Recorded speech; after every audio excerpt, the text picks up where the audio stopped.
Slam on your back. You go home and eat your lunch. First thing you do is take an Advil, especially if the train the next day. All that shit because it lowers the inflammation. We gotta eat fucking like smoke from weed. Eat weed actually takes away the inflammatory from your fucking thing. You see it today? You see the front page of Yahoo today? What did it say? More people turn to medical marijuana. Prescriptions are down. Prescriptions are down. Prescriptions are going down, man. Yeah, the opiate. Tell you and your brother. You fucking go and you work out. I'll do an experiment. Hey, Juicer,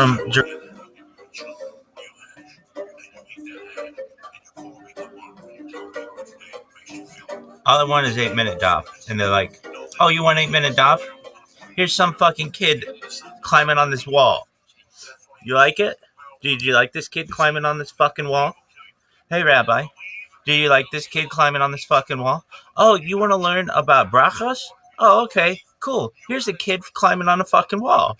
It's like, no, dog, that's not what I want. I want fucking brachos. What up, baby? Yo, I'm here. Don't worry, I'm here. Who is it? Smoking.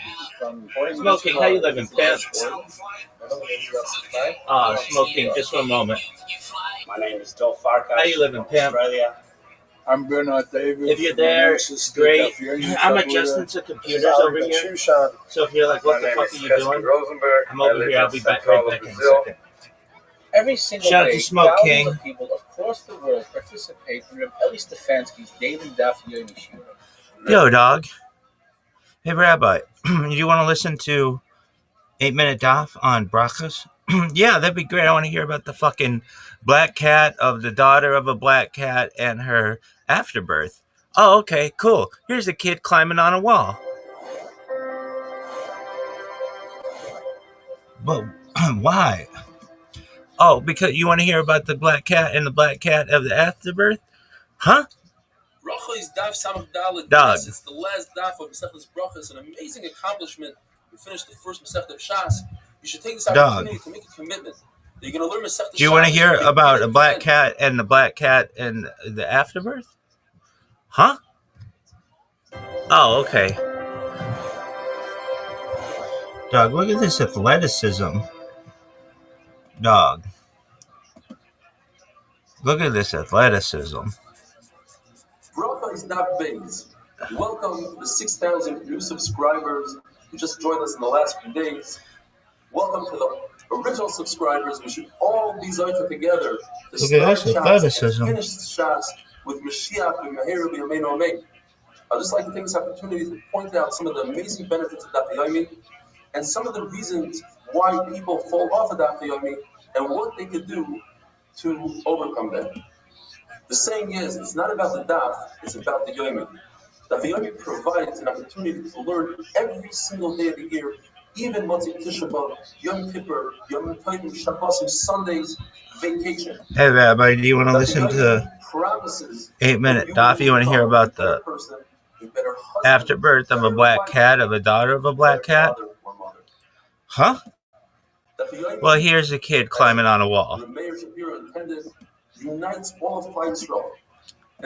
Oh, dog. Look at this move. And there's a special unification between you and the Kanoim. Dude, I think I just fucking tore my Achilles. I fucking felt it pop. I'm over here like Austin Eckler.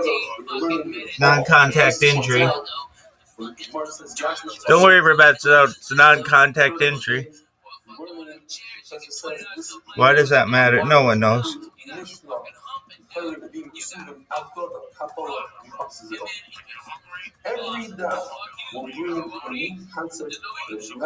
Rebecca, non-contact injury.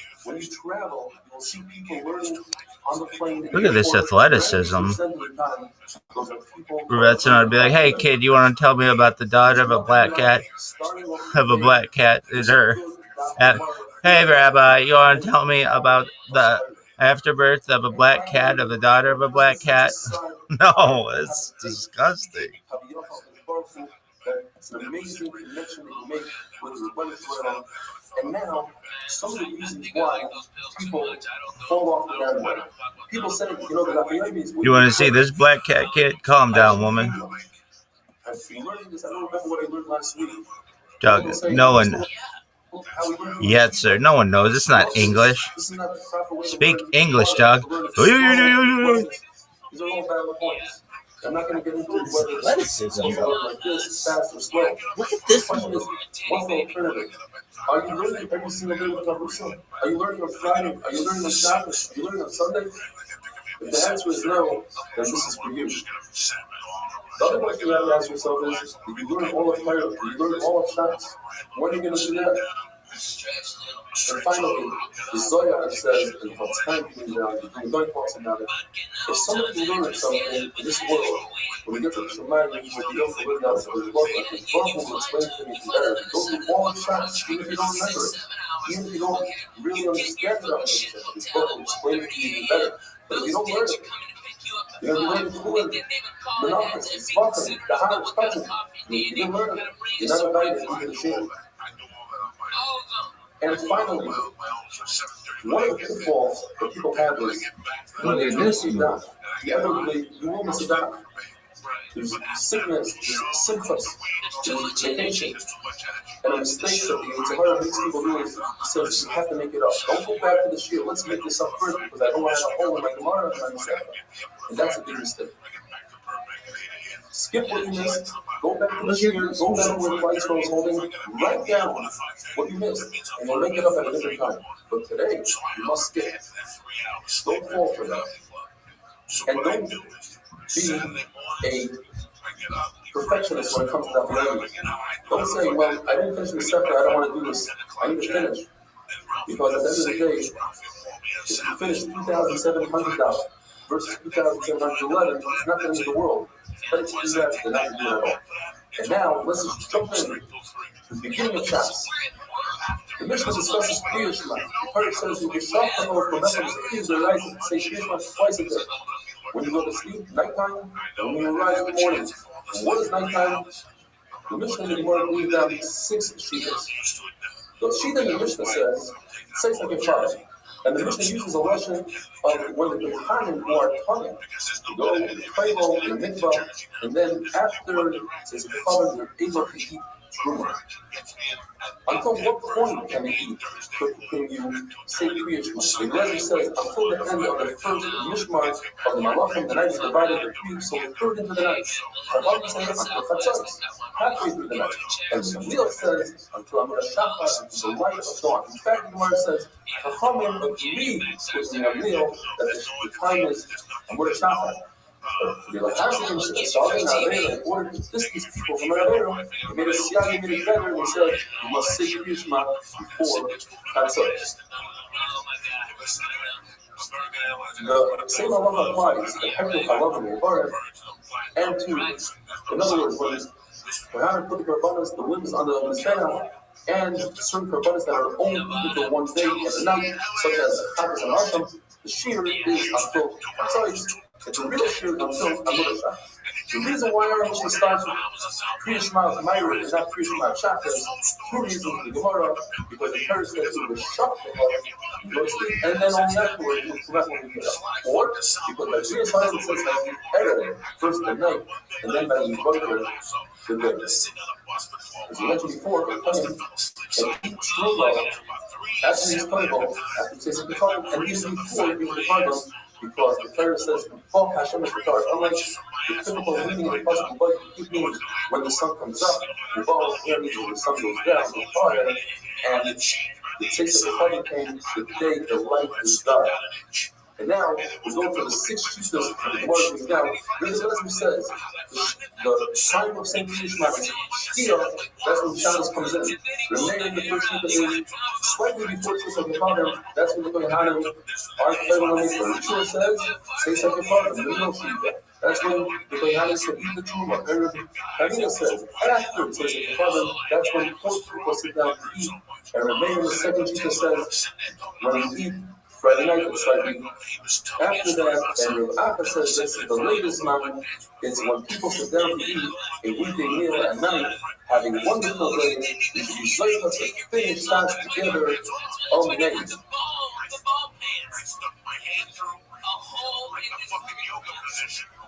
had to get to a yoga position late, and I had to squeeze the pepper or turn it. But I had to turn the skin down so it would go pop.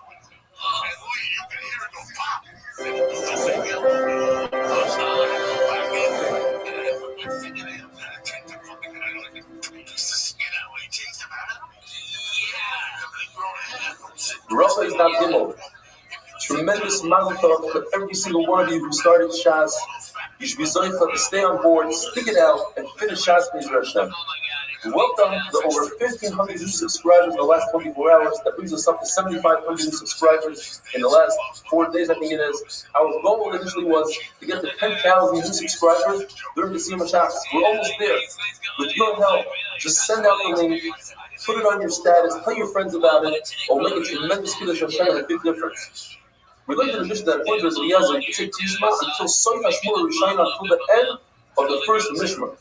There are 3 Mishmars according to one sheet on Shemayim that were the Malachim say Shira, and when one Mishmar ends and the next one begins, that's when you can say Shri Shema. The question is, if you divide the night into 3, it equals to 4 hours each. So why didn't you just say Shri Shema until 4 hours? The answer is to teach us that the Mishmaras in Shemayim coincide with the Mishmaras down here. We also have Mishmaras. For instance, the first Mishmar, you'll hear the donkeys neighing and making noise. The second, at the middle of the second Mishmar, you'll hear the dogs barking. At the beginning of the third Mishmar, the babies wake up to nurse. And when a couple wakes up, the wife starts talking to her husband. For another shot, all 3 of these signs happen at the end of each Mishmar. End of the third Mishmar is already daytime. I don't need a sign. But to tell you that you're in a dark room and your wife starts talking to you, or your baby wants a nurse, you should know it's time to say, HaKadosh Baruch Hu shoyei ka'ari. He roars like a lion 3 times a day. And he says,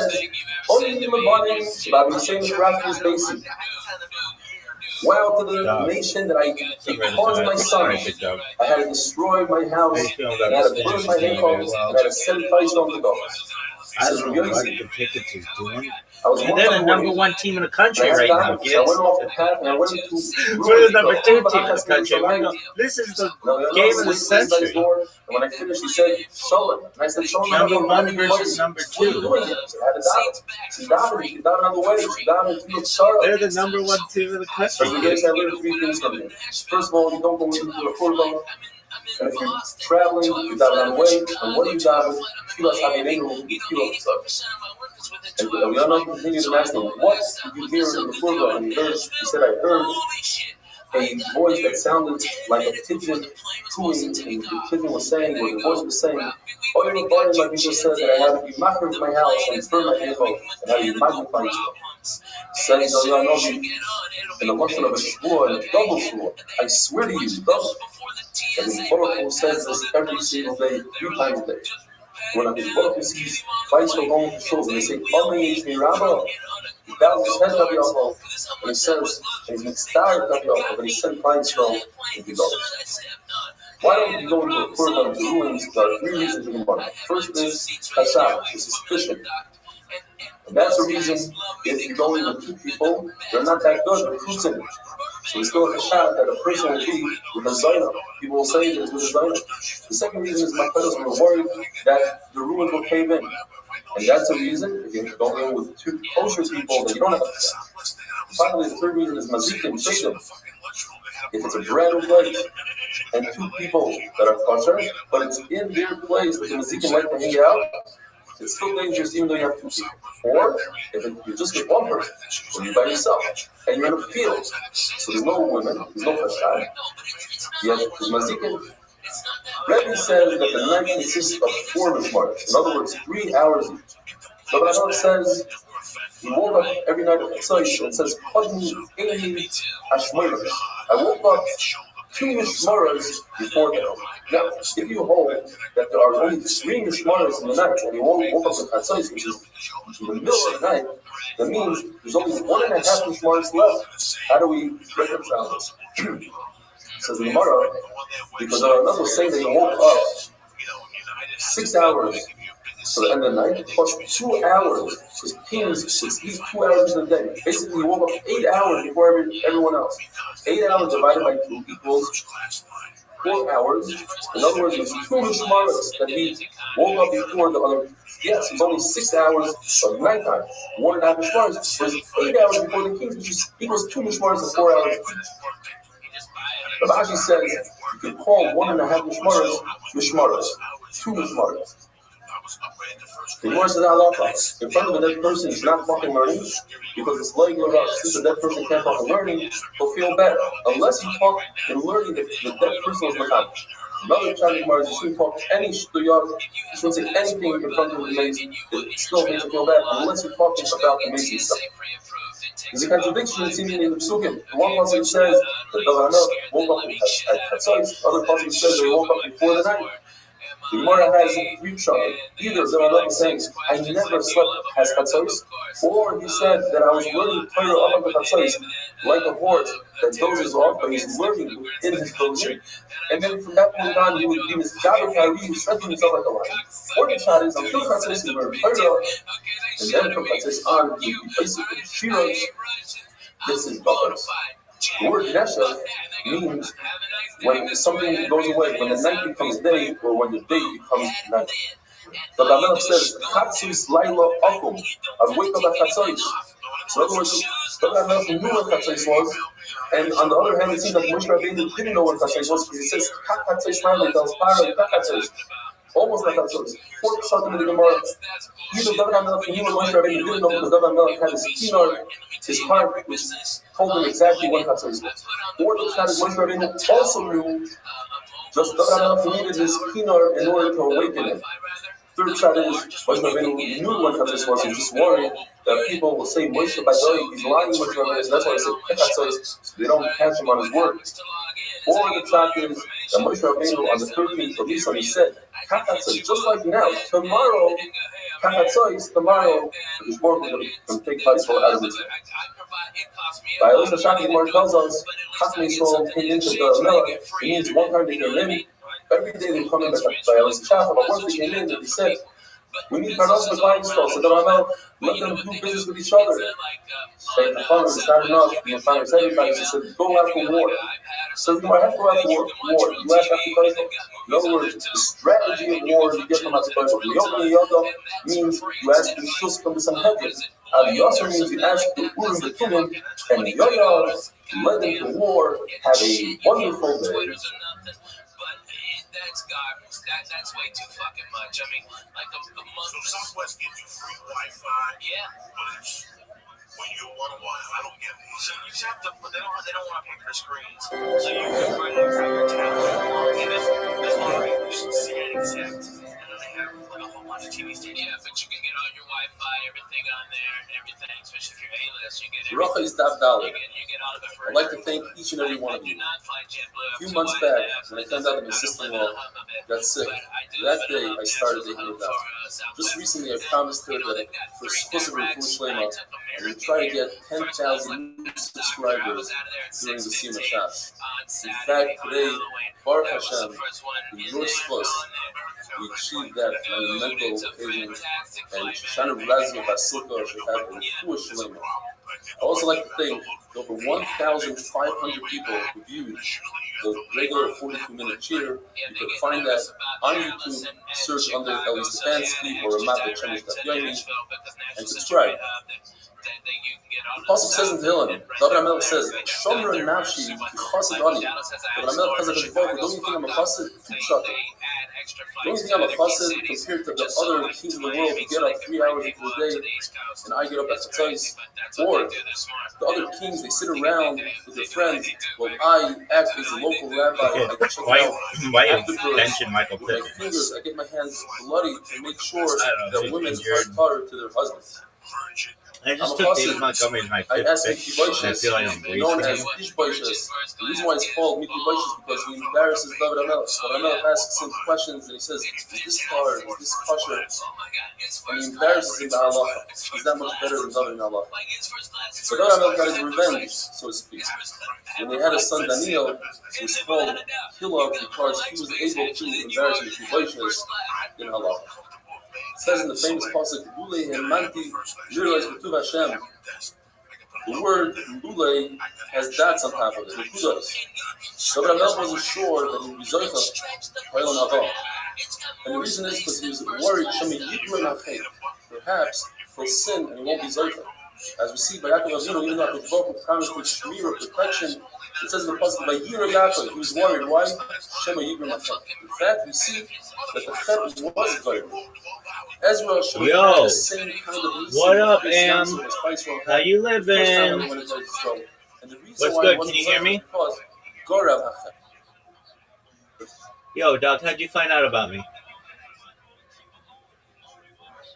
Through a YouTube stream, some friend sent it to me. Oh, your friend is amazing. All right, very well. Have we met before? Can I tell my friends about you or no? Oh, absolutely. Bring them in. Yeah, sure. Wait, I'll just take your time. Invite them and then I'll come back on voice chat. Take your time, my friend.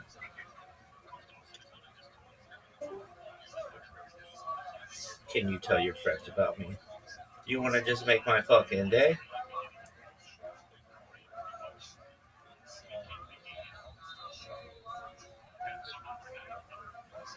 God. Alright, so kid, what do you think about David Montgomery? They're playing the Bears and the Bears suck. Haha. I think David Montgomery might have 1,000 points. But I don't know. Denver's really good. Just stay away from them.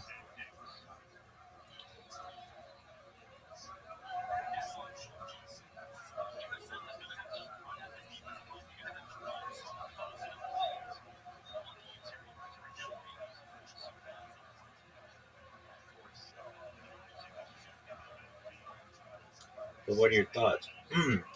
The fact that he's not starting that, I don't know, he's making a mistake. It's the number one team in the country, though. We're the number 2 team in the country.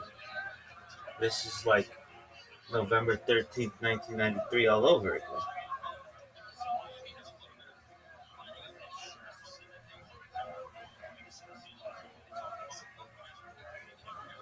It's an early showdown. Would not expect number 1 versus number 2 to go down like this. What do you think of Miami? They're looking tough. I mean, they don't look that tough. South Florida's not that impressive.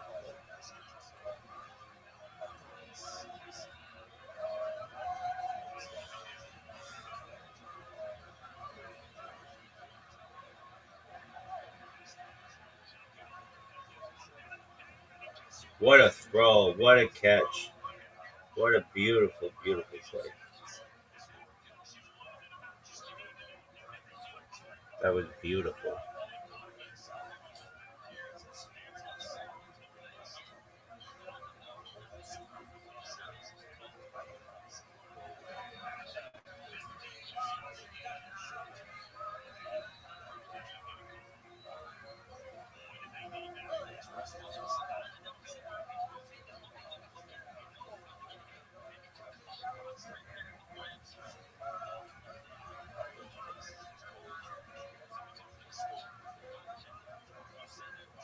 What were your thoughts on bare knuckle boxing? It's the best boxing I've ever seen.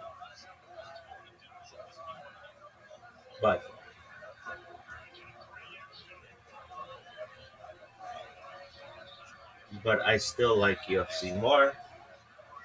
They should have a bare knuckle UFC.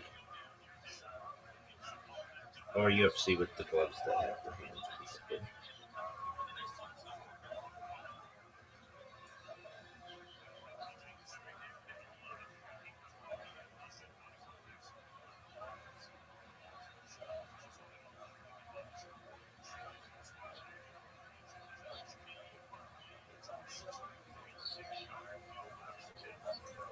You really gonna put in David Montgomery instead of Michael Pittman?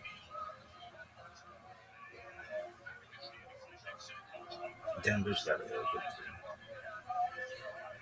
And the Colts played Miami, who sucks. Automatica Grammatica.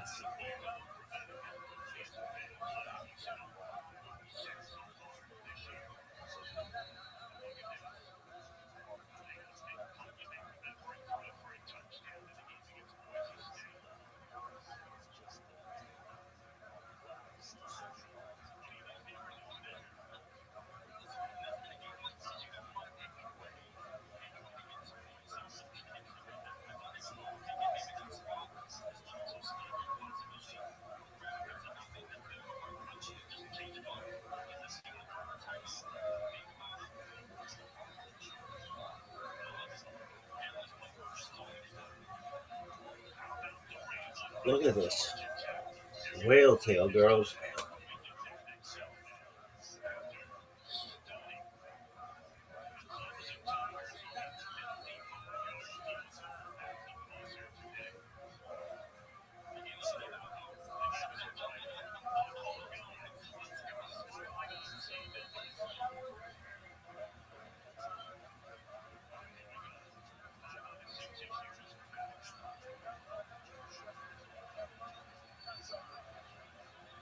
From deep. I can't ever see this shit.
Man, I'm gonna be David Montgomery and Michael Pittman. It's an RB2 versus a WR1.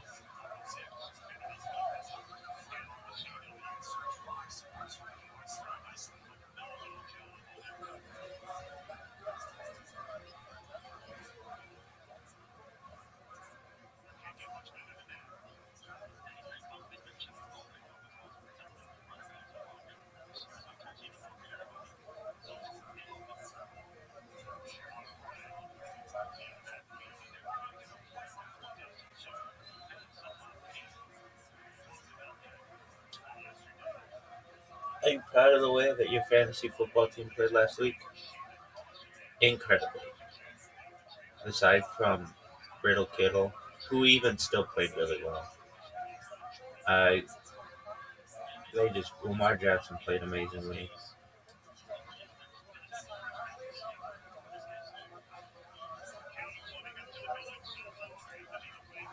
How are you feeling about him this year? This week? Debo played beautifully.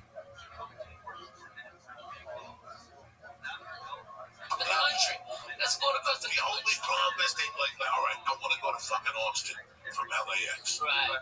No. You gotta go to San Francisco first. Yeah. That's the problem that I foresee.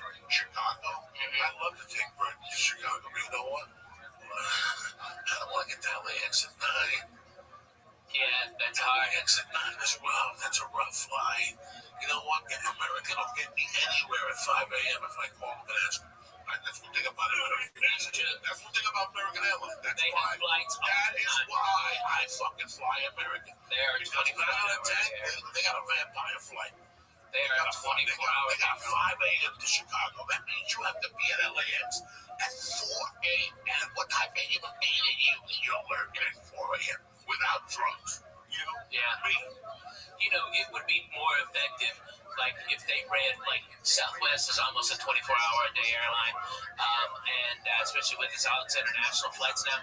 But I'm telling you, man, American is the smartest in the business. They lower the rates of what they could, but they run them all the fucking time, and they lower the rates in that so they have more people go to the off times who are bargain hunting like the rest of us used to, and then main consumers can pay at an accelerated rate for the last immediate good flights that aren't as full because the cheap people got diverted to the other flights.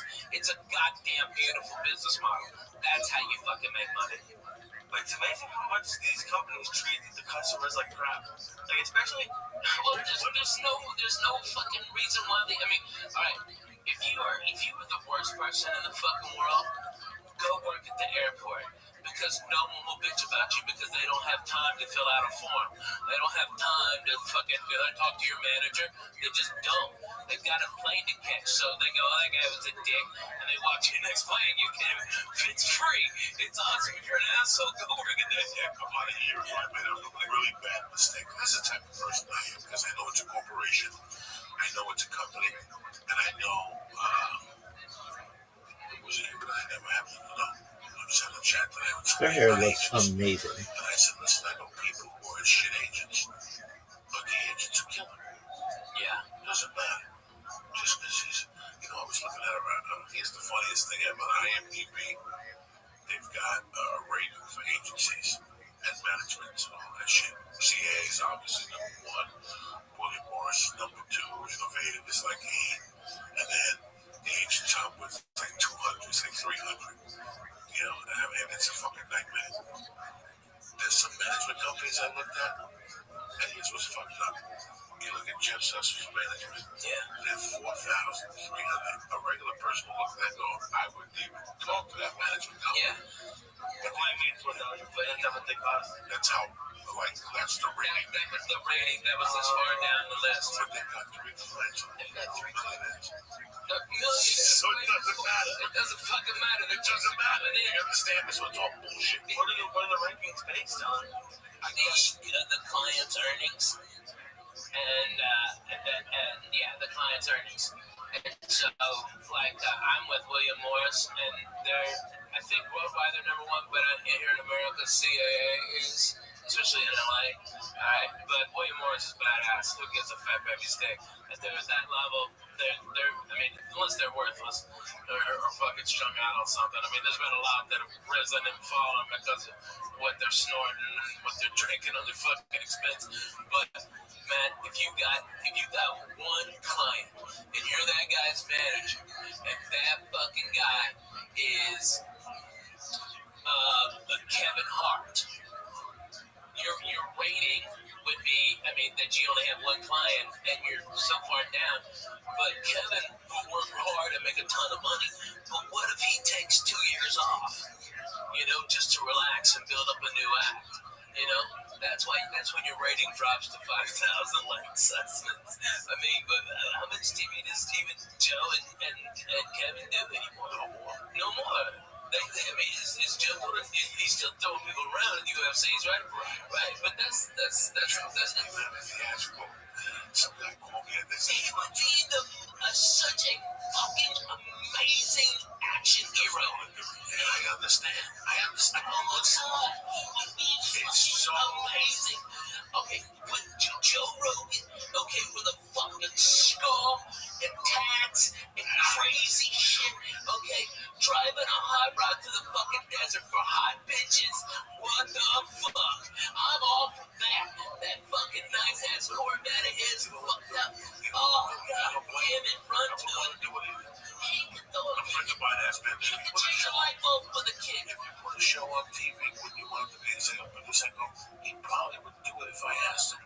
But it's the last thing on his mind. It's the last. And if you understood his life, he does the easiest path of resistance. You know, we were talking about work ethic a couple of weeks ago. You know, he got that job at the UFC as a volunteer. He called the guy and said, I'll fly myself out. I just want to do something with my time. You guys have an idea what the UFC pays him? What he's become and that champion at the voice of that shit. Yeah. This didn't come to him because he trained. He went to the IDT Institute of fucking announcing. He stepped up. And that's what this whole thing's about. It's fucking balls. So if you have this job, right, guys, this is how he looks at it. And I look at it the same way, right? You got this job that flies you into Vegas or whatever every once a month to call a fight. They pay you a shitload of money. He gets residuals from 2 shows, guys. Yeah. Remember, he was on 2 syndicated shows. Hits. Why would you want to drive Warner Brothers and put up with that? Yeah. Why? You know how hard it is to be The Rock? It's fucking... You know how hard it is to be The Rock? See, people are dancing because he doesn't know what the fuck he's doing. He's gonna wake up one day and go, first of all, how many needles can I stick in my blood? How many needles can I stick in my neck before my kidney blows up? Because that's how the public needs to see you all the time. He went on some show a month ago and said he eats 20 pounds of fish a day. That's all great and dandy, okay? But you gotta stick needles in your blood if you're that fucking big. Hey, me and you go to some sushi spots. We got him on that one. Yeah, we got him on that. So, I don't know how hard you have to train right now, Joe Rogan, as a family. He doesn't want to come down here. Why would you want to? He is such a genius. I was telling some other things. What do I want? I want the Joey Diaz show. Not 20 million years. I'm 52. I did blow for 30 fucking years. I'm surprised I didn't fall in the mouth with so much bad pussy I ate. Like the Kardashian black guy. Oh, yeah. Lamar Odom. Let me tell you, I would foam in the mouth. Those bitches are the fucking kiss of death, dude. 20 years. I'm overweight. You gotta look at your fucking weight. You gotta look at your life and go, how long am I gonna fucking last? So do I really want to drive to Paradise every day and put up with this producer and director on their creative thoughts for a show for 5 years and my glory to stick away from my kids? The kids are fine. He's fine. The UFC pays him great money. He goes on the road when he wants to with the UFC, so it's all in-house. So then people make me laugh when I go to these clubs like, so what's it gonna take for Joe Rogan to come to my club? I want to say, listen, act to God. He comes in for one fucking night. He doesn't want to, I remember in 98 being at the Laugh Factory. I tell the story constantly. As when the people like him or dislike him, or he's not really funny. Dane Cook one night called down the Laugh Factory in 99, and he came over and said hello to me. They looked at him and go, how was the last week? He goes, it's a fucking great club, man. Yeah, that was 96. No, I mean 2000, 2001. He goes, 2000. The only problem is, it was a lot of work. Yeah. Wednesday through Sunday. And I looked at him. And I didn't even think about what he was saying, but I got it. Dude, and that guy had a ton of money, and we had $2 to our name, and we would have loved it, but no. He goes, I just want to put bigger places. That's it. Just one show. That's it, one show. He put that out there. He put a plan. He changed comedy with that move. And I saw it happening. I remember saying it started. Dane is the one who started it. So everybody before, from Mitch Hedberg, everybody, Wednesday through Sunday, maybe stay until Tuesday, the drugs are good. Everybody, Dougie Stanhope, everybody did it. These stadiums need to just start putting roofs on their shit because these game delays are awful. After comedy died after the 80s and the 90s were fucking dead. There were no headliners that were selling tickets. Okay? So when comedy started This shit sucks. the clubs, there was less clubs. And so these comics, so they could fucking keep the money down. But now, the dumb fucks, they got greedy, like they always do when they fucking start making money. They start putting all these comedy clubs everywhere, and then they go, oh, I got no fucking headliners. And then that's when we got the power, and it was fucking Dane Cook that showed the way. You can say, go fuck your Wednesday and eat a dick on Sunday. I'm doing... No, you know what? I'll come in Thursday for Friday morning radio, and that's it. That's it. And I'm back at home in LA early Sunday. We put it together.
Where's this guy making this?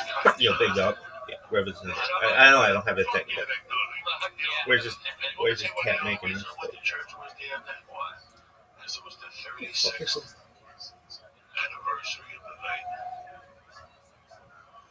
making a mistake starting Skytaboo.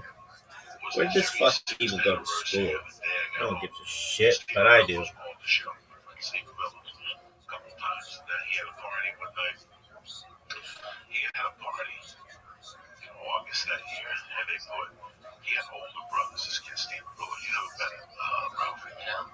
Sac State, Arizona State.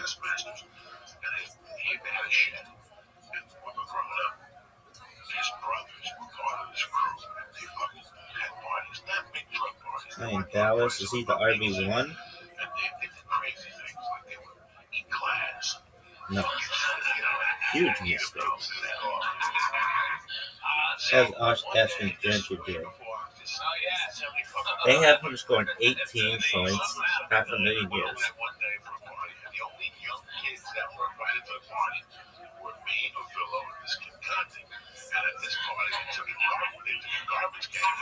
And they filled it up with everything they had. They put a Hawaiian punch in it, and they took bees. Remember, he called and told us that the brothers took bees. Trying to think about eating a bee. Look at the fucking thing. So, and with ice, and this stuff had like 151 growth. Oh my God. It tasted terrible.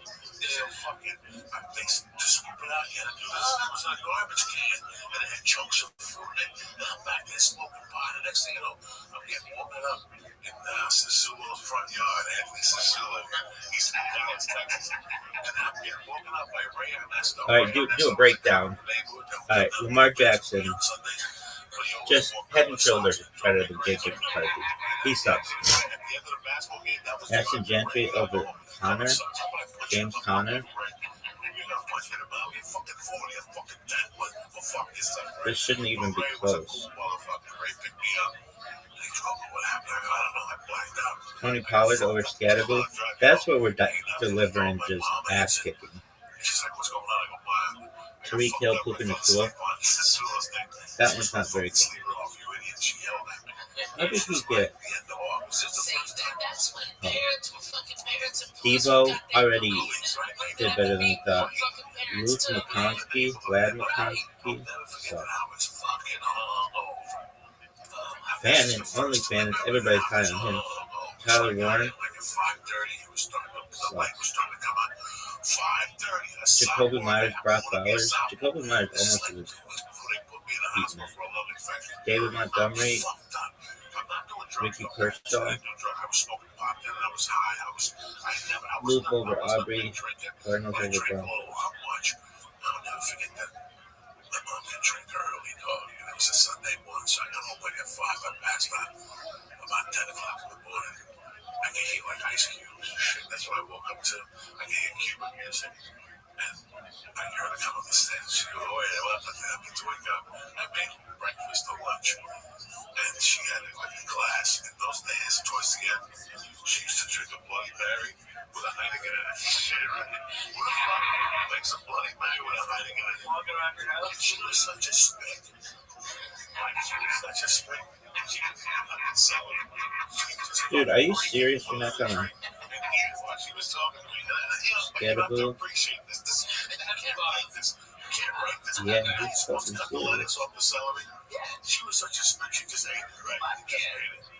She would give it. She loved tomato juice, that V8. Oh, fuck yeah. I still love that, dude. I drink that like twice a week, 3 So times she a week. would put Tabasco on her Bloody Mary. She Oh, I put got Frank's red sauce. Oh, not me. So anyway, she looks at me going, I'm fucking got a headache that's pounding. And she goes, wait, they go say, I cook for you. And then she looked at me for like 5 minutes. She took a piece of the celery and she goes, now you know what I feel like in the morning. And she fucking walked out of I'll never forget. And that was like a prolific thing in my world. Like I never thought about it again. Okay. So it's August of fucking. You get the best. It's August of fucking whatever. But she said it very patois. Now you know what I feel like in the morning, okay? This is how you want to live your life. Just walk out of the room. Okay. So, now this is the end of August. It's September, October, November. I get invited to a Halloween party. It's a Saturday night. Fucking crazy. What you finger banging tits yet? 3 days before this fucking party, a girl pulls me aside that's beautiful. She goes, hey, what do you think of this girl? I go, why do you ask? She goes, she wants to get together with you. You want a number? I go, sure, but she had just broken up with a kid. And even in 1979, I went up to the kid like a man. The kid was a tough kid. And I went up to him and I said, can I talk to you for a second? Hey, you're right. I go, I know you're not with her anymore. Do you mind? And he goes, you know what? I like you. But I do mind. I'm still in love with her. Just give it some man. Okay, fuck you. I just, that's how deep I was with 79 guys. At 15, I already knew that boundaries. You gotta be a man. You gotta be respectful. And then Halloween night, we all dressed up like ghosts. We took a hit of acid. We went to the Gameo's garage. And it was tremendous. It was tremendous. At 11 o'clock, I went to fucking meet her. And some girl came and said, she's not coming. You have to go get her. And I was like, what? And the girl was hot. And then the way we walked, in fact, Timmy Holloway is her cousin. He's listening to this podcast. Robert Thompson, it was me and her. Robert Thompson started walking out. Boyfriend Glenn Zemnick was a man already. Me and Robin were 15. Her boyfriend was a man. That's how hot this bitch was. He was a fucking man. This bitch didn't even date high school kids. He got out of the car and thought we were leaving together. Started yelling at him, but I stuck up for him. You know, he was like, I'll deal with you some other time. And he, was very nice to me that night. All this shit went down. I forgot the whole thing. I forgot to call home. That was the rule of the house. You gotta fucking call home. So Saturday night was this night. It was a Halloween party. But it was, in those days, that year, if you look at 1979 map, Halloween was on a weekend. Me and Ghetto Boys at Chicken Tree, no, Halloween was like on Wednesday. So, but the party was Saturday. Yeah. So really, it was like Halloween was like Monday, and this party was on a Saturday. So it was like October 28th. Look at this. Look at this song, bro. Got that whale tail. It's just 3 in the morning. And I call and my mom answers. She goes, what the fuck? And I go, listen, I'm up here, but there's no buses. It was a one trip, but that. So, what was the date on the fucking Saturday night? The Saturday before that. 27th. The 27th, because she died on the 8th. So she died Wednesday after that, not after the Halloween, 10 days after Halloween. So it was a week and a half. She died a week and a half later. So she gave me the speech on the Sunday night. She died November 8th. So look at it. You follow me? See how we did the cop. So that Sunday, she goes, I'm on the couch. What are you going to do? And I go, no. She goes, we'll take a taxi home. I go, we're not taking a taxi home. I got enough money for me. We're all going to walk home together. And I'd done the acid and stuff. And the acid was coming down. I was getting like the little jingles and shit. So something happened. Somebody took a ride downtown. But by this time, we're talking.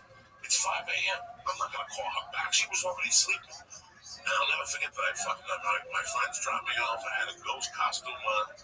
And I walked up the fucking stairs. And as I was putting the fucking key in the door, she opened it, grabbed me with one fucking hand, and just smacked me across the face. She hadn't smacked me in 4 years, 5 years before that. I was a big boy.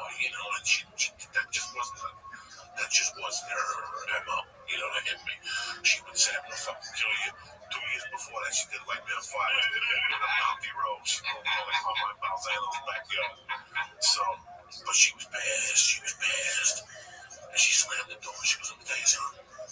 She goes, someday you're gonna be fucking married. You're gonna have a fucking life, and you better fucking call every hour, money out. That's the deal in this house. You can stay out all fucking night. I don't give a fuck what you do. Drinking with your stupid buddy. She went off. But she goes, all I want, and I'm standing there going, you just smacked me in the fucking face hard. Like it was a hard smack to the face. Like it was still stinging. And she's like, you know, you fucking idiot. You know, what the fuck is wrong with you staying out till 7 a.m? Get upstairs to your room. I don't even want to look at you. And I'm always pissed. I'm like, I might even move out.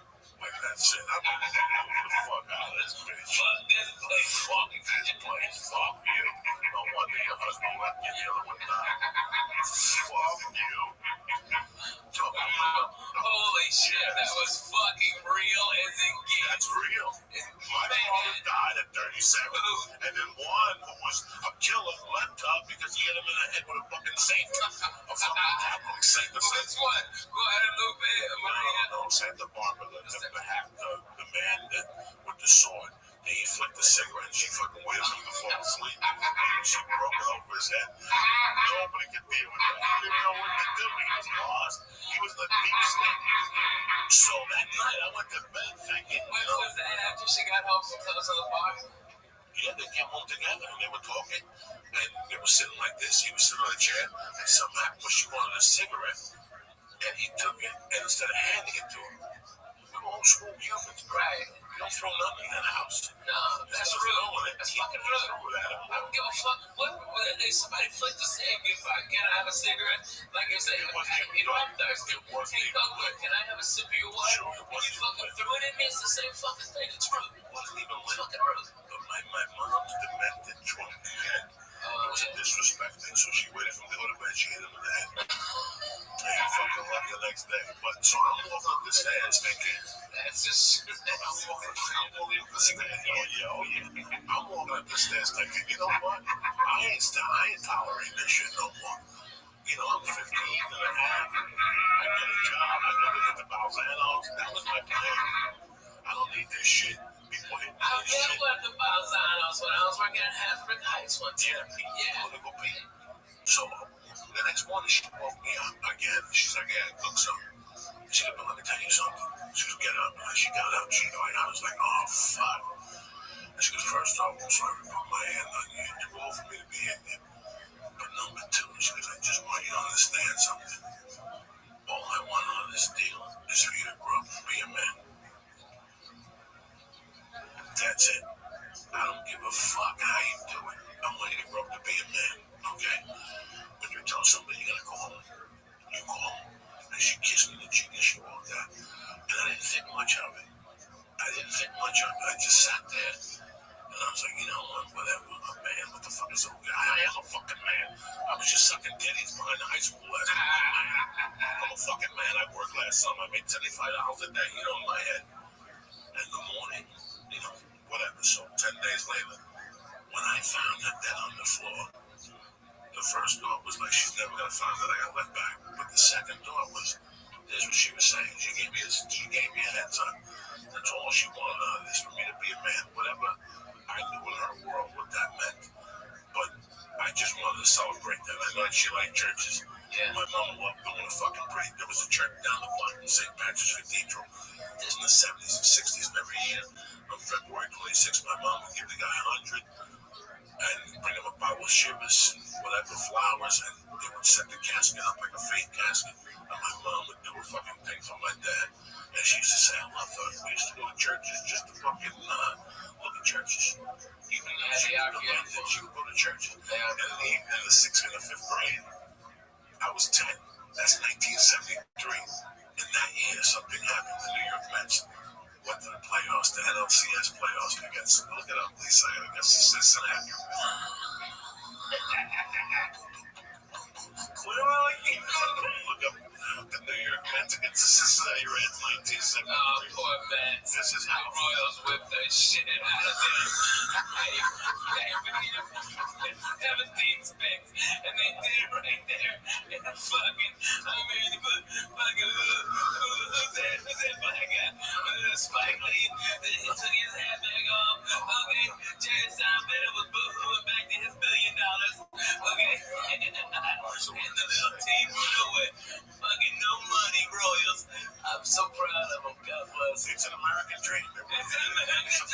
fucking dream.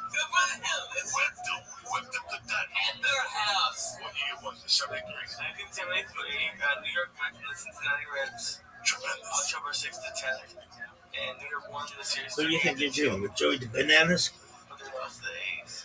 Right, Pete Rose beat the fuck out of Bud Harris at second base. It was tremendous. when he was sliding in. But that year, my mom, when I met my first community, we were talking about. Oh yeah. You would think when they built these big fucking stadiums, they're like, come on, let's put a roof on it. Yeah. It's Saturdays. It was Wednesdays a lot.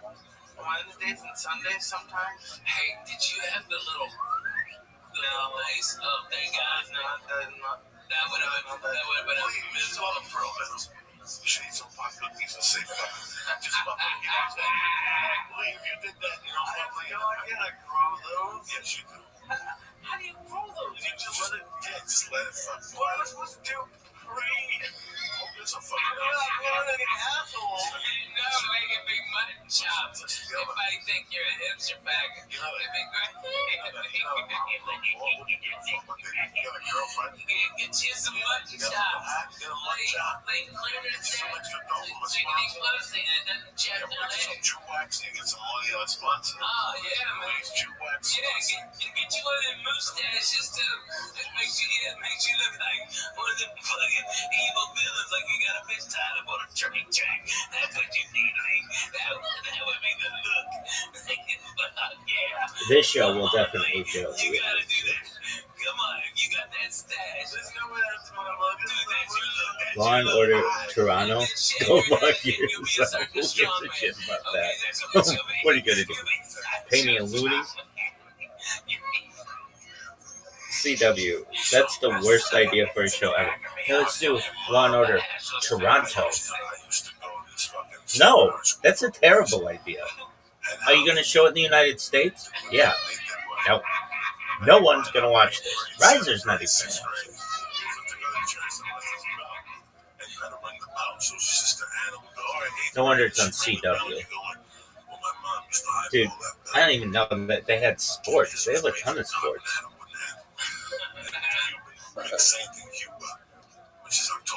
Yo, dog, will you please tell me about the black cat who's the daughter of the black cat and her afterbirth?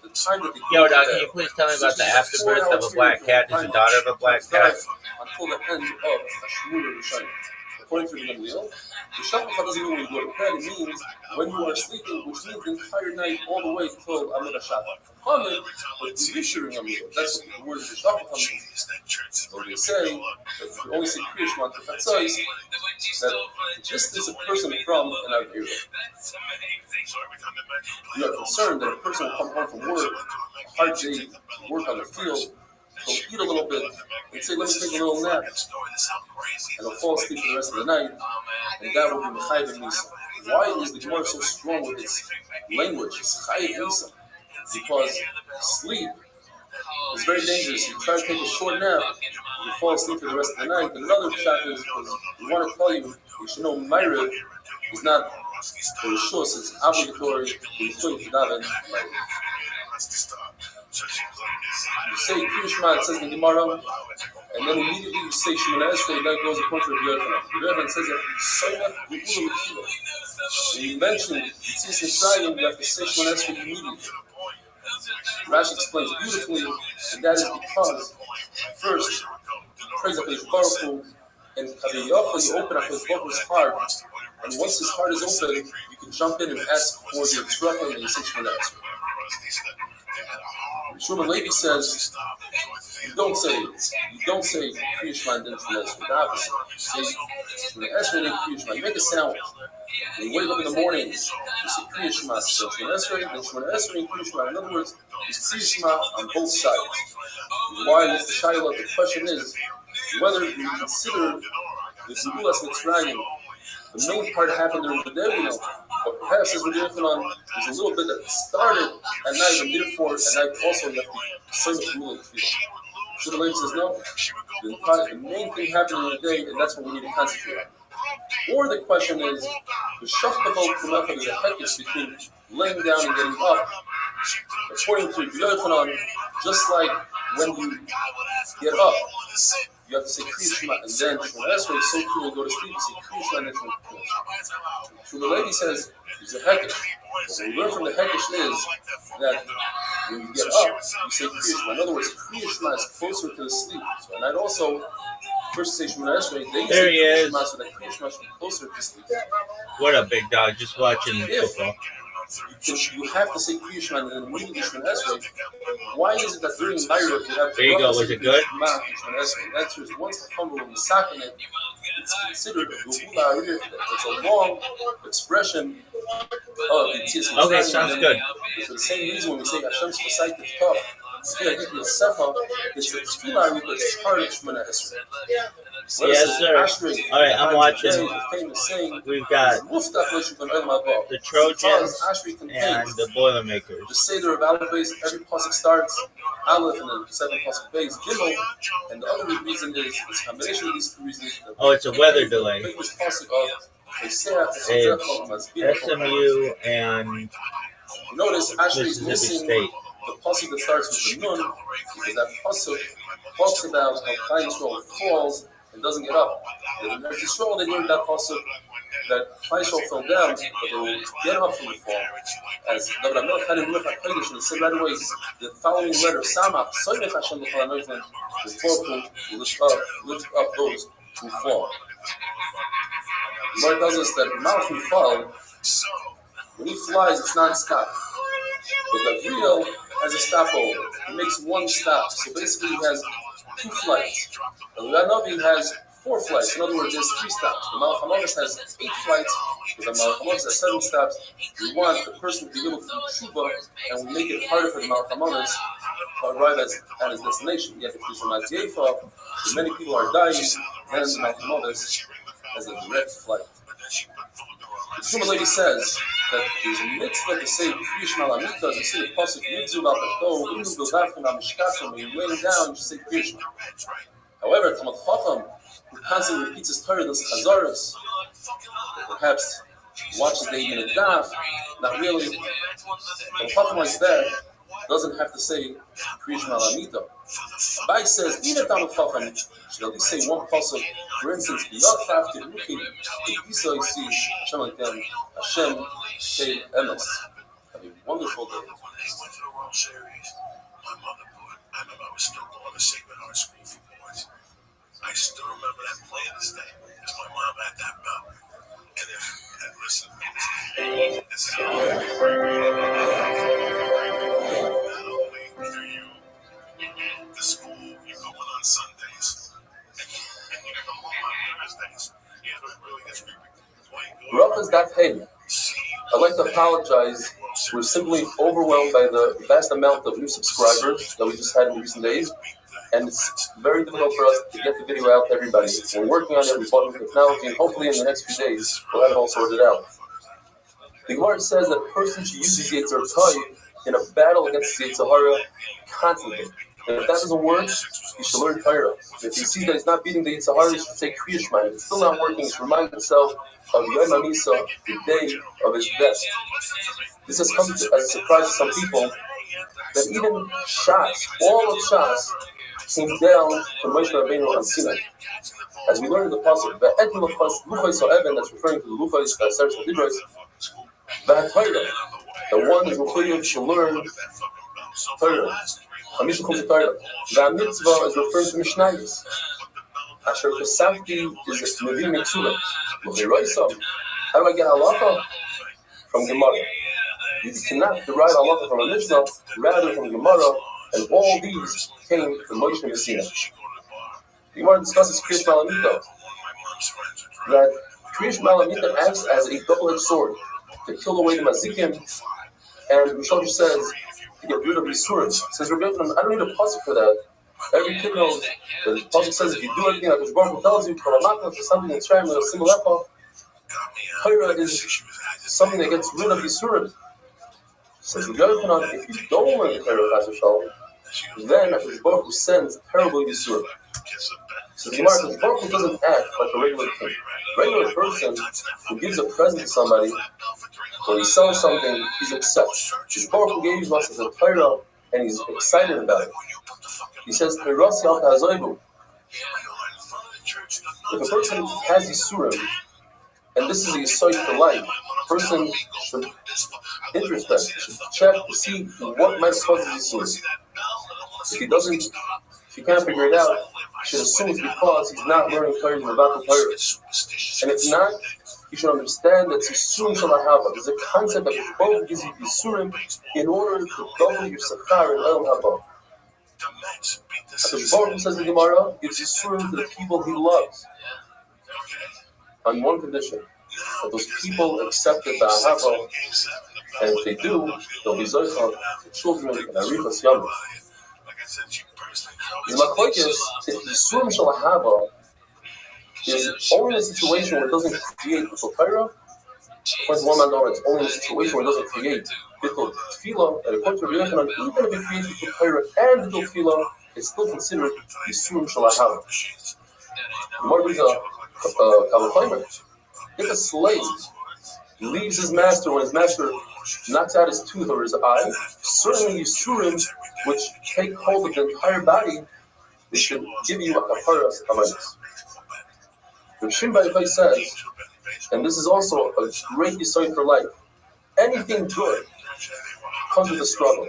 The Baruch gave us 3 gifts, and they all came with a struggle. He gave us the Torah, he gave us Eretz Yisrael, and he gave us Olam Haba. If a person is involved in learning, or is Gilus Chasadim, or Rahman al-Flan buries his children, says the Gemara, all his averos are forgiven. The Rebbe says, although Tzaras is considered a kapara on the Mizbeach, yet it's not considered Yisurim Shalahava.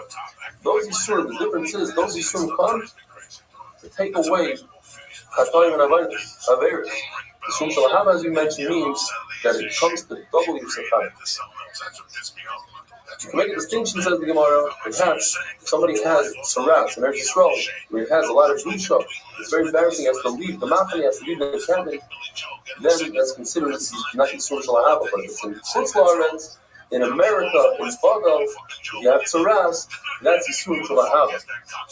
Another distinction you can make is if the Yisurim are visible to others, if the Saras is visible to others, that's not Yisurim Shalahava. But if the Saras is covered, it's Yisurim Shalahava. Famous Lashon of Rabbi Yochanan had 10 boys that were nifter, and he carried on himself a bone of one of his children, of the last child that died, and he said, this is a reminder of the Yisurim, of the Hava that the Baruch gave me, because Rabbi Yochanan was a tzaddik, he didn't have Yisurim that weren't Shalahava. And the Gemara makes a distinction. If a person never has children, that's not Yisurim Shalahava. But if a person of Malachim loses a child, that's Yisurim Shalahava. Here, but Abba was sick, and Rabbi Yochanan went to visit him, and Rabbi Yochanan asked him, are you happy with Yisurim? And he says, no, I'd rather not have Yisurim, and I'd rather not have the Sachar. The explanation is because it causes things to the Torah. Rabbi Yochanan says, give me your hand, he gave him his hand, and he healed it. Rabbi Yochanan himself was sick, but he couldn't heal himself because a person cannot take himself out of jail. The Rebbe said the same thing. He says, I'd rather not have the Yisurim, I'd rather not have the Sachar. And the Kibber Abba took his hand and healed Rabbi Yochanan. Rabbi Yochanan once visited Rebbe Lazar, who was also sick, and he saw that his house was dark. He rolled up his sleeve and it became light in the house. Rabbi Yochanan's skin shined.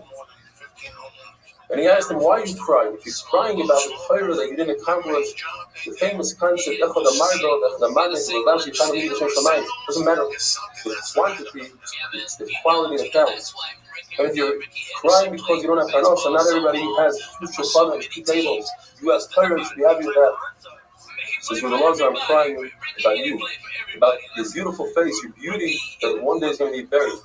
He explains, because the Yochanan, my son explains, the Yochanan was the last of the beautiful people that lasted from Pullin of Ice. And that's the end of an era. So they both sat and cried. Rav Huna, 400 of his barrels became vinegar. Chacham came to Chayes him, and they said, listen, you have to look into what you've done. There's a reason. And he said, what you questioned me? And they told him they knew. explaining to Shaitan, they knew that he did something, and he said, what, the question of Rabbi Shalom, that he'll do something without a reason. You see from here, every Yisurim, all Yisurim that we have comes from Cheshbon. And he said, I don't know. You tell me. And he said, well, perhaps you didn't pay your sharecropper. And he said, well, the sharecropper is a Ghana. He stole from me. That's why I didn't pay him. And so nevertheless, even though he's a Ghana, if you steal from him, then you taste a little bit of his neighbor. She said, okay, I accept the and said, I'll pay him back.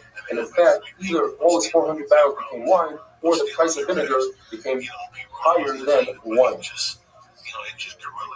Abba Binyamin davened before he did any malacha and before he ate.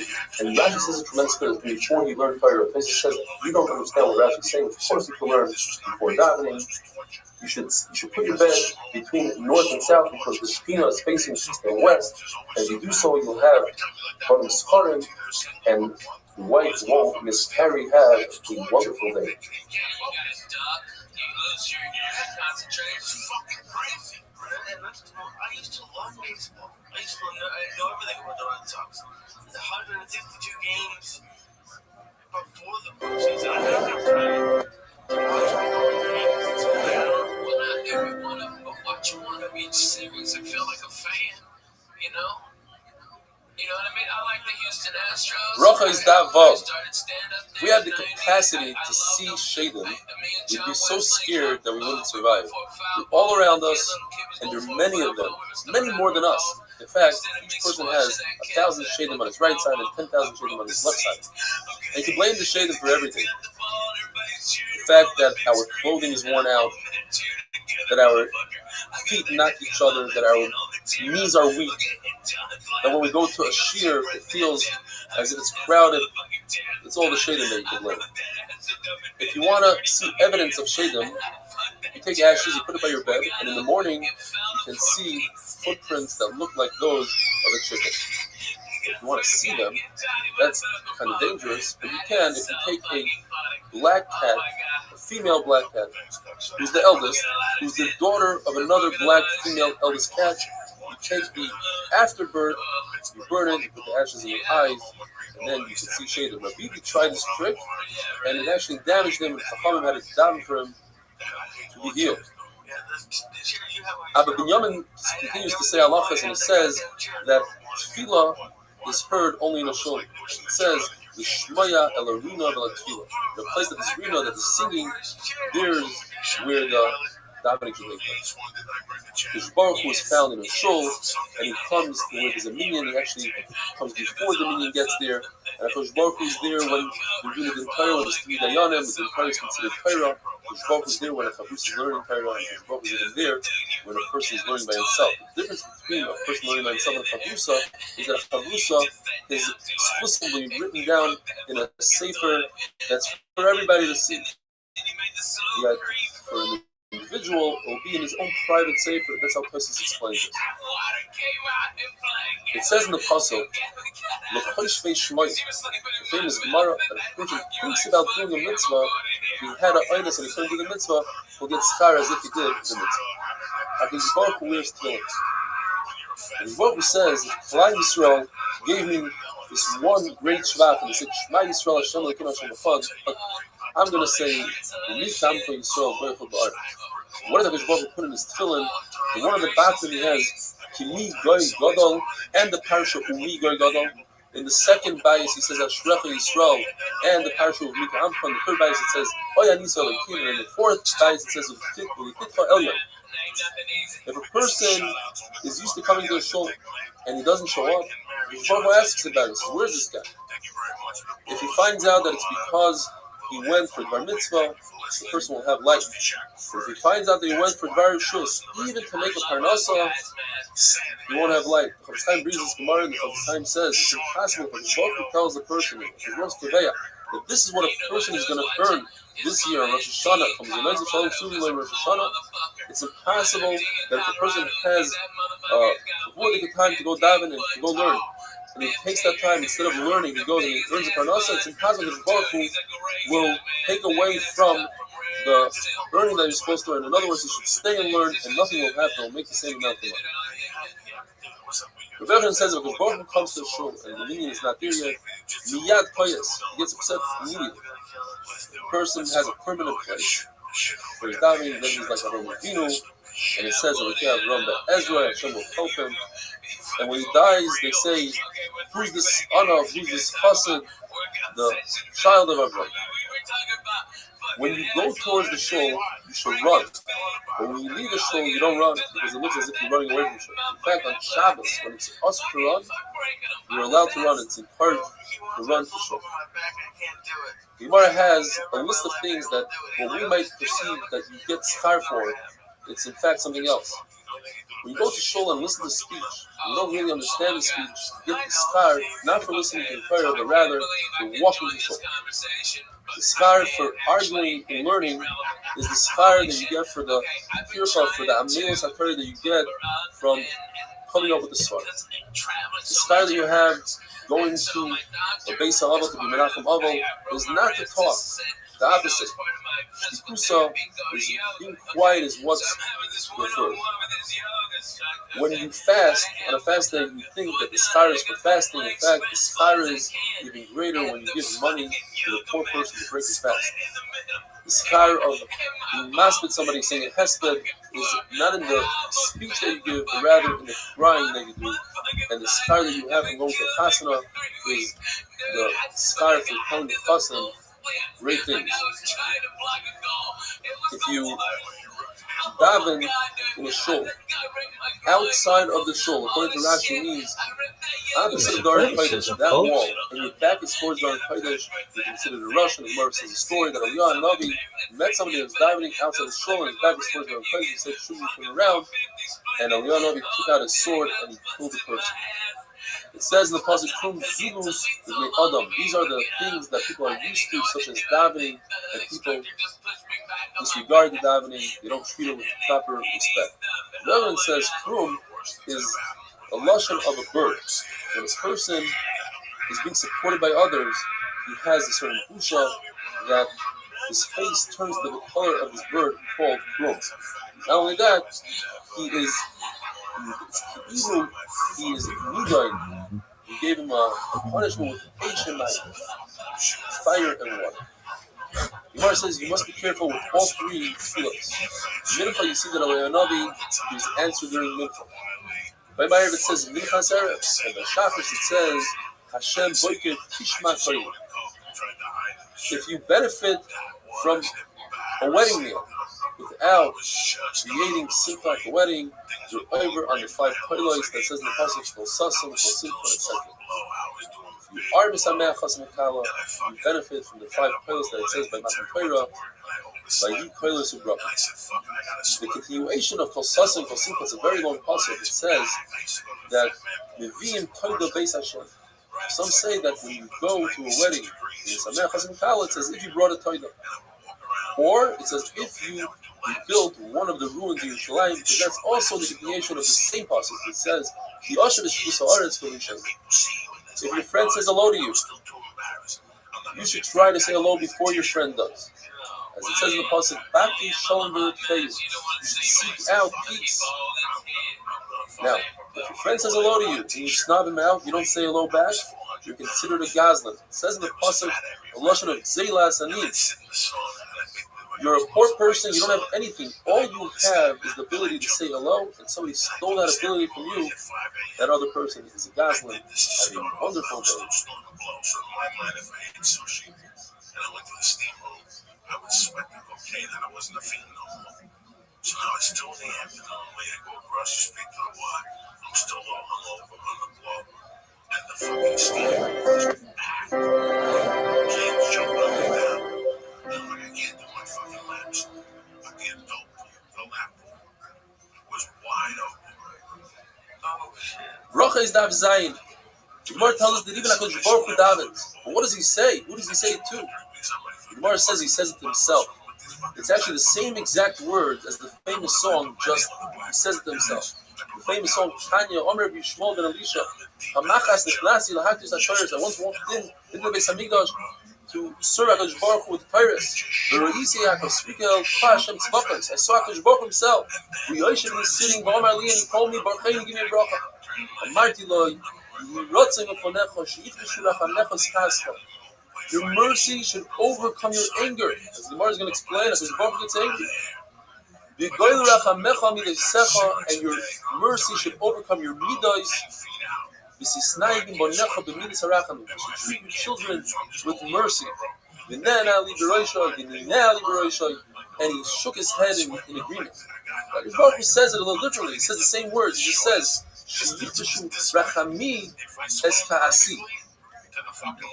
what do we learn from Rabbi Shmuel? We learn that if HaKadosh Baruch Hu could ask a bracha from a basar v'dam, and he gave it to him and he agreed to it, so then any basar v'dam, even a hedyag, al-tiyah brikas hedyag al-bina, even a hedyag, a simple person, if you give you a bracha, you should enjoy it and benefit from it. We learn from HaKadosh Baruch Hu that you don't appease a person when he's still angry. Wait until he calms down. HaKadosh Baruch Hu said, wait until I'm not angry anymore. When does HaKadosh Baruch Hu get angry? Every single day, for a split second, for a 16th of a second. The Gemara says it's 158,888. One part of that, which is a 16th of a second. Or the amount of time that it takes to say the word rega. And Bilam knew that second. Bilam wasn't that smart. His own donkey beat him in an argument. But he knew that split second, and when you know that split second, you could use it to curse somebody, and the curse works. In fact, the Baruch Hu knew that Bilam was about to curse Klal Yisrael, so he didn't get mad those 3 days. Had he gotten angry those 3 days, Chas v'shalom, there wouldn't be anything left. The Lord says a story that Shimon Levi was upset at a certain student who was bothering him, so he wanted to kill him. What he did was, he took a chicken and tied it to his bed. There's a simon. When the chicken's coat turns from red to white, that's the time that the Baruch Hu gets upset. And he waited there, and he noticed that he fell asleep. And he realized that it's a sign of Shemayim, you're not supposed to do such a thing. It says, V'racham avakol ma'aseh, the Baruch Hu has rachmanis even on the bad student. The Baruch Hu gets angry when the kings of the world, they take off their crowns and they bow down to the sun. If a person has self-discipline, it comes from within himself. It's not from outside. It's a lot better than if somebody would hit him and give him malchus. So the Rizal is better than 100 malchus. That says the Gemara that Moshe Rabbeinu asked for 3 things, and he got all 3 things according to one man Amar. He asked that Klal Yisrael should have Shekhinah. He asked that the Goyim should not have Shekhinah. And he also asked to understand why is it that sometimes Tzaddik Virala, the good guy, sometimes has a bad life, and sometimes Rosh of the Tov life, the bad guy has a really good life, supposedly. And it's told that one shot is Tzaddik Viraloi. We're talking about a Tzaddik that's not a Tzaddik Gomer. If it's a Tzaddik Gomer, you wouldn't have a bad life. What's the shot? The Baruch Hu wants to give a person the surah so that the Tzaddik who's not Gomer should be a Gomer, should go in the Gan Eden. And Rosh of the Tov life, which Baruch Hu wants to erase all his chusim in this world, give him his schar in this world, so when he comes to the Olam Haba, he shouldn't have Gan Eden. The mayor says that Moshe Rabbeinu said, I want to see what you look like a Kodesh Baruch Hu. Baruch Hu said, listen, I offered you as a snare, you didn't agree. Now that you want, I'm not interested. Says the Gemara Yosim says, the schar that Moshe Rabbeinu covered his face, he was zoicha mina keneged midah, that his face glowed. The schar that Moshe Rabbeinu was fearful of Hashem, so humans were fearful of him, but humans were yeshes. The schar that he didn't look at HaKadosh Baruch Hu, HaKadosh Baruch Hu showed him his achayra. What does achayra mean? Says the Gemara, he showed him the knot of the tefillin shoulder. When HaKadosh Baruch Hu says something, he promises something, even if it's connected to a condition, if the condition doesn't happen, HaKadosh Baruch Hu still will fulfill his word. For instance, the Baruch Hu said, I want to kill all of Klal Yisrael. And don't worry, Moshe Rabbeinu, I'll make him into a great nation. But then he didn't kill Klal Yisrael yet. He made Moshe Rabbeinu a great nation. In fact, Moshe Rabbeinu had, as the Torah tells us, 600,000 descendants. The Rebbe said in the name of Rabbi Yochanan, Rabbi Avinu was the first one to call the Rabbi Shalom master, Adon. And when Daniel was saved, it was in the merit of Rabbi Avinu calling the Rabbi Shalom Adon. Leah was the first one to be Moedet HaKadosh Baruch Hu, to sing praise HaKadosh Baruch Hu, realize that what Hashem gave her was more than what she deserved. The name Reuven, says the Gemara, is made out of 2 words. Reuven, see my son. Leah was saying, look at Esau. He sold his bechor willingly, Then he complained, and he said that Yaakov took it away illegally. My son Reuven lost his Bechara to Yosef, yet he didn't complain. Not only that, he wasn't jealous, and he tried to save Yosef by Tzileim Yodam. The name Rus comes to describe David HaMelech that would sing Shiros B'Sizbachos HaKadosh Baruch Hu. In fact, you see that the name of a person has a tremendous effect on the person. A son, a kid who's rebellious, is worse than the war of Gog and Magog with his parents. And the Gemara asks the question, when David HaMelech was running away from his own son Avshalom, it should have been the worst thing in the world. Yet David HaMelech says, Nizmar LeDavid. He's saying a praise to HaKadosh Baruch Hu. Shina LeDavid. David HaMelech was relieved, like a person paying off a big debt. It's upsetting, but it's a relief. He was relieved that HaKadosh Baruch Hu told him you're going to have a rebellion from within your house, and he thought perhaps it's a mamzer or an eved that's going to rebel. He's relieved that it's his own son. His own son is not going to kill him. When are you allowed to start up with a bad guy, with a Russia? So the Gemara 4 ways. Either when it's Mila Deshmaya, it's Hashem Shemayim, it's not a mundane thing. Otherwise, it might be dangerous. Or if the Russia is not having a good time, it's not a good time for the Russia in his life. He's on the down. So on the down, you're allowed to go after him. Or he's on the up. He's doing really well. But you're at Tzadi Gomer. Tzadi Gomer, go after him. The other thing is, even if he's not at Tzadi Gomer, still go after Russia if it's not a good time for him. If a person sets a permanent seat in a shul, then his enemies fall from within him, in front of him, and finally the Gemara says it's better to serve a Talmid Chacham than to learn Torah from him. Have a wonderful day.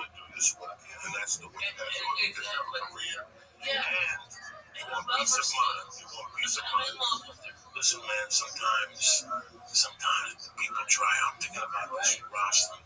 I didn't know. I don't know anything. Guys, I don't know anything. I just found out that the freaking broke up.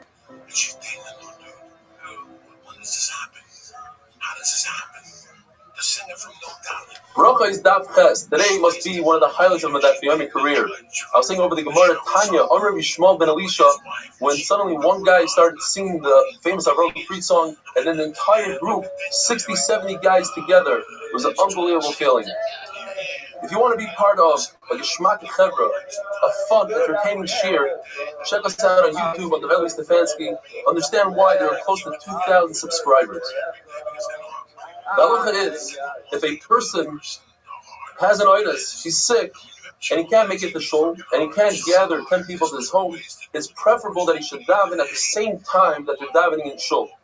HaKadosh Baruch Hu doesn't turn down the tefillah of the tzibur of the rabbi. The Baruch Hu says, whoever learns Torah, does milas chasadim, and davens with a minyan, it's as if they redeem me and my children from within the nations. The Shalom says, if there's a shul in a city and he doesn't go in, he's considered a bad neighbor. And because of him, he creates galus for him and for his children. Rabbi Avraham was under the impression that there are no extremely old people in Babel. Because it says in the pasuk, that's referring to Yisrael. When he found that there were old people, he said it must be because they come to shul early in the morning and they leave shul late at night, and that gives arichas yom. Rav Chisda says one should not sit right by the door, the entrance of the shul, because it looks as if he wants to run away from shul. Rather, he should give himself 2 doors distance into the shul. The Gemara brings 4 pshatim from this pasuk. Every chassid, pious person, should daven for this. Right before he needs this thing, and he'll get it if he davens for it. What is this thing? The first pshat is, Rav Chanina says, it's referring to looking for a wife. As it says in the pasuk, Matzah Isha, Matzah Kai, the Matzah matches Matzah in the pasuk. In fact, in Eretz Yisrael, they would ask, Matzah or you might say, after you married, now that you find out, the woman you married, is she a Matzah, Matzah Isha, Matzah Kai, is a good woman, or might say you married Matzah as a Isha? The Rashi says it's referring to Torah. You should ask for Torah and you'll receive it. Rabbi Avraham says you should ask for Tvura, for burial. The Rabbi says it's talking about death. You should ask for a good death. a pleasant death. In fact, Gemara says there are 903 types of death. The worst one is askara. The best one is Mrs. Nashika, like taking a tear out of milk. Askara is like taking thorns out of wall. It's very difficult. You should ask for a good misa. My Zutra says it's referring to a bathroom. You should find a good bathroom. The Gemara says, in fact, Mar Zutra seems to be the best out of all of them. Says Rav Chizda. It says in the pasuk, Oyav Hashem Shari Tzion Mikol Mishkenos Yaakov. What does Hashem love the most? He loves Oyav Hashem Sha'ormam Tzion B'Halacha. He likes the places that they come to the bottom of the halacha more than shuls and bati medrash. The halacha is one should daven where he learns. When Rabbi heard this halacha, he changed his ways. He used to learn at home and go daven in shul, but then he changed it to where he would daven and learn in the same place. Rabbi and Ravasi, they had 13 shuls in Feria, yet they chose to daven by the pillars of where they used to learn. It says, from the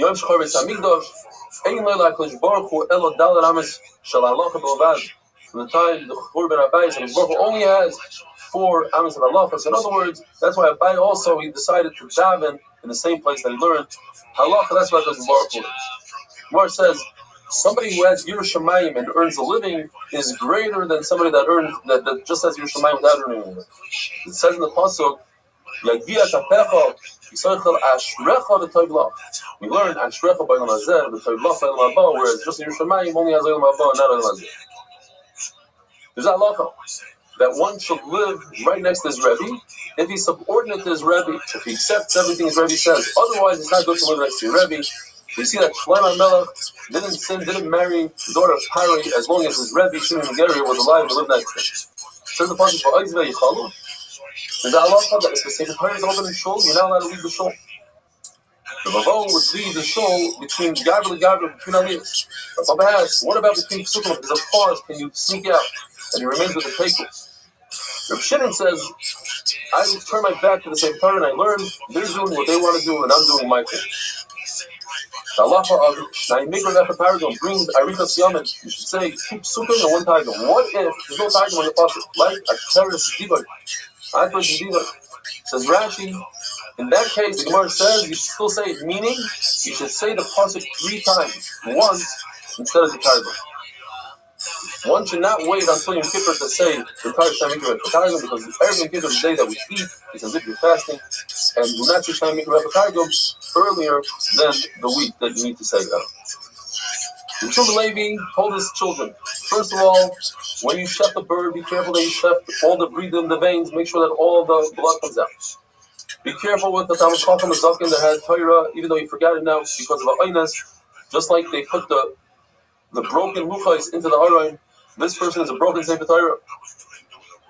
Rabbi told his children, do not cut meat on your hands. One shot is because it's a sakana, you might cut through, you might slip and cut your hand, or you might nick your hand, some of the blood will go into the food, and it'll disgust everybody.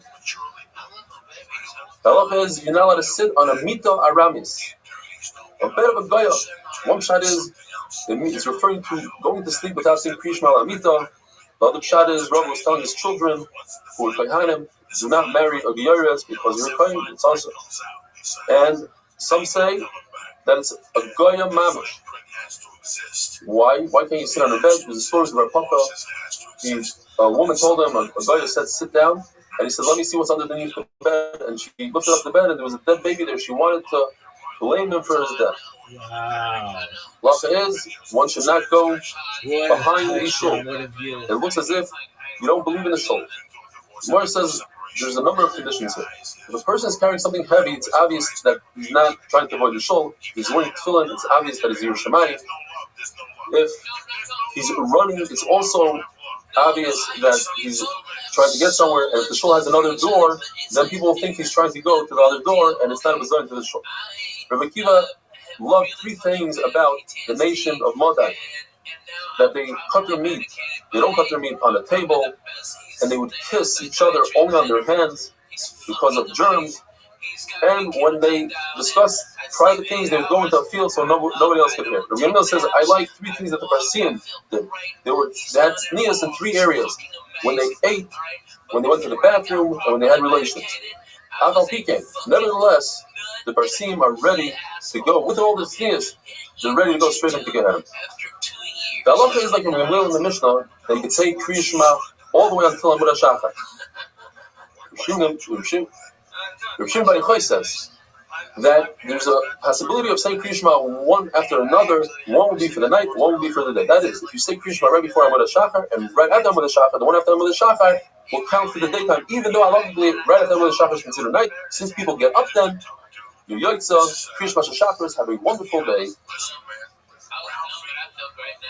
Let's get something on the As Comic Standing is a great show.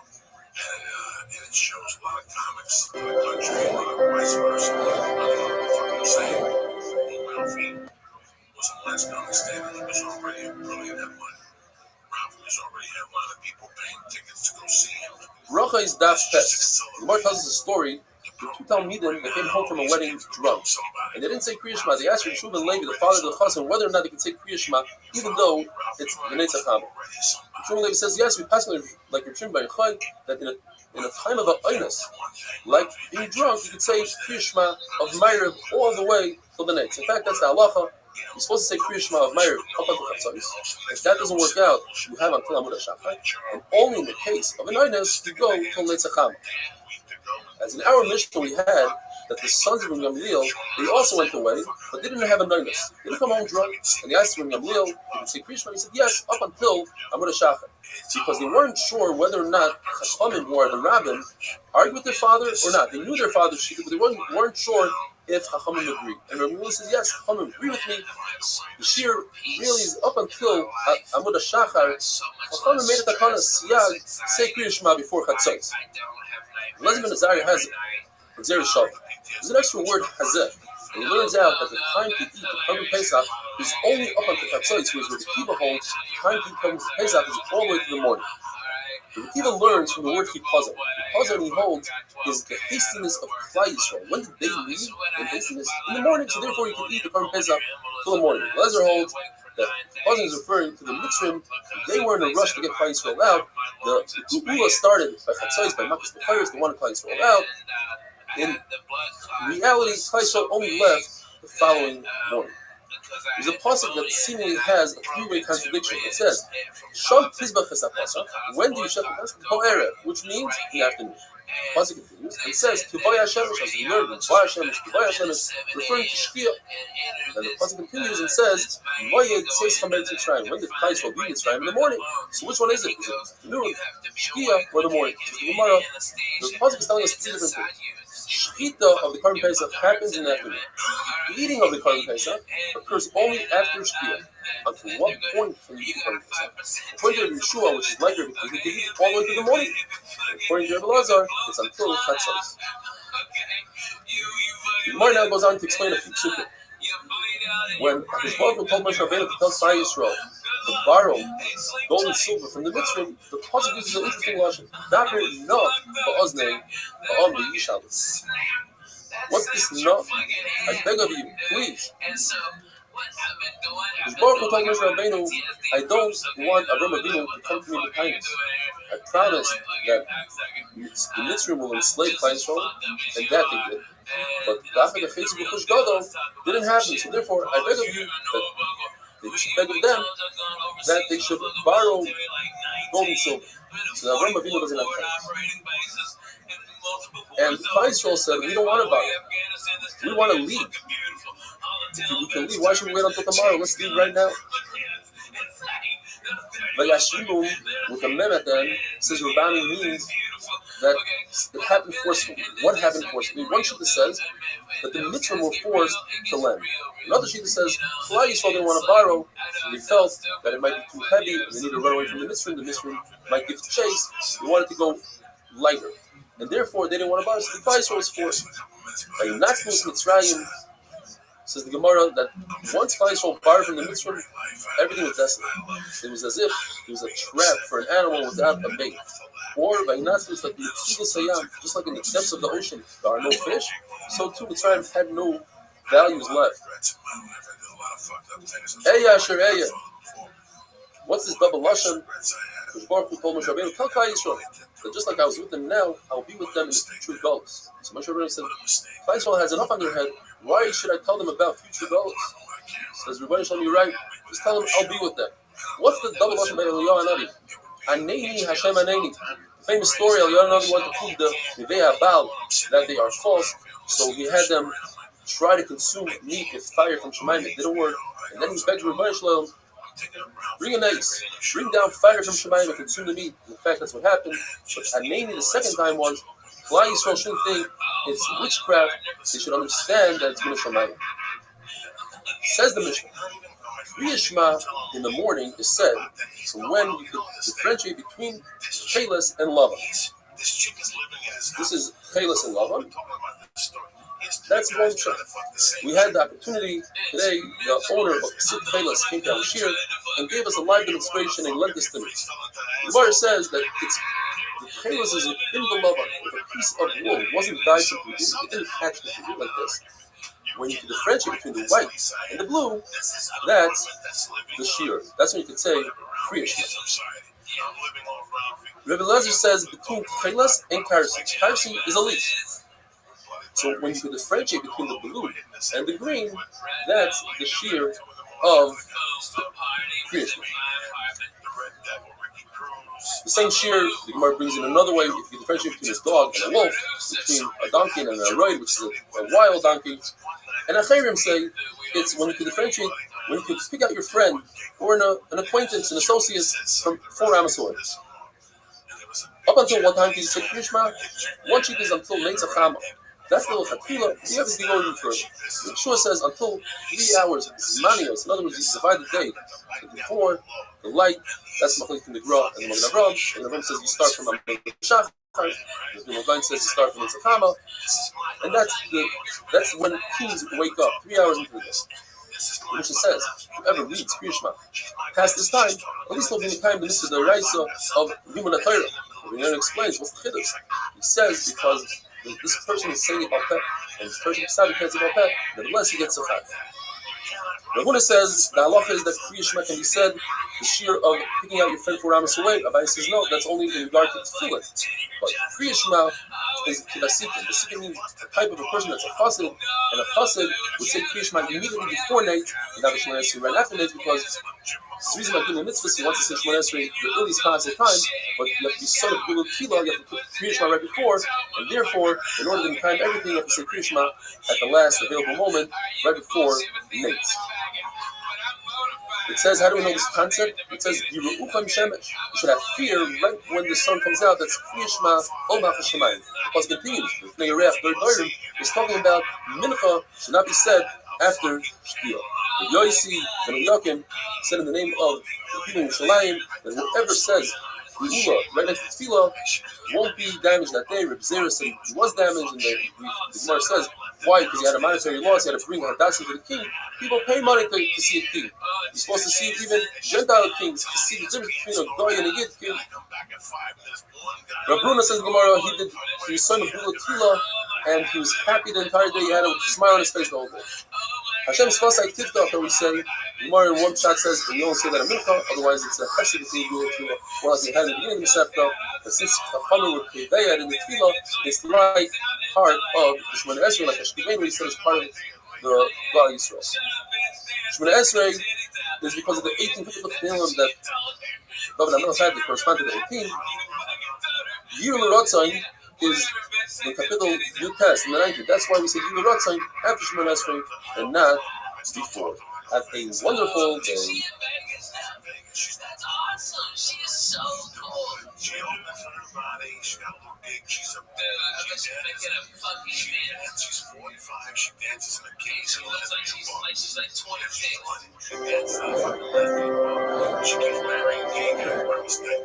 What? She hooked up with that dude in Alaska. I had to do this. What? This took me about 15 years ago. I had to do this. She married a gay guy. Rabbi is the Gemara tells us a story that a mayor had really bad neighbors. Sing down that they should die. Baruria's famous wife told him that's not the way to do it. You're probably thinking, Yitamu Chataim in Aretz. You should get rid of all the Chataim. Yes, get rid of the sins, but don't get rid of the sinners. What you should do is daven that they should do tshuva. In fact, daven that they should do tshuva and the requires of tshuva. A min once asked Bruria, how does the pasuk make sense? In Nabi, Lani Akara Shaloi Lada. Because she didn't give birth, she came out in a song, and she said, Shaita. Look at the end of the pasuk. Last and Lavi by the Geula, there are going to be many more cries from Yerushalayim than Edoi. In fact, the word Akara is referring to that our children don't go into Gehenna like your children do. Rabbi explained to Amin, why is it that David and Amelech put the parak of Avshalom, him and Avshalom, is the third parak in Tehillim, and the parak of him and Shaul is all the way at parak of Zayin. It shouldn't be the opposite. It's not in order of how it happened. So he told them, we believe in a concept called Smuchim. When a pasuk is next to another pasuk, or a parak is next to another parak, we learn something from it. We learn from the parak Gog Magog, which is parak Beis. If somebody might tell you, how is it possible that Gog is going to rebel against the Baruch Hu? I'll tell you, look, my own son rebelled against his father. Shimba Yochai explained the famous pasuk in Ishes Chaim. He pasuk b'chachma, v'sori as chesed al shayna.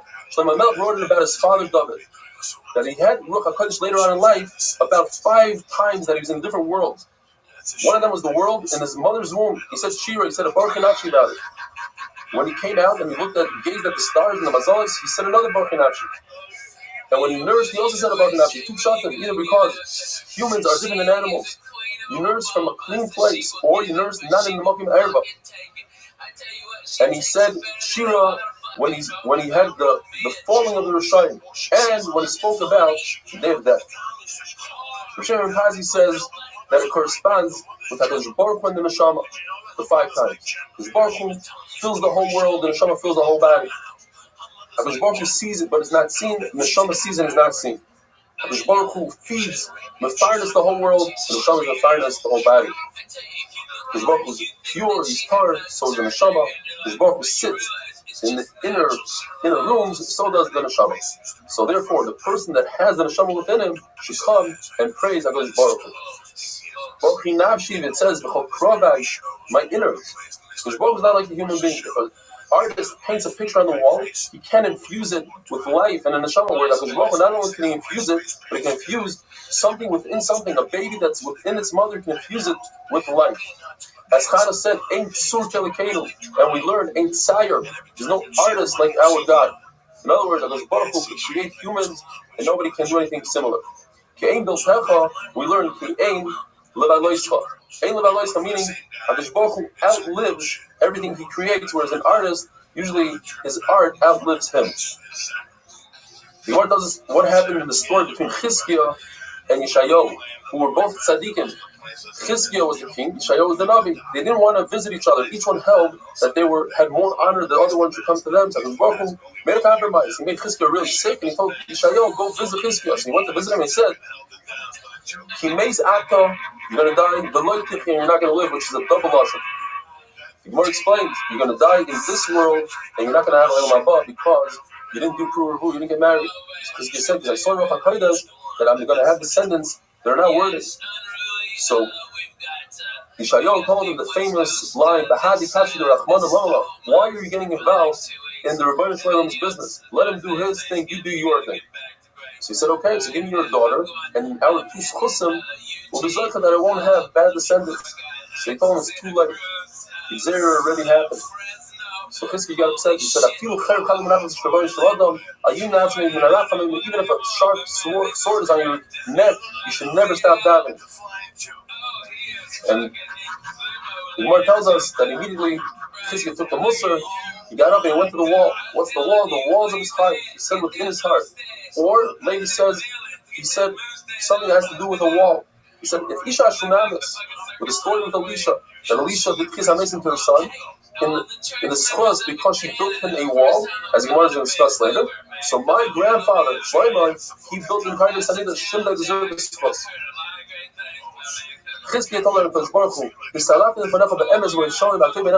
I did everything. What did he do? Says the Gemara, an amazing thing. He was soymech geula l'tefillah. Lady says it means that he took the book of medicinal remedies and he buried it. As Gemara says, Chizkiah did 6 things. 3 things the Rabbanim, Chachamim agreed with, and 3 not. He buried the book of refuahs. He broke the copper snake that Moshe Rabbeinu made to heal people. People started doing Avodah Zarah to it. And when his father, the Rasha Akhaz, died, he dragged his body in the streets on a bed of rope to show people that this is what happens when you do have a Zara. Those three things Chacham agreed to.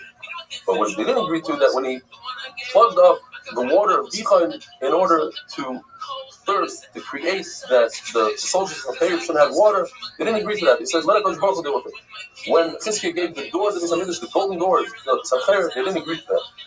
And when he did Iber HaChayish, he made an extra month of the year. On the last day of Adar, he said that's not good because that last day could be Nisan, and because it could be Nisan, you don't do Iber HaShan on that day.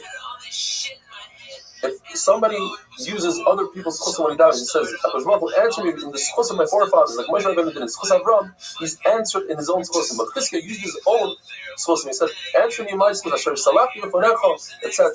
So they used the chus of David. Now going back to the story of Isha Shunamis and Elisha, she said, "Let's make him a wall." The machlokes, where did she put Elisha? She put him in an open Achsaga, and she had to build a wall to divide Achsaga. And then, what does Aliyah mean? Aliyah usually means in the attic. It means she put him in the best of her house. One side, she put him in the attic, and she had to build a roof. So why is it called a kir, a wall? Because it's kiru is a Russian of roofing. It says that she put a bed, a table, a chair, and a lamp. The Gemara says Elisha benefited from it. You're allowed to benefit from favors that people give to you. But Shmuel would refuse favors. He came with his own little suitcase. Wherever he went, he had all his belongings. Nobody could give him a favor. She knew more than her husband that Elisha was a kaddish. How did she know? She noticed that flies wouldn't land on his table. Another child is she noticed that his sheets were clean. They didn't have any carry on them. Whereas his Misharis, Gehazi, didn't have dusha. He grabbed her inappropriately. Says the Gemara that if a person hosts the Talmid Chacham and gives from his own belongings to the Talmid Chacham, it's as if he was makir the Talmid. The Gemara says three halachas in Tefillah. First one is that you shouldn't stand in a high place when you daven. There should be no haughtiness when it comes to davening. You're supposed to put your feet together like we do during Shemoneh Esrei, and you're not supposed to eat and drink before davening. If you do, it's as if you have gaiva and then you try to be ma'amud Shem Shamayim. Shmuel said, like in Yeshua, that Kriya Shema is said until 3 hours into the day. The Rabbi says that if you say Kriya Shema after this man, it's as if you were Mekayim Talmud Chayra. But you should say Birkas Kriya Shema, 2 before and 1 after.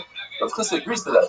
And in one lashon, Rav Chisda argues that. Mani says, somebody who says Kriya Shema in the right time has a bigger source than learning Torah. Had a wonderful day.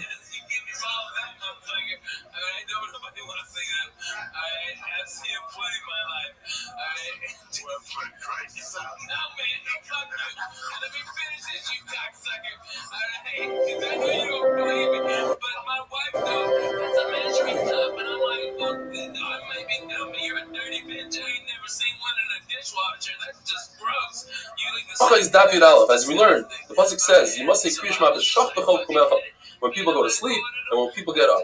We try to take it a step further, and they say just like when you go to sleep you're laying down. So when you say Kriya Shema shel Arvis, you have to be in a laying position. When we say Kriya Shema shel Shachris, you have to be standing up. Otherwise, the pasuk would say Ba'boker u'ba'arev.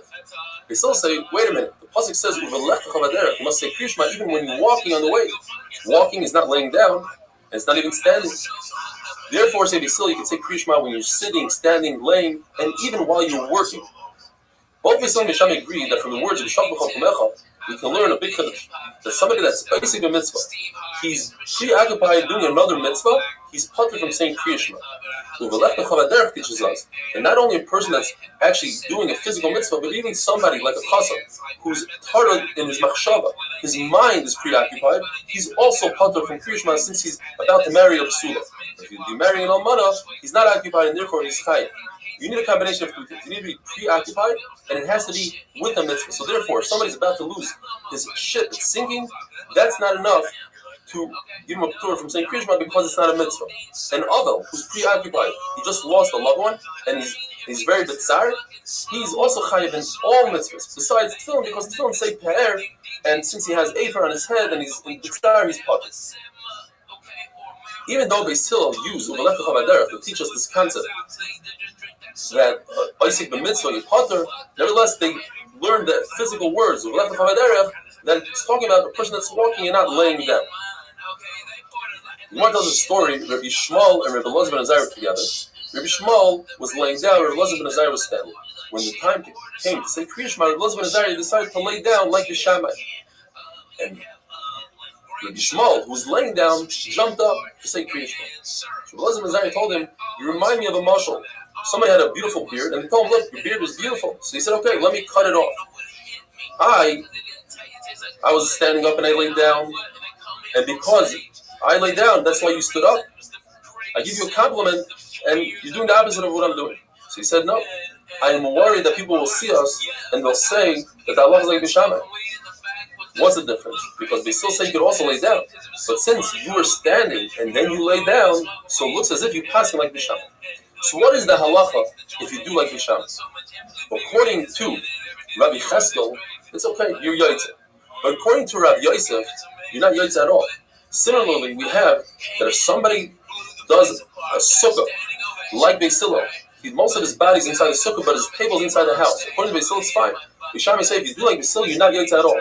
So if you reverse that, you say if you do like Beis Shammai, Beis Hillel will hold you didn't do anything. And according to Rabbi Yitzchak, not only did you not do anything, but you're chayiv misa.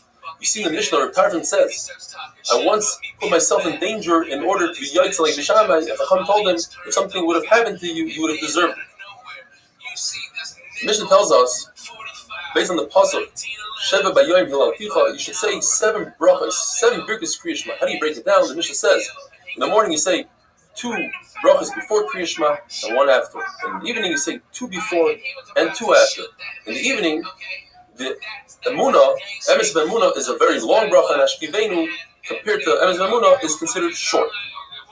Anytime Chachamim will masak a long bracha or a short bracha, that finishes with Baruch Atah Hashem, or doesn't finish, and you add or take off, you're not doing the correct thing. What are the brachas that we say in the morning?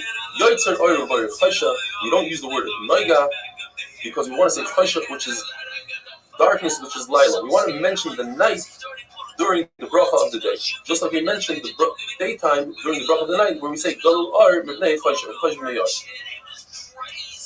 According to Shmuel, what's the second bracha? Ahava Rabba, like Nusach Ashkenaz. According to Chachamim, it's Havas Olam, like Nusach Sfar. Because it says, therefore, one should say Ahava Rabba in the morning and Havas Olam at night. Like Nusach Ashkenaz, I guess, Taisus war, Chachmei, Sarfas Ashkenaz. Shmuel says halacha that if somebody gets up early to learn, he should say Birkus HaTorah. And if he said the Kriya Shema with Birkus Kriya Shema, so Ahava Rabba patters him from saying Birkus HaTorah. When do you say Birkus HaTorah? Machlokes. Rav Huna says you only say Birkus HaTorah and the Torah should be sound. If you learn Chumash, but not even a medrash that tells you the halachas that come out of the Chumash. Rav Elazar says even medrash. Yochanan says you say Birkus HaTorah even from Mishnah. And Rabbi says you say Birkus HaTorah even for Gemara. And Rashi says because that's the Ikar Torah. This is great for Daf Yomi people. Gemara is the main part of Torah. Because from that, halach comes out, and it's the logic behind the Mishnah, and it explains away the contradictions in the Mishnah, and sometimes to add and take off words of the Mishnah. Shmuel says, what bracha do you make on Birkus HaTorah? Lazik b'divrei Torah. The Yochanan adds, higher of no, you finish off with a bracha. And Rav Nuna says, you say, Asher bracha banu mikol ha'am, which he says is considered the most important bracha out of the 3. Why? Because it gives a praise that is powerful, and a praise that Klal Yisrael in the Torah. And therefore, since these are all important brachas, we say all 3. After the Kohanim brought the carbon tamid in the morning and they salted the Ivarim, the Sgan Kohanim would announce, make 1 bracha. What is that 1 bracha? According to Shmuel, it's Ahava Rabba, and according to the Shlakish, it's Yoitzer Ar. And then they would say Aser Sadibros, and then they would say Shema Vayishmayim Vayomer, and then they would give 3 brachas to Klal Yisrael. They would say Emes V'Yatziv, and they would say the bracha Bavoida, which is similar to Ritzei, just it ends up Shois Chanavoid or another bracha, and then they would say Birkus Kohanim. Rav Zrika proved that you say Yoitzer Ar and not Ahava Rabba, because Rosh Hashanah says from here you see that brachas are not makif. In other words, if there's 2 brachas together and you say 1 out of the 2, you Yoitzer on that 1. Similar, let's say for Tefillin, if you say just a bracha on Shel Yad and on Shel Rosh, you only have 1 pair, or you can't put on the other one, you Yoitzer. How does he prove it? From the fact that they said 1 bracha.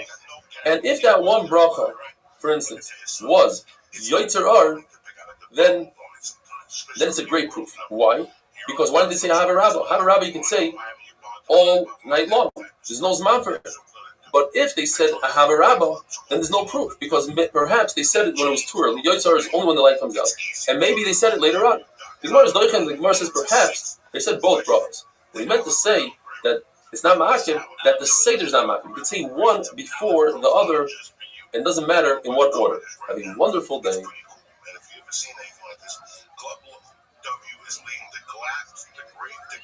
Wine revolution. What means is they cut out the middleman. They work directly for the vineyards, and they cut the guy out, which in turn saves the premium. So we call W premium wine, customized to your taste and a third of what you pay for in the store when you don't even know what the hell you're paying for. Yeah, you're not buying it's not like a club where they send you other companies. Bracha is daf yud beis. Although in the Beis Hamikdash they would say Aser Sadibros, Chachamim were misakin that outside of the Beis Hamikdash we shouldn't say Aser Sadibros because the meaning would say that's the only part of the Torah that we have. Kriya Shema and Aser Sadibros. Today, Aser Sadibros is so important that one should say it in private but not in public.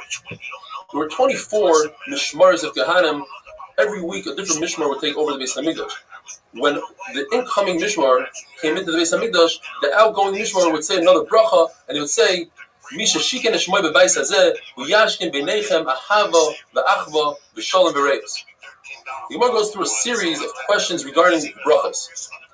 If a person starts in Ma'ariv, he starts off thinking that he's saying Shachris. He says Yoitzer Or, but he finishes off Hamarav Aravim. And the same thing in Shachris. He thinks he's saying Ma'ariv, Hamarav Aravim, and he finishes off Yoitzer Or. In both cases, he's Yoitzer because he finished off correctly. The reverse, if he started off correctly but finished off incorrectly, in Shachris he started off Yoitzer Or, but he finished Hamarav Aravim, and in Ma'ariv he started off Ma'ariv Aravim and finished Yoitzer Or, he's not Yoitzer.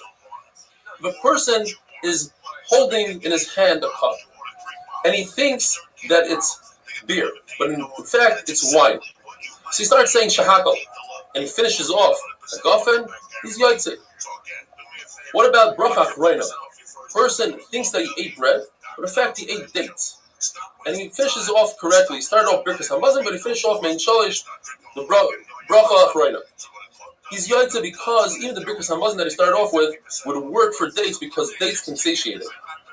But what happens, and this the Gemara remains in a suffix, if he thought that he's holding wine, but in fact it was beer.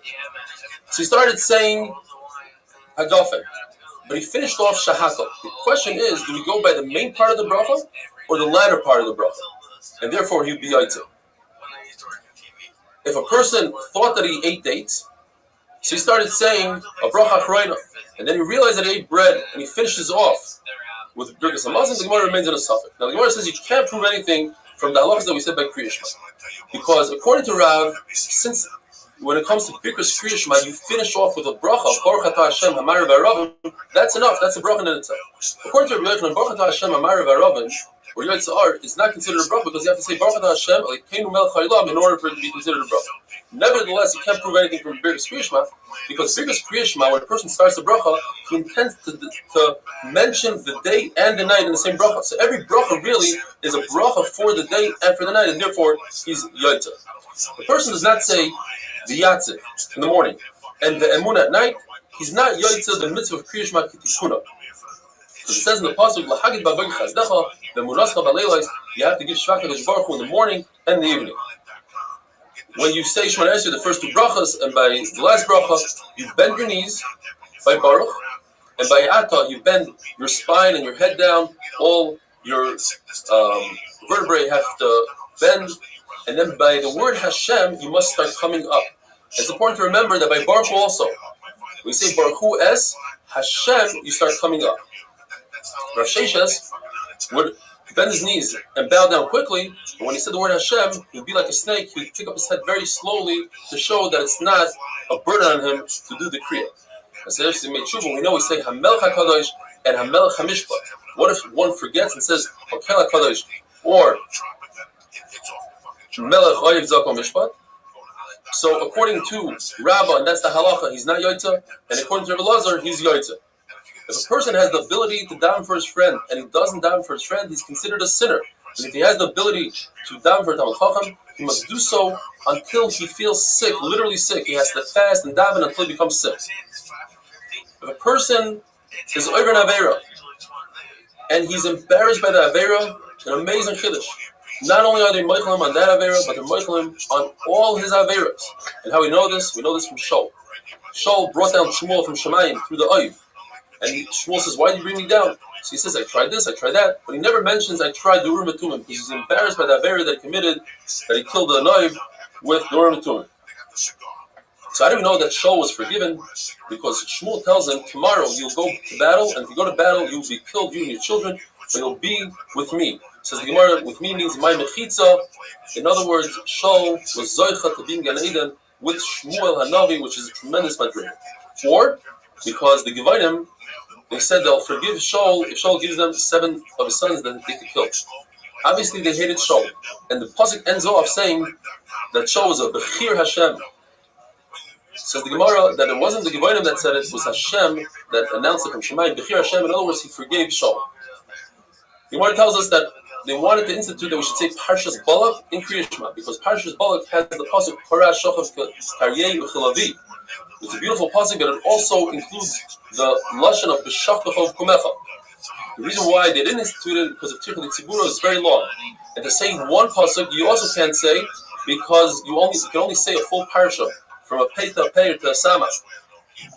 Why do we say Parsha of Tzitzis? Because it includes these amazing concepts. It includes the concept of all mitzvahs. Uschardim is all mitzvahs. It includes Parsha of Tzitzis, Vasalim Tzitzis. Yitzias Mitzrayim, Asher Yitzias Mitzrayim. The words Achri Levavchem comes to tell us that you shouldn't think about minos. Achri Enechem comes to say that you shouldn't think in Averis. Akim Zoinim comes to tell you shouldn't think about Avodah Zarah. Says the Mishnah, this is the famous Mishnah we said in the Haggadah, even though nighttime is not a time to put on tzitzis, nevertheless, Rabbi Ben Azariah holds that you should say the Parsha of Tzitzis. Why? Because it says in the pasuk, "Man tiskor esuim tzischa me'es Mitzrayim kol yimei chayecha." All the days of your life. Yimei chayecha are the days yimei. Kol yimei chayecha, the extra kol means the night. So you should say Parsha is the night. Chacham say no. Kol yimei chayecha comes to include the time of Mashiach. We're also going to say the Parsha of Tzitzis have a wonderful day.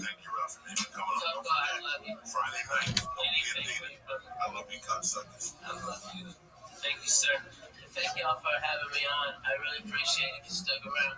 And I'm gonna do my but I love it when it makes me cry laughing, so I'm sorry. Bracha is Daf Yud Gimel.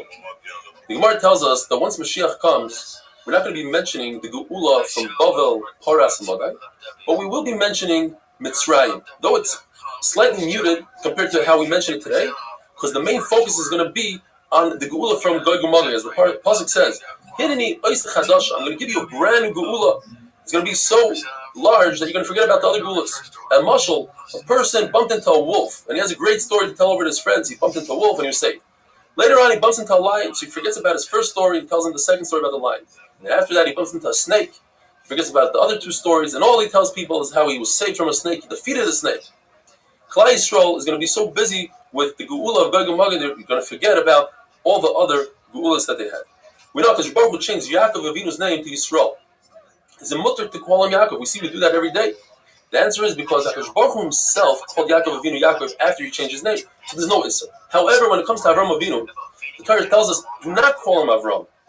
Therefore, his name was Avram, which means the father of his nation. Avram means the father of all nations. There's an Issa D'Oraisa, Allah and Asay, to change his name and call him Avram. What about Sarah? Her name was Sarai, princess of her nation, Sarah, the princess of all nations. So the Gemara tells us that Baruch Hu told Avraham Avinu, this is what you need to call her. But he didn't tell us. So therefore, if we call her Sarai, we're not over and Isra. And with that, we finish the first parak of Shas. We should be Zoicha to finish all the prakim of Shas together. Says the Mishnah, if a Sefer was fixing a Sefer Torah, and the way you fix a Sefer Torah, you say the words to yourself, and you fix. Now, if he had no intent to say the words, then he's not Yaitza Kriya Shema if the time of Kriya Shema came. But if he had intent to read it, he knew he was reading it, then it's Yaitza. Unless you hold, like the Manora that says, Mitzvahs Tzrichos Kavana, and then you would have to have Kavana to be Yaitza, the mitzvah of Kriya Shema. The Gemara is going to be discussing, the Mishnah that is, different cases of somebody stopping in middle Shema to say hello to his friend, or to answer. Everybody agrees that if the guy's not his friend, the guy is a bad guy that could kill him, then obviously you're allowed to say hello to him and answer him smack in the middle of Kriya Shema. If it's out of honor, kavod, so if it's between prakim, and we'll see what that means, then you're allowed to, according to the mayor, and according to Rabbi Yehuda, not only that, you're allowed to answer somebody, anybody, even if there's no honor involved. In the middle of the parak, between psukim, in the middle of the parak, according to the mayor, you're not allowed to answer, and according to Rabbi Yehuda, you're allowed to answer. What is bein prakim? Bein prakim means between the two brachas of Kriya Shema before Kriya Shema, between the second bracha of Kriya Shema and the pasuk of Shema, between the parsha of Shema and Vayayim Shemaya, between the parsha of Vayayim Shemaya and Vayomer, between Vayomer and Vayatziv. According to Rabbi Yehuda, you don't stop between Vayomer and Vayatziv. Why is the parsha of Shema first? It's not in the right order. In the Torah, the first parsha is Vayomer. The answer is because first we want to do Ol Malchus Shemayim, and that's in the parsha of Shema. So then why is Vayayim Shemaya second? Vayomer should be second. The answer is because Vayayim Shemaya is talking about Torah, and Torah is day and night, whereas the parsha of Vayomer Tzitzis is only during the day. Rabbi holds that Kriya Shema must be said only in Lashon HaKodesh because it says V'hayim as is. Although we already know that you can't say Kriya HaTorah in any language, it has to be in Lashon HaKodesh, but there's a Havamina that Rabbi would darshan like Chachamim. Chachamim say the word Shema. Shema is a Lashon of hearing. Any language that you hear it in, Chacham hold you can say Kriya Shema in English. Comes Rabbi and says, no, Kriya Shema has to be said in Lashon Kodesh. So what does Rabbi do with the word Shema? He says the halacha is that you must hear the words coming out of your mouth. And Chacham hold you yaitzu even if you don't hear the words coming out of your mouth. And Rabbanan take the word V'hayu and they learn that if you mix up the words Shemaya im instead of im Shemaya, you're not yaitzu. It has to be in order. And Rabbi learns that from the Hay of Hadavar. We have a three-way machlokes. Where do you have to have kavana, the proper intent, in order to be yaitzu? If you don't have that proper intent, you're not yaitzu. According to Rabbi, it's just the first pasuk, and therefore, and Rabbi holds that's the halacha, and that's how we pass it. So if a person just had kavana the first pasuk, and he had some ayinus and he didn't say the rest of Kriya Shema, he's yaitzu halacha. According to Rabbi Eliezer, you must say the first three psukim of Shema, the kavana, as it says, ba'ela, and therefore. They hold that you have to stand. In other words, if you're walking like Priscilla, and you'll ask Kriya Shema while you're walking, but the first three psukim you must stand still in order to have the proper kavanah. Rabbi Akiva holds that the entire first parasha you must have kavanah because it says Al Levavecha, and therefore they hold that you have to stand still and say the whole first parasha so you have kavanah. The pasuk says Al Levavecha v'dibarta bam, that until that point you have to read it and have kavanah, but from that point on you could just read it without kavanah, and you're yaitze. You should have kavanah, but if you don't, you're yaitze. What about the fact that in the second parasha it says Alevavchem l'daber bam? Seemingly, you have to have kavanah. So you want to know that comes to tell us the halacha that your tefillin sheyad should be opposite your heart. Rabbi Yosha holds that up until that point, Alevavchem, you have to have kriya the kavanah, but past that point, you have to have kavanah. And the words l'daber bam come to teach us that we're talking about Torah. And the pasuk is telling us, you must teach your children Torah so that your children can talk in learning. Says the Gemara in the pasuk of Shema, when you say echad, if you lengthen the dalet, it's very hard to do it as Ashkenazi. It's easy to do it if you're money. Then HaKadosh Baruch Hu gives you arichas yamim. Rashi says as long as you don't say the ches really quickly, the ches has a kametz. Echad, if you say it quickly, it might sound like a shva. You shouldn't do that. Rabbi saw Rabbi Yirmiyah saying the word echad very, very long. So he said, listen, the only chiyuv you have is to think in your head that HaKadosh Baruch Hu is one in Shemayim, in the Aretz, and in the four ruchos. There's no need to be Meirach. Rabbi would teach his Talmidim Torah from morning to evening. He had no time to say Kriya Shema, and he was actually patur from Kriya Shema. So what he would do is he would put his hand on his eyes and he'd just say one pasuk, the first pasuk of Shema Yisrael. And the machlokes is whether or not later on Rebbe would repeat the entire Kriya Shema. We know one thing. We know that Rebbe would say over this Talmidim every single day, would talk about Yitzis Mitzrayim. Either because he wanted to be Yotzei Yitzis Mitzrayim, or he wanted to be Maskir Yitzis Mitzrayim in the proper time. Have a wonderful day. asshole. And then, like 2 weeks later, I saw Kaufman get beat by a woman. One of these big bitches from Tennessee. I mean, she's big, probably Mississippi, North Mississippi. Okay, this big bitch whipped his ass. Okay, and so it's third tier, but it's legendary. You know, I mean, it was Mid-South and something else. I forget the name of the other one. Bracha is Daf Yudalid. If you or if you know somebody else that might be interested in a Daf Yomi share that's entertaining, fun, gishmak, with a lot of visual aids, search for our share online on YouTube under Rabbi Shemesh Daf Yomi or Eli Stefanski, and come see for yourself why, since the beginning of brachas, over 1,000 views per share. We learned in the Mishnah that there are certain situations where you're allowed to ask or tell somebody hi, say shalom to somebody, and answer him.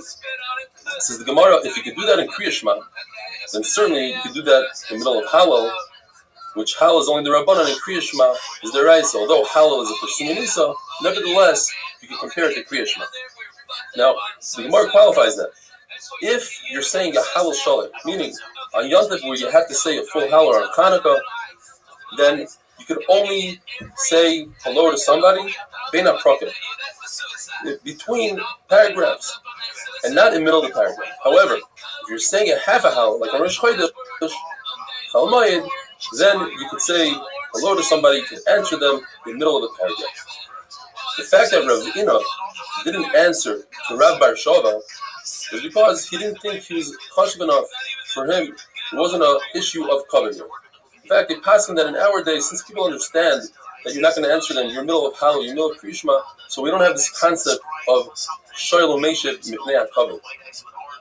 Two halachas in regard to tasting food.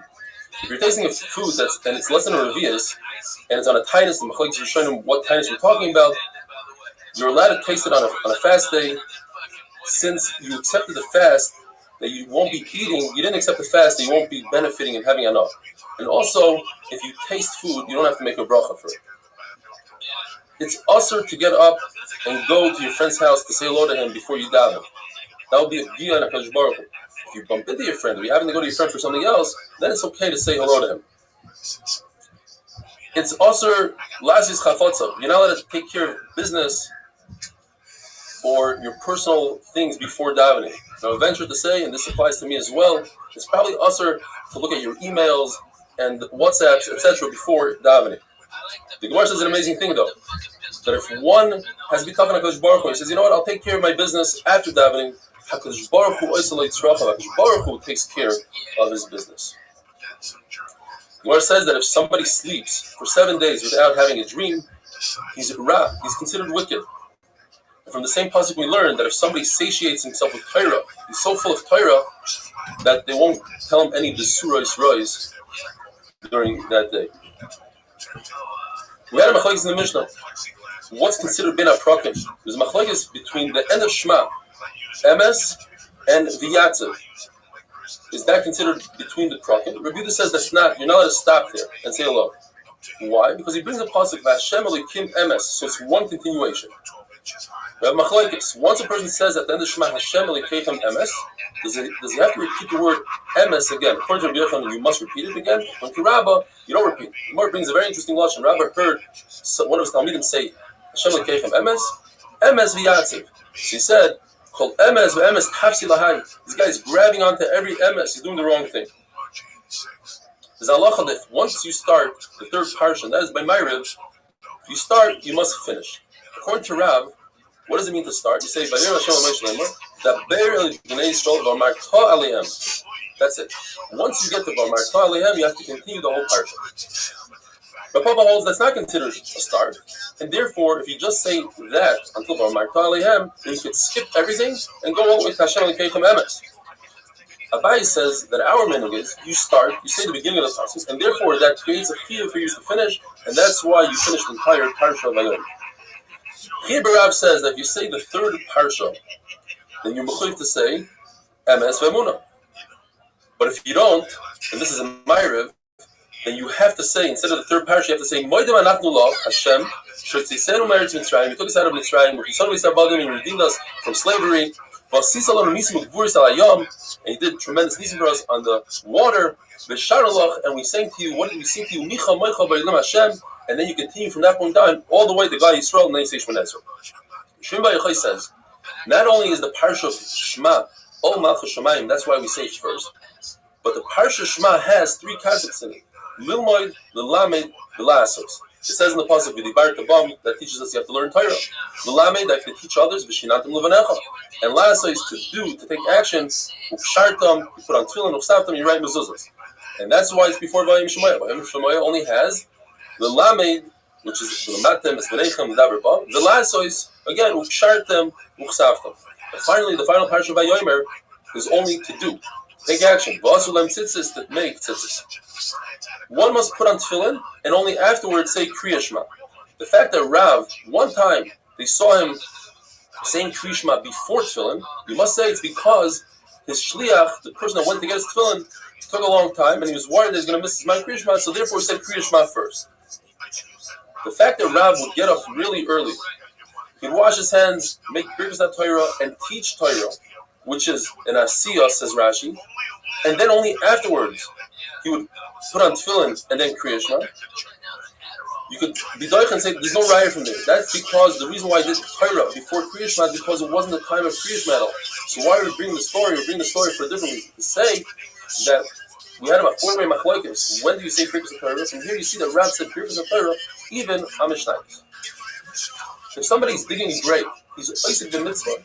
He's puzzled from all mitzvahs, including Kriya Shema, tefillin, Shemon Esrei. If he's digging the grave with another person, then they could switch off. One could come out of the grave and he'll say, put on tefillin, Kriya Shema, and tefillah, and then he'll switch with his friend. Rabbi Shimon Bar Yochai says that in Kriya Shema, when it comes to reading, you say Ol Malchus Shemayim, which is Shema, and then you do Asiyah. But he's mitz, but when it comes to physical Asiyah, tefillin comes before Kriya Shema, which is Ol Malchus Shemayim. The person says Kriya Shema without tefillin on, according to Ula, he's made Eidos Sheker. He's testifying falsely because in Kriya Shema it says you should wear tefillin. And according to Rabbi Yochanan, you're not performing the mitzvah to You're not doing the mitzvah as it was meant to be. It's a mashal as if somebody brought a karban oila without bringing the mincha that's associated with it, or tzvachim without nesachim. Have a wonderful day.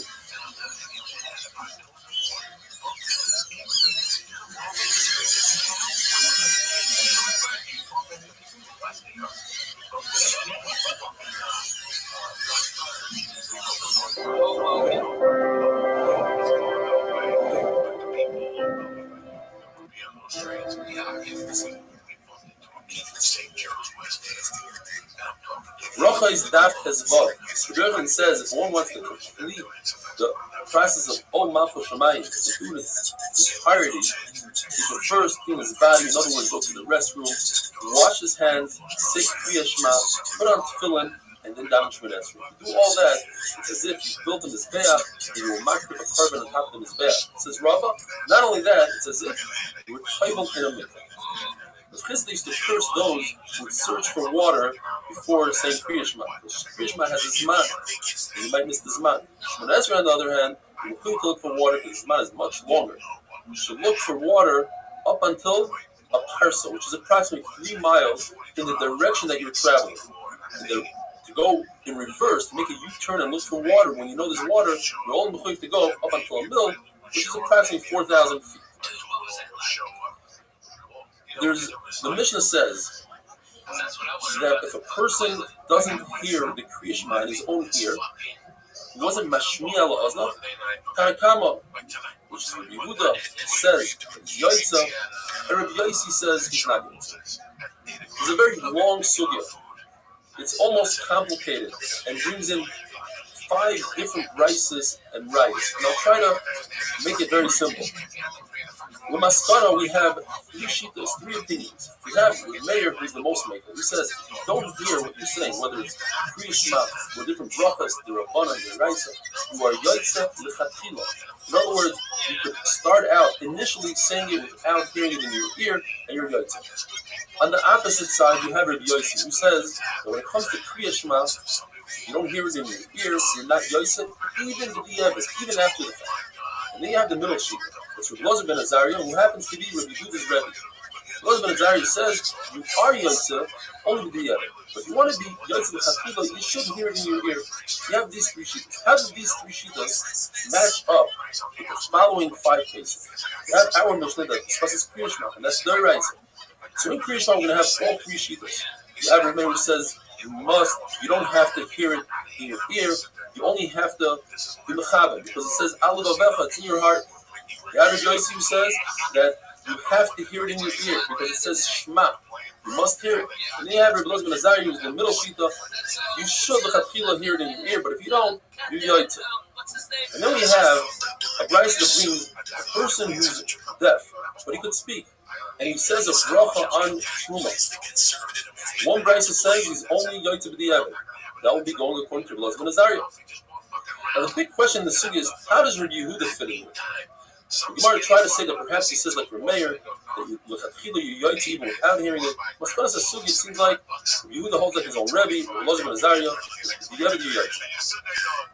so this brayso that says that you're yoytze if you're deaf and speak, the yoytze only the evidence when you play Truma, the bracha Truma, which is the Rabbanon, goes according to Rabbi Elazar. There's another brayso when it comes to a deaf person who can speak, and that's what Shimon has. He says that you're yoytze even l'chatchila. That must be going according to Rabbi. And then you have the halacha of Birkas Hamazon. Birkas Hamazon is the brayso, and it says that you should not bench in your heart. That means that you should do so, but if you do it, then the evidence you're yoytze. And that will be according to Rabbi Elazar ben Azariah. And finally, we have the case of Megillah. Megillah, Kriyas Megillah says that a cheresh shoytze b'padin should not say Kriyas Megillah, but if he did so, if the cheresh did so according to Rabbi Yehuda, Rabbi Elazar ben Azariah, you are yoytze from a cheresh. The same thing would apply to a padin. She says that a padin is like a cheresh, that l'chatchila, he should not be moitze other people in Megillah. But if he did so, yoytze b'diavad. A shaita, even b'diavad, you're not yoytze.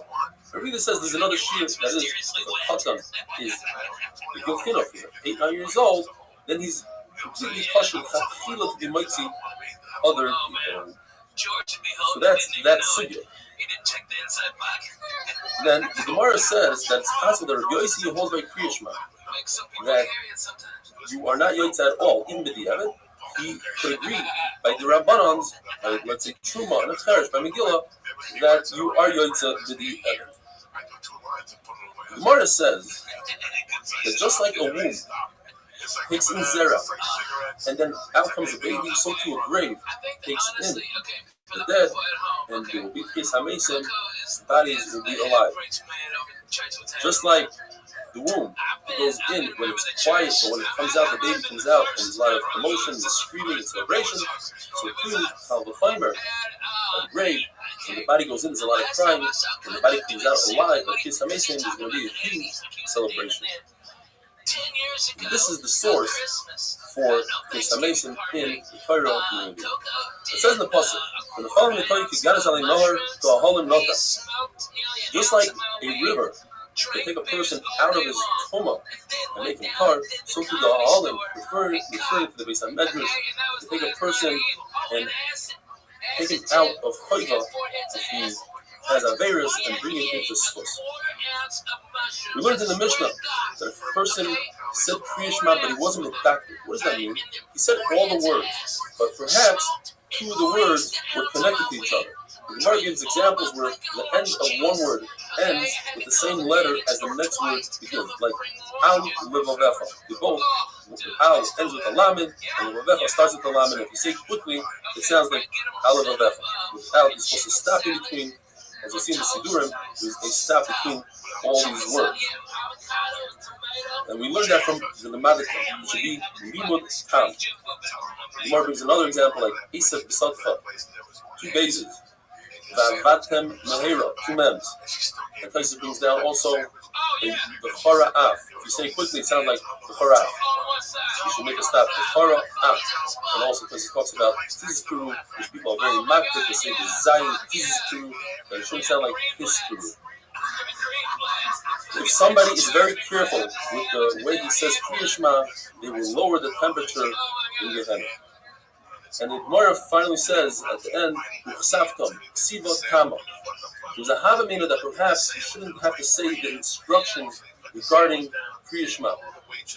How to put on your tefillin, how to write, how to do the mezuzah. Maybe you should only say the psukim that have to do with Yerushalayim. The Gemara says, no, that's only by a site that we take out all the instructions and we just put in the curses, because over there it says Olis. And there's no Jereshava between sites of our sugya, because it says Uksav Tam, it should be Ksiva Tamo.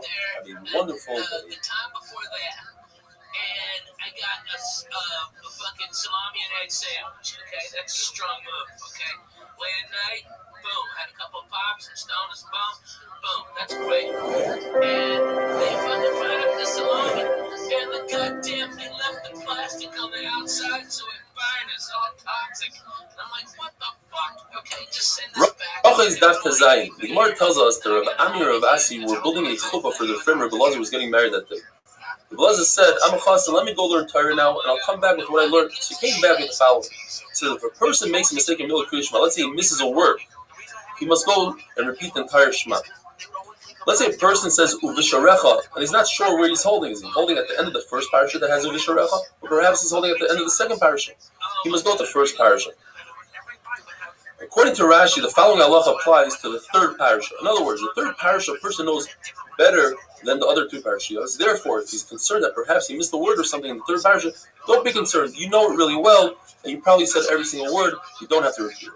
Says the Mishnah, if you have a worker who's picking fruit from a tree, or even his boss, and they're on top of a tree, and the time of Kriya Shema comes, you're allowed to say Kriya Shema on top of a tree, provided that the first pasuk of Kriya Shema, they stop working and they concentrate on the first paragraph, on the first pasuk. According to other Rishonim, you have to concentrate on the entire first paragraph.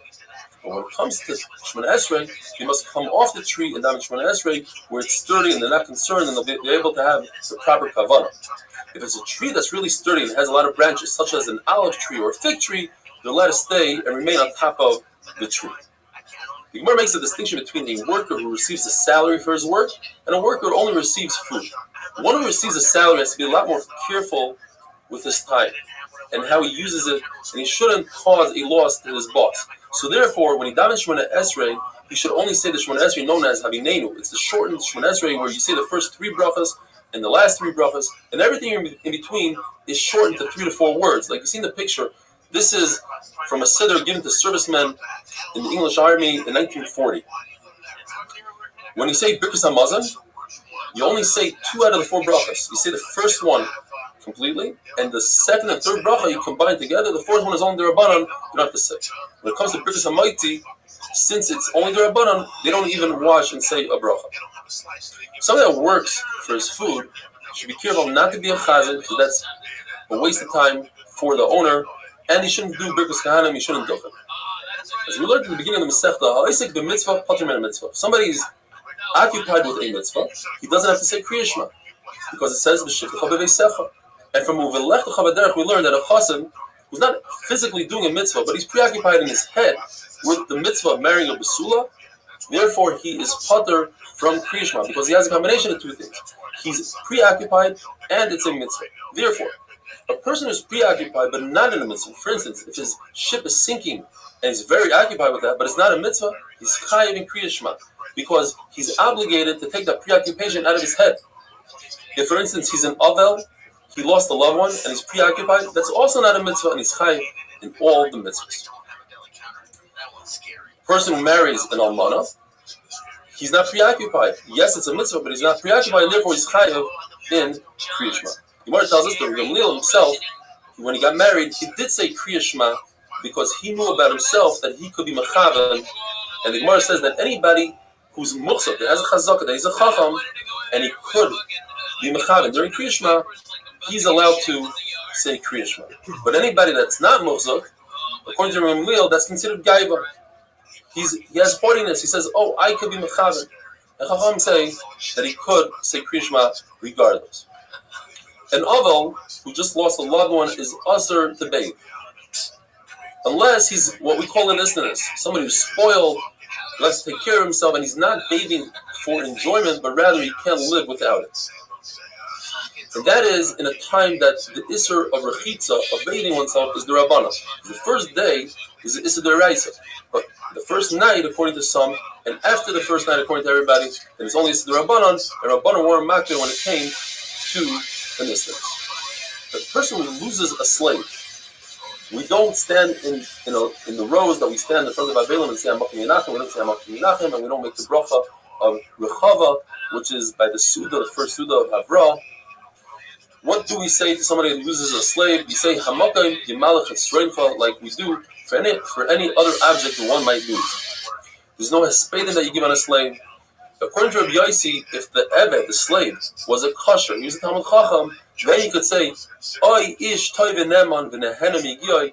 Wow, what a great person he was, and he was trustworthy, and he was nehena.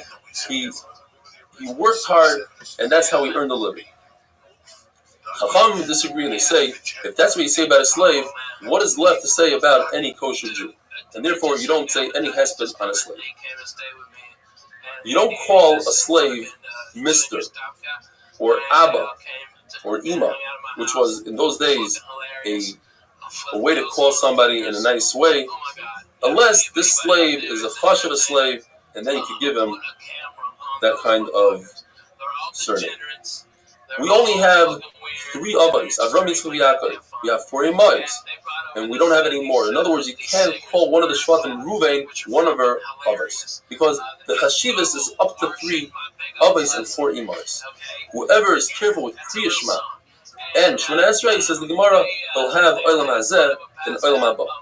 And now the Gemara brings many different tefillos that the Amoraim and the Tanaim would say after Shemona Esrei, in order to make the Shemona Esrei their own. And the time permitting, we'll go through most of them. Rabbi Lazar would say the following: that we should have a hava, a achva, v'reis, v'shalom. In other words, we should have peace and harmony, achdus, and we should have many talmidim, and that the future should show a lot of hope, and we should have Gan Eden, and we should have the Yetzer Tov, and we should wake up in the morning and find that we have Yerushalayim, and we should find all our needs. So Rabbi Yochanan used to say, peek at our shame and see how hard we have in our life, and you should use rachamim and ois and chasidus, and you should give us graciousness, and you should use good and invasun osecha. Reb Zera would say, we shouldn't sin, we shouldn't be shameful. Reb Chi would say, our occupation should be Torah, and we shouldn't have pain in our heart, and we shouldn't have dim eyes. And Rab would say the famous davening that we say are Rishvaidish. Long life, Chaim shel Shalom, shel Taiva, shel Bracha, shel Parnasa, shel Tzatzamayis, Chaim sheyesh b'hem yiras chet. We should have Bushu Chlima, we should have wealth, we should have Ahavas Torah and Yerushalayim, and Chaim sh'temal alon is Chom shalis lebin al Taiva. Rabbi would say, Yirotzim ufanecha shetatzilenu me'azi panim. A lot of people insert that in the davening. Me'azis panim, me'adam ro, me'pegara. People shouldn't say terrible rumors about us. We shouldn't have bad friends and bad neighbors. Whether it's a guy or not a guy. Even though Rebbe had guards, he would still say all these tefillos. And tomorrow, Mirza Hashem, will continue with the rest of the tefillos. Have a wonderful day. This is Joey. Hey, how you doing? Joey, what's going on? Listen, I don't mean to bother you. This is a kid. I'm getting really steep. He's on Periscope.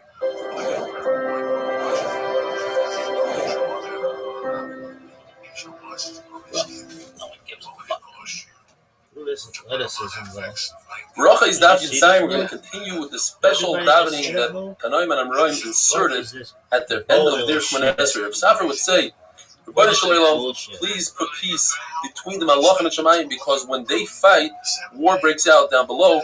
Have peace between Talmidei Chachamim and between people that learn Torah Lishma for its own sake, and people that learn Torah for their sake, for their covet.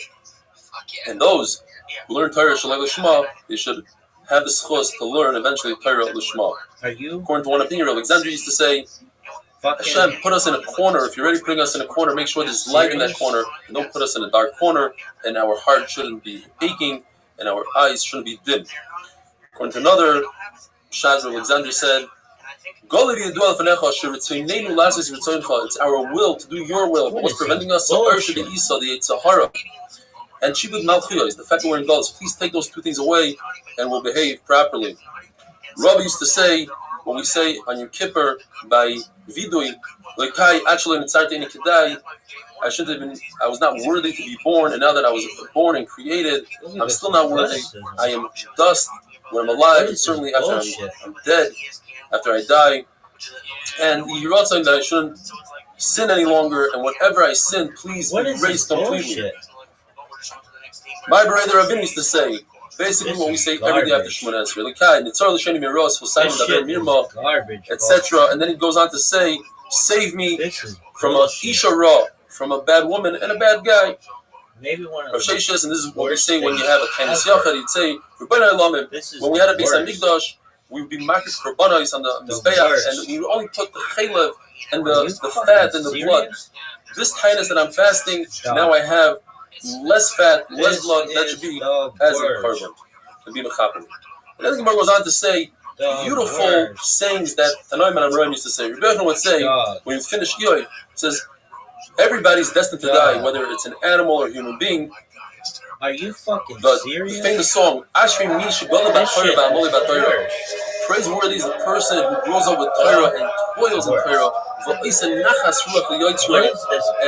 creates a beautiful nachas to his creator, and he dies with a great name, with a great reputation. Toiv Shem, Shem and Toiv, a good name is better than good oil.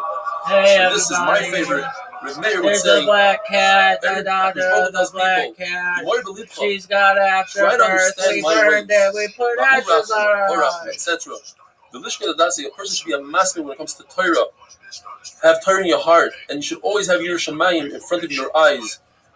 Watch, guard your tongue, guard your mouth. There's one rabbi did it, and then he fucked his eyes up, and everybody was like, nobody was like, dude, that was a fucking stupid ass idea. Chacham Yavne would say, I'm a creation and you're a creation. I go to learn Torah, you go to work in the field. Yo, what is this? My job is easier.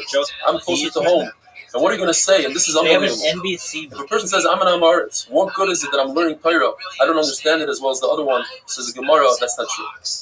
The main focus is the intent and the effort a person puts in. You can learn the same amount as somebody else, and that person understands. I like it back in the day. You get the same amount of stars as that other person because you have the same intent. Rabbi used to say a person should always be conniving when it comes to the Sahara, try to trick him when it comes to Yiras Hashem. A person who answers softly will do away with a lot of anger. And a person should always seek peace with his relatives and with his brothers, with his friends, and even with Goyim in the marketplace. The Gemara brings Rabbi and Zakkai would never allow somebody to say hello to him first. He was always the one to initiate the hello, even to a non-Jew in the marketplace. Rabbi says that the main point of Torah, and that's the ikar in the world, is to do Ma'asim Tovim and Tshuva. A person shouldn't be someone who just learns Torah and then kicks the person according to Torah like his father, his mother, and his Rebbe. We're talking about a different type of Lishma, a person who learns Torah. Shalei Lishma, Likanter, that means in order to outdo somebody else, that's a person that's better, they shouldn't have been created. Rav says, this world is different than the world to come. In the world to come, even if we have a physical body, we're not going to be dealing with eating, sleeping, kuruvu. We're not going to be jealous of each other. There's not going to be competition. We're just going to be sitting with crowns on our heads and basking in the glory of HaKadosh Baruch Hu. The Gemara's famous question, if women don't learn Torah, how are they Zochah to Olam Haba? And how are they Zochah to protection according to the Vilna Gaon? And the Gemara answers by bringing their children to learn Chumash in school and allowing their husbands to learn Mishnayos and Gemara, Daf Yomi, and waiting for their husbands, because in those days, their husbands would leave for extended amount of time, waiting for their husbands to come back from learning. That's how they shear in the Torah and Olam Haba. The Gemara brings a beautiful bracha that Chachamim would say to each other, and basically it includes all the limbs in the body, that their mouth should talk Torah, their feet should run to Torah, their eyes should look forward to Torah, etc. There's a machlokes in the pasuk. Alufeinu misubalim. Alufeinu means our leaders. Misubalim, we take the burden. One man says Alufenu is that our leaders in Torah Misubalim, that they have the yoke of mitzvahs. The other says Alufenu is referring to Torah and mitzvahs, and Subal is referring to Yisurim. And the Gemara goes on to say that we make a bracha that we shouldn't be like David and Shaul, that they had bad advisors like Toitel and Doye, and we shouldn't have children that go off the derech. Machlokes in the pasuk, Abirei Leiv or Chaykim Tzedakah. Who are these Abirei Leiv? One shot is we're talking about tzaddikim, that they are distant from tzedakah, so to speak, that they could sustain themselves. They don't need to come on Kadosh Baruch Hu to help them, whereas the entire world has to come on Kadosh Baruch Hu.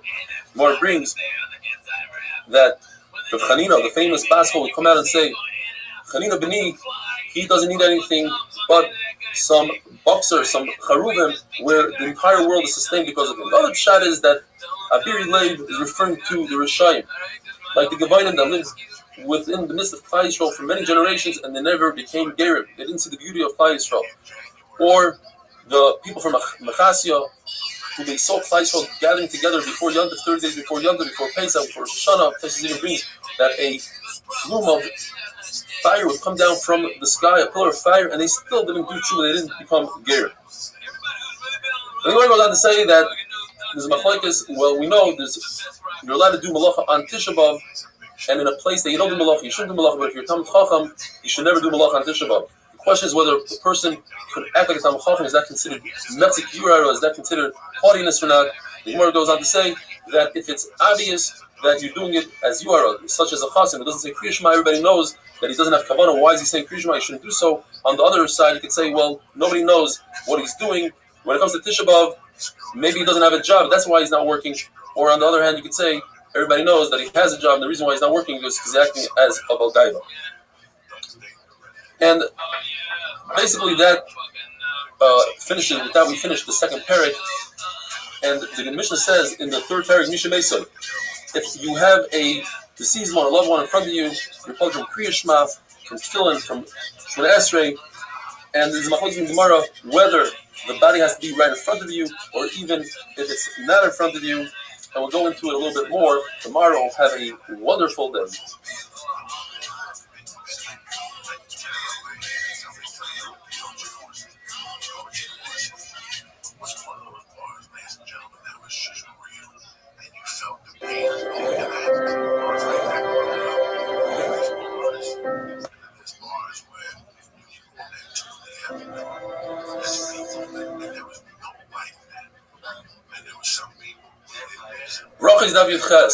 Before we get into some amazing stories, let's first talk about halachas that have to do with the dead. There's a concept called loig l'rash, poking fun at the dead, causing the dead to be jealous. And that includes not only mitzvahs, but even eating in front of the dead, as we're going to see. So you're not allowed to walk 4 amas within the dead, or in a cemetery next to kvarim, and say Kriya Shema, Dam Shemona Esrei, say Kaddish, Tehillim, etc. You're not allowed to hold a sefer Torah in your hand and read from the sefer Torah. It says Tosfos, you're not allowed to even say Torah Baal Peh. And you shouldn't wear your tzitzis outside. It causes the dead to be jealous. If you see a funeral procession, you must accompany the procession. Otherwise, the dead is going to be upset. He's going to say, why doesn't this person come to my funeral? And if you do, says the Gemara, then it's as if you accompanied Kadosh Baruch Hu himself. It's also to eat in front of the dead. And therefore, if one has to eat, he should leave the house that the dead person is in, go to his own home, go to his friend's home. If you don't have a friend's home, build a wall. If you can't build a wall, then turn your back to the dead, and then you eat. As an oval, it's also to be mesiv, it's also to lean, it's also to eat meat and drink wine. And you shouldn't, says Rashi, you don't need to make a bracha, not a bracha Rishana, not a bracha Chroina. According to other Rishonim, it's also to make brachas. And it's also for other people to be mitziu. And according to Rashi, other people don't have to be mitziu with the bracha. But on Shabbos, all those halachas don't apply. You could lean, you could eat meat, you could drink wine. And there's a machlokes whether or not you're chayav in oil. Someone who's dealing with the burial of his own relative, he's oisig b'mitzvah, and therefore he's other from all the mitzvahs. Kriya Shema, Tefillin, Shemona Esrei, etc. There's machlokes in the Gemara what that means exactly. Rabbi says that it's only if the dead is right in front of him, but if once he leaves the house, he's not there, then there's no longer a chiyuv there's no longer a ptur to do other mitzvahs. But the Ravashi, you see by Avram Avinu, that even though he was dealing with Ephraim and Sarah was no longer in front of him, the Torah considers it as if Sarah was in front of him. He's still dealing with it in his head, and therefore he's putter from all mitzvahs. What about the people that carry the arayim, the pallbearers? They are all other from Shemar Esrei. The ones that are in front of the arayim, they haven't had a chance to hold the arayim yet. They are part of the Kriya Shema. The ones in the back, they already held onto the arayim, they want to hold it again. They must say Kriya Shema. Those people that come to comfort the Avelim, that's also mitzvah. They're also Isaac mitzvah, Patim mitzvah. If they have a chance to say the first pasuk or the other sheet of the first parsha, they should say so. If they don't have a chance, then the inner ones standing in the inner rows, that they are the ones saying directly to the Avelim, Hamakim Menachem, and giving them words of comfort, they are part of the Kriya Shema. The ones on the outer rows that don't really say directly to the Avel, they are chayiv in the Kriya Shema. What about those, the Shomrim, the people that watch the body? It seems like from the Gemara that they're watching them from ice. They are also considered Isaac mitzvah, they are part of the mitzvah. If there are two of them, then one could go to the side and daven while the other one watches. On a ship, there's machlokes whether there are mice or not, if that's a concern. According to one man, it is, and therefore one should watch the body. According to another man, both of them should go to the side. Once Zman Kriya Shema comes and say Kriya Shema. There's an isser to treat bones of the deceased without respect. You have to treat it with respect. And the same halacha applies to Sefer Torah. Therefore, you don't take bones and throw it into a sack and throw it on a donkey. The same thing with the Sefer Torah. Unless you're concerned that people will come and steal the Sefer Torah or do something to the bones, you can throw it on a donkey. Now, the Gemara discusses, and here are all the beautiful stories. What exactly do the dead people know? What do they hear? What do they understand? Because we're talking about Loig L'Rosh, now to poke fun at a dead person. What does he understand? It comes out of Maskana Sasugya that a dead person can feel pain. Some say it means his neshama feels the pain. But if an insect is eating the body, he feels that pain.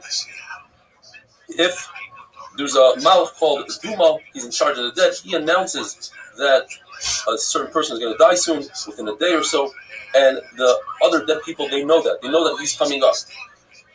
Dead people can get information and news from visitors. Other dead people come up and tell them what's going on down below. They can get that information. And in a situation where the person whose nifter is a great chashuv person, they will in fact announce that his arrival way before his nifter, as the Gemara discusses regarding Shmuel.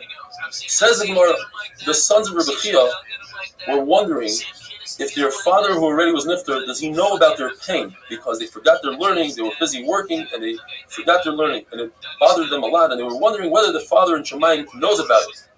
One of them said, what do you mean it's a pasuk? Dead people don't know anything. Says the other one, you didn't learn right shot. Mason is referring to the Rishayim.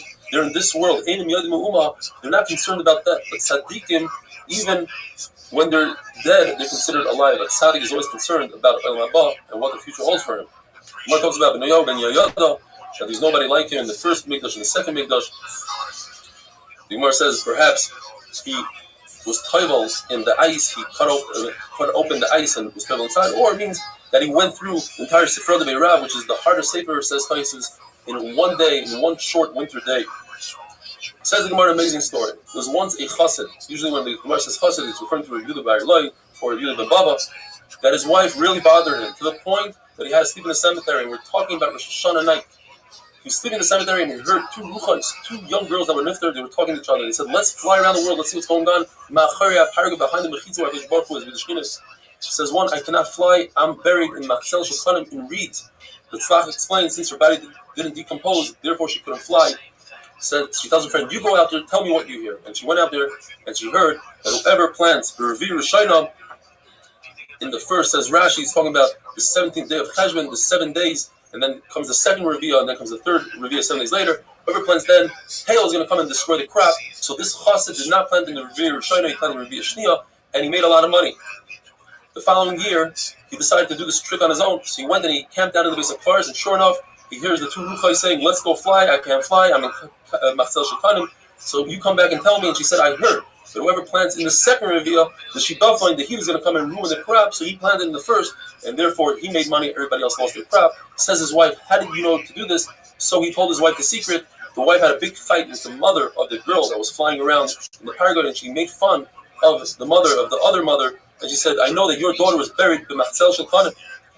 Third year, the chassid goes to the cemetery and he hears the ruach saying, let's go fly around. And one ruach said to the other, I cannot fly because the live people are already saying, they're making fun of my mother, that she buried me with Machzel Shulchanim. So you see that the dead do know. So the Gemara, perhaps somebody was nifter, told her.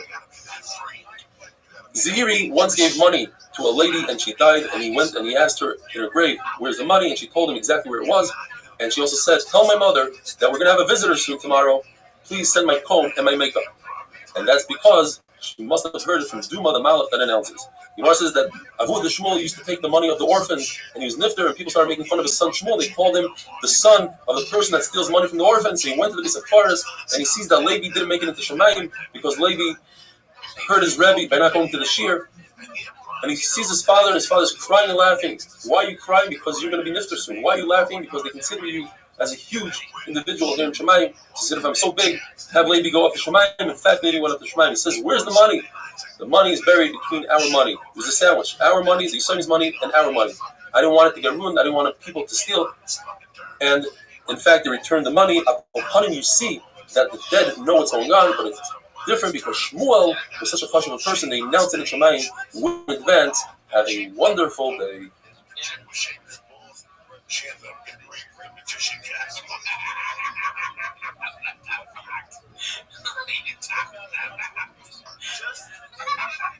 She lost it just for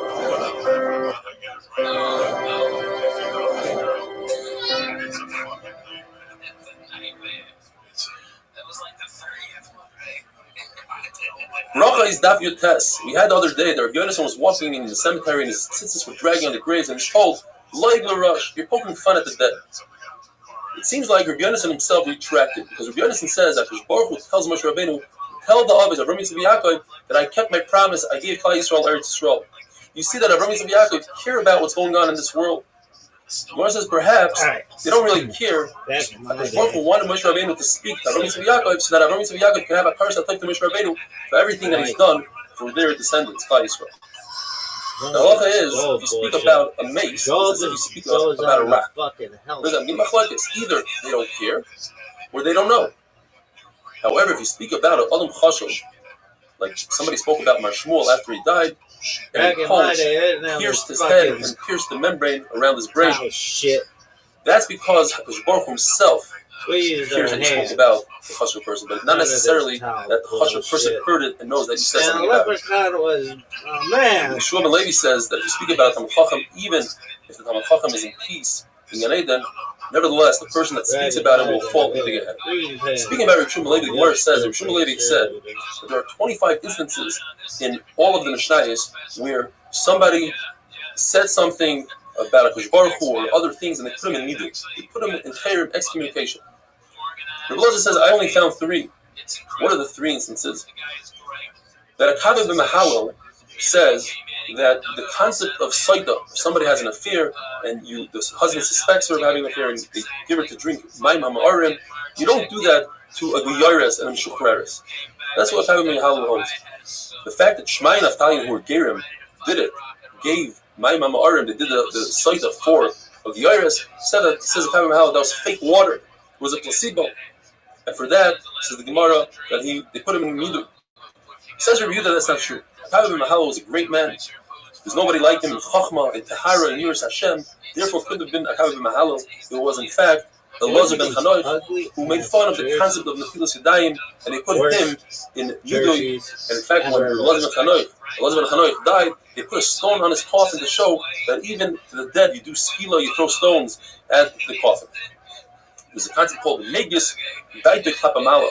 Speaks improbably towards the Rebbeinu Shalom. Like such as Choni Amahagel. Choni Amahagel, his name is Choni Amahagel because Choni sat and drew a circle around himself and he said, Hashem, I'm not moving from the circle until it rains. So it rained really lightly. He said, no, I don't want this rain. I want strong rain. So it rained really strong. And he said, no, that's too much. Give me the proper rain. Shimon ben Shadach said, if you weren't Choni, I would put you in Chayr. That's not how you talk. You're speaking like a son speaks to a father, and it's not correct. Titus, who was from Rome, instituted Zeicher leKarban Pesach. Everybody should take a goat and put him on a spit, on a skewer, and roast it. And Shimon ben Shadach said, you deserve Chayrim, because people are going to think now they could eat kachim outside of Beis HaMikdash. But that's a brisa. The famous story of Tanur Shalach Goyim, Rabbi Elazar held that everybody holds that in order to take a ticheres, an earthenware stove, and make it not tummy, if it's tummy, you have to break it into pieces. So let's say you chopped it up into pieces and you want to put it back together with sand. Elazar holds it's tar. Chacham say it's not Torah. Rabbi Elazar tried to prove them with the tree, with the wall that bent, the water stopped. A baskel came out of Shemaim and said Rabbi Elazar is right. Nevertheless, they didn't accept his words, and not only that, they put him to Nidui and he died in the Cherem. So we have 3 places in the Mishnah, but why did Shmuel lady say 24? Because there are 21 other situations in the Mishnah where very similar to these 3 times, where the Talmid Chacham, who's a single person, an individual, went against the Rabbi, the majority, the Yachid against the Rabbi, and he fought really hard, and that is deserving of Cherem. And in some instances, it was a person who wasn't as great as the other, and he fought hard against the greater person, and that is deserving of neither. It says the Gemara, you don't take out the dead when it's close to my Kriyishma. People might lose my Kriyishma, unless it's the other Chashim like Rav Yosef, and they took him out right before his my Kriyishma. People listening to a hesped, their Oisib Mitzvah, it's also like a rush to go out. They should leave one by one. In other words, one person goes out, says Kriyishma, comes back in, then the next one. If the body isn't in front of them, then they can also Kriyishma together. And the Aval sits there quietly, and he says, he accepts upon himself the terrible tragedy that happened to him, and he says, Harbe Chatasi, I sinned a lot. And you didn't even give me HaKadosh Baruch Hu what I deserve, 1 out of 1,000. Says Abaye, you don't speak like that. That's Risach Pelasatan. You shouldn't talk like that because that means that you're saying you're deserving of a greater einish. We discussed the other day about people standing in a row and saying Amakim Yenachem Eschem to the Avel. The outer row is not part of the Kriyishma. However, the Gemara qualifies and says if the outer row can see and can be heard, the Avel can hear him, so he is part of the Nichum Avelim, and he's part from Kriyishma. Where it brings the pasuk Ein Chachma ve'Ein Tfuna ve'Ein Eitzel leNeged Hashem. When it comes to HaKadosh Baruch Hu, if somebody does a Chil Hashem and it's a Chil Hashem, there's also such thing as he's a Chacham, he's a Navain. For instance, if a Chashav person is wearing shatnez, even though it'll create a tremendous embarrassment if he has to remove it in public, he must remove it immediately. Remember those 2 different cases. Why is shatnez different in all these cases? Gemara, when it comes to the Rabbanan were not guys or their Gzeira when it comes to human dignity. So therefore, we have the concept of Beis HaPras. If there's a field that was plowed through and there was a grave there, and we're concerned that perhaps small bones that are spread out throughout the field, Midrabanan, if you're on the way to be makar, you get on all 4, blow your way through the field, and you see that's a concept only Midrabanan because it's right, so you won't be able to do that. Therefore, if an Avel decides, he picks his route, there's a fork in the road, and he says, I want to go through the Beis HaPras, a Kohen can follow him through the Beis HaPras for the covet of the Avel. Oh, I would have blocked that. Oh, he did block it. Pick it up. Touchdown. Where it says that Rabbi Tzadok, who was a Kohen, would step over the coffins. Now, there's a halacha that if there's a full tefach of air between the body and the top of the aron, then the tumah stays inside that aron, provided that there's an opening on the side. So we're not concerned that perhaps most aronas have this tefach. Maybe there's a larger person in the aron or something, and you don't have that tefach. That's a meal. And in order to give honor to kings, we're not chayshish for that aron that doesn't have a tefach. There's also the concept of human dignity. When it comes to toilet paper, and in the time of the Gemara, they used to use stones, so you're allowed to carry a stone for the bathroom. And if a person's tzitzis rib now only has 3 tzitzis on 4 corners, he must take off his garment right away, but if he's in a carmelis, which is a shus the Rabbanon, he can leave it on. Whenever we have the pasuk that says, V'salamta, if you find an object, you must return it. But there's exceptions. If you're fighting your Desakharis, your old person, and it's not in your honor, you're earning more money than it would take to give it back, you're potter. Why Shabbat is any different? The answer is because it says V'salamta. There's a special meal dafka in these 3 cases. And a Nazir who's a Kohen Gadol. We tried to forget about it. So he's a Nazir and a Kohen Gadol. Or he's a person who's going to do bris milah on his son, or to shut the carbon Pesach, he does not become coming. But if there's a mace mitzvah, if you find a dead person who's nobody's taking care of, then you're going to Kohen Nazir to become coming. Why Shabbat is different? And the answer is because we're discussing Sheval Taisa by Milah and from Pesach, and it wasn't said by Shuma having a wonderful day. I would have scored faster though. Easily.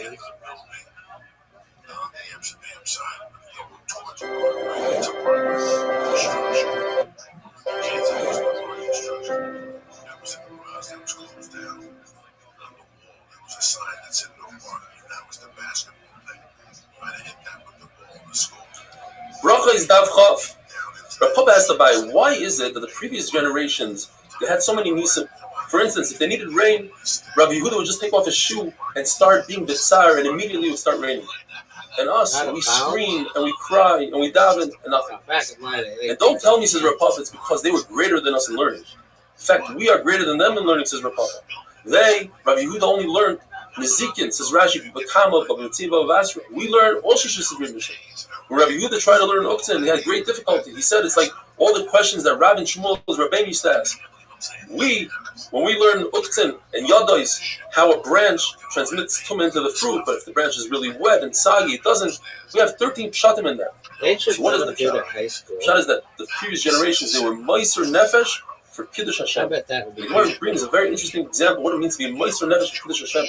Rav Bar Ahava was walking the street and he noticed a woman wearing a red scarf, a karbalta, that he felt wasn't appropriate for a Jewish woman to wear. So he ran over to her and he ripped it off her head, only to realize that she was a goya. She could wear whatever she wants.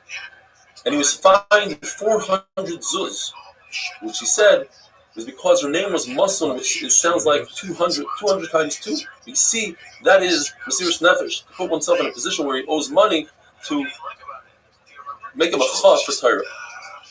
The Gemara says, Rav Gidon will position himself by the entrance of the mikveh, so that women going to be Taiva can ask him questions about tefillah. They ask him, what about Yitzhahara? Because the women appear to me like white geeks. I don't have Yitzhahara. So Yochanan would also position himself by the entrance of the mikveh for a different reason, so that women could stare at his beauty and they could have children that are as beautiful as him. And as the Gemara B'Metzias says, they could be gedolim and Torah like Yochanan. He asked Yochanan, what about Ayin Hara? You're not worried about Ayin Hara? He says, no, I come from Shevet, from Yosef. There's no Ayin Hara. Why? It says by Yosef, Alei Ayin, he's above Ayin Hara. Or V'yivzul Arayu, he's like a fish. Fish don't have Ayin Hara. They're in the water covers the Ayin Hara. Or the eye that didn't go after Eishes Peitifar will not be Nizoik from an Ayin Hara. Says the Mishnah. Ketanim are potter from Kriyishma and even if the Ketanim is of the age of Chinuch, he's potter from Kriyishma, because we don't want his father to be worried about the son's Kriyishma. He has to go to work early in the morning and can't schlep into shul that early. Tefillin, a Katan, we're concerned, won't have a guf naki, a clean body. Women, as we know, are potter from all mitzvahs aseish azman grom. Anything that has to do with a specific time.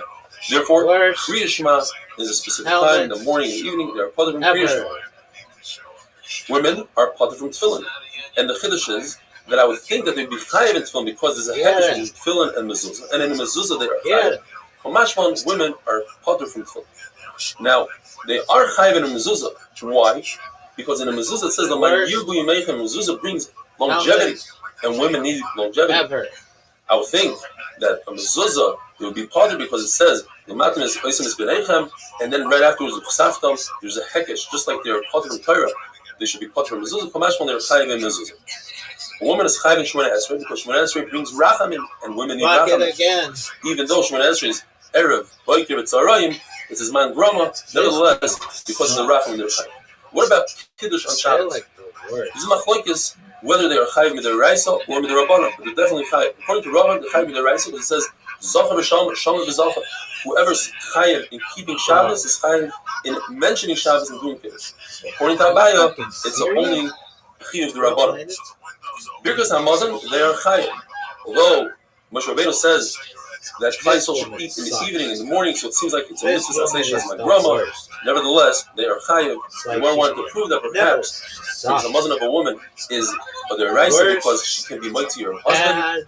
So the Gemara, that's not a raya, because in the same place it says that a katan could be mighty his father, and a katan certainly is the rabbanon. We have to say that the father only ate a shear of the rabbanon, less than a severe satiating achila.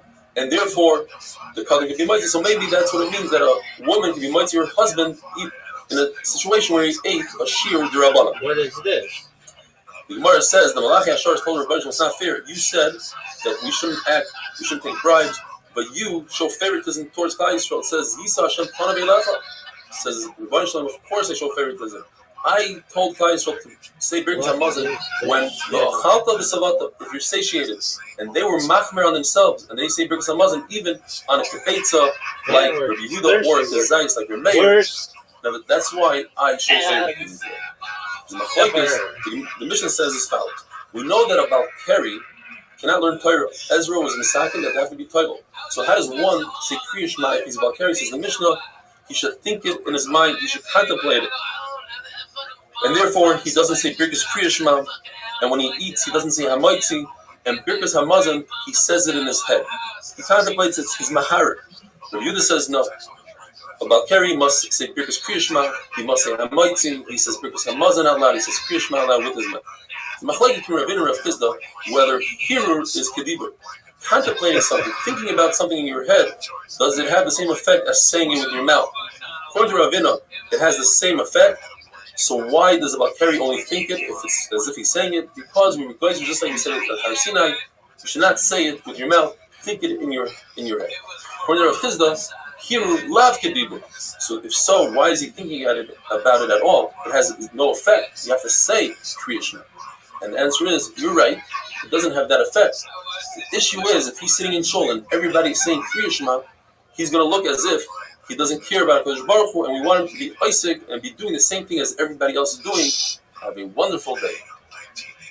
Flonase, go fuck yourself. Yo, dog, I would be so good. I would be like, touchdown, boom. Touchdown, boom. I'd be running. Reverse handoffs. Look at this move. Bracha is Dav Chav Aleph. We learned that about Keri, he must say something with a Raisa, such as Kriya Shema or Birkas Hamazon. He has to think it in his head. Where Shemona Esrei, which is only the Rabbanon, he doesn't think it at all.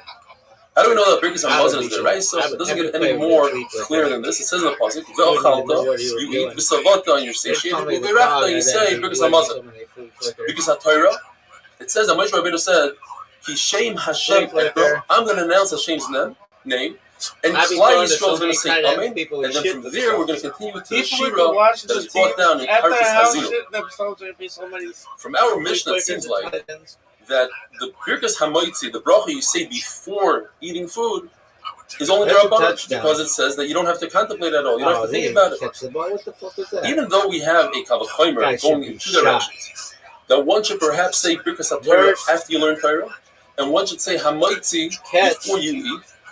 If you make a Birkas Hamazon after you eat, so certainly you should make a bracha after you learn Torah. Oh, baby. If you say Birkas HaTorah before you learn, so certainly you should make a Birkas Hamaitzi before you eat. And the answer is, they are not similar at all.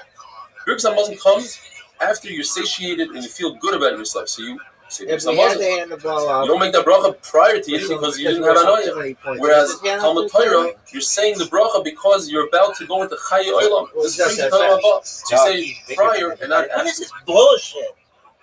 Rabbi Yehuda holds, unlike what we learned up until this point, that Kriya Shema is only the Rabbanan. And therefore, if a person has a suffix whether he said Kriya Shema or not, he doesn't repeat it. It's only the Rabbanan. Whereas the brachas of Kriya Shema, the Yatziv, it's the Raisa. And therefore, if a person has a suffix whether he said V'yatziv, he has to repeat it. What does he do with the famous pasuk that we said from the beginning, the first daf in brachas? B'shach b'chov kumecha teaches us he's supposed to say Kriya Shema when you get up, when you go to sleep. He says no, b'shach b'chov kumecha is referring to Talmud Torah. The field of learning Torah is in the night and in the day, but not for Kriya Shema. From our Mishnah, we see that about Keri doesn't make a bracha after eating. So l'chayra, or after Kriya Shema, that is. So you see l'chayra that it's only midrabanan, and the answer is no. You don't see anything from our Mishnah because we're talking about the person said Kriya Shema, and in Kriya Shema he already mentions Yitzias Mitzrayim. What is this bullshit? And Kriya Shema is stronger than V'yatziv because it has Ol Machas Shemayim and Yitzias Mitzrayim, and that's why he says Kriya Shema. Rav says no. Kriya Shema is the Raisa. Therefore, if a person has a suffix when he said Kriya Shema or not, he has to repeat it. Guardian Shemona Esrei, which is the Rabbanon, that he doesn't repeat if he has a suffix. Bullshit. If a person has a suffix, says Rabbi Yochanan Halavai, he should daven all day long. In other words, he could repeat Shemona Esrei all day, and in fact, that's the halacha. What about if a person knows that he says Shemona Esrei and he catches himself in the middle of Shemona Esrei?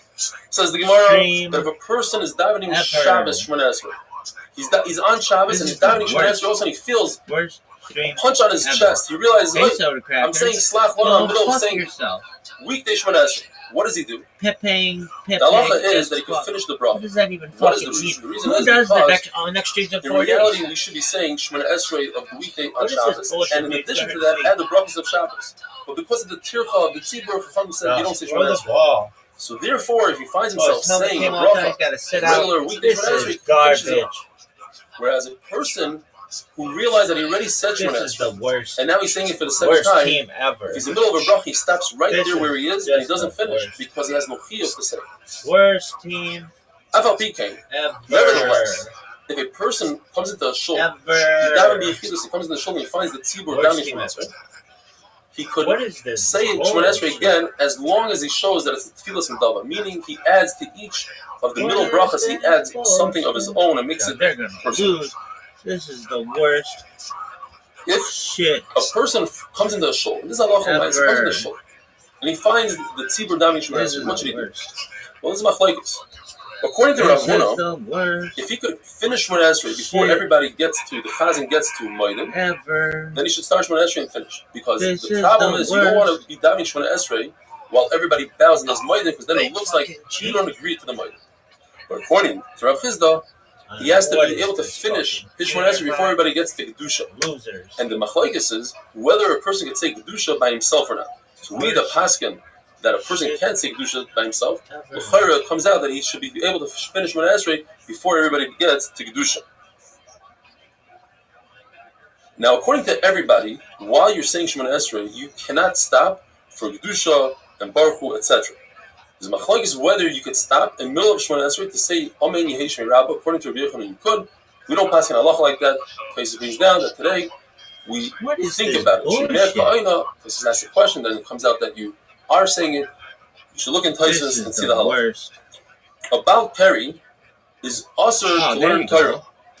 There you go. That's how do we know it? From the concept called Smuchim, since there's a pasuk in regard to Balkari that's next to a pasuk that says the Isser of learning Torah, so we make the connection, it's also to learn Torah. Rabbi Yehuda doesn't learn the concept of Smuchim in all of the Torah, besides in Chumash Devar. How do we know that? And in the Smuchim that the Tanna Kama learns, in this parasha, Rabbi Yehuda learns it to say that whoever teaches the son Torah, it's as if he accepted the Torah from her Sinai. No flags. When it comes to a Machashefa like Zechariah, which you can't keep alive, terrible. So we learn it, you better the Misa that she has, the Skilo, we learn from a Behema. And Rabbi Yehuda learns it from Rabbi Yadayim because he doesn't learn the concept of the Smuchim. Yet, when it comes to Chumash Devarim, he does learn the concept of the Smuchim. There's a machlokes whether a person who's not allowed to marry his father's wife, he's allowed to marry his father's anusa. If his father rapes somebody, he's allowed to marry him. But Rabbi Yehuda, you're not allowed to marry him. And why? Because he learns it from Smuchim. It says in the pasuk, Lo yikach ishes ovid v'lo yigal knaf. Lo yigal, Rabbi Yehuda learns is talking about an anusa. Why? Because the following pasuk talks about an anusa. In the Mishnah it says that there are 3 people that have zera and they're not allowed to learn Torah. One of them is a zav. She's not about no one gives a shit. A nida that was toilet zera. Yo, girl. And a woman after relations who had zera, they are not allowed to say Torah unless they go to the mikvah. Rabbi Yehuda holds that they don't have to go to the mikvah. It's mashma. It's only in these 3 cases that Rabbi Yehuda holds they don't have to go to the mikvah. But what if the person is about Terry without any side effect, any ziva, plita, etc., just a pure about Terry? Perhaps he holds that he has to go to the mikvah. The Gemara comes out and says no. At the end of the day, Rabbi Yehuda holds that about Terry is also to learn Torah. He just holds that when it comes to Birkas Shishma, etc., he made them like Hilchas Derech Eretz. In other words, since they are Derabanan, so you're allowed to say them. Have a wonderful day. Whatever I want it to be. Then your business. Well, doesn't that make it hard to reference you? No, just stay down. Rabbi and Pimp. Fuck you. This is the worst stream ever.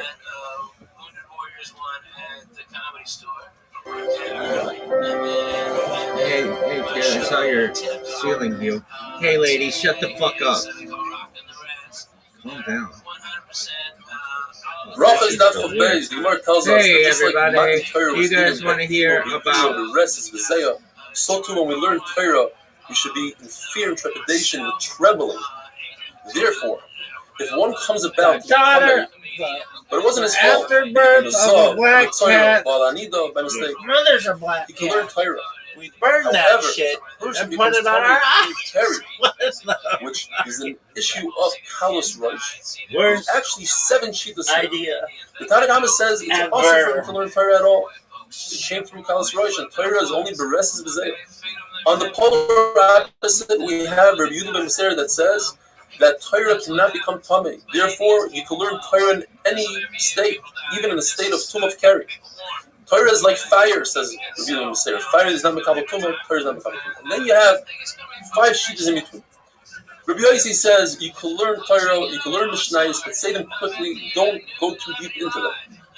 Then you have Rabbi Yonasan that says you could go deep into Mishnayos, you can fire Mishnayos, just don't learn Gemara. Then you have Rabbi Nosson ben Avsham says you can learn Gemara, just don't say the name of the Baruch when it brings a pasuk. Rabbi Kiva says don't learn Medrash. And some say in Rabbi Kiva he meant to say don't go into a base Medrash. Valkari is pasuk to go into base Medrash. Rabbi Yehuda says, and this is what we had yesterday, a person who's Valkari can learn Hilchos Derech Eretz. But he on himself was machmir when he taught his Talmidim. He was Torah first, and then he taught them Hilchos Derech Eretz. Broken in arm. And Nachman Bar Yitzchak says that there's a minhag in the world passing like the 3 skated. One halacha, like we just said, like Rabbi Yehuda ben Meser, that when it comes to Valkari, you can learn Torah. The other one is like Rabbi Yoshia, who says that in order to be over on Kalayim, he's making. You have to plant 3 types of plants. You have to plant chita, wheat, soya, barley, and tartzanim, grapes. Otherwise, you're not over on Kalayim. Whereas Chacham say only 2 is the Isser. And like Rabbi Loi, who says that the chiyuv of Reishis Hagez to shear your sheep and give the first shearings to a kohen is only in Eretz Yisrael. Zahiri said, either he said that they were mevatel the tefillah of a Valkari, or he said they were mevatel the tilas yadayim. Like we learned, Rav Chizda said, you shouldn't go looking for water. It's better to wash your hands before davening, but don't do it on the account of not davening Shemona Esrei b'tzibur or a time. The Gemara tells us that Nochem Ish Gamzu whispered to Rabbi Akiva this coming halacha. Rabbi Akiva whispered it to Ben Azai, and Ben Azai either announced it in public or he whispered it to his Talmud. Was the halacha that this new concept called Tisho Kavim, when one is toivel for a carry, he doesn't necessarily have to go into a mikvah with 40 saw. He can pour upon himself 9 kavim, like a shower. Just pour the water on top of you. As we'll see later on the Omer holds that when it comes to Tisha Kavim, it must be poured. You can't go into it like you go into a mikvah. The mikvah is dafka going into the mikvah, and you can't pour the 40 saw on top of you. So Tisha Kavim is dafka pouring it on top of you and not going into it. Now, why would he announce it in public? On the side that it was announced about, because this tefillah of Keri caused a lot of bittul Torah. It takes a long time to go to the mikvah until you find the mikvah. Or people in Revatim from Puru. A person knows he has to go tomorrow to look for a mikvah. He might abstain. Worse. And if he said it in secret, it's because he didn't want his Talmidim to be with their wives like Tanagoyim, like chickens. Rabbi Yani says when it comes to halacha of tefillah of Keri, some are mekel, some are machmer. Those who are machmer, they are going to have arichas yomim. The question is, if you could get away with, so to speak, 9 kav of water, why would one go to the mikvah with 40 saw? Says the Gemara, because Chachamim made it get. There was a story where somebody was about to be over the Avera, and the woman told him, if you're over the Avera, remember, you're going to have to look for a mikvah of 40 saw, and that made him stop. And therefore, Chacham instituted that you have to have arba'im saw. Rav Huna holds that a Balkari can be toivel b'chamim, meaning in mayim shuvim, doesn't have to be rainwater. Rav Chizda says it has to be just like a regular mikvah, 40 saw rainwater. Rav Nachman had a special vessel that held 9 kavim, so his Talmidim could use it for carrying. So they told him, what do you mean? Rabbi Akiva holds that only somebody that's sick and the carry came against his will, he could use 9 kavim. But your Talmidim, yes, a Talmid Chacham is considered like a sick person, they're typically weak. But it wasn't la'itza, it was margel. He brought the carry upon himself by being with his wife. Therefore, you can't use the kli. Says the Gemara, halachically, Rav Nachman's kli was broken. Though, according to people in Usha, his vessel was repaired. Why? Because in Mishnah they said the exact opposite. A chayla who brings upon himself carry, like an Chacham, could use 9 kavim. A chayla that the carry came against his will doesn't even need to be toivel at all. Ezra was masakin the tefillah for carry, and he said you have to go to the mikvah with 40 saw. What about somebody, a regular person, a bari, that the tumah came against his will? Abaye says Ezra was also masakin something, and that's the 9 saw, the 9 kav. And according to Rava, Ezra wasn't masakin that. That's go, baby, go, baby. That's 6, baby. Rava says lahalacha. That's 6. Somebody who's healthy and he brings upon himself the tumah, and somebody that's sick who brings upon himself the tumah need 40 saw. If somebody's sick and the tumah comes against his will, la'inus, or somebody who's healthy and it came against his will, but somebody who's sick, they're both putter without anything, not even 9 saw. According to everybody, somebody who's teaching Torah is different than somebody who's learning Torah. Somebody who's teaching Torah and he's healthy or he's sick, but he brought it upon himself, needs 40 saw. But if it happened against his will, he could teach with 9 saw. And some are mechulik and say since he's teaching Torah, he needs 40 saw. Some say that about carry needs dafka, karka, it has to be a real mikvah. Some say no, like we mentioned before, it could be in a kli, it could be like in a bathtub. Rabbi Yehuda mentions the words mikol makam, and the Gemara learns these words to mean that you could use, according to Rabbi Yehuda, mayim shuvim doesn't necessarily have to be rainwater. The Gemara finally says a story where there were 3 Amoraim sitting around. Rav Papa says, listen, we're benching now, let me take over, let me bench. Why? Because I was tamei, but I used 9 kavim. Says Rabbi Bar Shmuel, what are you talking about?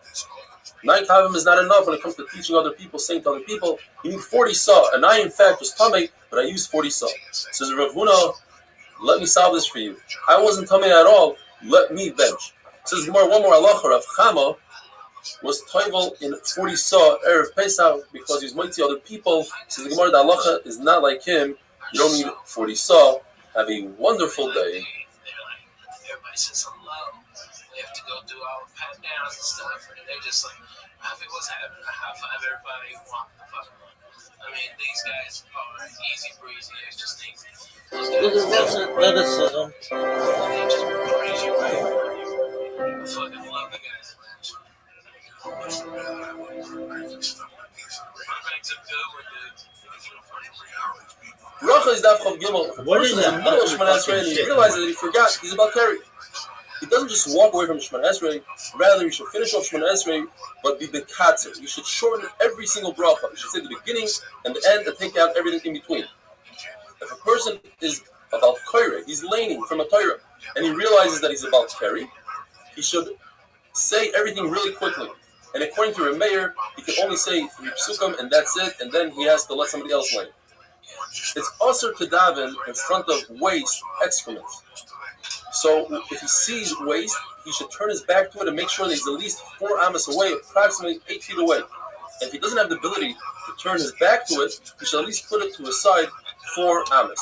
If a person is davening and realizes that he davened while there was waste right next to him, he's considered a chayta, a sinner. According to Rabbi, he does not have to repeat Shemona Esrei again. According to Rava, he must repeat the Shemona Esrei again. If a person has a medical condition, he has an uncontrollable bladder, so he must wait until he stops leaking, and only then he continues with the Shemona Esrei.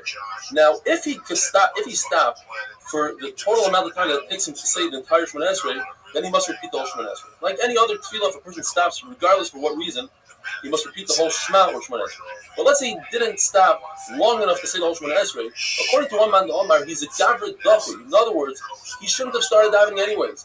If he came to the situation where he's at, that means when he started davening, he also had to go to the restroom, and since he didn't, his whole tefillah is no good, and he has to repeat it. According to the man, the Omar, he doesn't have to repeat his davening. What is this and now, bullshit? this brings us to Gimel Amud Aleph.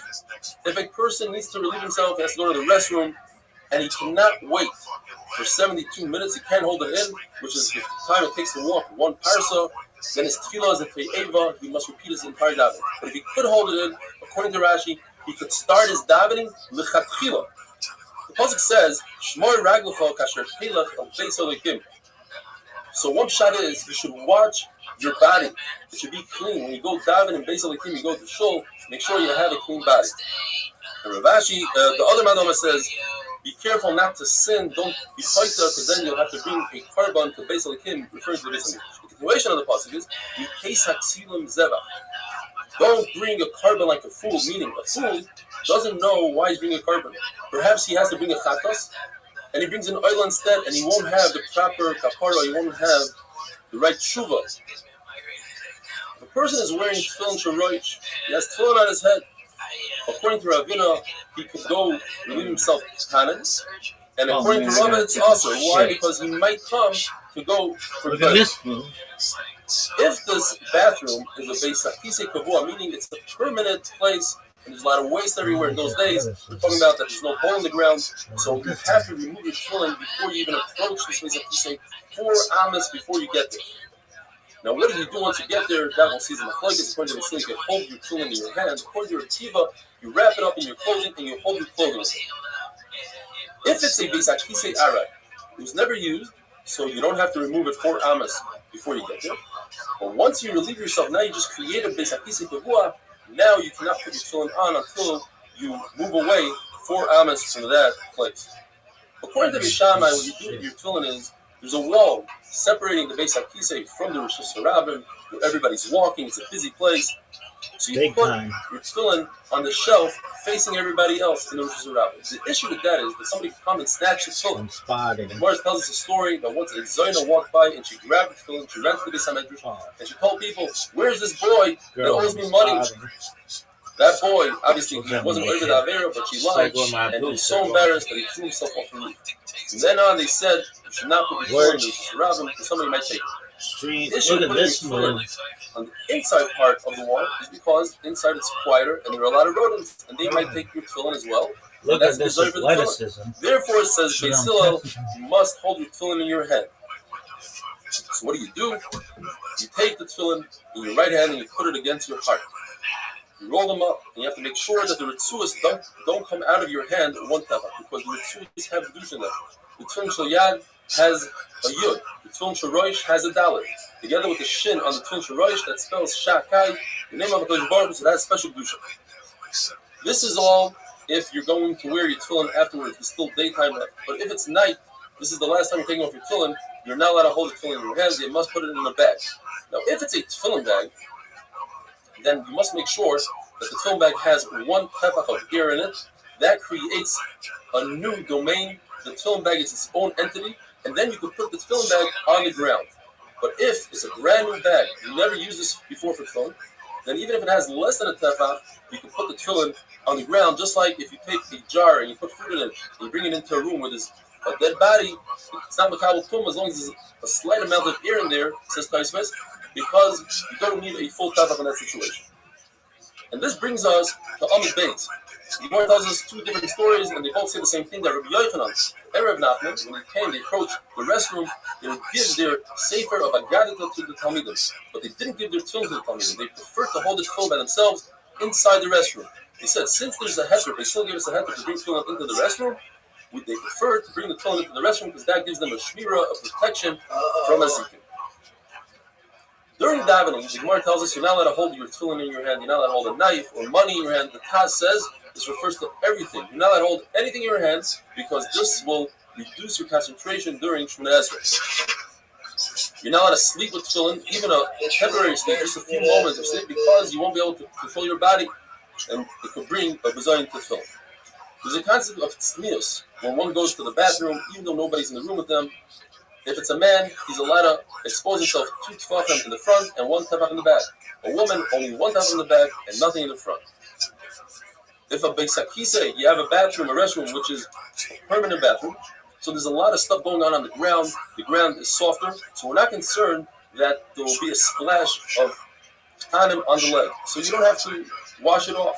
And therefore, you may hold your tefillin in your hand. Whereas if it's a beis hakisei aray, it's more chomer than a beis hakisei kavua, because since the ground is very hard, we're concerned that maybe there'll be nitzotzos, something will splash on the leg, and you're mechuyev to wipe it down, and you might use your tefillin, and therefore you're not allowed to hold your tefillin in your hand.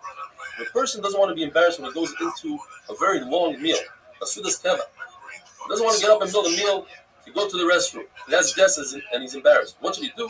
He should walk 10 amas, approximately 20 feet, and every time try to go to the bathroom. Do this 4 times, or 10 times, 4 amas. The machlokes, whether you remove your tefillin before you get to the table, or you take off your tefillin by the table and put them on the table, that's the cover for the tefillin. Everybody agrees, though, that for Birkas Hamazon, you should wear your tefillin. In those days, they used to wear the tefillin all day, especially during something like Birkas Hamazon. If a person designated a pouch for tefillin, his tefillin bag, and he also put his tefillin in there, so he has 2 things. It's also to put money inside that bag. According to Rabbi, even if he never put his tefillin in, as long as he thought that it's for his tefillin, it's also to put money inside the tefillin bag. Have a wonderful day. It was just out of the laugh factory, but the feeling afterwards, like you're like, oh god, man, there's like, oh my god, there's like you get to exhale, right? And then you really take it in, and then if it has all that, the panic that you can't do those jokes no more because people are gonna. Rabbi is daf chavdalit. In order to protect one's tefillin, you're allowed to put your tefillin between your mattress and your pillow, provided that you don't put your head directly above the tefillin. Shmuel says you're allowed to do so even if your wife is in the room, and the Brisa says you're not allowed to do so if your wife is in the room. But Allah is like Shmuel. To put your tefillin underneath your feet, that would be complete disrespect for the tefillin, and that's awesome. Rabbi wanted to prove that not only did he say that Allah is like Shmuel, but he paskins that Allah is like Shmuel. So he told his Talmud Rav Amnuna, go get my tefillin.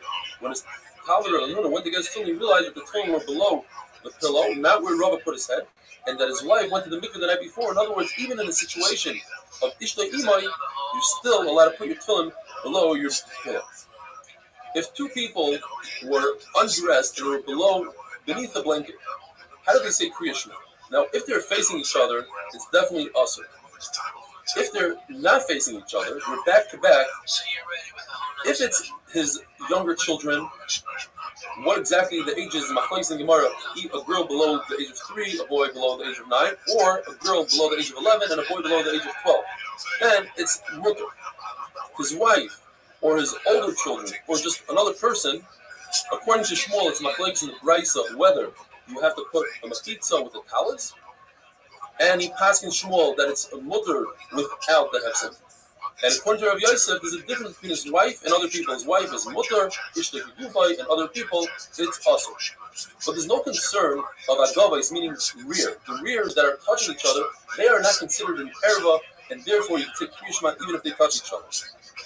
The halacha is, in order, in a lot of mitzvahs, but in our precious colleague we're discussing, you should be standing up, making the bracha. And if a person is unclothed, it's also to make a bracha. What if a person is unclothed and he's sitting? If it's a man, it's also because he doesn't have complete covering of his erba. But a woman, if she's sitting, it's mutter for her to make a bracha. The hairs of the erba by a man are not considered an erba, and you're allowed to say Kriya Shema in front of them. A tefach of a woman who typically covers that area, not necessarily erba, but anything that's typically covered, is also for a man, even his own wife, to say Kriya Shema in front of that tefach. Now, if it's not his wife, it's also to look at even the pinky of a woman if he does so, to gaze at, to stare at, and to benefit from it. The thigh of a woman, according to the Mishnah Berurah, means above the knee, according to the Chazon Ish, means below the knee, is considered an erba. Therefore, the way the Acharonim explained, it's worse than a pinky because even if you're not staring at it to benefit, it's still also to look at. Kol B'isha erba, the voice, a singing voice of a woman is considered erba, and the hair of a woman, Sar B'isha erba, of a married woman, a woman who typically covers her hair, that hair is considered an erba. The Gemara says it's also to hang your tefillin by the retzuas on a peg, but you're allowed to hang them by the box. There's a machlokes if you're allowed to hang it by the actual box. If it's in a bag, in a tefillin bag, you're allowed to hang a tefillin bag on a peg, even though a Sefer Torah would be also to hang by a peg. And this brings us to Amid Beis.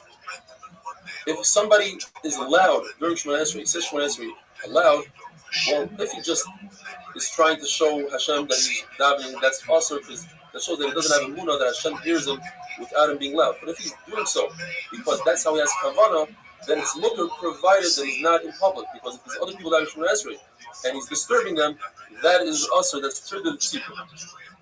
If somebody really raises his voice during Shemona Esrei, it's considered a novi sheker. If somebody burps or yawns during davening during Shemona Esrei, it's considered gasei ruach. He's a gross type of a person. If he sneezes from his mouth, then that's a good simon. So the Gemara brings a story that Rabbi Zera, who had a sneezing issue, he had allergies, and he sneezed a lot. He was very happy to hear this halacha that if somebody sneezes during davening, it's considered a simon yafa. He said, this is worth more than all my Torah. Rabbi Chanina witnessed that Rabbi burped, sneezed, he spit during davening, he yawned. So the Gemara explains, when he burped and yawned, that was not intentional, and therefore he's not considered a gas ruach. When he sneezed, that's considered a typical sneeze, what we call today a sneeze from his mouth, and that's a simin yafa.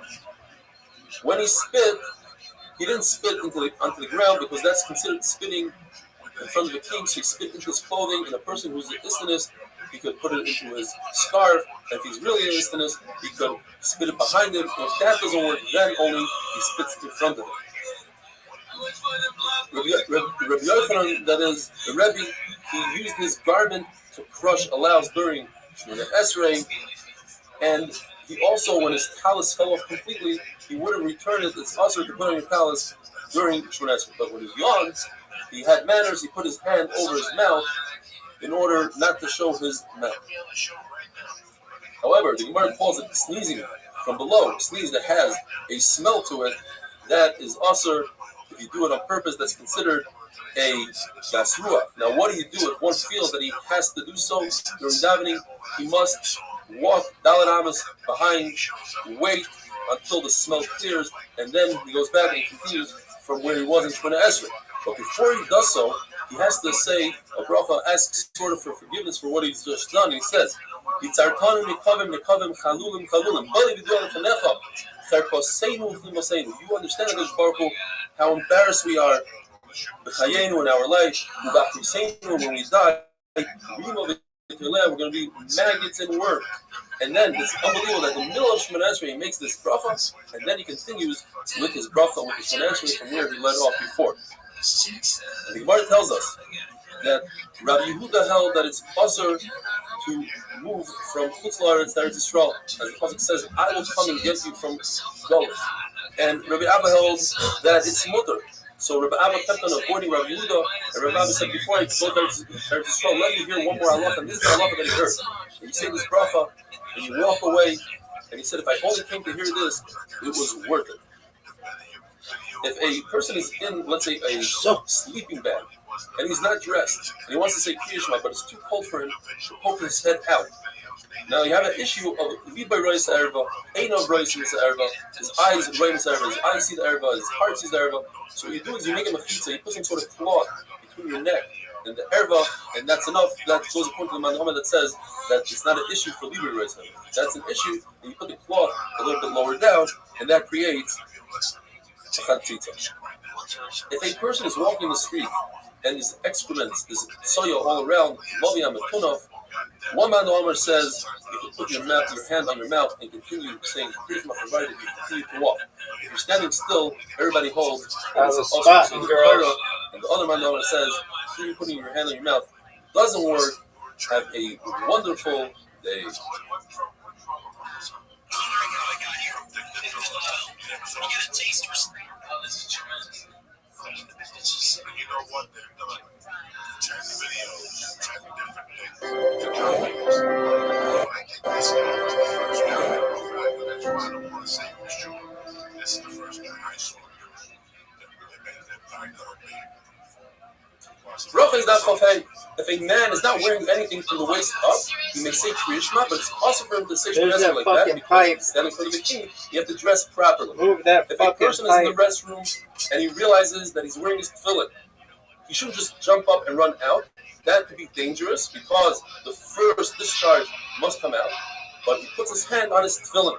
What if a person has soya waste on his hands. According to Rav Huna, that's not a problem. The pasuk says, the parts of the body that save the place that was broken, those have to be clean. In other words, the mouth and the nose. According to Rav Chisda, since it says in the pasuk, all my bones, all my limbs are saying praise, therefore every single part, including the hands, has to be clean.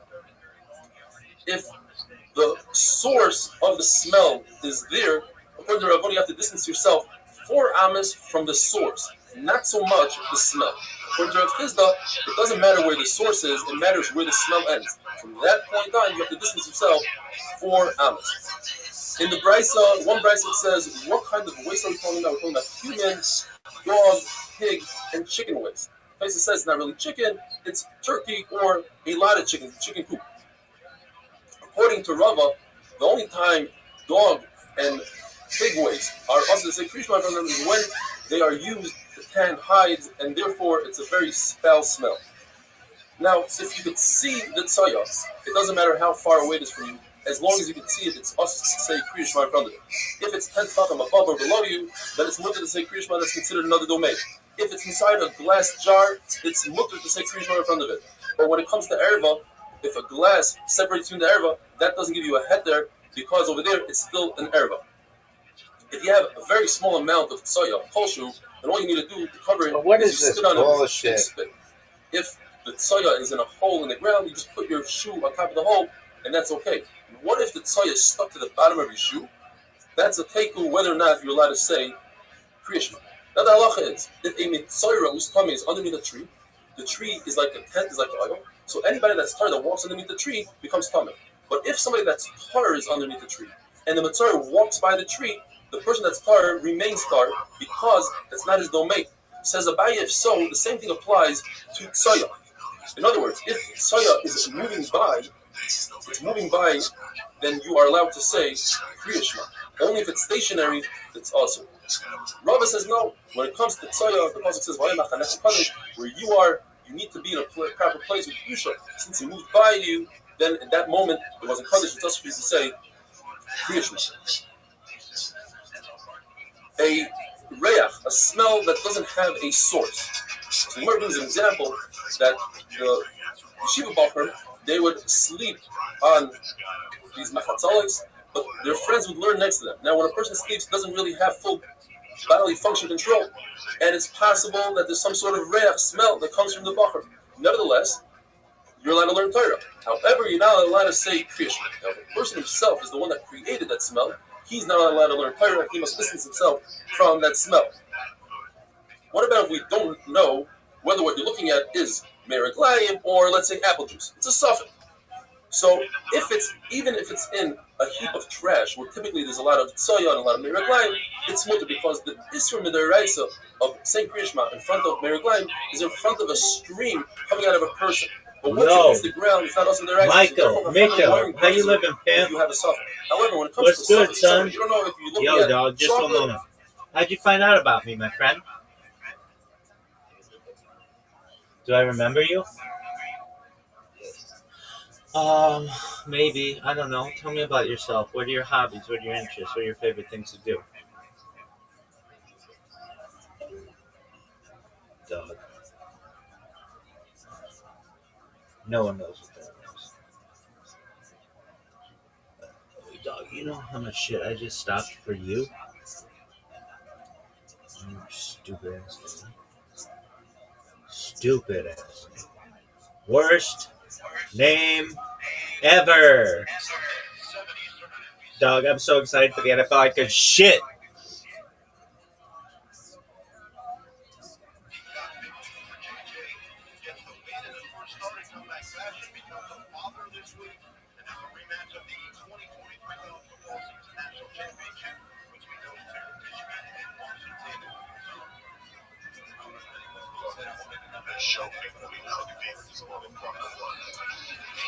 Or tsoya.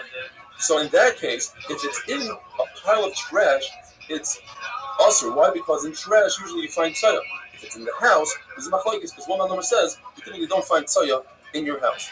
Worst. What is the shear? How much meriglayim is it that it makes it also say Krishma? One man says, in other words, it's so moist. Not their first rodeo. You can make It something looks else. like it. The other man says, Seven straight Jesus being ranking AP preachers in full. Tied for longest streak. Finally, we have Neva, who says I think that they must spell if you streak. just see the outline of it on the ground, even though it's not moist at all, it's Terrible. still awesome. What's And the then shear Mike in soya? Alcohol, You have a number of shear.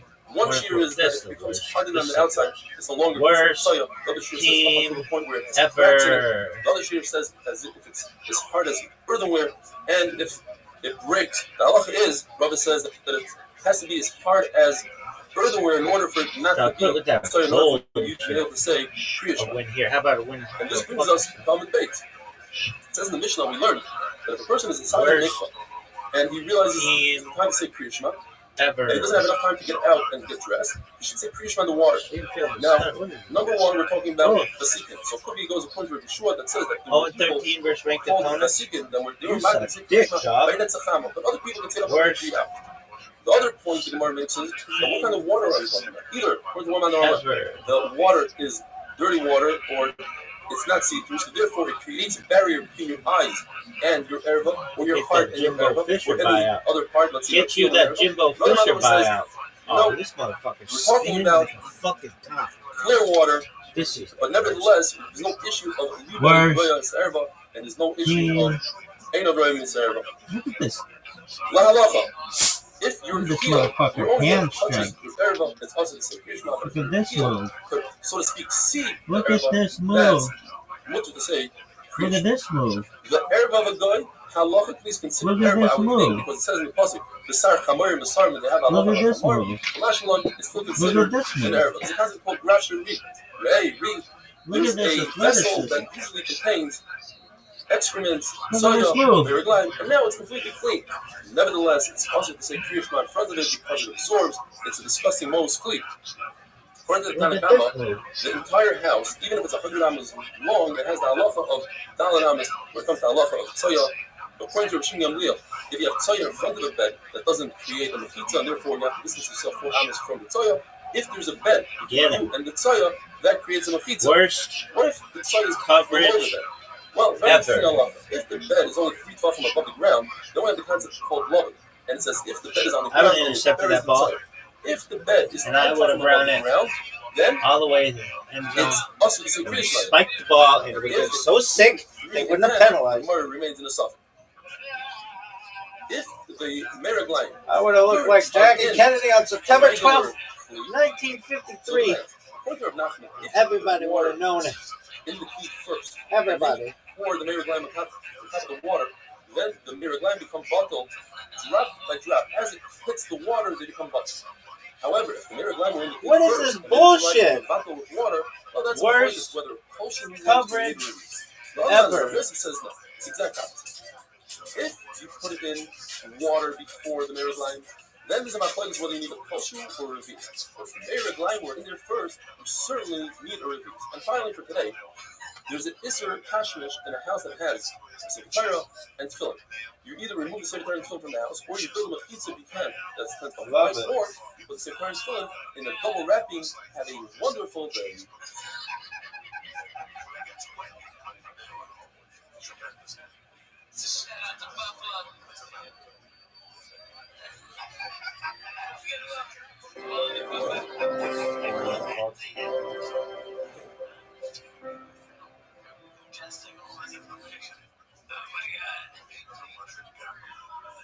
Rocha is Daf Chavav. It's a huge day for my wife and I. We became grandparents. I want to thank all the well-wishers, the many emails, WhatsApps, etc. If you happen to be in Ramat Beit Shemesh this Shabbos, Shalom Zachar at my house. You're all invited. Nachal Noam to apartment 9. The Gemara says that it's also to daven Shemona Esrei facing a bathroom, even if there's no tzoya in the bathroom. If somebody designates a brand new bathroom, there's a suffix whether you're allowed to daven Shemona Esrei inside the bathroom, but outside facing the new bathroom that was never being used, it's mutter. So there's a type of bathroom called parsim, similar to what we have today. It's where the tzoya falls out. It has some sort of pipe that removes everything. So that is considered, sasom is considered sealed and it's mutter to daven facing. Says the Mishnah. The Mishnah brings 3 cases where there's an additional tumah to the carry. Ezra was misakin, they have to go to the mikvah in order to say the Torah if a person is about carry. So what happens if a person is a zav? And we had the sugya earlier. Person is a zav gomer. He saw 2 riyos even in one day. Now he has to wait shiva nekiyim 7 clean days. During that time, he became about carry. Now, if he goes to the mikvah, it doesn't really help much because he's already coming. Same thing. If a woman was a nida, so she has to wait 7 days, and she was chaylet, she emitted shishma zera, so she also has the tumah of carry. And then the case that's interesting is where she was mishamish, so through tashmish she became kamei through carry, and then afterwards she became a nida. In all 3 cases, Tanakama holds that you have to be toivel in order to say the Torah. Review that says since it doesn't help anyways, you are potter. Now the Gemara brings a case that's exactly the same as a woman who's mishamish and then becomes a nida, and that is if a person is about carry and then he becomes a zav, since the tefillah doesn't help anyways. According to the Tanakama, you do need a tefillah in order to talk in Torah, and according to Rabbi, you don't need. And with that, we finish the 3rd parak of brachas. Mazel tov, hadron alach mishameis. Says the new Mishnah, the new parak. Shmoyna Esrei, according to the tzaddikim, the people that are called vasikim, they would daven Shmoyna Esrei exactly at sunrise. All other people would daven Shmoyna Esrei up until chatzos. That's midday, and that's v'loy ad b'chlal, up until midday. And Rabbi says up until 4 hours shoyz maniyos, up until 4 hours, including the 4th hour. If somebody purposely, b'mezid, didn't daven, that's what the pasuk says, me'uvas lo yuchal liskoin. This is something that he can never fix. If a person forgets to daven Shmoyna Esrei, it doesn't matter if it's Shachris, Mincha, or Ma'ariv, he says 2 Shmoyna Esreis in the following tefillah. If he didn't say Shachris, he'll say 2 Minchas. If he didn't say Mincha, he'll say 2 Ma'ariv. And the big chiddush is in Mincha, because Mincha, saying by 2 Ma'ariv is already considered the following day. Nevertheless, you think, Overs Manoi, Batal Korbanoi, no. Since it's davening, it's Rachamim, you could say 2 Ma'ariv because you missed the Mincha the day before. Yet, if somebody does say 2 Shemona Esrei in the following tefillah, he gets sechar for saying that tefillah, but he doesn't get sechar for saying that tefillah for zman. The continuation of that pasuk of Me'uvas Le'yuchal Liskoin is the Chesaron B'Chesaron Le'yuchal Limanos. And the Gemara says that's referring to when people get together and say, let's do a mitzvah, let's go be Mevaker Choyle, let's go give tzedakah, and you refrain from going with them, that's Chesaron Le'yuchal Limanos. And with this, we come to Amud Beis.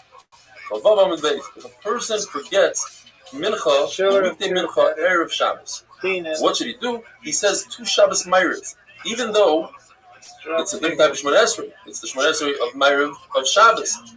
The issue, the inyan is, why is it okay? Because, in fact, as we said the other day, Shabbos Shemona Esrei should be a Shemona Esrei. It should have 18 brachas, and just Chachamim said not to be matrios, not to be matriachas. They made it less brachas. So therefore, if you say a weekday Shemona Esrei, you say Shabbos Shemona Esrei instead of a weekday Shemona Esrei, it works. What if somebody forgot the Mincha of Shabbos?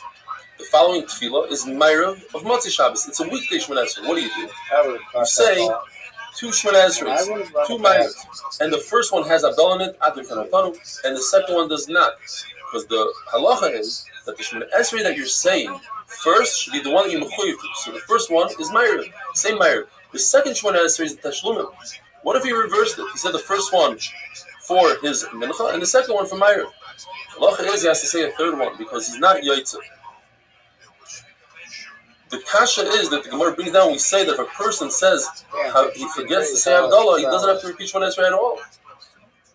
The Gemara says it's a kasha, but the halacha is you have to say a third Shemona Esrei. In that brayso we learn that if somebody forgets to say Mashav Baruch or if the same Talmud Mata, he must repeat the Shemona Esrei. Now going into the davening, why do we have Shachris Mincha Ma'ariv? The first sheet is Rabbi Yossi. It's based on our Avos Hagdosh. Avram Avinu, he instituted Shachris, as it says Vayashkim. He got up in the morning. Yitzchak was Mincha because it says Lifnei Sareh. And Yaakov Avinu was Ma'ariv Vayolan Sham. Now, Rabbi Shua ben Levi says that it's based on the Avos, but they were so meched, they compared it to the Korbanos. Shachris is up until Chatzos, like the Korban Tamid that you bring in the morning, and Rabbi says up until 4 hours. Mincha is from the time of Mincha G'dayla, meaning 6.5 hours into the day until the Erev. Rashi says at Chashecha. You learn in Rashi means until Tzesik Yechavim. Other Rishonim say until Shkia. In fact, the Mishnah Berurah says that Mincha should be said and finished with the Chazar Shashatz and everything before Shkia. B'di'evet, you have up until 15 minutes before Tzesik Yechavim. But the Mishnah Berurah points out that it's better to daven b'yechidus before Shkia than to daven with a minyan after Shkia. Mincha is like the Tamid of the evening, which goes until the evening, which Yehuda says it's until Flag Mincha, halfway till Mincha, meaning 10 3/4 of an hour into the day. Ma'ariv is because of the varim of the oila that you're makriv on the mizbeach all through the night. What's Musaf? Musaf is Anshei Knesses Hagdoila, they were masakin, and that's why it's like a carbon of Musaf that goes all day long, whereas Yehuda says it goes until 7 hours into the day. You should hear only Psuras Tayvais. Have a wonderful day.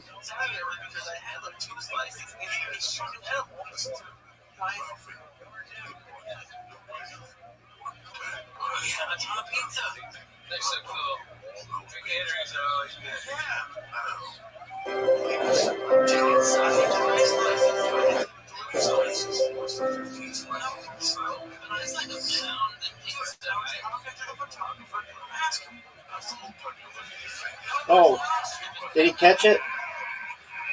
Yeah, he did. That was sick. I would have done it a little faster though, but that was great. Rocha is Daf Chav Zayin. According to Rabbi Yehuda, all the zmanim of tefillah are ad vad b'chlal. It includes the entire hour. So, the Shemona Esrei of Shachris, Rabbi Yehuda says, goes until the 4th hour. That means including all of the 4th hour. It doesn't mean until the end of the 3rd, but rather it goes into the 4th until the end of the 4th hour. Mincha is until the end of Flag Mincha, the first part of Flag Mincha, which means as follows. Let's talk about this Mani Mincha for a second. We have Mincha G'dayla. You take the daylight hours of the day and divide them into 12 parts. That's called Shois Mani. It's not necessarily the hours that we have today. Chatzos is exactly in the middle, 6 hours in. Flag Mincha or Mincha G'dayla is a half an hour after Chatzos. So it's 6.5 hours. Mincha K'tana is 9.5 hours from the beginning of daylight, or 2.5 hours before the night time. You take those 2.5 hours before the night and you divide that in half. Flag, half. That's Flag Mincha. According to Rabbi Yehuda, you could say Mincha, you could daven Mincha until the first portion, the first part of that Flag. In other words, 1.25 hours before nightfall is when you have to stop saying Mincha, because it's the first part of Flag, and it's the entire part of that 5 minutes. Musaf, according to Rabbi Yehuda, goes all the way to the end of the 7th hour, Adal B'chlal. Therefore, there's a situation where if a person has 2 tefillas in front of him, he has Mincha, because we said that Mincha G'dayla starts at 6.5 hours into the day, and he has another half hour left to finish off Musaf. Which one comes first? He says, you daven Musaf first, because Musaf is about to expire. You can't daven it past the end of the 7th hour. You only have a half hour left. Rabbi Yehuda ben Baba testified 5 things in Masechtas Edus, and we pass them like Masechtas Edus. One of them is that we teach a child whose mother married her off, and that's only the Rabbanon, in order that she shouldn't be hefker.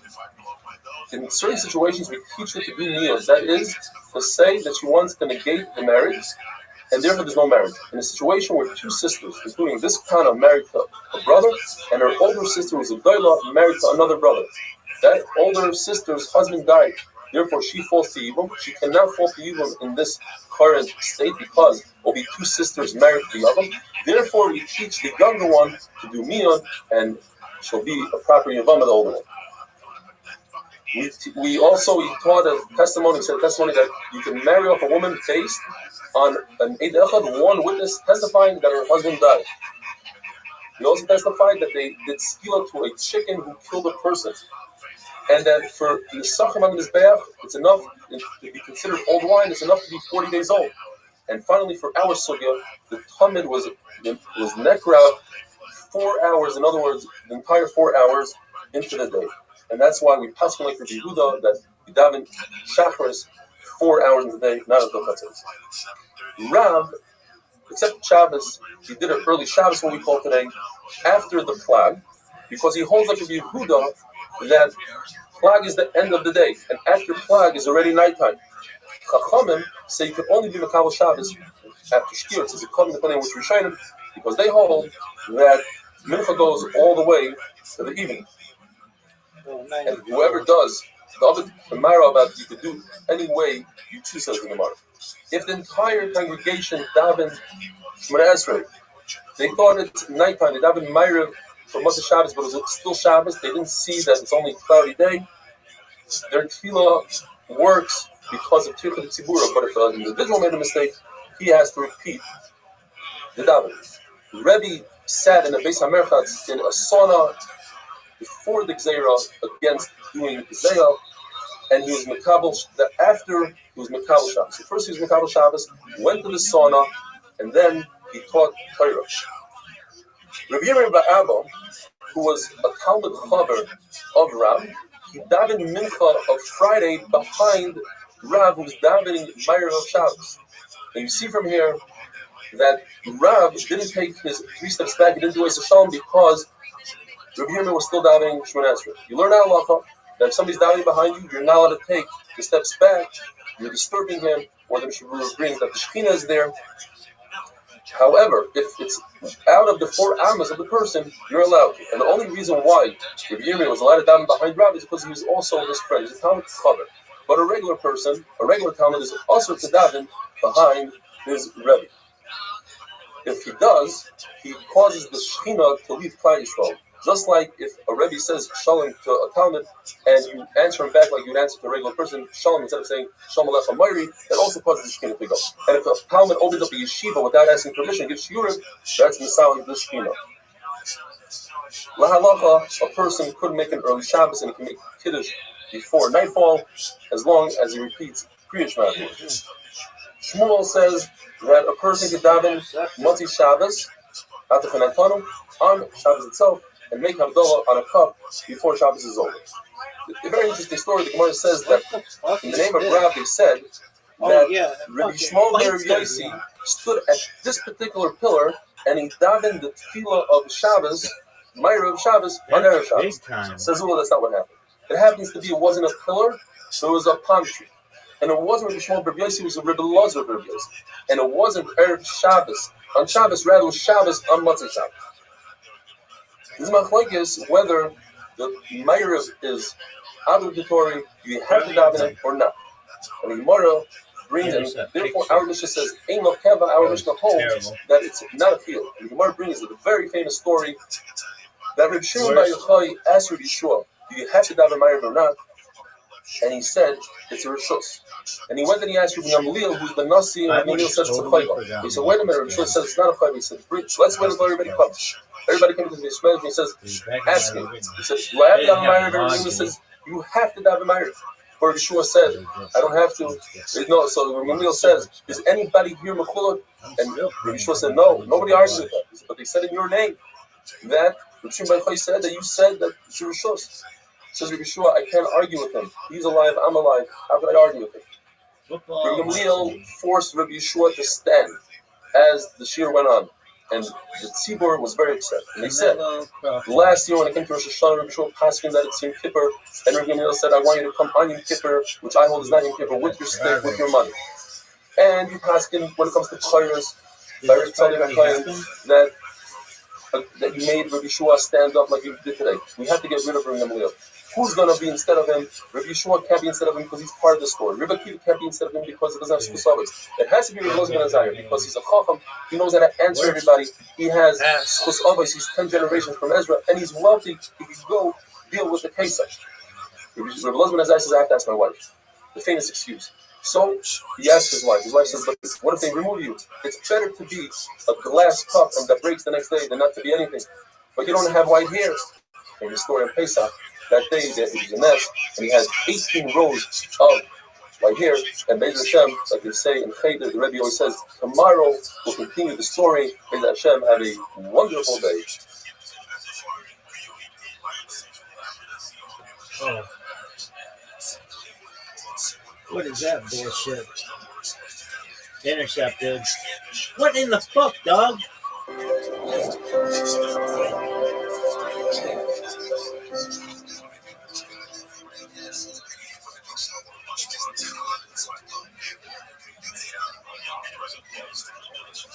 Rabbi's Daf Chofetz, we're continuing the famous story where they removed Gamliel as the Nasi and replaced him with Rabbi Ben Azariah, who that day turned 18 and became a snake. Irani ben Shana, his beard turned white. That day that Rabbi Ben Azariah became the Nasi, he opened up the doors and removed the gatekeeper, and the machlokes whether 400 more benches full of Talmidim or 700 in Gamliel felt really bad. Look how much Hirai prevented from so many people, and they came in his dream and they showed him white vessels with ashes inside, meaning that they were not, the inside wasn't as perfect as the outside. In fact, these people were proper people, they were royal to learn Torah, they just wanted to make Rabbi Gamliel feel good. So that day is when the Masechtas Idiois or Idiois was written and authored, everybody came with all the perfect halachas.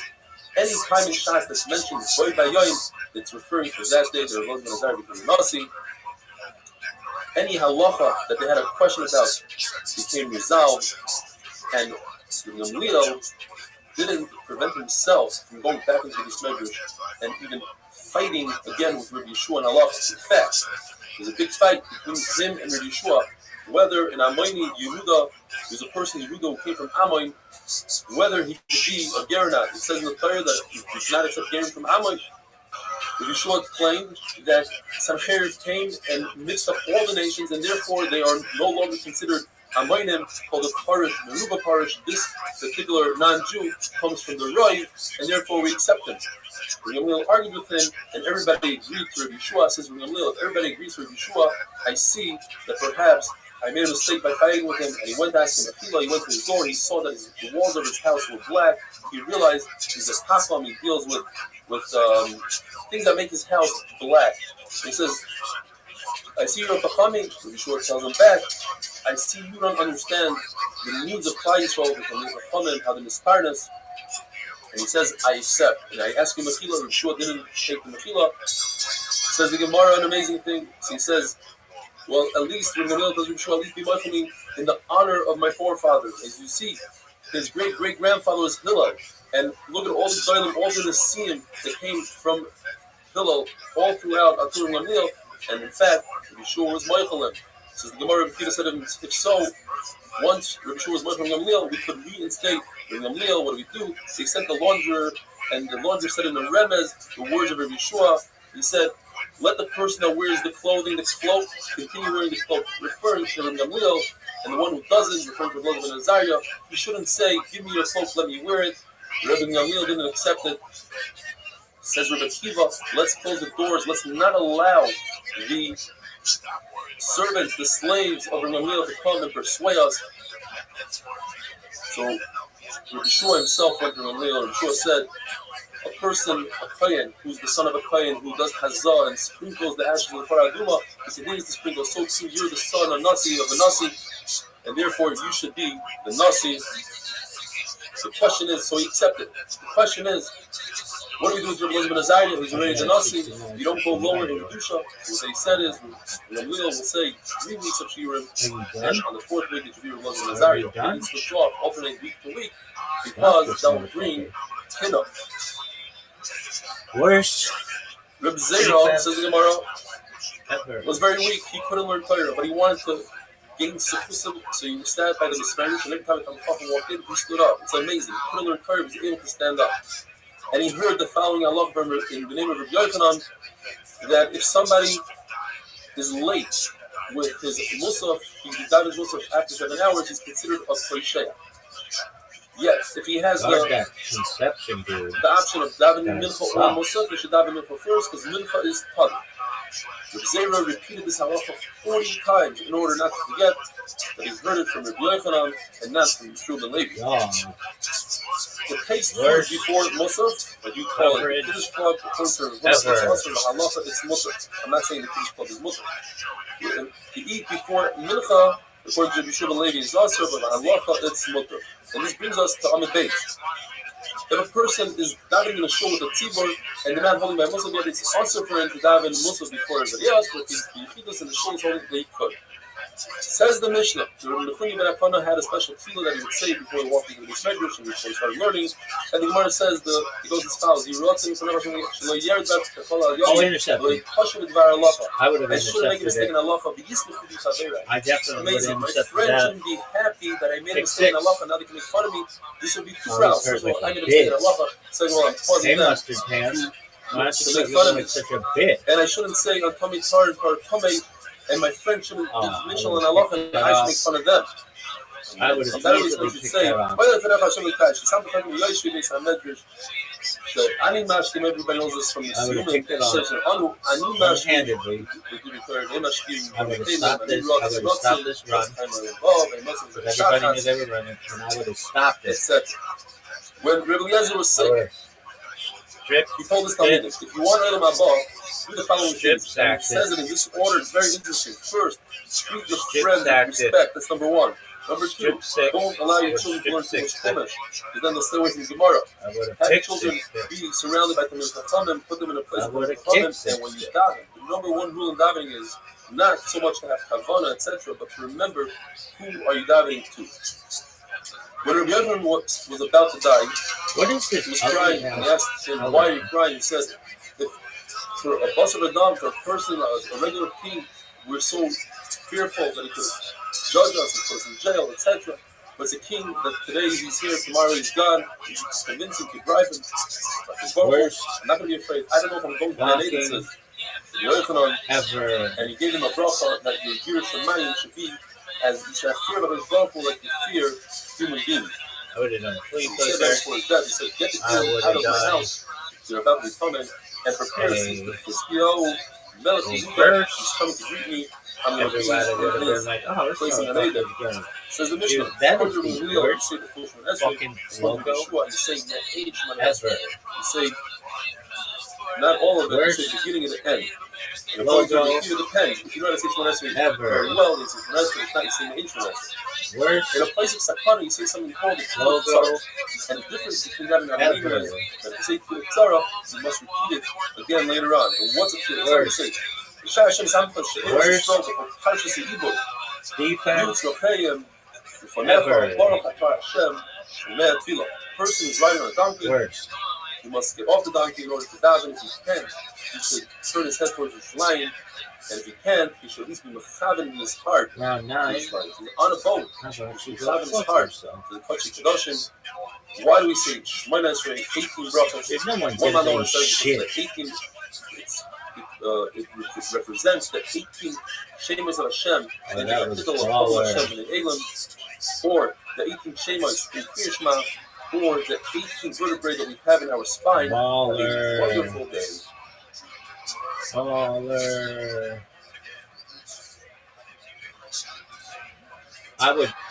I would hand it off. Psych, bitch. Pump fake it. Touchdown. 6. I'd be 10 for 10 by now. Worst run ever. Bracha is Daf Chav Tes, as you might have heard. Tonight is the Shalom Zachar of This my is the first worst grandchild, my grandson. And I want to thank everybody from the bottom of my heart. We got close to 400 emails, WhatsApps, text messages.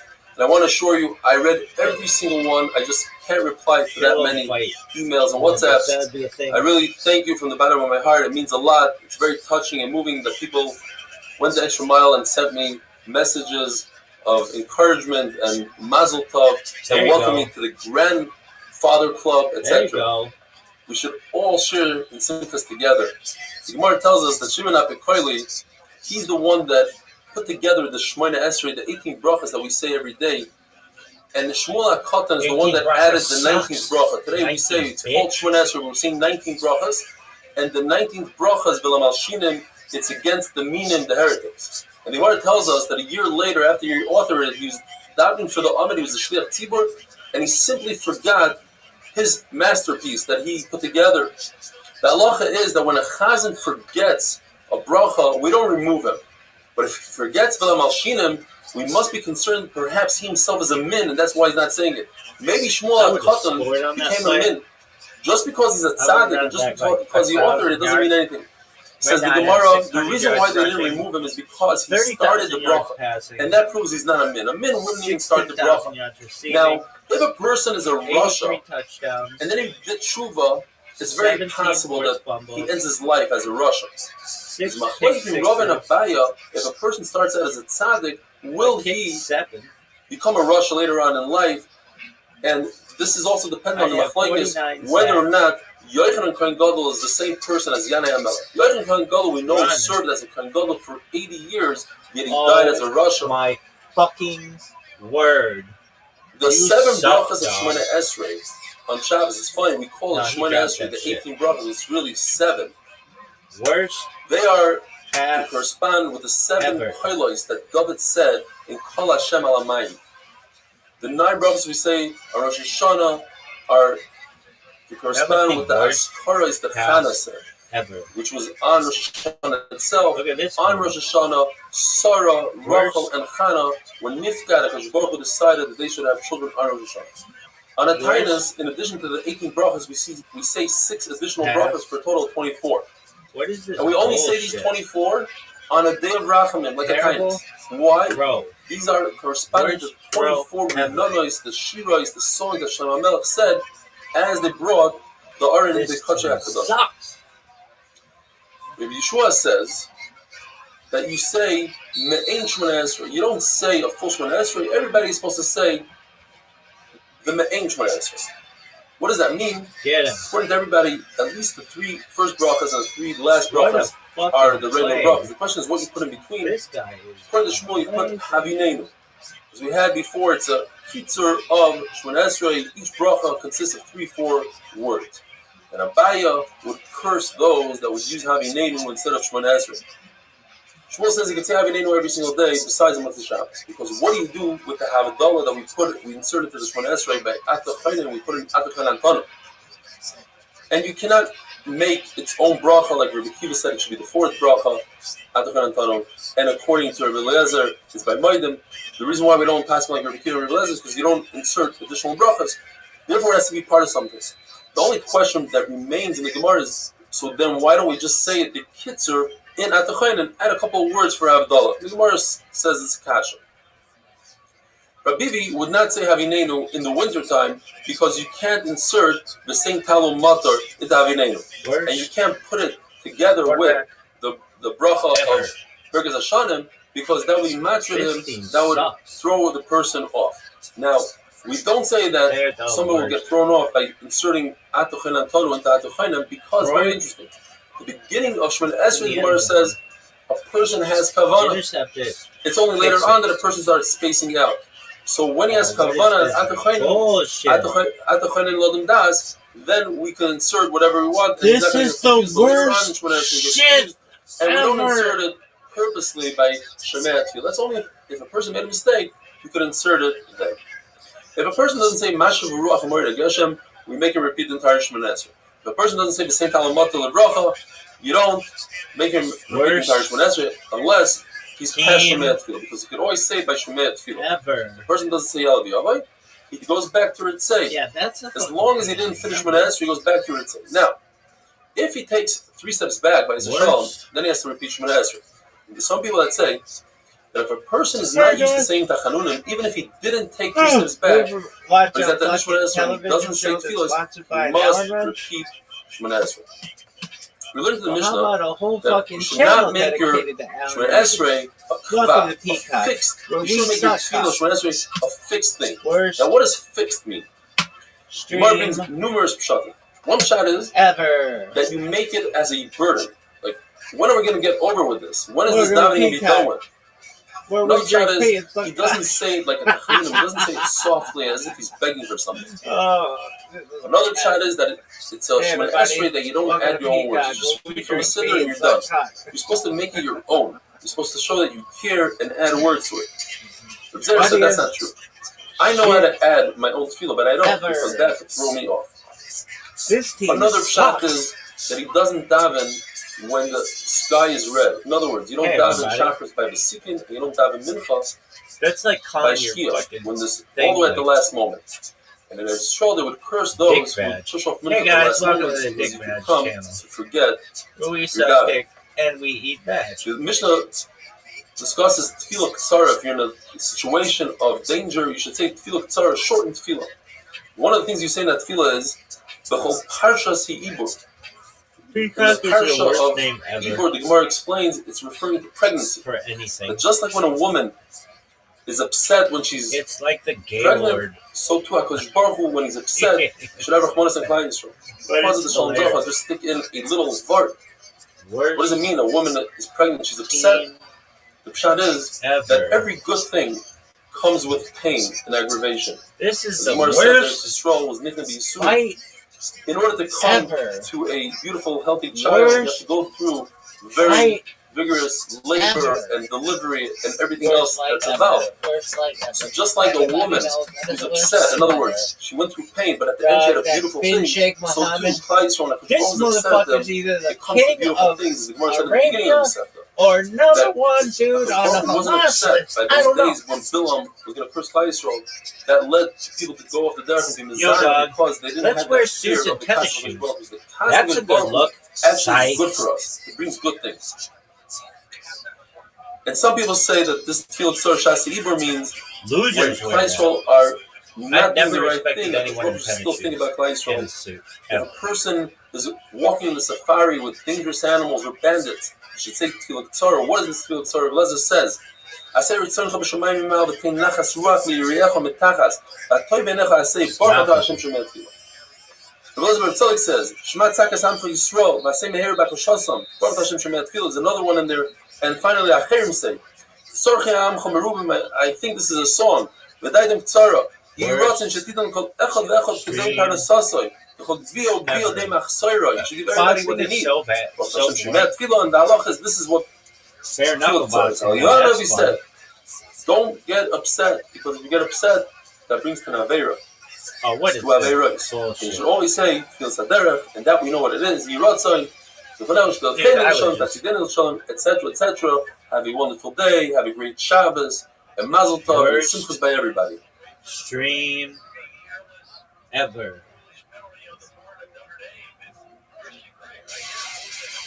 Oh, that was douchey. Worst logo ever.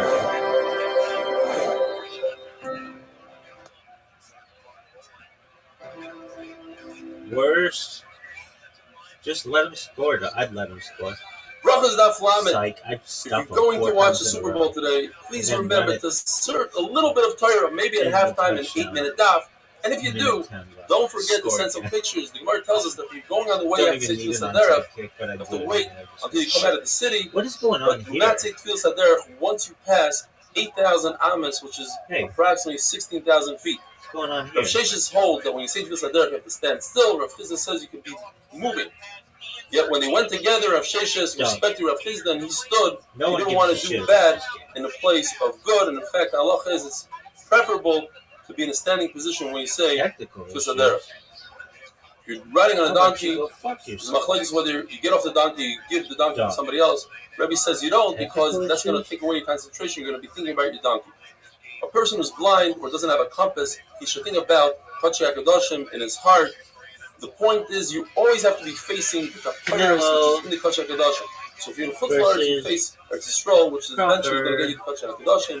If you're in Eretz Yisrael, you face Yerushalayim, you face Hamikdash, you face Kachei HaKadoshim. If you're in the Kachei HaKadoshim, you face the Kaparis. If you're behind the Kaparis, you turn around and face everybody else, you face the Kaparis. If you're in north, you face south. You're always facing the Kaparis. Stream There's a machlokes. ever. What do you do if you have an emergency situation This is you the won't be worst able to stream daven ever. Shmonesri B'Kavana. Ceiling Cam knows The it's the father worst stream used to ever. daven Shmonesri extremely early. According to Rashi, even before Aliza Shachar, Stop them. Places says that doesn't make sense because Oh, they there's no did. such shear that's in the middle of the night. It has to be slightly after Aliza Shachar. Stop. What was I saying? Rav Shimon Elazar is Mechulik, and he says first you say Kriya Shema, then you say Shemona Esrei. It's better to say Shemona Esrei sitting down, but it's right after Shema than to say Shemona Esrei standing up. According to Abu Shmuel, it's better to say Shemona Esrei standing the Kavana. Merema and Razutru, before they said a shear, If you had they would to grab a minion, even though it was really early, they would grab a name minion an airline, and what would you daven. call it? And once they gave the shear and the sun came up, it was Netzachama, then Plain, the Talmudim plain. would sneak Just out like one by super one to and daven thing Shemona like Esrei. Rav Ashi, very interesting. He would give his Maturgaman, his announcer, he'd give him a lot of material to say over, and when he was saying over that material, he, in a sitting position, would say Shema and Shemona Esrei. Why didn't he get up and go out and say Shemona Esrei? Says Rashi, an amazing thing. He didn't want to be that person to cause the whole base member, Jesus Rosh Shiva, to stand up in his honor. That would be too much of a tircha for everybody. And he didn't want to daven really early like Shmuel's father, because he never saw his Rabbi do it. He didn't want to bring a minion because he thought that was a tircha. Maybe he would push off the start time of the shir. I would Says stop the him Mishnah. here. Chachamim say plug the that hole. you daven musaf even be yechidus without a tzibur. Get Rabbi loud. Elazar Azariah says no. How about you Musaf don't is tell only me with what to tzibur. fucking do? Yehuda says in the name of Rabbi Elazar Azariah that musaf, if you have a tzibur, then the shnei tzibur is mitzi. If you don't have a tzibur, then even a yachid is mechuyev to daven musaf, and that in fact is how Rav and Shmuel paskin. And Rav Ami and Rav Asi passing like Chachamim, they say musaf even b'chidus. We had them in the beginning of the Masechta, that they used to daven in the exact same place by the pillars where they would learn Torah. In other words, they would daven b'yechidus, shachars, and musaf. Rabbi Yochanan testified that he saw Rabbi Yanai davening back-to-back Shemona Esreis. The Gemara says it's impossible to say that he didn't have kavanah. That's why he repeated Shemona Esrei, because look who testifies. Rabbi Yochanan, he knows what he's saying. He told us the story in order to bring out a point that you daven musaf even be chidus. The Gemara does a similar story. Rabbi Bar Abba was davening Shemona Esrei and then repeated it. It can't be because he didn't have kavanah, because Rabbi Lezer says that before you daven Shemona Esrei, you have to assess your situation, evaluate whether you could at least have kavanah in one bracha according to Tosfos, and therefore it's impossible that Rabbi Bar Abba didn't have kavanah. Therefore, it must be that he repeated Shemona Esrei because it was Rosh Chodesh and he forgot to say Yalav Yava. If one forgets to say Yalav Yava in Shachris or Musaf, he forgets complete Musaf. Instead of Musaf, he says at the Chayin in a week Shemona Esrei. If he's in a tzibur, he doesn't repeat Shemona Esrei because he could be yotzi from the Shnei tzibur, and he himself is going to repeat Yalav Yava later on at Mincha. But if he's davening b'chidus, he should repeat Shemona Esrei. If a person forgets Yalav Yava by Ma'ariv, Rav Ashi says you never repeat Ma'ariv with Yalav Yava. Why? Because Rosh Chodesh is mekudesh in the daytime, not at night. There's not enough dusha in order for us to make him repeat Yalav Yava. However, Ameimar says that's only in a 2-day Rosh Chodesh where you could say Yalav Yava in the second night of Rosh Chodesh. But in a 1-day Rosh Chodesh, you do repeat Shemona Esrei. The person must repeat Shemona Esrei because he forgot Yalav Yava. Or he's davening musaf immediately after Shachris. He must wait enough time for him to walk Dalet Ames. I would say that's approximately 2 to 3 seconds. And with that, we finish the 4th perek of Tfilas HaShachar, and now we begin the 5th perek, Ein Oimden. The Mishnah tells us that when you daven Shemona Esrei, it has to be with complete respect and awe of HaKadosh Baruch Hu. You can't be laughing, giggling. It has to be b'chayved rosh. The Hasidim Rishonim would contemplate and meditate about their davening for 1 full hour before they daven. If even a king comes over to you to speak to you while you're davening Shemona Esrei, you're not allowed to answer him. If a snake wraps himself around your foot, and we're going to discuss what kind of snake, you don't move. The Gemara says, you don't learn from Chana that it says by her, she had a bitter heart. Chana is different. She couldn't have children. You don't learn from David HaMelech. It says, "Vani roiv chazlecha v'b'secha, eshtacha v'elgecha v'shecha b'yira secha, b'yira," meaning with fear. David HaMelech is different. We know that he worked extremely hard on himself to be fearful of his Baruch Hu. Perhaps you can learn from the pasuk b'chadras kodesh. Sometimes the hein and ches can be interchangeable, so it will be b'cherdas kodesh. You should have fear of the kodesh. So you want to know? We could just read it simply. Hadras kodesh, meaning you should wear beautiful clothing, glory. You should wear nice clothing when you daven. So where do we learn this concept that you have to be with Chayved Rosh? It says in the pasuk, "If du es Hashem b'yira," you should serve Hashem with fear. The continuation of the pasuk is the gilu b'ra'ada, should be joyful but with trepidation. What does that mean? That anytime you are joyful and happy, on the other hand, you should have that fear. The Gemara tells us, the Rabbi asked Abaye, why are you so joyful? It says in the pasuk, gilu b'ra'ada, you have to be fearful. He says, don't worry about it. I'm wearing tefillin. I'm wearing tefillin, that will keep me in check. Similar story. Rabbi Zera said to Rabbi Yirmiyah, B'chol etzev yeh moiser. I'm a Litvak, so I could allow myself to say this. This is probably the Litvak's most favorite pasuk. To be sad, you get sachar for being sad. At least that's what the Hasidim would say about the Litvak. But part of me see from the pasuk, you should be fearful of Hashem. Don't run around laughing and being joyful. It says Rabbi Zera, I'm wearing tefillin. It's okay. That's a sign for me. Keep me in check. Have a wonderful day.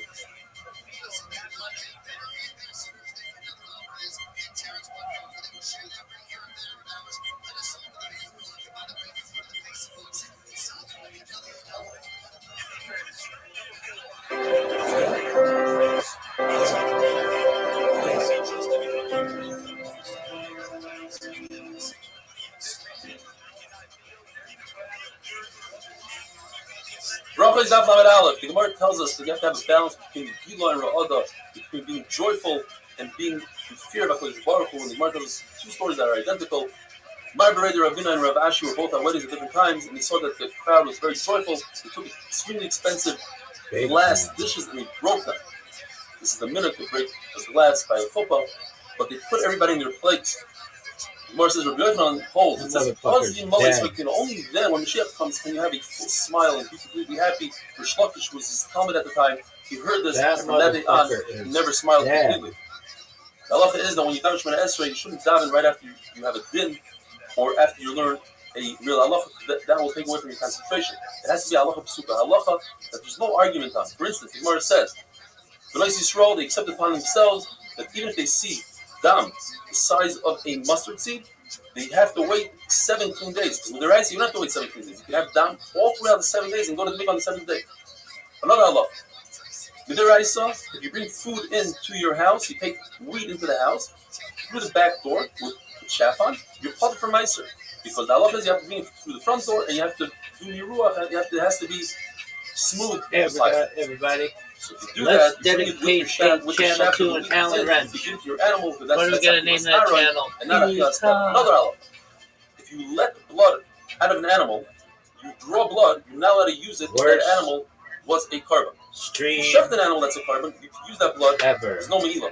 If you didn't shaft it, you are tied to meila and Do you like basketball? Do you like MMA more than boxing? Rabbanan said, yeah, why? Because they can fight on the ground. Rashi says, halacha is that right before you say Shemona Esrei, you should say halacha. You like bare knuckle boxing? You don't daven Shemona Esrei when you're sad, when you're extremely happy and joyful, when you just finish a great conversation. Bare knuckle boxing or boxing? Simcha of a mitzvah. Same with halacha applies. When you say goodbye to your friend, it shouldn't be with halas roish and farm b'teilim. The best thing is to give him a great heart that he can think about and remember you after he leaves. Rabbi Chanina says that the only places that are inhabited today on earth are places that other Marishaim said at the time this should be inhabited. Therefore, if you see a tree growing, that means that back then other Marishaim said I got a great idea. In that place. We're going to dedicate a channel to the says that Rabbi Kiva, when he davened to himself, if you start out in one corner of the house, you end up in another corner. You do all these kriyos and shtachavos, you bow. Yet when he davened b'tzibur, he was mindful of the other people around him, and he davened to really put Shemona Esrei, so you don't have to wait for him. From Daniel, they wanted to kill Daniel, they threw the lions in, as we know, and he said, look, he doesn't listen to their Yavish, he asks his he is fucking the right is because he had windows in his house. This motherfucker is not the fucking show. You have to have windows. You boys better be on fucking times a day. Alright. Maybe perhaps take all the 3 fields and daven in one I don't shot. want to be hurt though. That you learn from David HaMelech, has to be dead. Erev. This motherfucker is dead. The way we daven Shemona Esrei, it's set up. We say 3 brachas in the beginning that are Shvat HaKadosh Baruch Hu. Then 13 brachas that we ask for our needs. Why? Because David HaMelech says, Rina, first comes Rina, then Tefillah. What happened? One should ask his needs in the bracha of Shemona Tefillah. But if he really wants to ask This for a lot, motherfucker he wants is a lot, dead. he should do that all the way at the end. I want him to be okay, but he dead, son. You know the famous story Just of Tana. like The Gemara Black says amazing concepts in Tefillah. Tana was an Aviyah. She was married to Elkanah the Navi, and she didn't have children. She went to the Beis Hamikdash, to Shiloh, to Daven, and Eli Akayin. Her mother was there, and he thought that she was drunk. In fact, she ended up having Shmuel Hanavi. You really like MMA more than many. Yeah, boxing goes too many fucking rounds. It says, Medaber Saliba. You see from here that one should be Mechaber when he daven. Rabbi said, no, her lips are moving, meaning that when you daven, you must move your lips. You can't just stare at the page. Even if the sound is not coming out, you must move your lips. It says, clearly, you didn't hear her voice, you didn't hear her sound, because it's also for a person to daven out loud, disturbs people next to you, because both since it's Daiba. By Shavel, the Shikara, 80 thought she was drunk, meaning that a drunk is also from to daven. The person who's drunk to daven says this, he was private Avodah Zarah. And this brings us to Thomas Bays. It says, when are you going to be drunk? In other words, you must rebuke your friend, even if it's a derabana. And she said, Lo yadoin. I thought that you have Ruach HaKodesh, I thought you're a Navi, I thought you'd be down with me with Haskos. I am not drunk. In other words, if somebody accuses you of something, you must tell them that they are wrong. Don't let them think that you are really doing something wrong.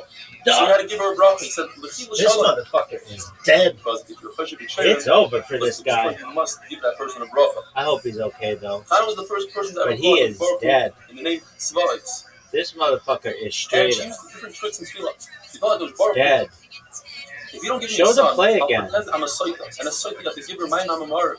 Give her the He's got to be drinking water. It says in the pasuk, the Mizra Zera, what is that bullshit? If she's proven not guilty, she'll have a child. She'll force this motherfucker just died on the field. Cesar means if she's proven not guilty, then she'll straight have up easy birth. dead. Already pregnant. According to that man, Omar, Roy Rahisa, Roy Tira is not a drush. The pasuk says, "Amosefa." I'm certain 3 times. The Gemara, why? We can learn the word "Amosefa." Show it again. Misa. Why don't you check me in the 3 different ways that you check other women and give them Misa? If they weren't Mashbin and Nida, Chala, and Abakas Haner, I am Mashbin. Why do I deserve what you're giving me? She says that there's Zera Anoshim. Give me Zera Anoshim. What does that mean? A man that's above other men. Because they're a bunch of pussies. I'd be like, so yeah, I got this shit. Give it a ball. Anointed. Sick. David and Shlomo. Or it means that he was West Side. as great as Moshe. Hey, everybody. Together, let's see. If no one has replied to me, fit in to society. He shouldn't be greater than anybody. Chat. He should be a mediocre person. Not what up, taller, babies? not smarter, not better looking, not whiter. Restream always there for me. Psych. Oh, this motherfucker's like blah blah blah. So you learn from here. I was standing there. Nobody. In other words, we learn from here. I love that somebody's having Shmones next to you in Dalit Amos. Or not permitted to sit down next to them. Where tells us that Eli told his people, we have to shech this bull. Go get a kain. Shmuel said you don't need a kain for shkita. You only need a kain for the other 3 avodas. Kabbalah, Elacha, and Shrika. In fact, Eli said you're right, but you shouldn't have said that. Now you are Moira Allah b'fnei Rabbi. You are kain. He wanted to kill him. Ever, dude. Get his ass off the field. Her, next man let in. Let kill him because he's hiding me. And I'll die. You'll have another kid. I bet that motherfucker's terrible. Has said his child spirit. That sounds funny. He I really hope he's okay. Al-Iski Libo says the Gemara. She told him it was born for an amazing time. She said, but if he's not, everything you created in a human is for a purpose. The eyes, the ears, the nose, the mouth. Get your ass. Why did you give me the ability to nurse if I don't have a child? They have to take him through those. Finally, the Gemara says rainbow lights. Another element that's not connected to the family. If a person sell those fucking lights. Makes a kindness on Shabbos. Lights. Rashi explains everybody's eating so much food and he restrains himself. That will break a Gzar Din of 70 years. The problem is that he fasts on Shabbos, and that's awesome. He needs to suffer for that, so therefore he should fast 2 days in a row. Fast on Sunday. Half fast on Sunday, fast on a different day. Have a wonderful day. Shit. Ever. Worst shit ever.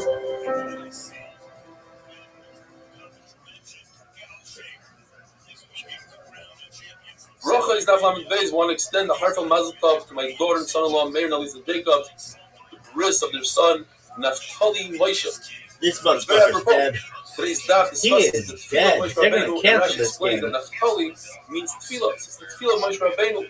The Gemara tells us that Did he Klal stand Yisrael up? always has a good answer why they sin, because it says in the pasuk by Asher Hari Oisi, I'm the one that causes you to sin.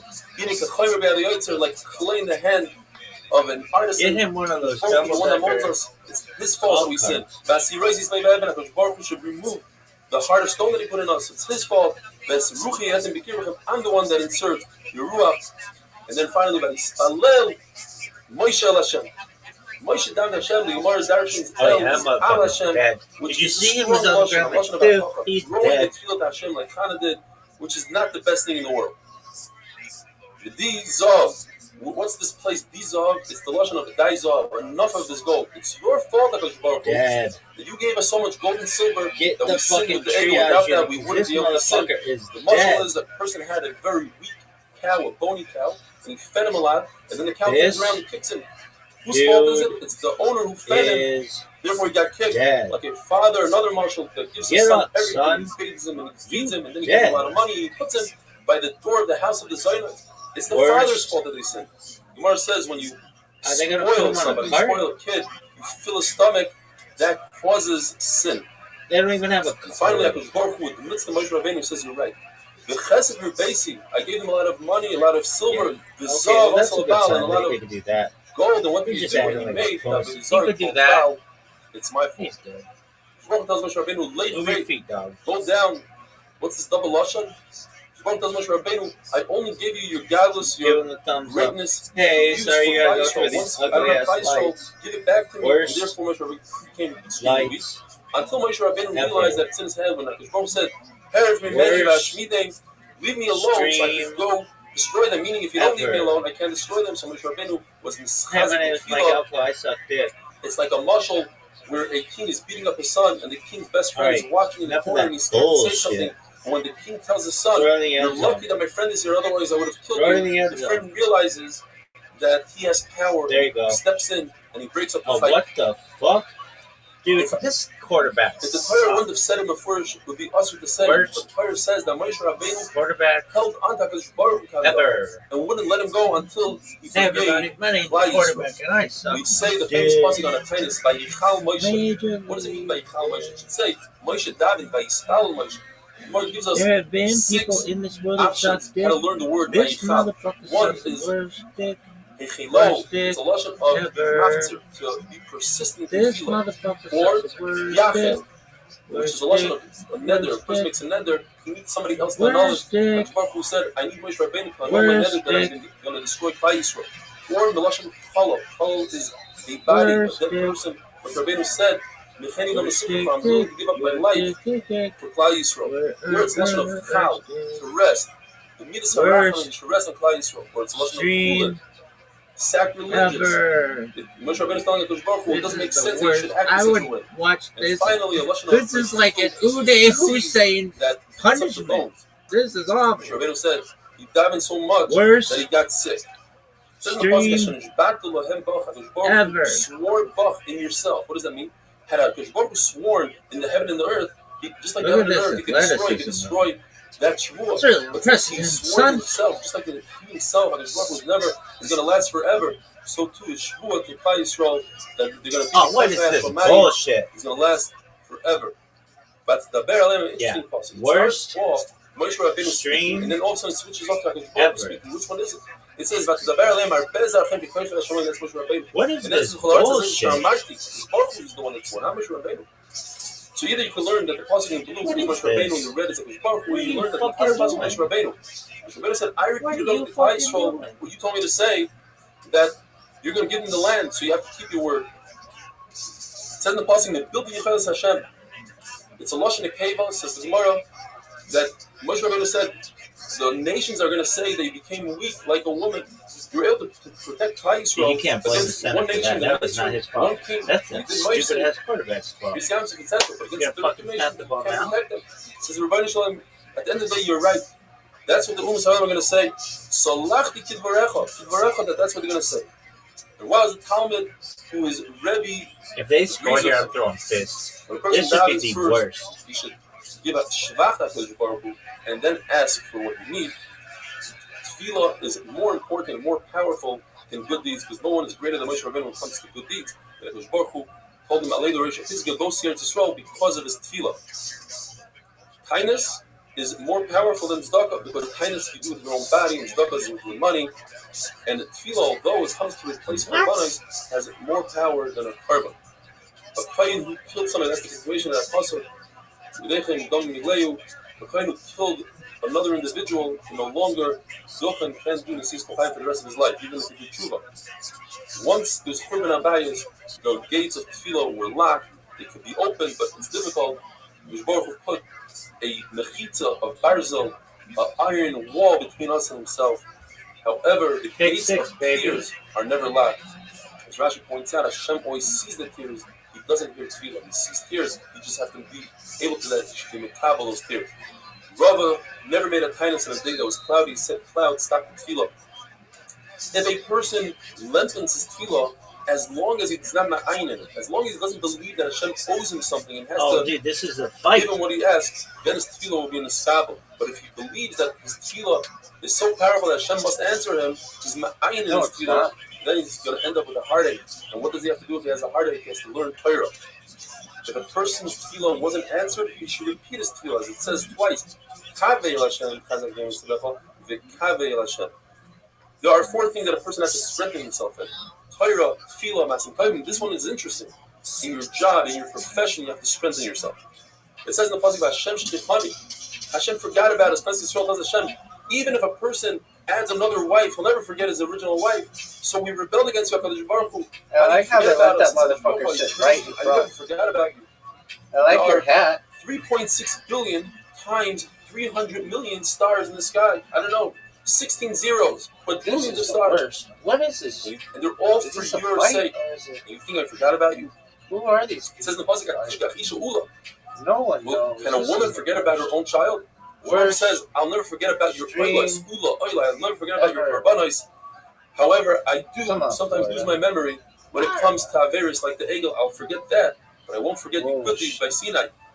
The Hasidim Rishon in the Mishnah says, would prepare themselves an hour before davening, but the Gemara tells us that they also prepare themselves an hour after davening, and davening took them an hour. So that's 3 hours for each tefillah. There's 3 tefillahs a day, that's 9 hours. When did they have time to chazer?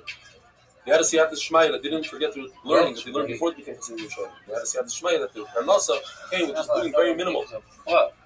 And finally for today, if you're a middle Shemon Esrei and you see a king says something to you, you don't answer him. That's the Jewish thing. The Goyish king, you do answer him. If you see a king coming, the Goyish king, and you're able to finish Shemon Esrei quick, say it quickly and run. Have a wonderful day. Middleweight? No one gives a shit about that. Worst. Stream.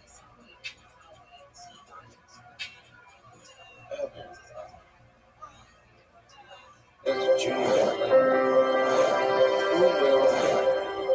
who wins tonight? No one knows. Muhammad Appleton. Morocco. Worst fight. Brachas Daf Lamed Gimel, the Gemara tells us a story. There was a chassid davening Shemon Esrei, and a non-Jewish officer walked by and said hello to him, and he refused to answer him because he was in the middle of Shemon Esrei. Says the officer, Reika, you're a boor. In your own Torah it says, you have to watch your soul. I can take my knife and cut your head off. What are you doing? She said, give me a moment to explain it to you. If you yourself were talking to a king and somebody said hello to you, would you stop? No. And if you did stop, what would the king do to you? The guy says, you cut my head off. Okay, Kavachaymer. I'm talking to Melech Malchei Amlachim HaKadosh Baruch Hu. How could I stop? We learned in the Mishnah, if a snake wraps himself around somebody's leg while he's down Shemon Esrei, you don't stop Shemon Esrei. Yet, if it's a scorpion, says the Gemara, scorpions are unpredictable, they'll attack for no reason, you must stop Shemon Esrei. In fact, if a person is thrown into a pit of snakes, we testify that that person is dead. Why? Because once you go into their domain and you cause them to be uncomfortable, they will attack you. However, if you're thrown into a pit of lions, you can't testify that the person is dead because lions don't always attack unless they're very hungry, etc. If you see a bull coming towards you and you're down in Shemon Esrei, you must stop immediately. If it's a bull that never attacked humans, doesn't have 3 attacks against humans, then if it's within 100 feet, 50 amma, you run.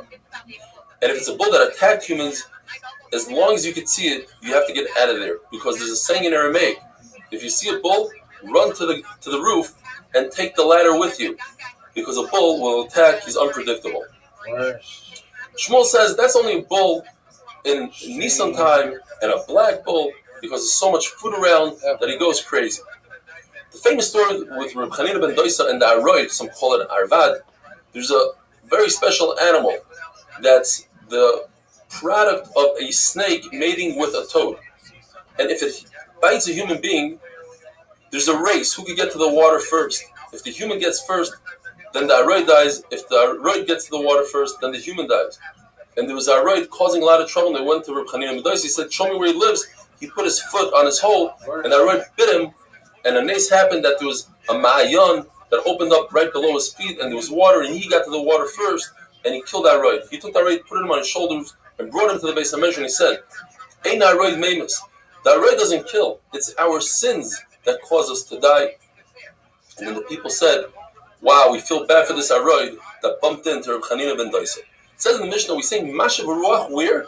In the bracha of Mechaya Mesim, because rain is the same thing as Tchias HaMesim, it's the same power, it's the same nace. When we say the same Talmud Matal bracha, in the Birkas Hashanim, that's the bracha of Parnasa, because having our fields with rain and food, that's our Parnasa. Havdalah comes in the bracha of Choinen Adas. You need das, you need seichel to differentiate between Kodesh and Chol, Tomei and Tar. The Chacham say it's because it's the first bracha that you say in the weekdays. Every Shemon Esrei you say 3 brachas in the beginning, 3 brachas in the end, but the first bracha of weekday is Ata Choinen. Says the Gemara, there are 3 things, 3 words that are surrounded by the name of Hashem. One of them is Deya, seichel. So it's a great thing to have seichel and to use seichel. And in fact, if you don't, person that doesn't use seichel, we don't have Rahmanas on it.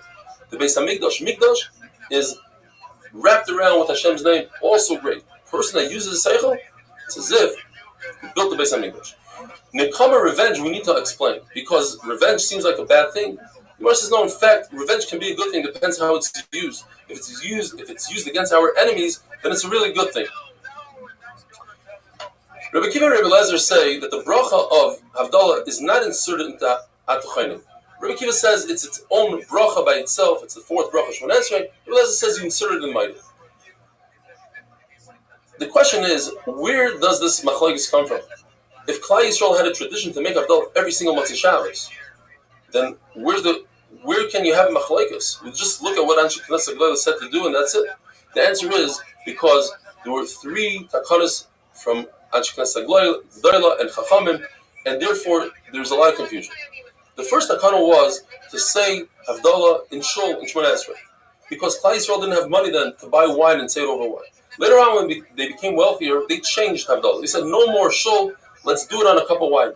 But then Klal Yisrael became poor, so they had to change it, and they said, let's, instead of changing it every other generation, let's just make one takana. We'll say it in Shul, and we'll say it on wine. Whoever can't afford it, will be Yoitza with Shul. And that's where the confusion came from. If a person only made Havdalah on the cup of wine, he has to say Havdalah in Shemon Esrei, because the first takana was to say it on Shemon Esrei. But what if the reverse? A person said Havdalah in Shemon Esrei. Does he repeat it at home? And we know the answer. We repeat it at home. But there's a brisa that says you don't repeat it because it's shame l'shav.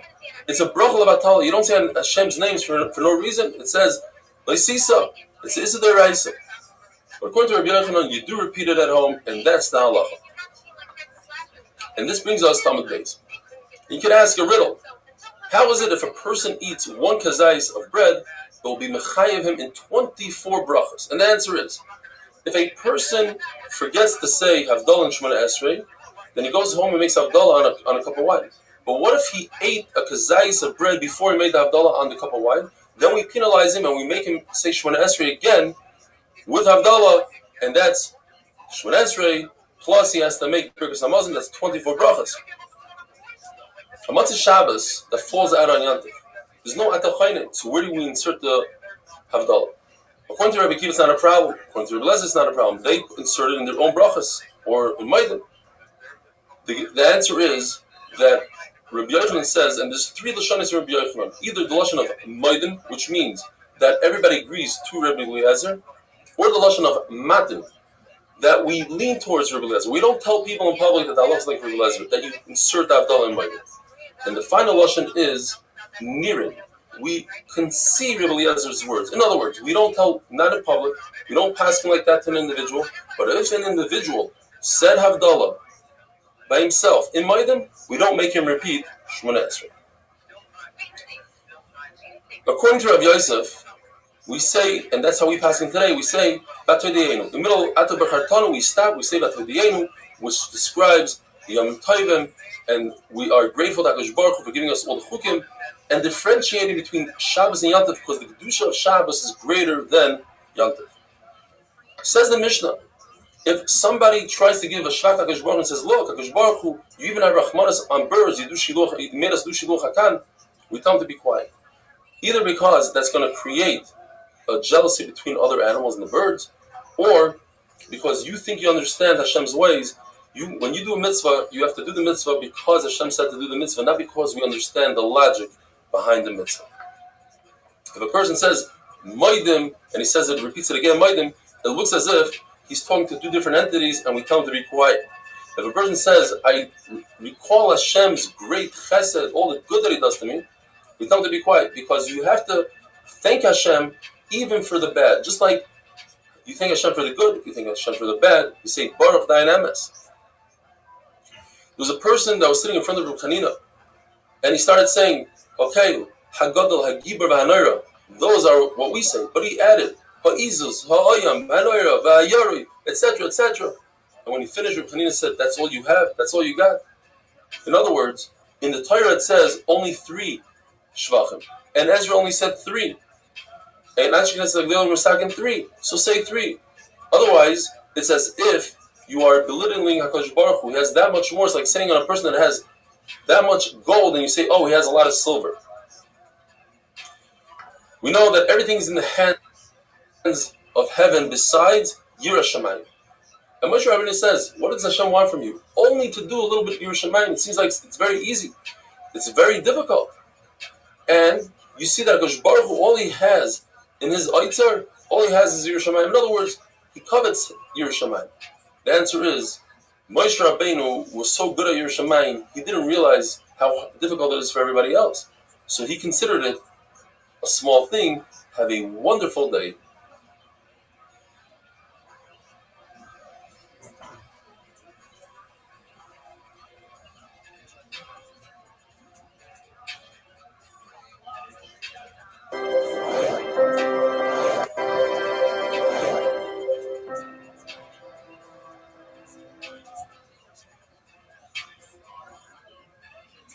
Bracha is Dav Lamed Daled. If a person repeats words during Shema, he says Shema Shema, V'ahavta V'ahavta. It's really not nice. It's Meguna. But if a person repeats the entire pasuk twice, then we tell him to be quiet. That seems like he's diving into 2 different entities. We teach a person to have kavanah, and if he doesn't, says the Gemara, we take a metal hammer and give him a nice whack. Says the Mishnah, if a shliach tzibur, a chazan, makes a mistake, he can't continue further in Mil Shemona Esrei, we need to replace him immediately with another chazan. Now, typically, when somebody's asked to be a chazan, there's a 3-step process. The first time you're asked, you refuse. The second time, you start getting geared up to go, and the third time, you go. However, in this emergency, there's no time for refusing, not refusing. When they ask you to get up to be the replacement, you jump and you go. A person who doesn't refuse to be a chazan typically, when it's not an emergency, it's similar to a person who eats meat without salt. You can fix it. If a person refuses too much, that's as if he's eating food with too much salt, and that's not fixing it. The replacement chazan, where does he begin? He begins from the place that the original chazan made his mistake. A typical chazan, when we get to Birkas Kahanim, he doesn't answer Amen because that will confuse him. However, in our days, when we have Siddurim and we're not confused, the chazan should say Amen by the psukim of Yivrerechav, but not by the bracha of Birkas Kahanim. A chazan who's a kohen should would typically not do Birkas Kohanim because that will confuse him, unless he's sure of himself that he won't be confused, and that's what they do in our days.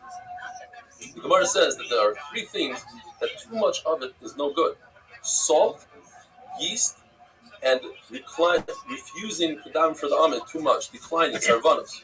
Look at this move. The Buddha holds Look at this. that if a person makes a mistake in the first three brachas of Shemona Esrei, he starts from the beginning of Shemona Esrei.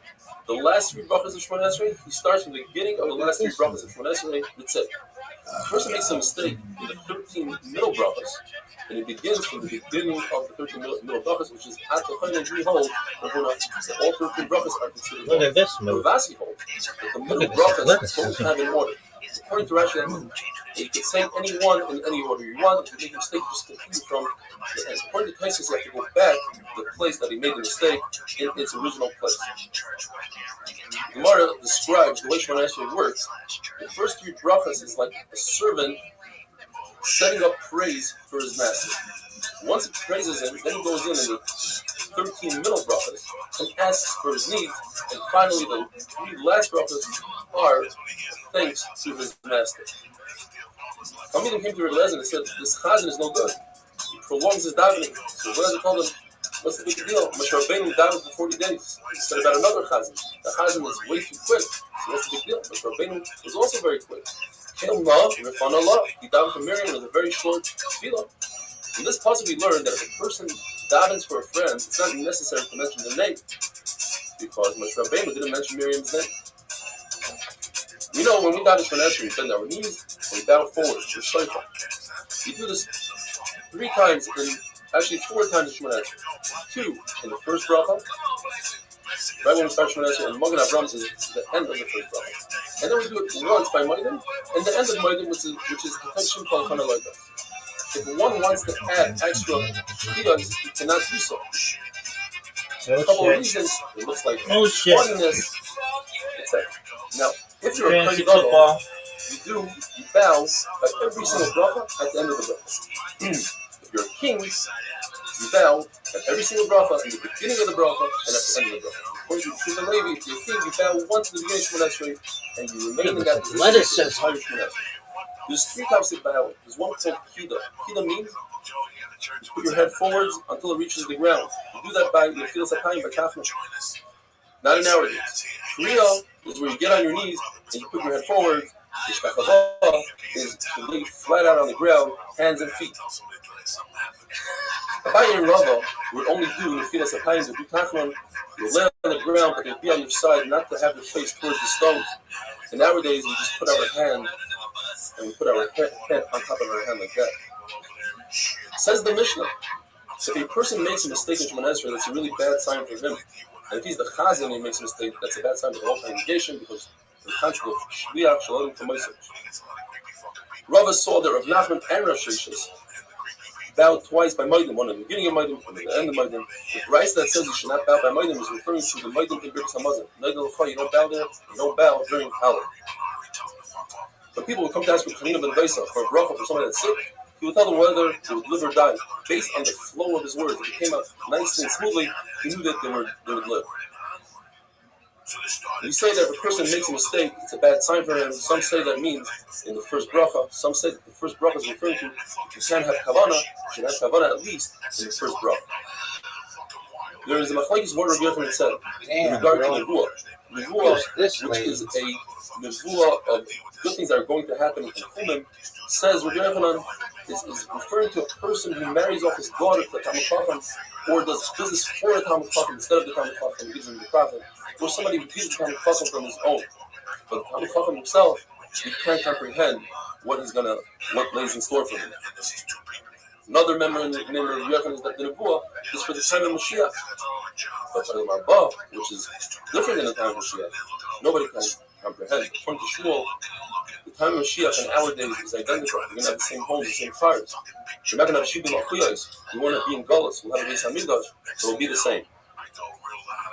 And another pshat is that the nevuah was given to the Bali Tshuva, but tzaddikim who are greater than Bali Tshuva, we can't comprehend what their sechar will be. According to Rabbi, it's the opposite. Bali Tshuva are greater than tzaddikim. The Mokim Bali Tshuva oindim ain't tzaddikim gurim felim lamar. The pasuk says, "Ayin lo ra'asa." and the eye has never seen. What is it referring to? The wine that's there from the 6 days of creation. Or it's referring to Eden, which no one has ever seen. Father Marishan has seen Gan, the garden, but he's never seen Eden. When Gamliel's son was ill, he went to Chalim and Zois and said, please down for him. He put his head between his knees and he davened, and he said he's okay. And in fact, he was. And when the whole Rabbi Gamliel says, even if I daven all day long, nobody will answer me. And his wife said, but are you greater than him? Yes, I'm greater than him. But I'm like the general, I'm not like the slave, the servant that walks around in the king's house and who has bigger pull than I do. The Gemara says that a person is considered a chutzah for two things. The person dies in the open field, and if a person enumerates his sins and he talks about his sins in the open and tells people about it, that's considered chutzpah. That is wonderful day. So I see all this. They became racist. Yeah, that's what happens. They become racist. It's the same thing. That's just the listen, the answer, they're going to ask. My mother dead. 3-4 months, I think I would come. Bracha is Daf Lamed Hey, Renu Perik, Mitzvah Nevarchim, which discusses the brachas that we make on food. We all know that the fruit of a tree make fire creates, besides on wine, which is fire creates.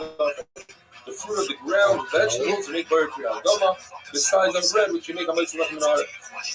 The Yehuda says that if they are greens, the Yerakos, like cabbage, lettuce, you make fire Okay. We don't know the concept of brachas. How do you know that you have to make a bracha? Then the Gemara, the Maskana is that it's a svara, it's lack. Also, you benefit from this world without making a bracha. You might think you learn it out from the same pasuk that Rabbi learned. It was. You know, there's a concept called the first 3 years of food. You cannot benefit from the food.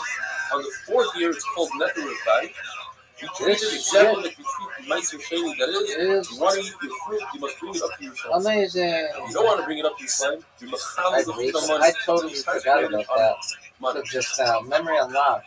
So the Gemara, I had this the thought whole thing, and it was you sick. make 2 hallows, 2 praises to Hashem. One before you eat the fruit, and one after you eat the fruit. Yet, you know that according to everybody, you need one of those hilulim to teach us the concept that you machal the fruit on money. Now we're left with one.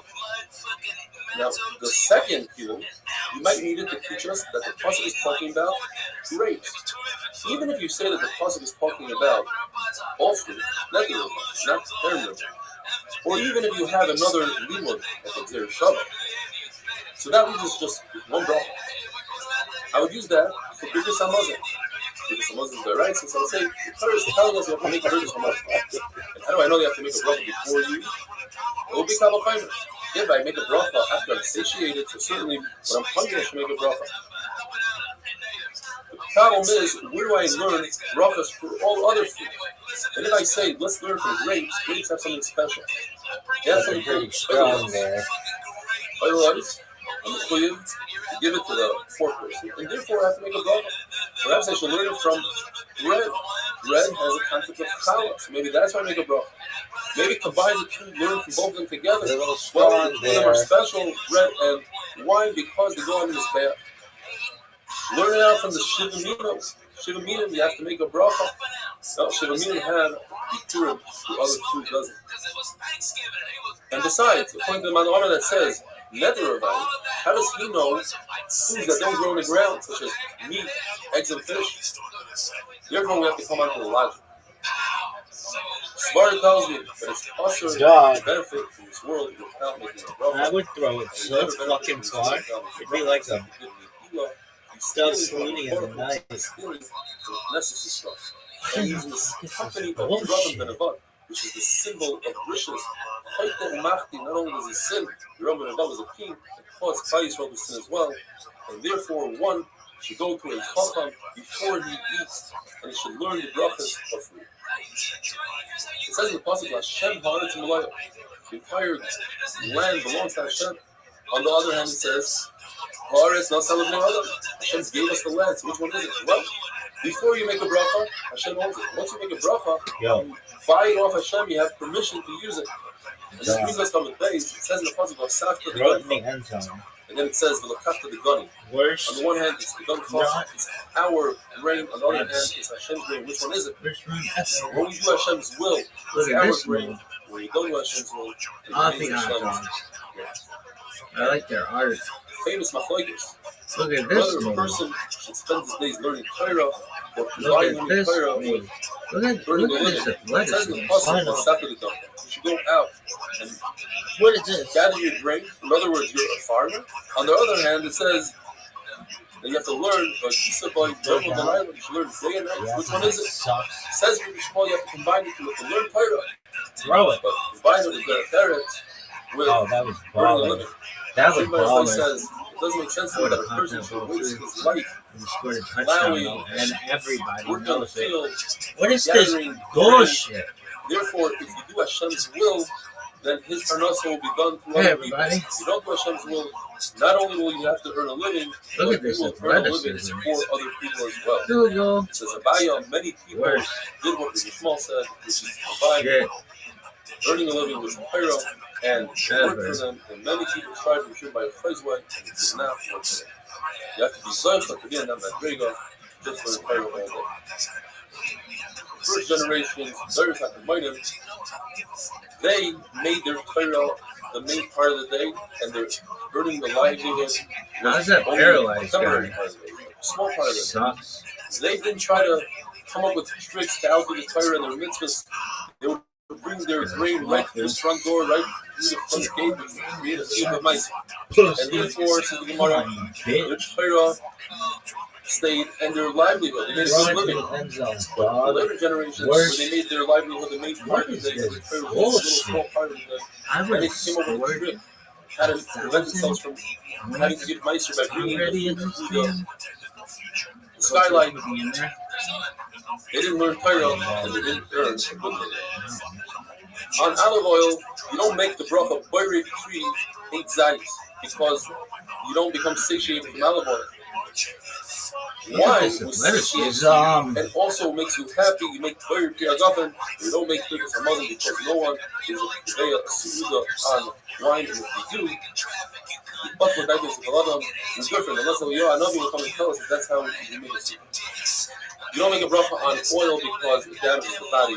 But if you put oil with your bread, you dip your bread in oil, like in those Israeli restaurants, the oil becomes a puff of the bread and making the bread, so you don't make a bracha on the oil. If you put shemen, oil, in an igaroid, which is a certain mixture with beet soup, you put oil, olive oil with the beet soup, over there, the oil is a tafel, and you don't make a bracha on the oil. However, if your throat hurts and you're eating the olive oil in the igaroid because you want the olive oil because it's going to smooth out the throat, then you do make a bracha, very create on the olive oil, the finishes that even though you're doing it for medicine, you still have to make a bracha, having a wonderful day.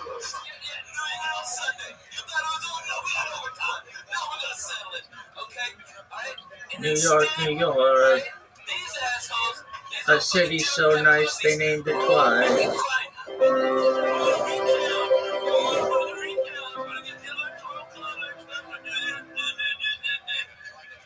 Here's some interest. How about no? Bracha is not for Oh my word, what did you do to your face, woman? What's the proper bracha to make on them? People plant olive trees for the olive oil, the final product, and therefore, if you were to drink olive oil as is, in a way where it doesn't harm your body, the bracha would be boirer kriya 8. When it comes to flour, you take grain itself is an adama. But once you grind it and you make flour out of it, according to Shmuel or Yochanan, you continue to make adama. According to Rav Nachman, since it's not its final are stage, you fucking you make a serious? flour from barley is different. Since it causes harm to the body, there's worms. Yet on the other hand, it does give the body some sustenance, carbs. Therefore, you make a shahakal on it. Salt or salt water, you also make a shahakal because there are people that sometimes taste it and they eat it, and therefore it's a shahakal. The Gemara discusses pyra. Like Pyra is something that comes out of a palm tree. Some say it's some shoot that comes out. Eventually, it becomes part of the tree, becomes hard and part of the tree. The question is, right now that it's edible, what bracha do you make Rabbi Yehuda says you make Boyer Pri Ha'adama because it's a fruit, and according to Shmuel, you make a Shahato because eventually it hardens up. Shmuel tells his student, Rabbi Yehuda, Shinana, you're the sharp one. You know, I can prove it to you. This move. From a turnip. Turnips, even though they become hard, right now they are Ha'adama. The Gemara says it's not a good raya because turnips, people plant it for eating it now when it's moist, and therefore it's a Ha'adama. But nevertheless, the halacha is like Shmuel, that the halacha is you make a Shahato. Feet The Gemara discusses at great length of our slav, time. which are caper berries. Caper berries have Come on, 4 baby. parts to them. You have the actual berry, and you have the husk Give it that to me, baby. This is around big. the berry, falls off This is big. before you have a chance to take the berry. Amazing. In addition to that, you have the Sickest leaf, and you have shit dates, which seem like to be small ever. seeds that grow on the leaf. The halacha is, says the Gemara, that since you plant the caper berry from all 4 of these, therefore you have to make a bracha on everything, and you make a 8 on the berry itself and on the husk that surrounds the berry, and on the leaf and on the dates you make a ha'adama. We know that arla, the first 3 years of a tree, are midaraisa. You can't have any benefit from it midaraisa. In Chutz La'aretz, it's the Rabbanan. And we have a concept that we go in Chutz La'aretz like the most lenient position in Eretz Yisrael.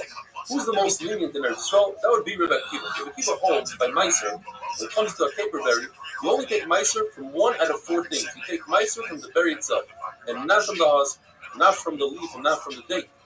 Therefore, when it comes to arla in Chutz La'aretz, you only are chayiv on arla on the berry itself. Now, there's a shita that's even more mekel than Rabbi Akiva, but we ignore that shita. That's that of Beis Shammai. Beis Shammai holds that a caper berry is a suffix tree and suffix vegetable.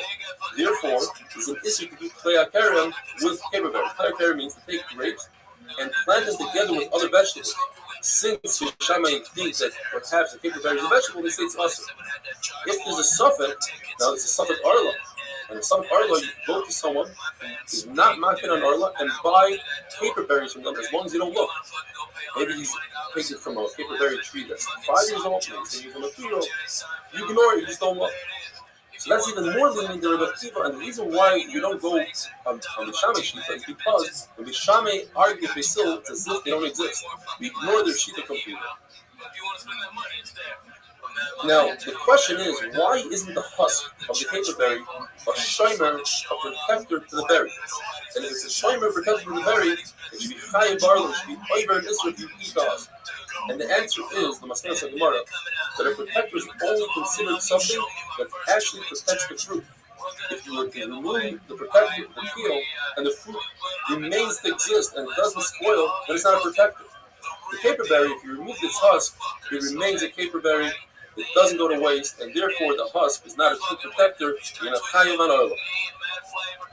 When it comes to a pomegranate, it has a crown, and inside the crown you have something that's called a nates, according to one shot. These small flowers that grow out of it. Underneath that is a pitcher. Inside, right there, is a pitcher. That, the Gemara says, is considered a shomer. It's protecting the fruit. And it's also included in the shear of tumah. Because in order for a fruit to be tamei, you have to have a kabetza. And if you only have a kabetza with the pitum, it's considered tumah. The nates, on the other hand, is not mitzvah to the fruit for tumah, because it's a shomer to a shomer. It's protected to protect the second layer. Yet, when it comes to arla, the nates is also usher in arla, and the reason is because it's still considered a shomer, it's a protector, even though it falls off early on in its growth. There's an isser to cut trees in Shemitah if they have fruit on them. You have to eat fruit on Shemitah and not destroy them. What's the shear? The Gemara goes through the whole shear, according to the Shaman. Once the fruit starts growing, according to the still depends what the fruit is. If it's carrot, it's milk. Once it becomes like chain, small pieces of fruit. But Geffen, as you grow, according to Rabbi, that's twice it's the same shear as Pula Love and as pepper bean. Alec is one which grows nates, flowers, and all the other trees according to the Silla once they start growing. What about black pepper? Peppercorn. That I haven't ever seen. The halacha is that you are chayiv in arla. In other words, it would seem like you have fruit. I would easily score says, touchdown. It's maful that if you have a that Give it to me, has the baby. same flavor, like I would easily score that vote. I know like a scout, but he and you should also be learn from that person a that it's strong is not necessary to even have pepper. sickest However, if you eat them in shit. according to Rav Sheshes, your chayiv paris if they are moist, and the broth on it would be because you're starting to Florida to adama. sucks. But if it's They used to be so dry, dominant. like we have today, dry black pepper, They- it's shahaka.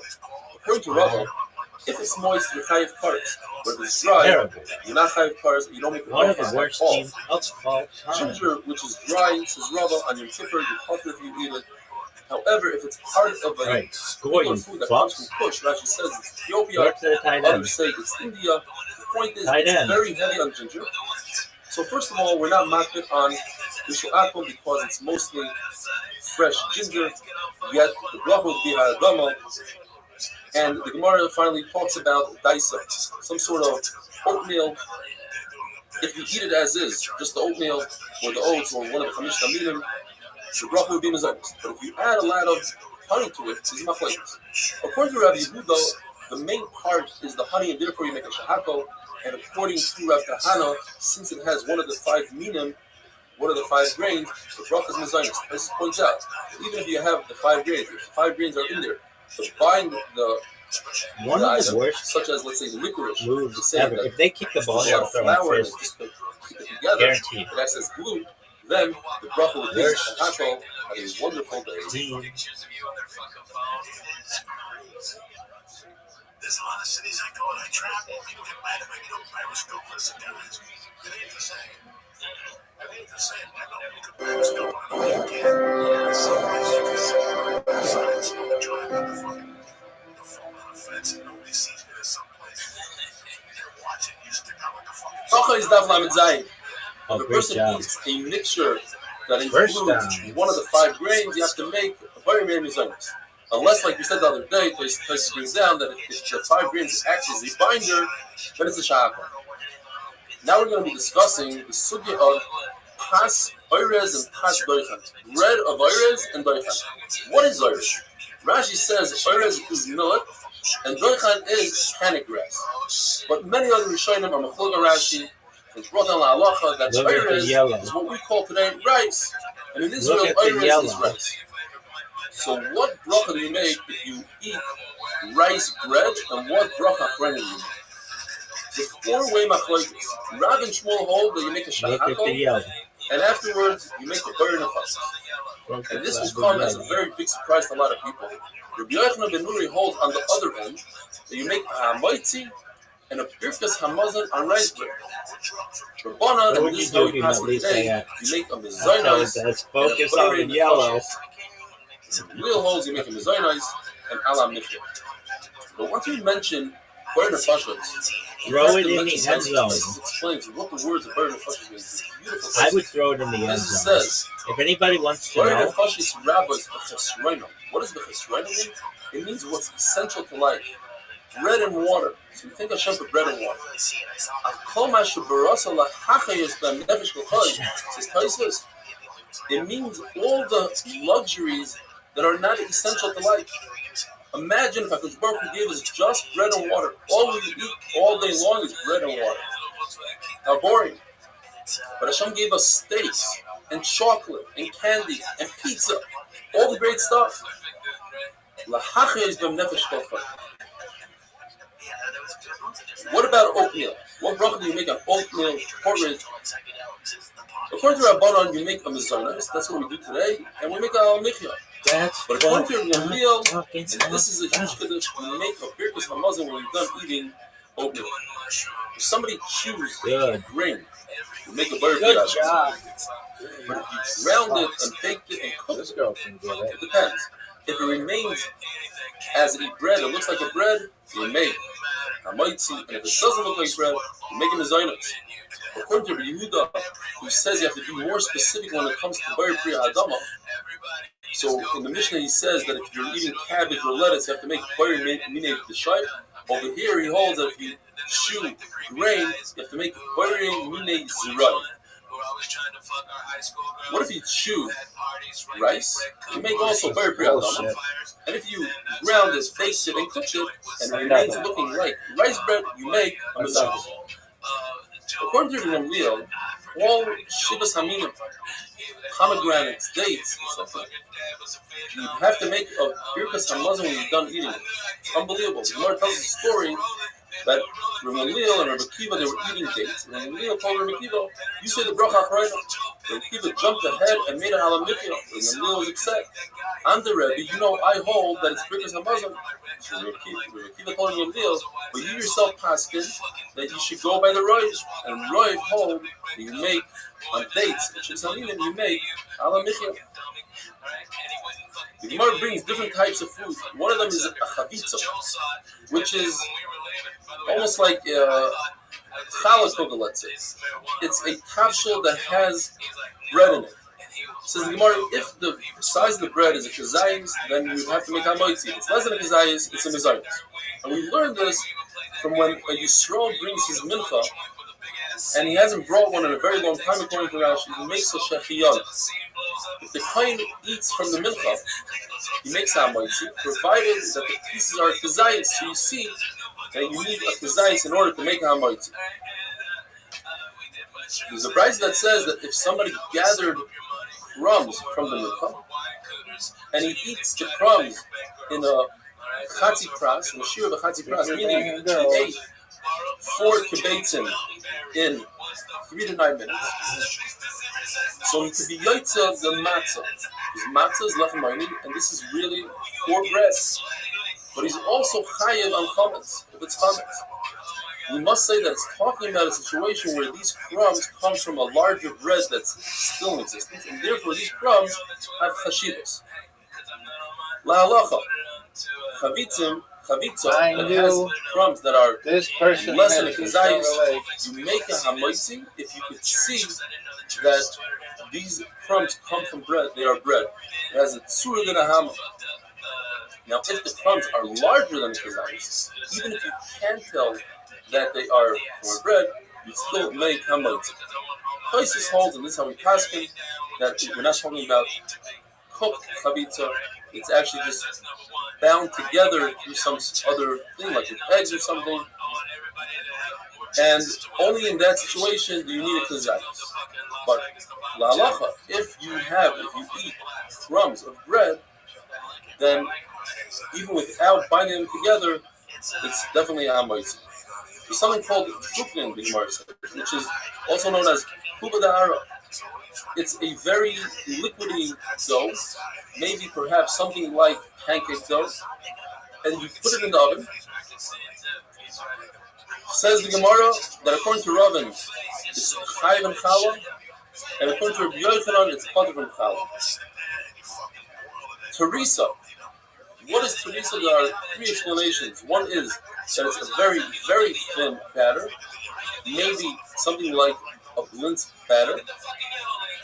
Another shot is it's Indian bread, it's dough that's on a spit, and you turn it around and you put some oil on it and eggs. Or it's what's known as kuta. Kuta is bread that's made in the sun. All these 3 things, whatever the shot is, are patur and challah. Now we know that kuta is chayiv of challah. So we must say that kuta, that a person decided to make it as bread, and you see he went through the effort, he made a nice design, nice shape. Yes, that's chayiv of challah. Back in my day, we had nothing. No sound, it was silent, it was like fucking shooting. That would be patur and challah on a wonderful day. They never played any songs. At the end of the 3rd quarter, some old man would come on and make a pun. That was it. Get him.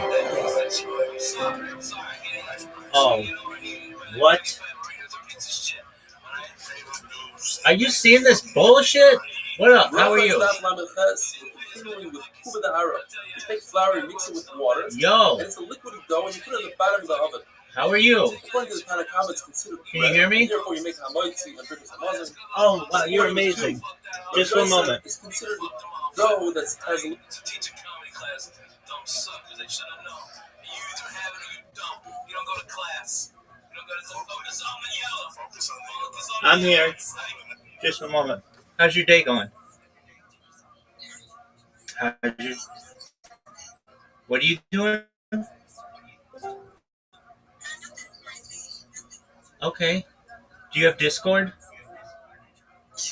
Okay, will you join my Discord? That's where you can see a bunch of people who are watching football and movies and stuff. It's discord.me/Rabbi. Discord.me/Rabbi. Discord.me/Rabbi.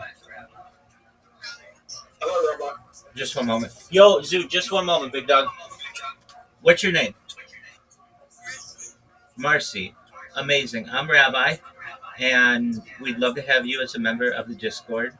And you can see me on a lot more cameras. So if you just type into your browser, discord.me/Rabbi, and we'll give you the link to my Discord. Oh, you're doing that right away? You're amazing. Excellent. We're going to become very good friends. If you have questions, let me know. Excellent. What are your hobbies? What do you like to do?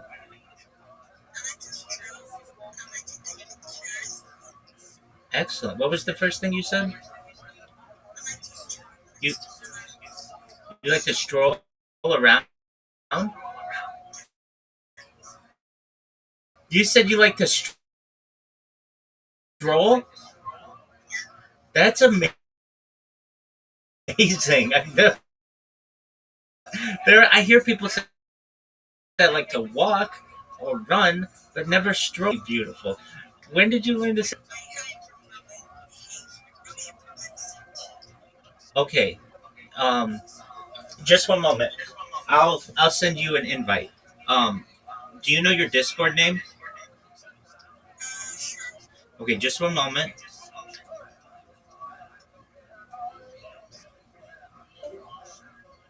Okay, what's your Discord name?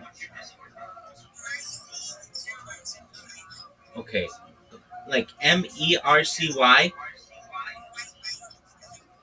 MERCYY? 0105. Okay, I just submitted a friend request to you. It said, that didn't work. Double check that the username is correct. MERCYY 0105. Not MAR. MER? Yeah. Okay, so M as in Mary, E as in elephant, R as in rhino, C, correct? C as in cat, Y as in yo-yo, Y as in yo-yo. So MERCYY 0105. Oh, 0175. Okay, just one moment. Okay, check your friend requests.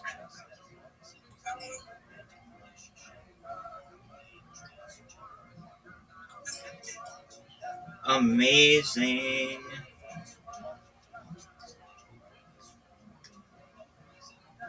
Okay, you accepted. Okay, now I'm going to send you an invite. And then I'm going to tell you all about myself. And I'm going to learn all about strolling. All right. Feel free to join my Discord. I just sent you an invite.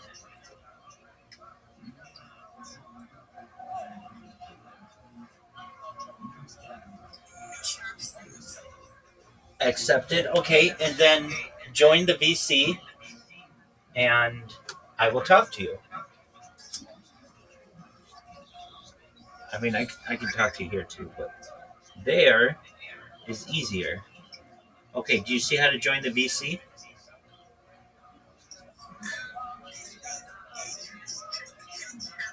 Are you at least 18 years old? You're 17. Oh, get out of here. I wish you were 18. Okay, well, Mercy, when you turn 18, come to my server.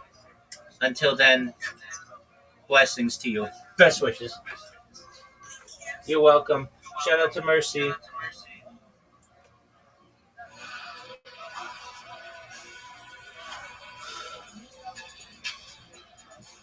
now you see it. Now you see it, right? I can feel it coming. I'm not freaking out though. I can feel it kicking. It's definitely kicking in. I like it. I see, I'm like, it's just, I sweat.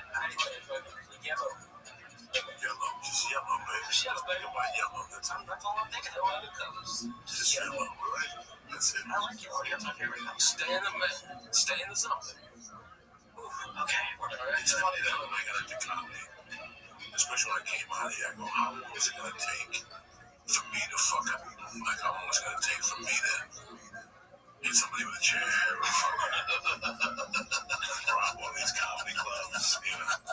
Because you can just sit there and make a 10,000 for so long before you have to smell through a fucking Mama mia, if it was anybody else's way. If they only knew. It's so crazy how we sit here and fuck around making grandchildren. How sad is it? Because, like, fucking Whitney Houston. Oh, yeah. Like Ozzy Osbourne was out looking at everybody. And he's still doing more with girls. She's trying to come like 2 months ago because we still getting fucking high. And fucking the hairdresser. How old is this guy? They don't stop. What people don't realize Has a little crust to it, and it's in the Zainas and Alamikra. Marzutra says that this is considered regular bread, and he'd make a whole meal out of it. He made Amanti and Birkas Hamazon. Mar Baravash, on the other hand, says that this is considered a poor man's bread and can make matzah out of this. We have a machlokes, another machlokes about juices that come out of fruit. Is it only grapes and olives that you squeeze them and take out juice, that the juice has the same halacha as the fruit itself, and make a special bracha on it? What about apple vinegar? What about honey that comes out of a date? What bracha do you make on that? One manoma that says that all juices are considered like the fruit, and therefore, when it comes to truma, for instance, if somebody drinks truma juice, any juice, apple juice, whatever it is, he'd be chayav to pay head with back a care of a chaimish because it's was took from truma, and therefore the bracha would be where it creates on the juice. According to the other manoma, if you took truma juice by mistake, you don't pay care of a chaimish because it's not considered a fruit, and therefore you make a shahakol on the juice. It's a concept called truma. You take fruit and you mash it slightly. The halacha is that by truma, you're not allowed to destroy the fruit. You can't even make beer out of truma fruit because it's considered destroying the fruit. Yet, you're allowed to mash the fruit, and therefore, it's considered truma, and it retains its original bracha that you made originally, that would be koyer priyais. The seesaw is where you take grain kernels and you dry them out in the oven. They're sweet, you add some oil to it, so it depends. If they're thick, then you make a mezainis on them, and if they're very thin, that would be for medicine purposes, and you make a shahakos. Yet on Shabbos, you're allowed to mix it, and you're not allowed to mix medicine on Shabbos. The answer is because you're eating it for food. It just so happens to be there's a side benefit that it acts as a medicine as well. There's a kiddush here that even if you have kavanah to eat it as medicine, you don't go for it here. The body, I'm gonna be you make a bracha on it, like we mentioned the other day, that any medicine that's medicine plus it gives you sustenance, you should make a bracha on it. The bracha of Amaitzi, you have to make a bracha about the past. Actually, the Baruch Hu took out the weed from the ground. So what lashon do you make? Do you make Maitzi? Does that mean in the past, or Hamaitzi? Well, we know in the halacha we say Hamaitzi means in the past. The Gemara goes through a whole discussion whether Maitzi, different psukim, mean in the past, or perhaps Hamaitzi means in the past. There's one person that says that Hamaitzi is in the Sivas, means in the future. Fuck. The Gemara tells us that Rabbi was known as a great person and a big baki in the halachas of brachas, and they were telling Rabbi how great he was. Rabbi said, "Bring him over, I want to test him." He came over and he gave him bread, and Rabbi said, "Hamaitzi." And Rabbi was upset. Why did he say "mighty" and take us out of our sveikas and explain to us the pshat and the pasuk? But like we said, the halacha is that we say today "hamaitzi," which means in the past. The Baruch took out the wheat in the past. Gemara goes into a whole discussion about the vegetables. What's the halacha? Gemara brings different amoraim that say that it's hadama or shahata. ROTHSCHILD says that there are fruits, there are vegetables that are great when they're raw and great when they're cooked, such as carrots, etc. But there are vegetables that start out not that good, like cabbage, pumpkins, beets. The bracha would be, if they are raw, they would be a shahata. Only after you cook them and you take out the flavor from them, they become flavorful, then they are bayir priyadama. On the other hand, you have vegetables like garlic and meat that, as is, they have flavor. But once you cook them, they lose their flavor. Places says, you know that if you put garlic in the food, it tastes great. As it says, it only tastes great because it absorbs salt and chicken and different things from whatever food you put it into. But if you just take garlic and put it into water, you destroy its flavor. And therefore, it starts out as a bayir priyadama, but once you put it into the water and you cook it, it turns into a shahata. Gemara says, do not compare this to the machlokes we have by matzah. Everybody agrees that your yaitza in a matzah that was soaked in water, in fact, that becomes a lechem the cornman's bread. These machlokes whether you cook it. The yaitza matzah. Gemara says, these machlokes would be whether the flavor of the matzah remains in the matzah, and that's machlokes. But it could be that in our sukkah, cooked vegetables, everybody might agree that the bracha would be hadam. Gemara brings that Rabbi Yamin Bar Yefes said in the name of Rabbi Yochanan that cooked vegetables are shahata. On the other hand, Gemara brings Rabbi Bar Abba, who says Rabbi Yochanan says that cooked vegetables are hadam. Gemara says there's no comparison between Rabbi Yamin Bar Yefes to Rabbi Bar Abba. Rabbi Bar Yefes wasn't misdiagnosed as Rabbi Bar Abba. Rabbi Bar Abba was very exact in the way he repeated over to Rabbi Yochanan. In fact, Gemara says he would say over everything he learned from Rabbi Yochanan in the past 30 days. Every 30 days he would repeat everything. Another third writing Rabbi brings that this turbis type of a bean that you cook 7 times, Rabbi Yochanan said hadam on it. You see that even after you cook it, the original bracha remains. This is a Rabbi Rabbi saw Rabbi Yochanan say a bracha on a salted olive. And the salted olive has halacha as a cooked olive. Salt is like cooking. He said a bracha before and a bracha after. There's no rice in the market. Perhaps he made a shahata before and a bayir nefashis at the end. And finally, marar, you're yaitza with the stalk of the marar. But if you cook the marar or you pickle the marar, you're not yaitza with the marar. Why? Because the marar loses its marar flavor. Have a wonderful day.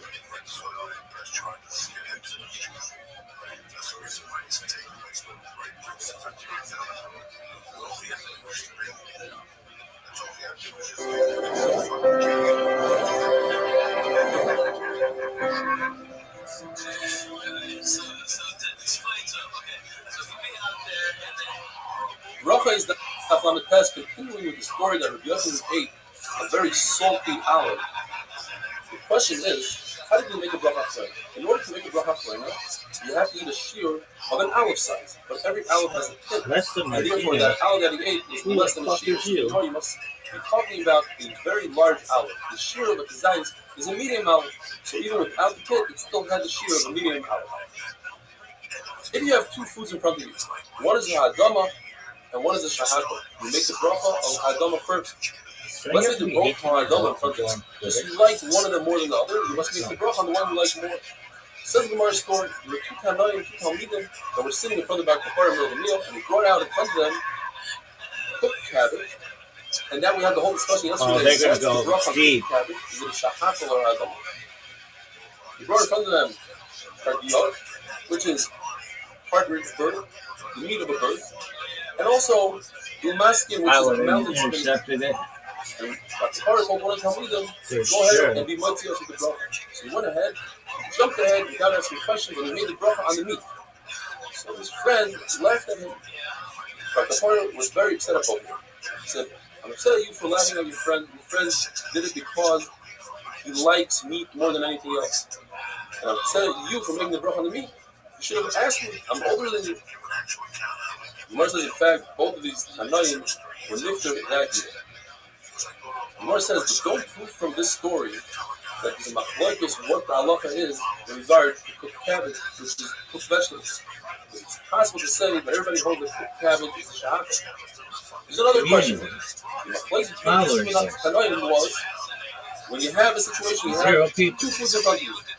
One, Absolutely both have the same dreaming. bracha, the cabbage and the meat have the same You're bracha. amazing. But one you like more, you like the meat more, and one is more filling, the cabbage is more filling. Which one should you make the bracha on? One to make the bracha on the meat, he held that you make a bracha on the one you love more, and the other one held you should make the bracha on the one that fills you up more. One talks about their midday liftos. These are turnip heads that are uncooked. The Buddha says it makes a difference how thin you cut it. If they're very large pieces, it remains the original form, and therefore you make a hadama. If you cut them very thinly, then it loses its form and it's a shahako. Rabbi says it's not true. When you cut them very thin, you do so because you want to take out the sweetness, you want to make it sweeter and better, and therefore, in both cases, it's a hadama.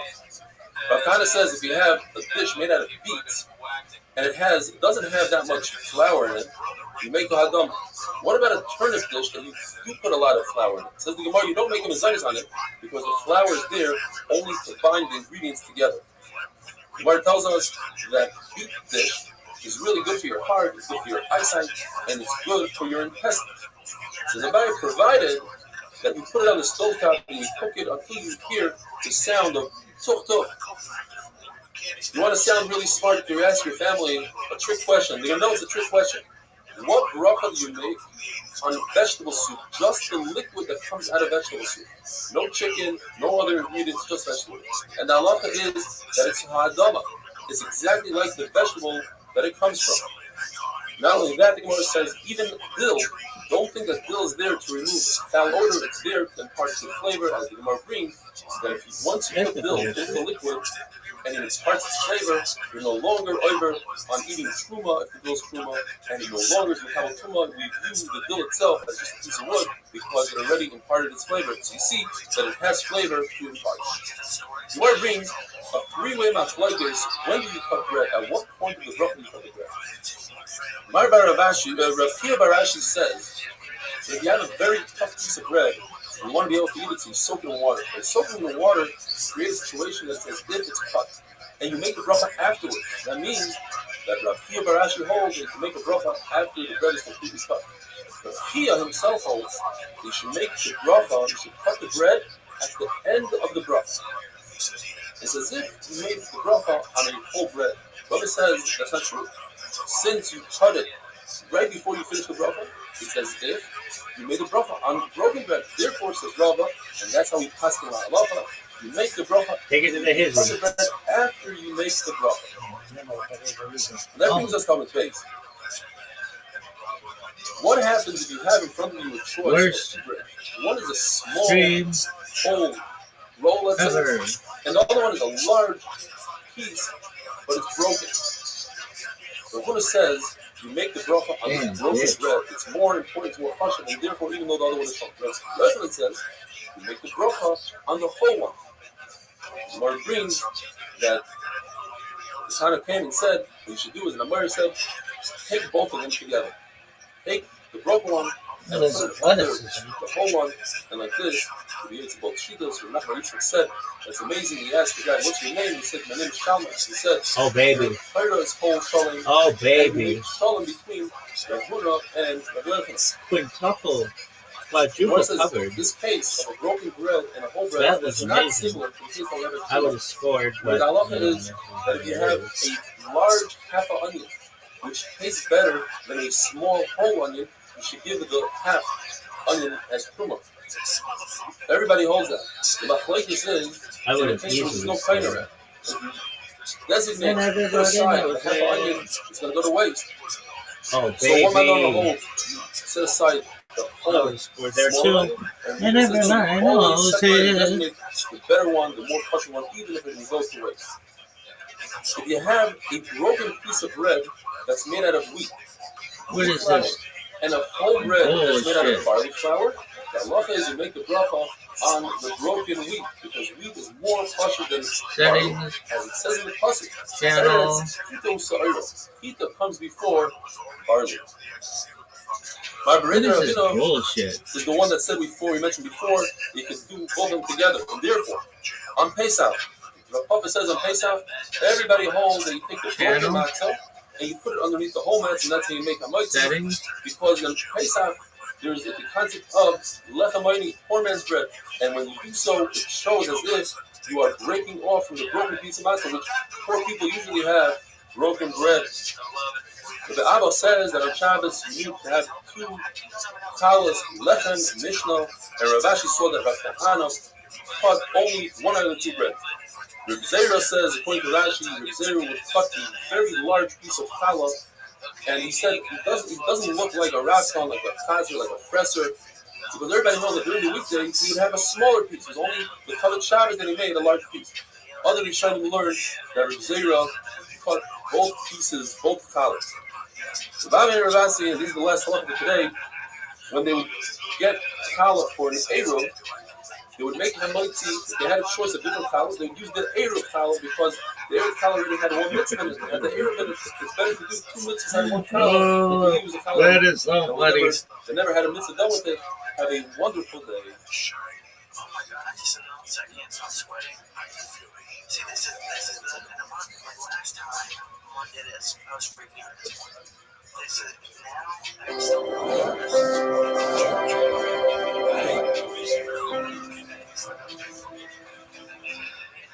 Follower list. Oh, dude, yeah, man, you rock. If a person talks right after he says hamoitzi before he eats his bread, he must repeat the bracha again. Unless he's saying things that are according to the bracha, like he tells someone in his family, here, take a piece of challah from the bracha. What if he says, pass me the salt? That's my place. The Rebbe says, that's not. Baby. The shita that says, even if you say, You know what else you matters? must make the food for our Close. animal, that's also not answered because it's part of the bracha. It's also to eat food before you feed your own animal. You need to prepare yourself before you make hamoitzi. In other words, make sure that everybody has their salt or whatever they smear onto the bread. Otherwise, it can be a hefsek unless you're doing hamoitzi on a very good piece of bread that doesn't need salt, doesn't need any smear. After every meal, 99 salt, followers. and after More than drinking decade beverages, one. you should have a little bit of water that prevents the bad breath. How's the And paralyzed guy? Askira, which is the worst disease in the time of the Gemara, Where's he guarding? Nobody. a lot of water, a whole flask of water Nobody. for every bread. Look at this movie. In other words, you have floats in your stomach, so to speak. That prevents Itch in my diseases of the face intestine. If you like eat a pimp. lentils once every 30 days, that's really good. Prevents Look at this Askira. move.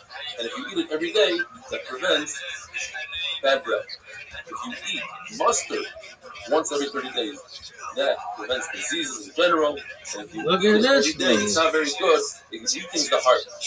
If you eat small fish like sardines, that prevents diseases of the intestines, and it causes the zera to be marba, and it heals the entire body. If one eats petzah, now one shot in Rashi is fennel, Look but at he this likes this move. shot more, what they call in Hebrew petzah. It's this black seed. If you eat a lot of that, it prevents heartache. However, its smell is really bad. It's considered one of the 60 Sami mothers, one of the 60 poisons. If you sleep next to it, the wind could Look push at it this into you smoke. and it could cause death. So what it tells the Virginia's mother used to make the bread with petzah, but she remove it because of the bad odor. The Mishnah says, and we learned that previously, that Yehuda holds that when it comes to vegetables, you have to narrow it down a little bit more. So if you're eating greens, you have to say Baruch Yinei B'Shai. Where did you get this concept from? Because the pasuk says Baruch Hashem Yom Yom. You don't have to bless Hashem at night. The answer is that every day, depending on the day, you have to get the Baruch bracha. So for Shabbos, you give a special Shabbos bracha, Yom Tov, special Yom Tov bracha. So too, when you eat food, different foods require different brachas within the same category. You have to narrow it down. In vegetables, there's three categories. There's ha'adama, there's shoyim for greens, and zerayim for seeds. Gemara says that Baruch doesn't act like humans. Humans, when their vessel is full, they can't fill it up anymore. But Baruch gave us a bracha that if we learn Torah, the more we learn, the more we retain. It says in the pasuk about Yomer in Shemaya Tishma.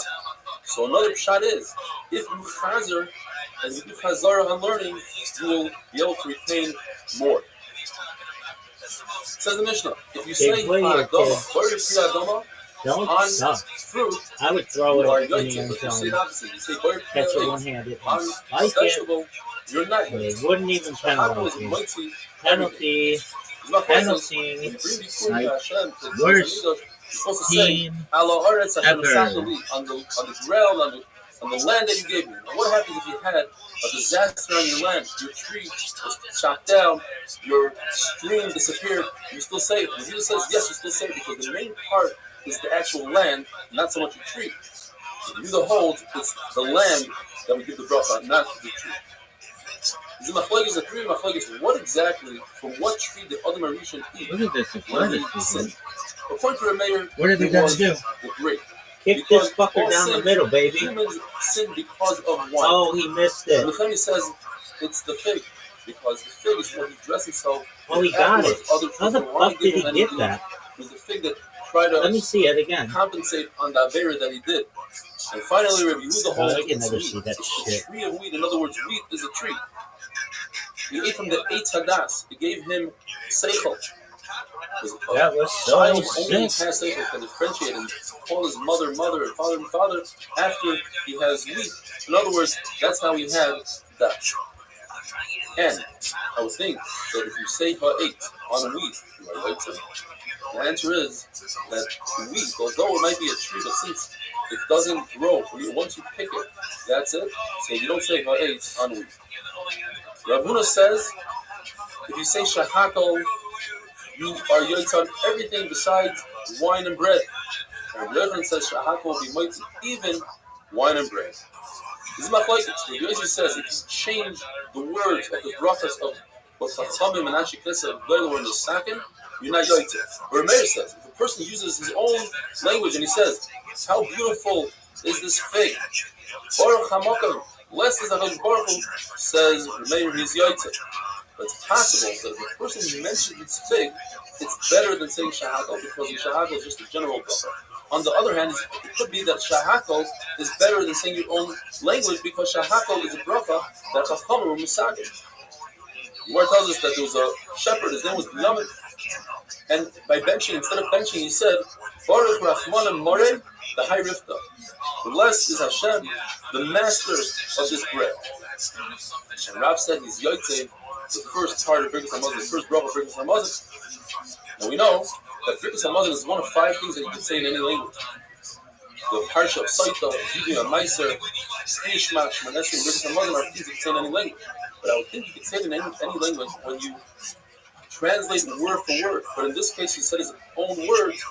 For Mashmalim, that's 2 things. Number 1 was in a different language, and number 2, it didn't even mimic the language that Chachamim instituted. Nevertheless, it's a good bracha. Rav says the most important thing in the bracha is mentioning Hashem's name. Rabbi Yochanan says you must mention Hashem's name, but you must mention the fact that he's a king. The Mishnah says anything that doesn't grow from the ground, the bracha is shahakol. Yehuda says something that is from a curse. We're going to describe what that is. You don't bench at all. You don't take any bracha. He also says in Yehuda that if there's different foods, and one of them is from the Shittas Hamirim, you must make the bracha on Shittas Hamirim first, and according to the Talmud, it doesn't matter. So here's a list. You have meat, fish, chicken, eggs, cheese, and foods that got ruined, like bread that's moldy, wine that's no good anymore, or any hafshel that's no good, salt and salt water, and noivos. What is noivos? So we must say in our Mishnah that noivos means dates that were sunburned. They were burnt in the sun, and according to Yehuda, that's considered a curse. It was cursed, and therefore there's no bracha at all. There's a concept called noivos tomorrow. And that is, when it comes to the halachas of Tmai, Yamin Amaretz, we're not sure whether or not to pick mice or not. You don't have to be making to pick mice again on something that's really cheap, like these dates that were burnt. So the machlokes is whether it means dates that are burnt or dates that fell off the tree. Dates that fell off the tree should be hefker, and they are hefker. But over here, we're talking about we made a pile of them. They are goyim, and therefore the rabbanan, they're higher than micer. Have a wonderful day.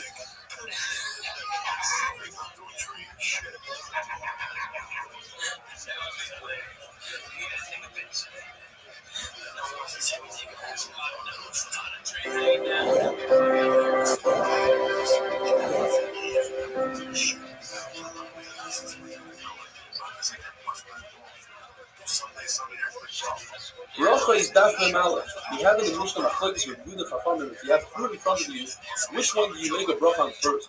Is it the Shivas Haminim first, or is it Chavish first? The one you like more. Says Mullah, Machlokes Amoraim, how to explain this Machlokes.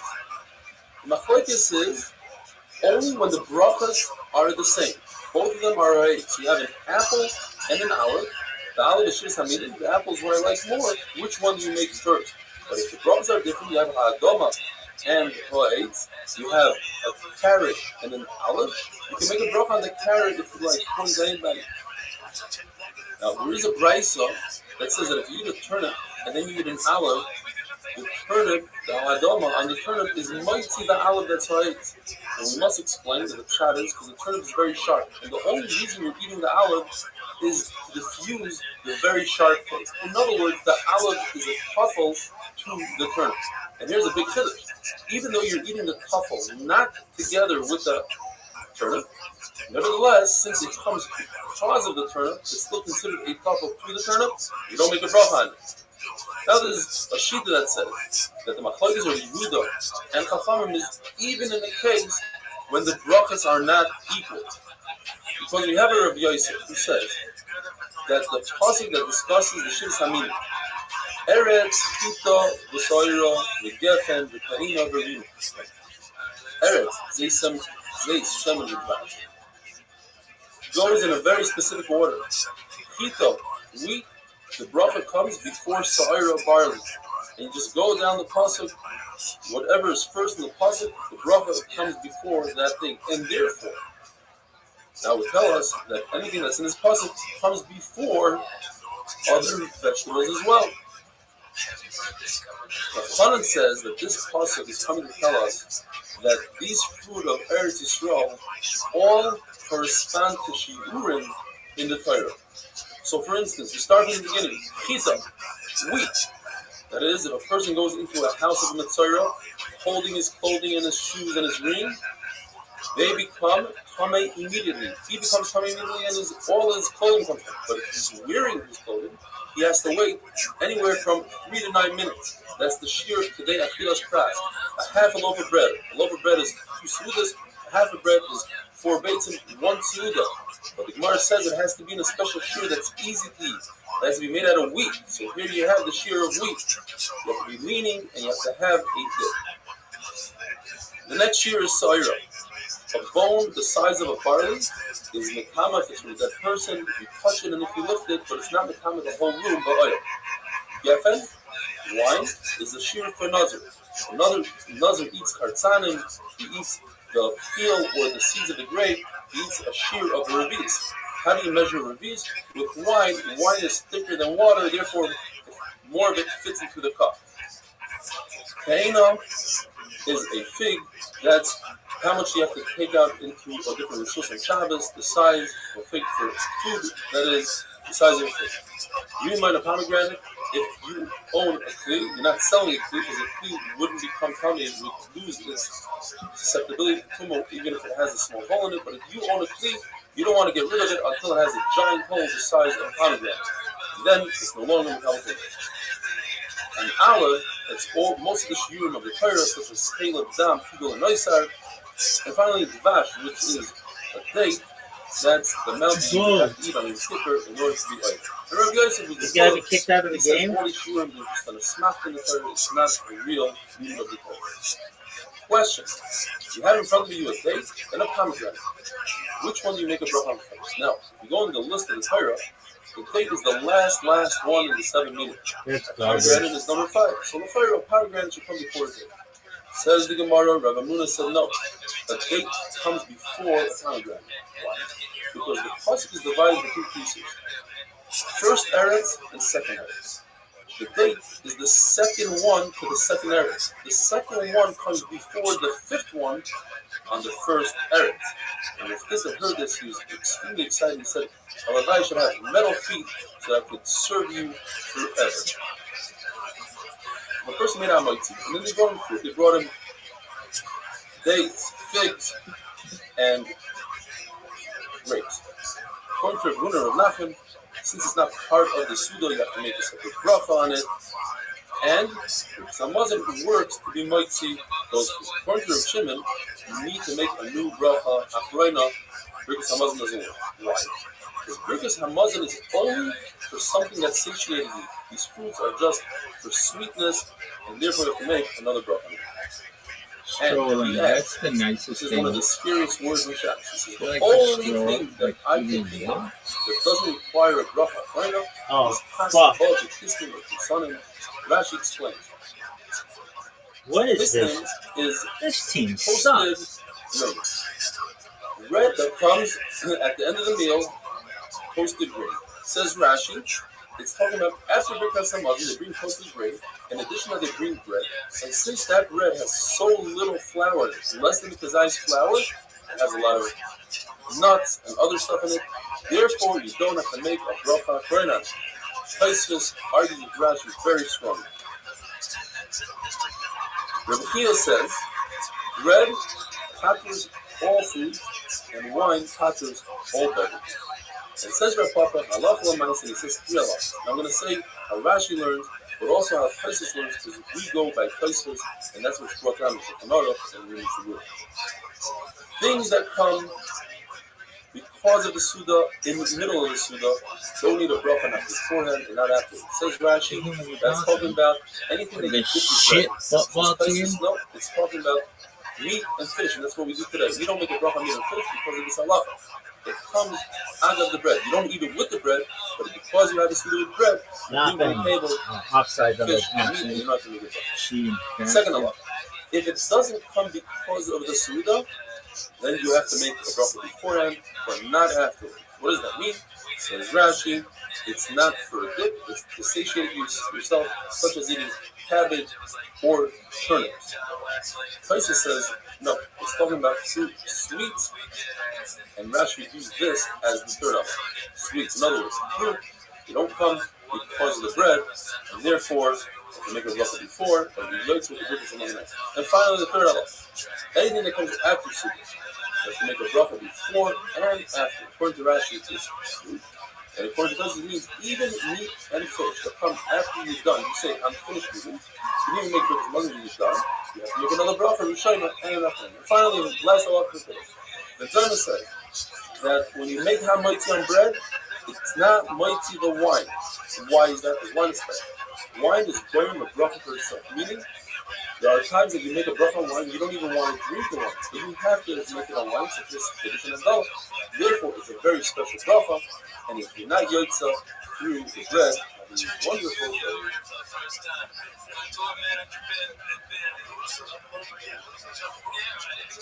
Smoking a cigarette, drinking water, I'm feeling good. Don't wander nowhere, stay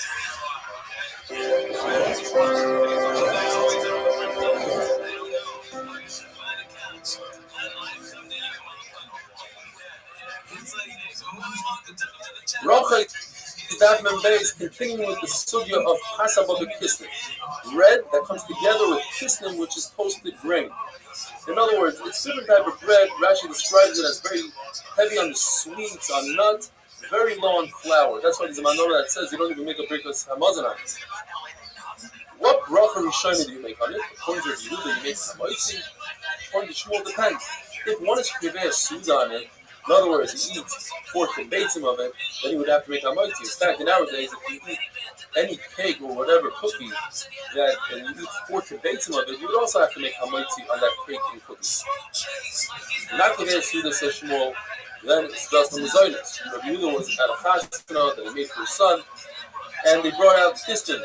And he said, what's this tzitzi noise that I hear? In other words, he heard people say hamaitzi, and he wasn't happy with that. Shmuel said you could use lachmaniyot, which are kisanim, for eruv kateros. And the question is why? It's not real bread. And the answer is, if you convey a suda on it, then it's real bread. Now, what bracha do you make on it? According to Rav Huna, you do not make a Birkas Hamazon. So what do you make according to Rashi? It's a burden of pashas. According to Tosfos, it's a salam mikveh. According to Rav Nachman, if other people establish a meal on it, then you make a Birkas Hamazon. The concept of Pesach Hadas, one decides is no longer in a meal, even if he didn't make Birkas Hamazon, and they bring more food out, he has to make a new bracha. what's Hesach Hadas? There are 4 opinions. One opinion is once you decide the meal is over. A couple says no. You have to remove all the food from the table or actually move the table out of the way, according to another opinion. Rabbi was once at the Reish Golos, even though the meal was over, in his mind, he understood that the Reish Golos might bring out more food, and therefore there's no Hesach Hadas, and he didn't make a bracha on the additional food that came out afterwards. A third opinion is that if you wash your hands with oil, like you sanitize your hands, that signifies that it's the end of the meal for you. Anything that comes after that point, you have to make a new bracha. And finally, the fourth opinion, and that's the halacha, is that it's my machronim that establishes that if you wash your hands from my machronim, then the meal is over. Even though you didn't bench, if you brought food after that point, you have to make a new bracha. The Gemara says that there are 4 tifos. There are 4 things that must happen immediately after you do the first thing. The first one is I would intercept your hands on the animal. easily. You smicha, you must do the shmita that comes right after smicha immediately. You say God Yisrael, you must have to answer it immediately. Might have been one of the easiest interceptions I would have had in my entire career. And finally, This is an easy interception drill. Got it. One hand. You will immediately have a bracha.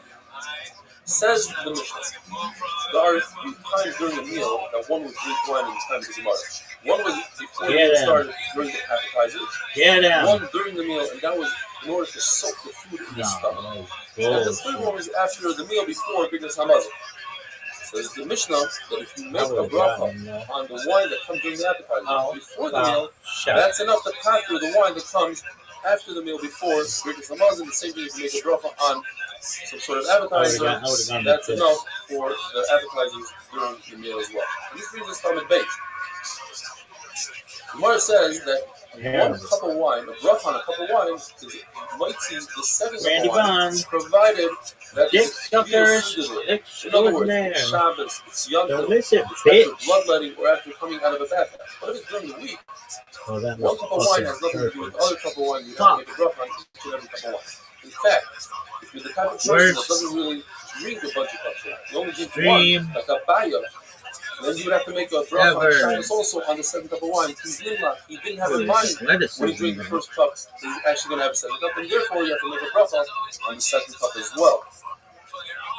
The concept of making a bracha on what's the ikar, and your mighty the tafel.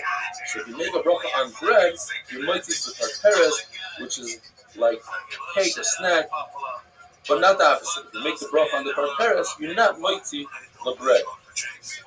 By bread, in the time of the Gemara, when they ate the meal, like we know, on the little seder, they used to lean, they used to lay down on their beds, on their couches.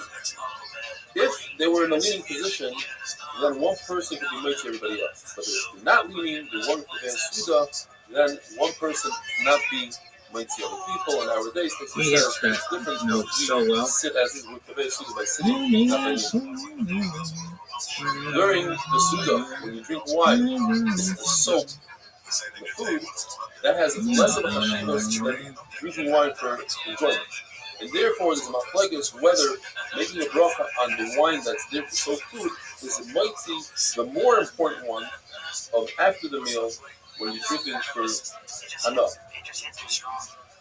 When wine comes in the middle of the meal, everyone should make their own bracha. One should not be mighty to other people because they're busy swallowing and they're concerned that they might choke and they want to have kavanah to your bracha.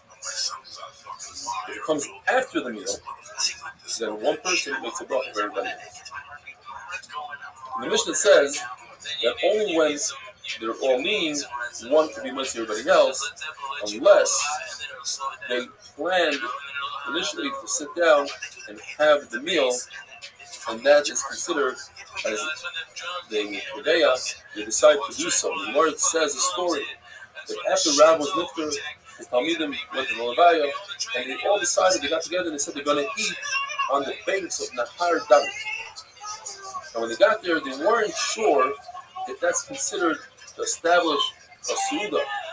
And they were very sad because they had nobody to ask. They felt like the Rebbe wasn't there anymore. Rabbi Adar Ahava got up and he turned his shirt around. The shirt that already had kriya on it, he flipped it around so he could perform another kriya because he was so sad that he had nobody to ask. The Gemara tells us that Eliyahu Navi came and he said, no, because there was a contradiction between the Mishnah and the Bride, so we have to answer and say, the difference is, when people get together and they come up with an eitzah, Rashi says, and they decide they're going to sit down and establish a meal, that's enough. Because their suda and one can be nice to everybody else. Have a wonderful day.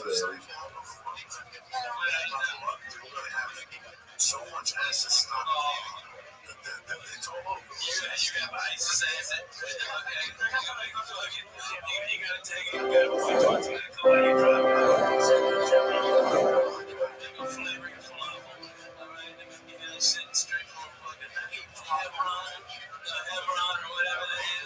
Bracha is definitely Gimel. We learned from the Mishnah that if everybody's gathered around and all leaning on the couches, one person can make the bracha for everybody else.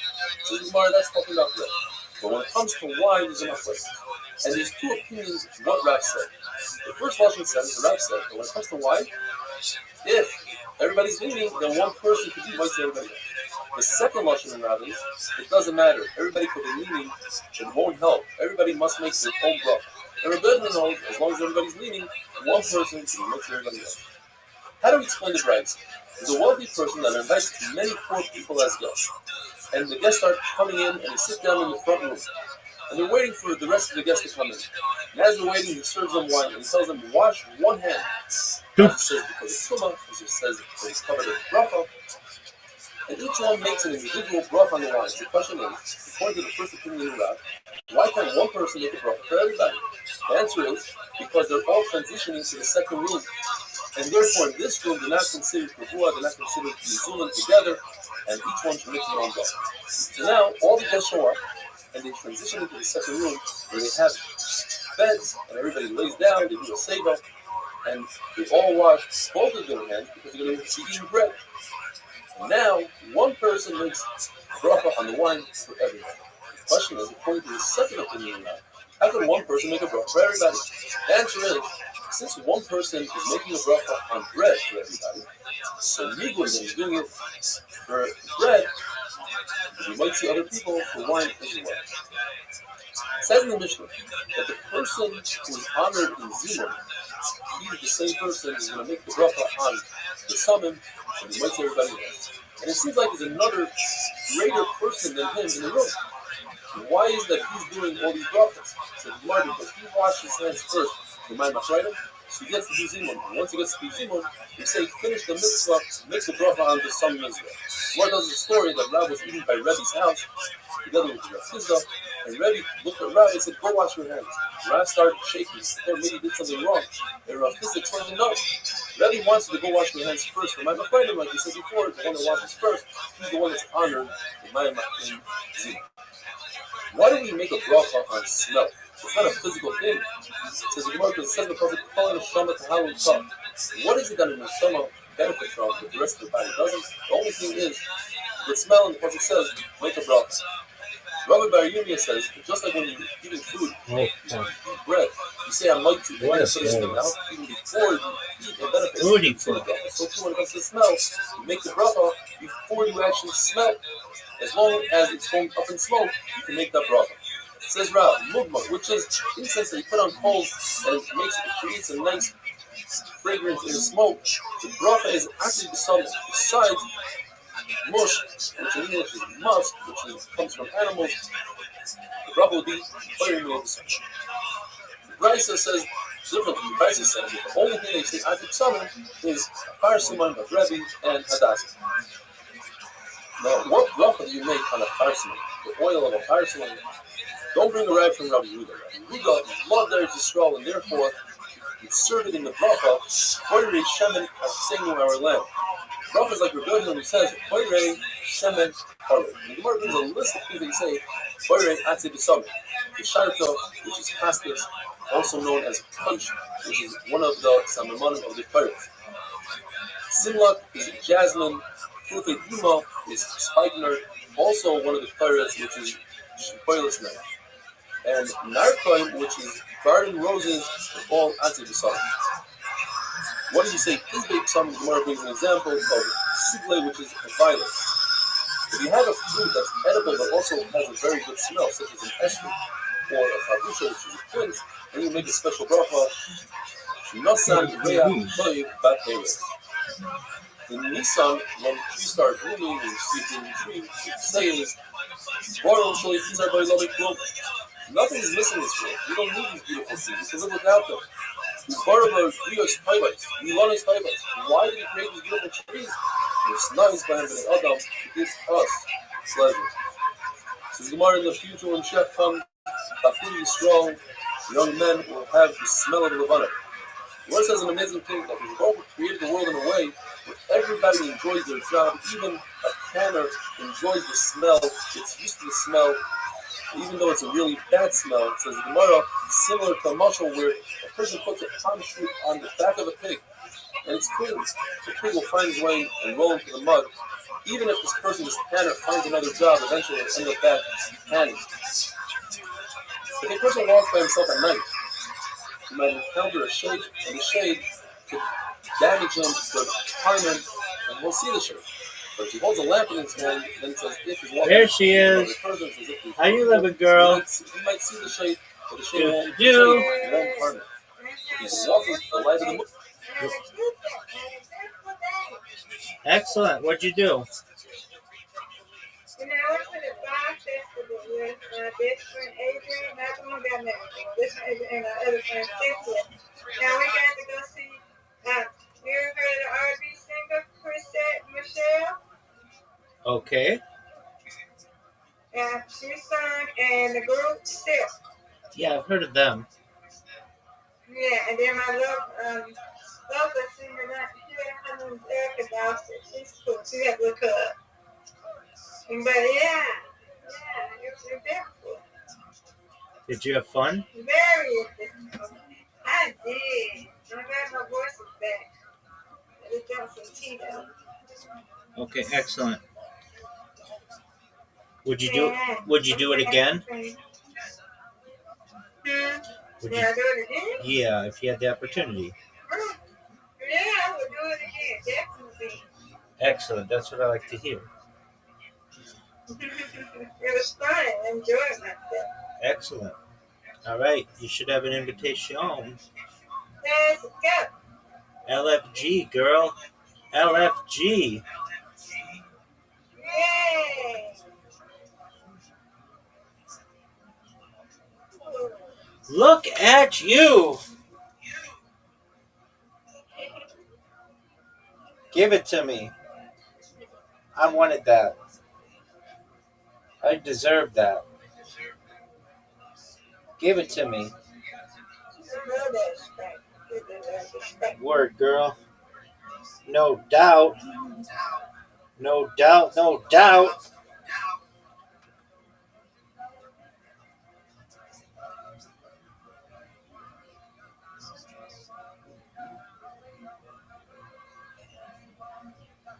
Oh, that was a good one. That's interesting. Look at you. Get it. Yeah. That was garbage.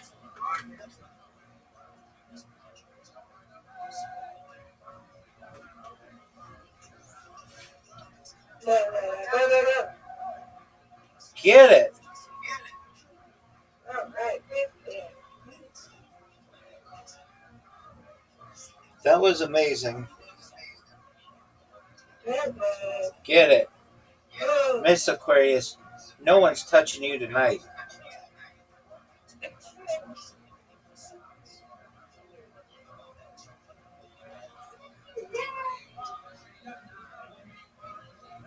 Wow.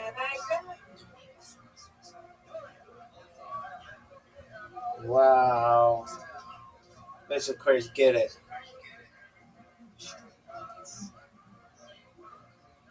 Miss Aquarius, you got this, no doubt. No, don't. Sorry. Do too bad. You got it. Come on, Rabbi. You got it. You got this. Let's go. Get it. Miss Aquarius, this is not good. This is a very, very difficult. Very difficult.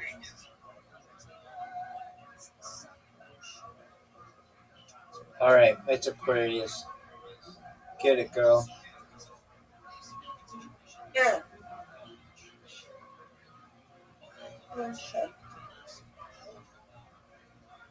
What? What's going on? You got it. Let's go, Rabbi. You got this. Let's go. Yeah. Yeah, you got it. Let's go.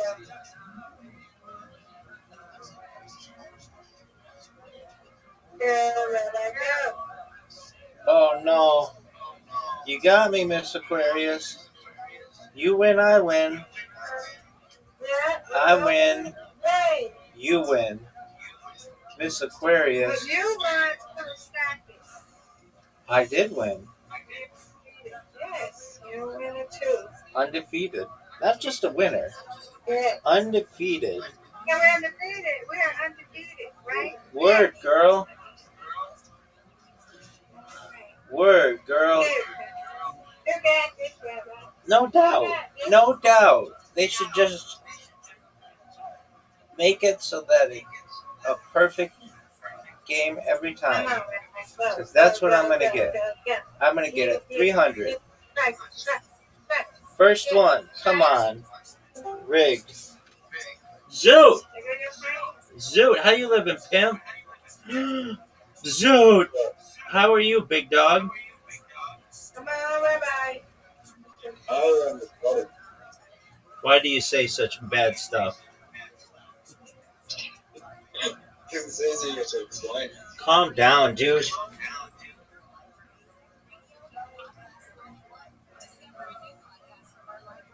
Well, Oh! Nice spam, Miss Aquarius. Thank you. Hey, Zoo. hey, prayers. Woo-hoo-hoo-hoo. Come on, Rabbi. Come on. Zoot, it's Miss Aquarius. What is so difficult about that? She doesn't call you Zoe.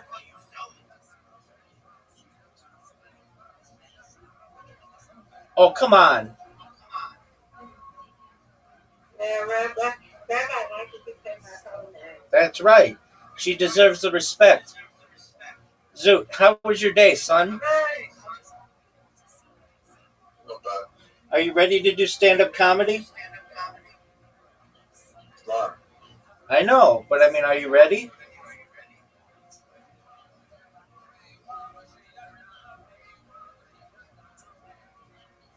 Are you ready? What are you going to say? What are you going to say?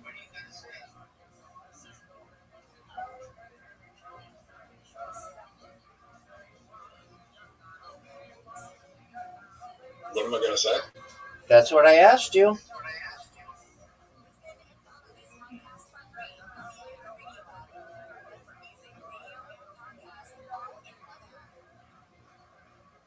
Yeah, I got it.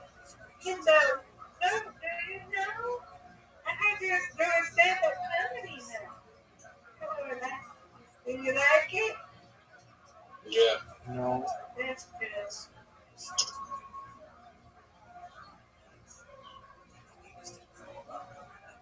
Zoot's going to be on TV in January if he plays his cards right. Oh. The editions in January. Okay, when does the show? When's the show go on TV? July. And what's the name of it? World Comedy. World Comedy. Yeah. We'll open this year. World Comedy will open this year. It's called World Comedy will open this year? Yeah. No,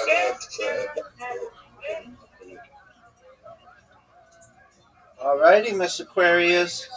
I win, you win, I win. Undefeated in bowling, undefeated in friendship. Excellent job. That's right. Good job. Okay. I'm going to stay in here. Can't go to bed. Good night. Good night. Zoot, are you ready for me? Yep. Alright, Zoot. Zoot, did you know that you had an invitation?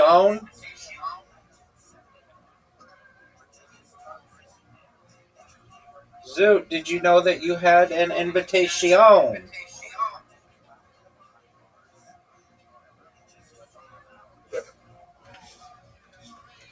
Are you happy about it? Rabbi, What up, pimp? if someone finds you unattractive, does that just mean they have shit taste? It's never happened. I don't know what that's like. But I imagine if it did happen, not necessarily. Wait, me personally? No, it's never happened. Yeah. I'm so funny that everybody finds me attractive.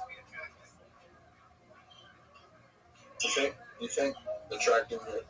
So you think attractiveness is based on human or looks? No, but I have an attractive personality, which makes people find me attractive. I have an attractive smile too, which people find very attractive, and so just that alone allows me to get ass.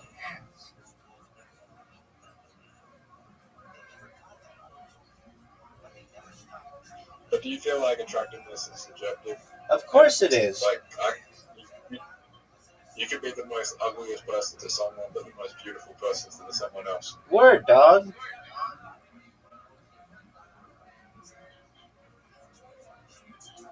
Dog. What do you want me to do, Zoo?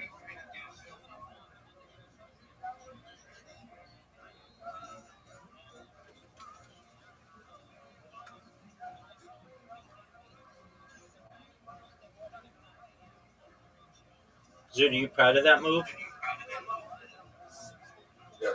But I very attractive, like, women, like, maybe not 10s, but 9s, right? Okay, congratulations. And I've had girls that call me ugly and end up with the ugliest boyfriends that I've ever fucking seen in my life. Yeah, but like, that's because their boyfriends are good in the sack. What? That means their boyfriends are good in the sack. No. Many times.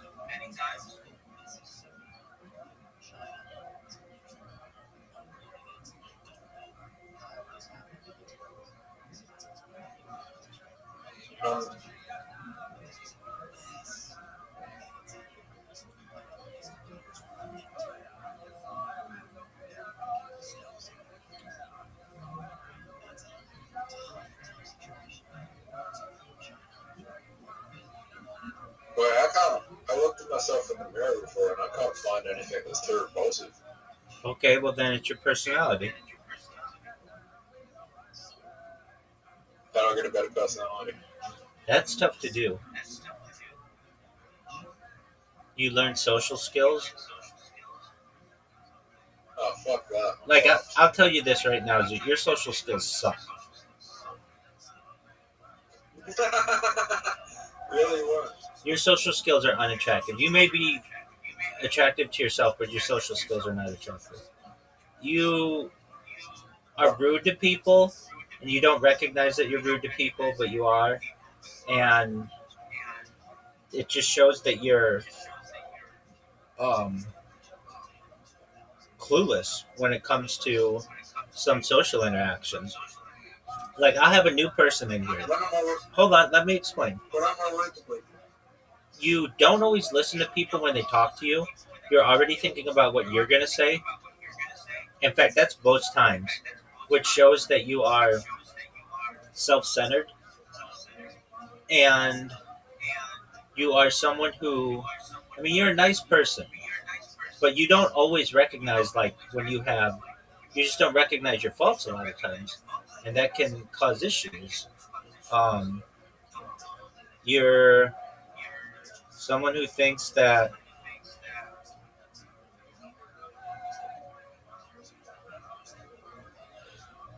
their opinion is always the most important thing, and maybe it is, but you got to give people an opportunity. Like, here's a good example.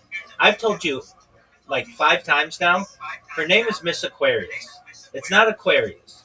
The fact that you shorten it like that shows that you don't have that much respect for her, and that's disgusting.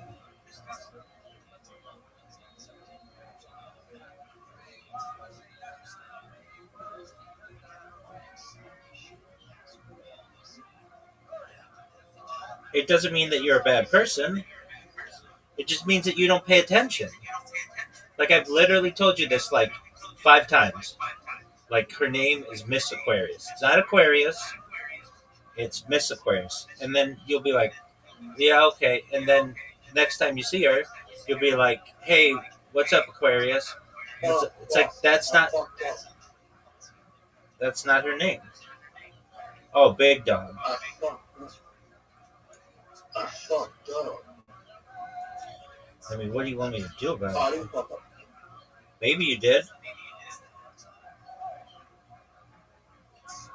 I mean, it was breaking up on Miguel and Beth on something they were. Yeah, dog, that's a perfect example.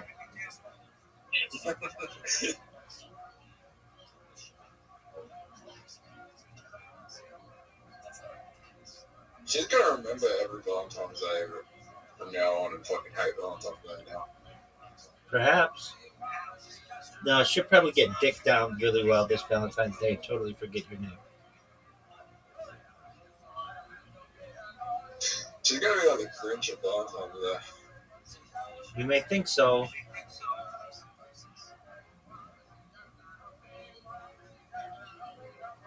I haven't talked to her in 6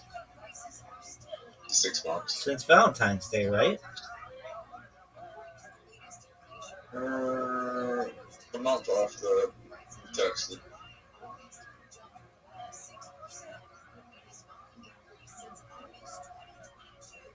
Since March. Since March. Okay. 28 weeks ago. Wow, you are really obsessed with this chick. That was assessment, but I wouldn't have broken up with her alone someday. Why did you break up with her?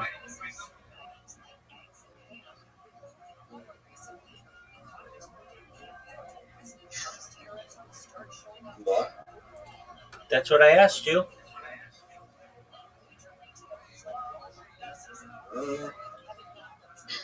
I didn't feel like she really, I didn't realize like she really liked me. Okay.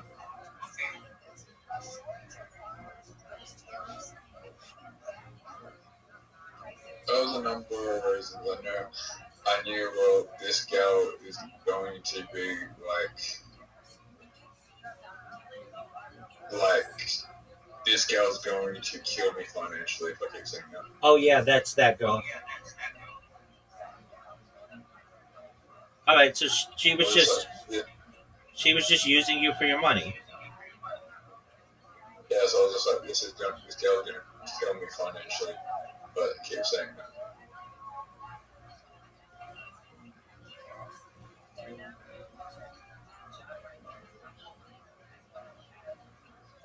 Oh. Are you proud of that move?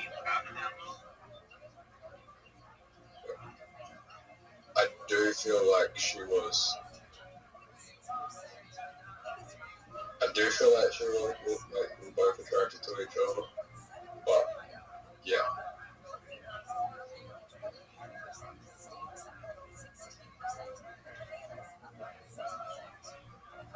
Okay, I mean, remember what that girlfriend told you? That, like, out of a million guys, a lot would want to look like you, but none of them would want your brain? Yeah. That is, like, those are wise words. I think about that a lot, and nobody even ever said that to me.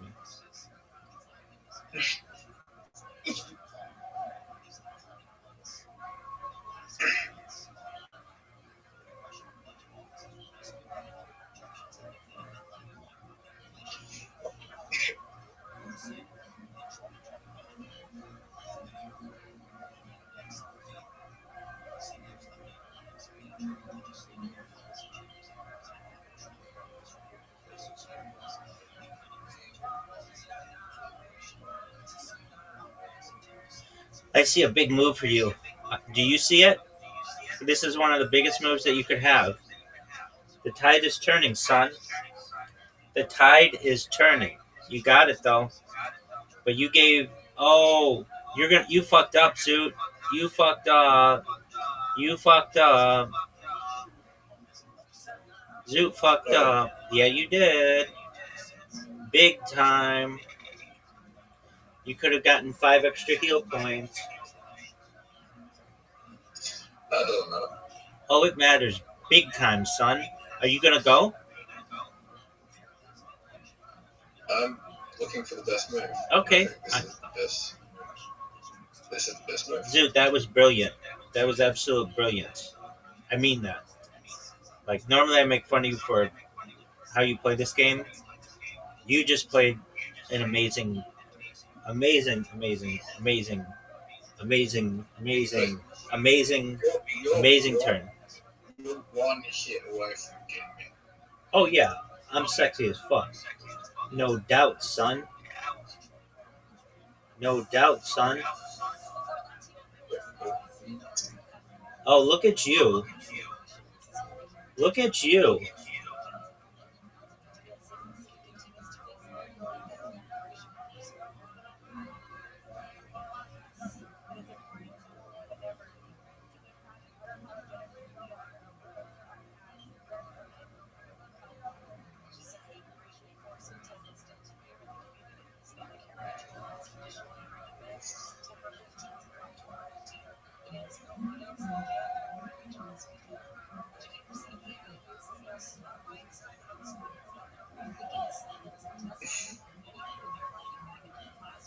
Zoot. What do I do, son?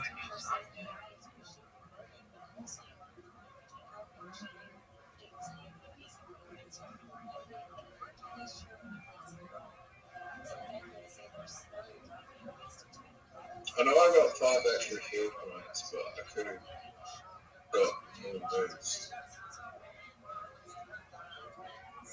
What are your thoughts, pimp? I mean, here's the issue here. What's the issue, Zoot? There's an obvious move where I heal, but you're gonna get a heal as well.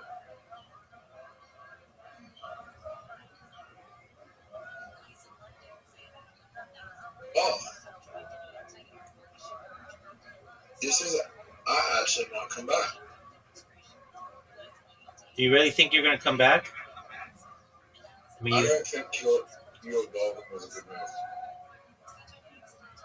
Okay. Drunk. You're drunk right now? No, threats. Drunk. I was high last night. How was that?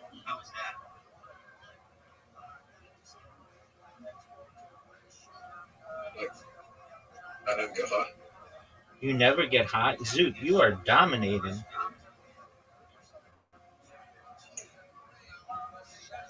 Zoot, did you know you are dominating?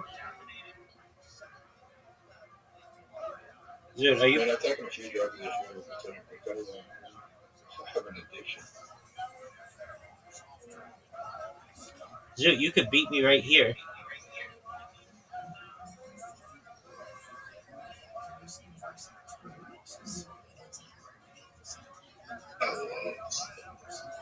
What are you saying, dude? I love regulars. Dick. Alright, so, Zoot, I think you can be an attractive person to people, but in no way are you perfect. But nobody is. Okay. But overall, I think you're on your way to being a winner. Okay. Okay. Are you done? Are you done?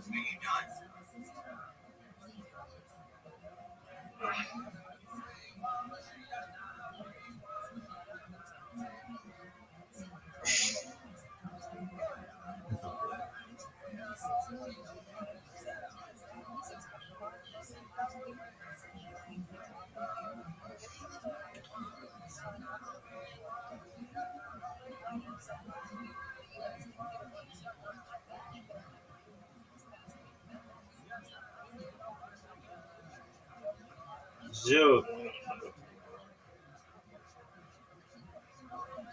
Dude, I just lost. Oh, that was big time.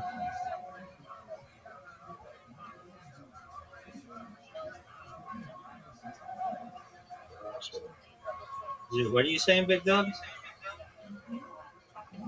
I'm gonna win. Are you? He'll leave.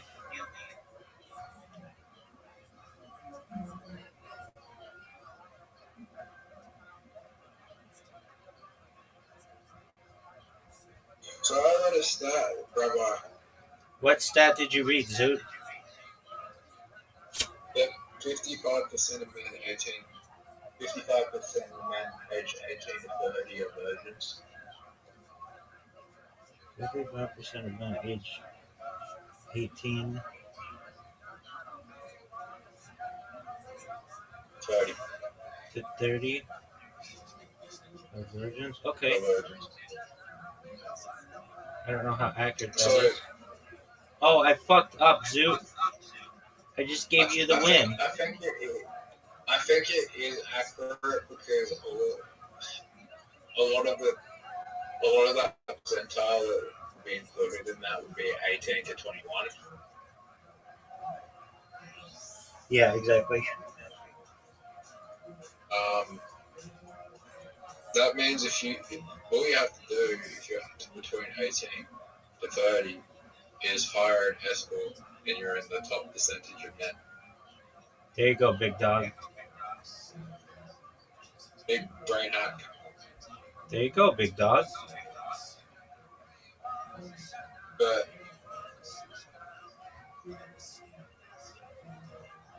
we're in such a shitty economy that hiring an escort is a fucking flex. Okay. Zoot, I just healed 15. Yeah. I just healed 15, Zoot.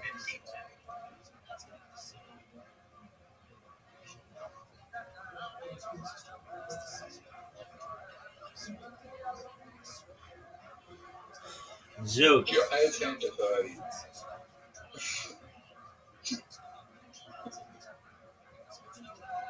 So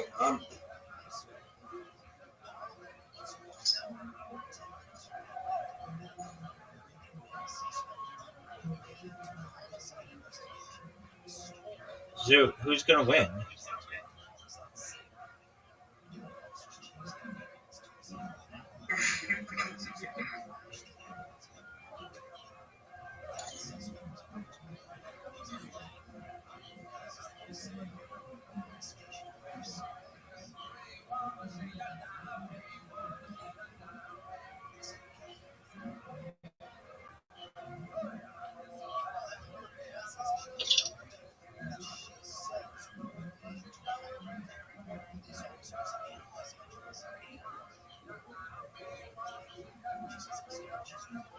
Zoot, you ready for the... Oh, wow.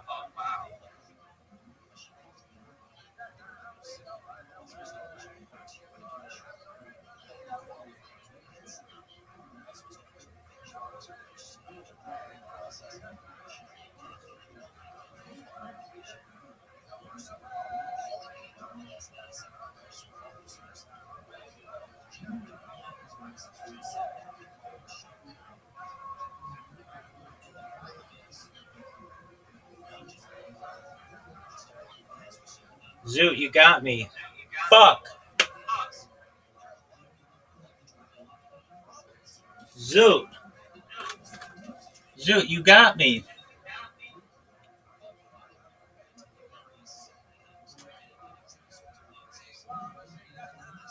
Zoot, are you proud? I want to interview you. How do you feel?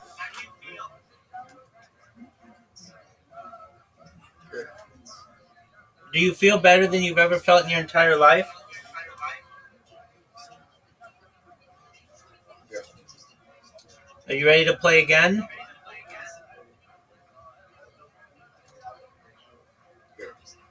All right, just one moment. I'm going to send you an invitation to a game.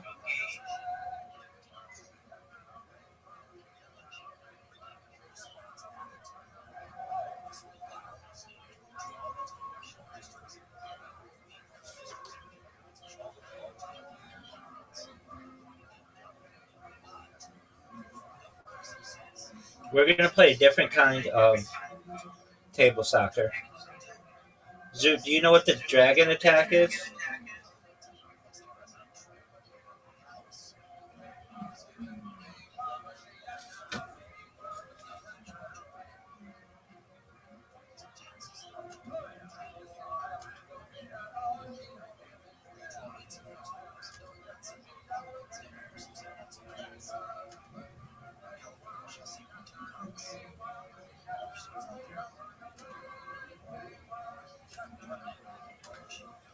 Zoo, you have an invitation.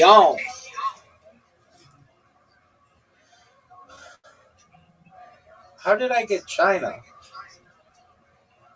I never do China.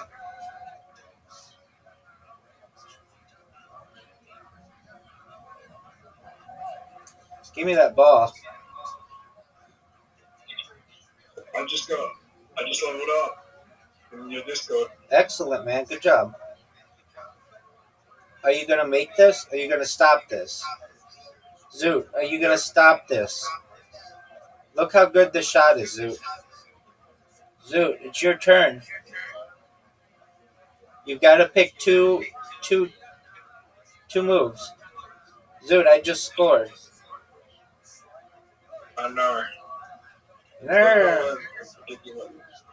There's no way of predicting what you're going to do. How about score? I could have predicted that I was going to score. I don't like this method. I like the other one. Okay, why? This one's too slow. It's very fast.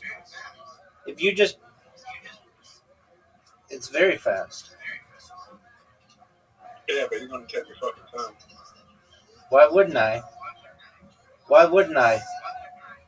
Look how good a shot this is, Zoot. Zoot, you're up. You're up, baby. Oh, no way. You're still in a better position than me. You're closer to the ball.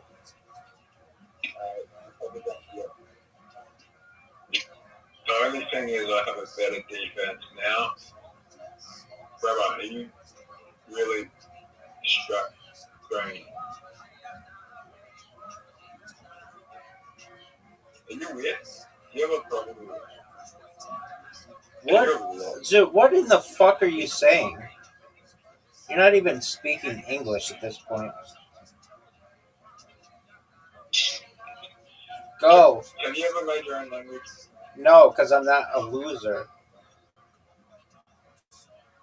I think over time in school that I could see you're one of those kids that try to make their own language. No. Really? Yeah, I mean, we made our own sign language, I guess. Like, back in the day. Yeah. Yeah, that doesn't count.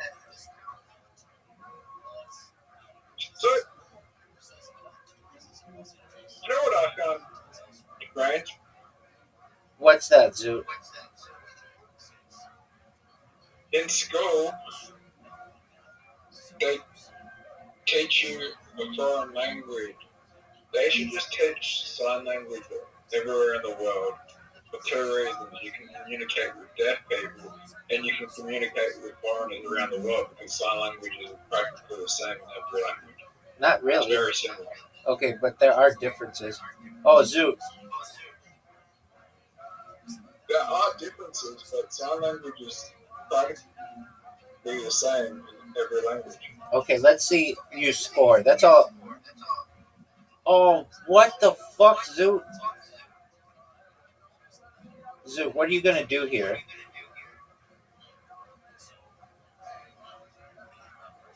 Let me ask you something.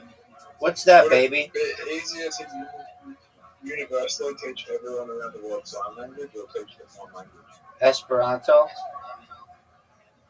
What's that? It was a language that was invented in like the 1890s that's really easy to learn.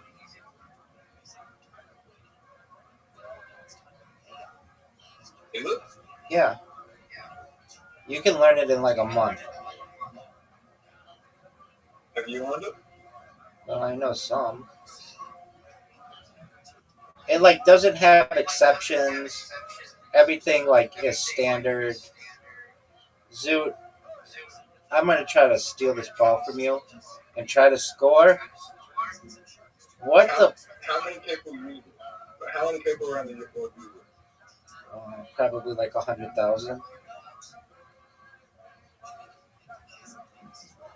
Oh, Zoot. Look at this pass, Zoot. If it's so easy to run, why is no one adopted it?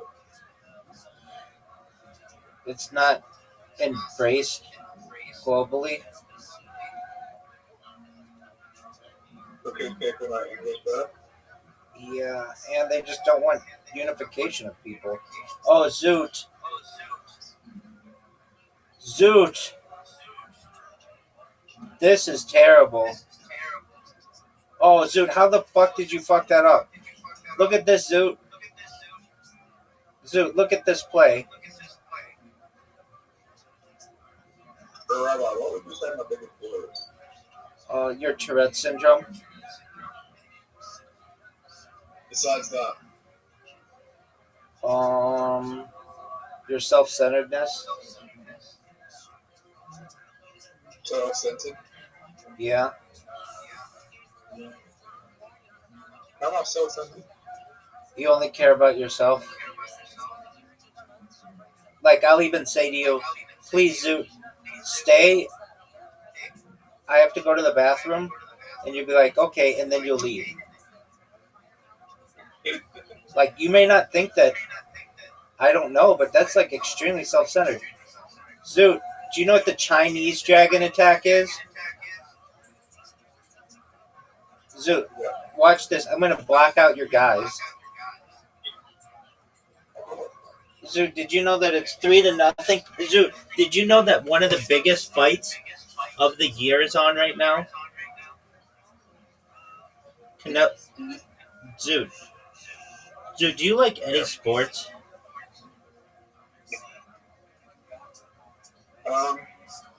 No.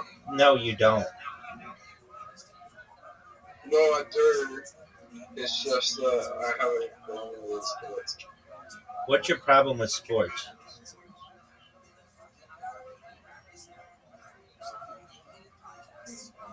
Dogs. My brother was sports obsessed, but he was very abusive. So I get drunk every time like sports come in. He was very abusive. Like physically. Is that because like you're a little bitch, or because like he was really mean to you? He really liked me. Do you get along with him now?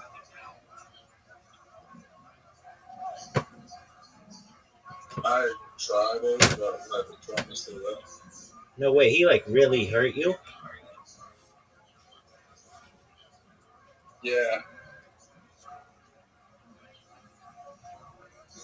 Like, what did he do?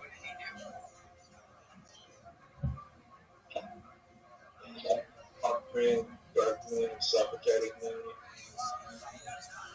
Oh, so he was really a dick. Yeah. Does he get along with your mom? Yeah.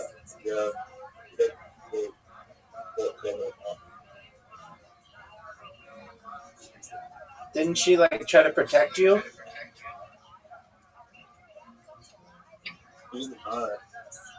Wouldn't you be like, hey, mom, my brother is beating me up?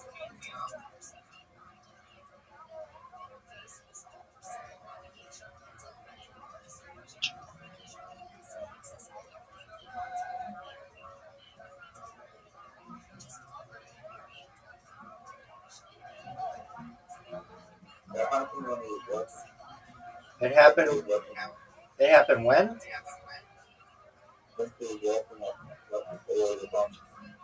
Doug, you're covering your mic. What'd you say? Oh, it happened when she was working. Is he older than you are? Yeah. How much older? 2.5 years. Okay. So he really liked sports, which made you not like sports, right? did that good. Okay, I get that. That sounds like I you. think a lot of my social problems stem from that experience with a weapon. Okay, I'm stuck in like a mind with the 10-year-old who never had that experience. you never had the sports experience. No, I never like had normal adolescence. Okay, is it possible that like your brother could have like caused you trauma mentally? Like, Yeah.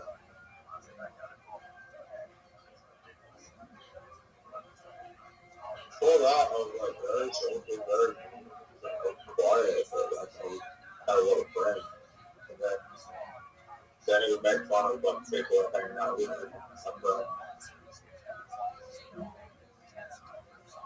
To the point where I didn't even want to have friends because of it. They would make fun of people hanging around.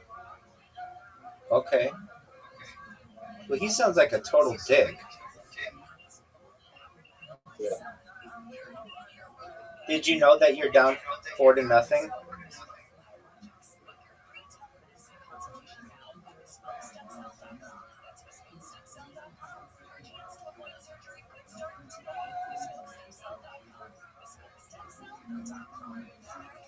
Zoo, did you know that you're down 4-0?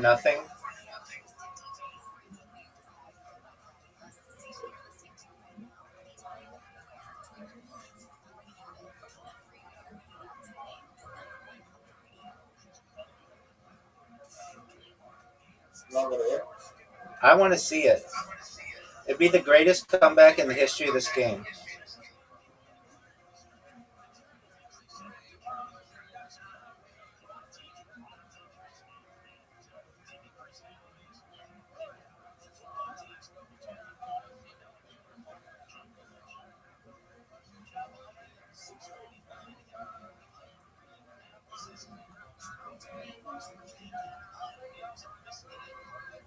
You don't like this version as much?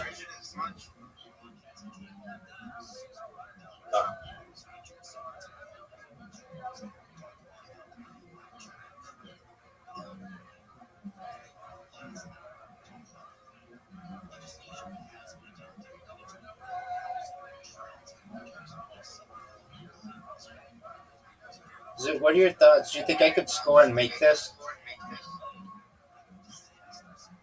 I think you probably could go.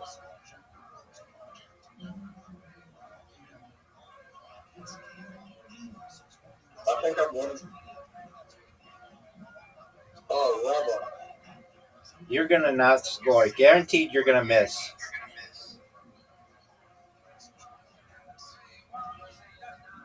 Oh, what the fuck? Rabbi. What up, pimp? What? Yes, sir. You just talked to me. I feel like you just talked to me. I feel like you just talked to me. Rabbi, you do realize that that's how you do.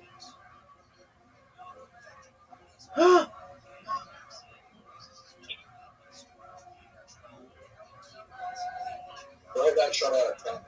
0. From real men. 0 for you. Look at this. Look at this, Zoo.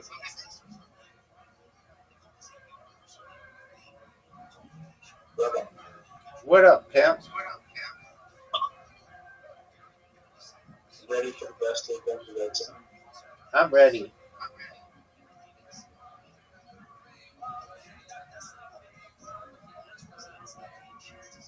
No matter what you do, you just take it as both. Incorrect. Are you going to go or are you going to jerk yourself off raw? You know it's your turn? I I told you no matter what you do, you're going to do the ball. You didn't get the ball.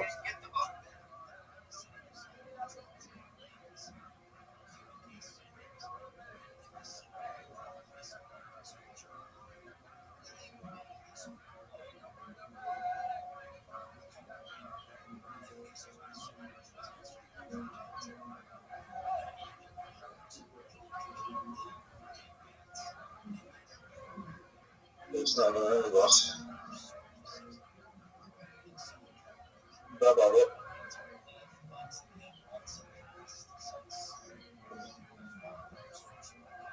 I'm gonna block your guy. I'm gonna score here. Oh, you need cosmetic surgery? Zoo, you're just talking goofy. Score, dude. Are you fucking serious?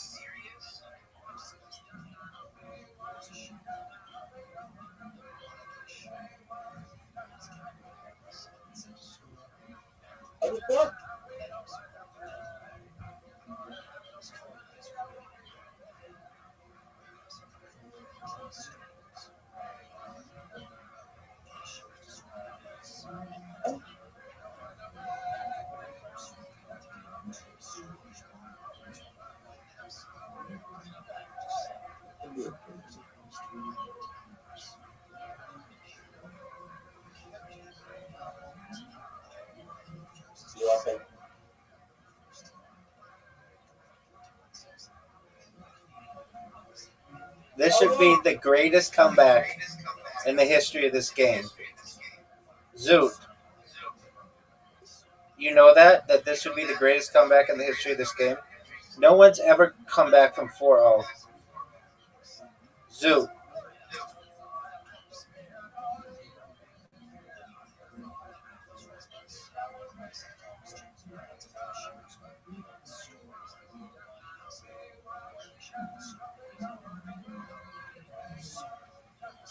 Zoot.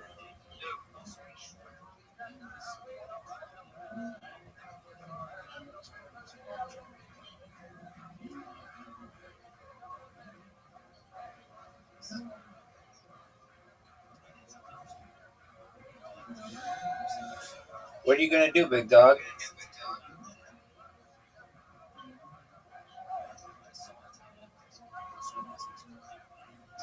Are you fucking serious? Zoot. Fuck this game. Zoot, fuck this game. Zoot. Are you gonna... You are winning? Dude, shut the fuck up. Oh, what a block. Maybe the greatest block in the history of this game. Zoot, did you see that?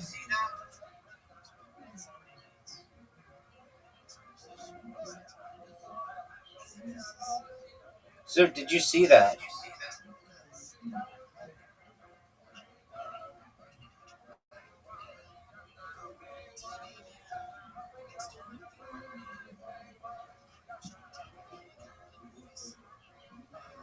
Zoot.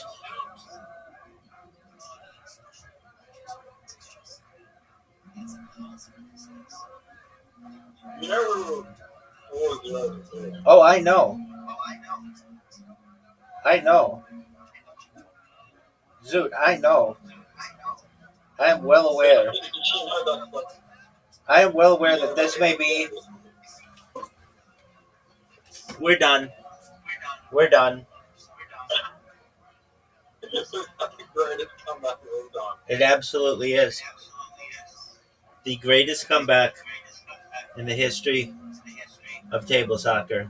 I'm even going to give you claps. That meant you lost 5 games in a row. No. You lost 5 rounds in a row. 5 goals. Dog. That was... How does it feel to lose 5 rounds in a row? It sucks. Make you feel any better? I lost 4 rounds in a row. Yeah, but you still came back and won, which was amazing. dog. Are you gonna watch this fight? Nah. Okay. I might go get a job. Why don't you go do that? I've got an interview tomorrow. With McDonald's? No. With whom? It's like an interview to get into like different types of job roles, like connections. Oh, like with the government? What? Is it with the government? Yeah, I guess. So Okay, well, it is a government-funded program. That's It great. is a government-funded program. That's great, Zoot. Are you excited for it? Yeah, it's like a program for autistic people. But I thought you weren't autistic. You're not autistic until you're diagnosed autistic, and I'm diagnosed autistic. Okay, I disagree with that. Doesn't mean I am. Welcome. Look who it is. What do you, Cartier, how you what do living, you pimp? disagree with? Zoot, calm down. Cartier, how you living? Kicking ass, taking names. How'd you find out about me, my friend?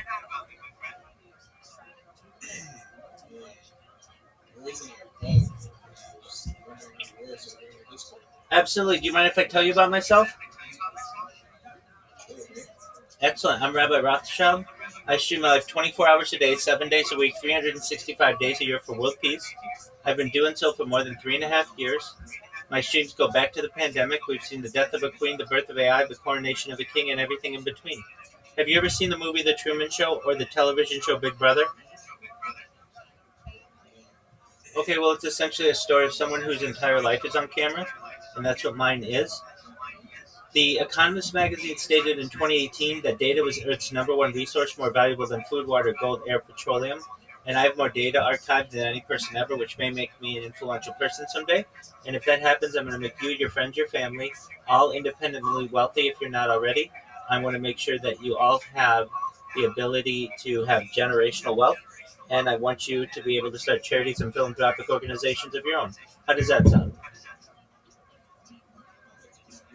Excellent. I talk about things to help the world, like ending world hunger through the use of technology such as agricultural drones, floating greenhouses, saltwater greenhouses, things like hydroponics, vertical farming, cloud seeding. I want to help end world thirst. I'm sponsored by a cryptocurrency. That's what all my merch is. That's what all this stuff is. It's worth about $100 billion, and one of the things that we do is we build wells in developing nations like Nigeria for the betterment of the less fortunate. Additionally, I'm an advocate for the LifeShare program and, most importantly, desalination technology, where we pump Earth's seawater onto land to make it drinkable. How does that sound? I have a question. How do I invite my friend to this one? Sure. In the upper right corner of this call, there's like a little plus button, and you can click that. And if you look on the left-hand side where it says 24/7 live stream, do you see it? Yeah, Okay, excellent. I talk about futuristic topics. Futurism is really important to me. Yo, what up? How are you, Adverb 7? Yeah, Adverb, how you living, pimp? Adverb, do you speak? Does Adverb speak? Okay, absolutely. I talk about Okay, that's fine. Shyness disorder? I getcha. Yo, what up? Adverb, we hear you. How you living, pimp? Yo, how are you? Yo, what up, Adverb? How you living, big dog?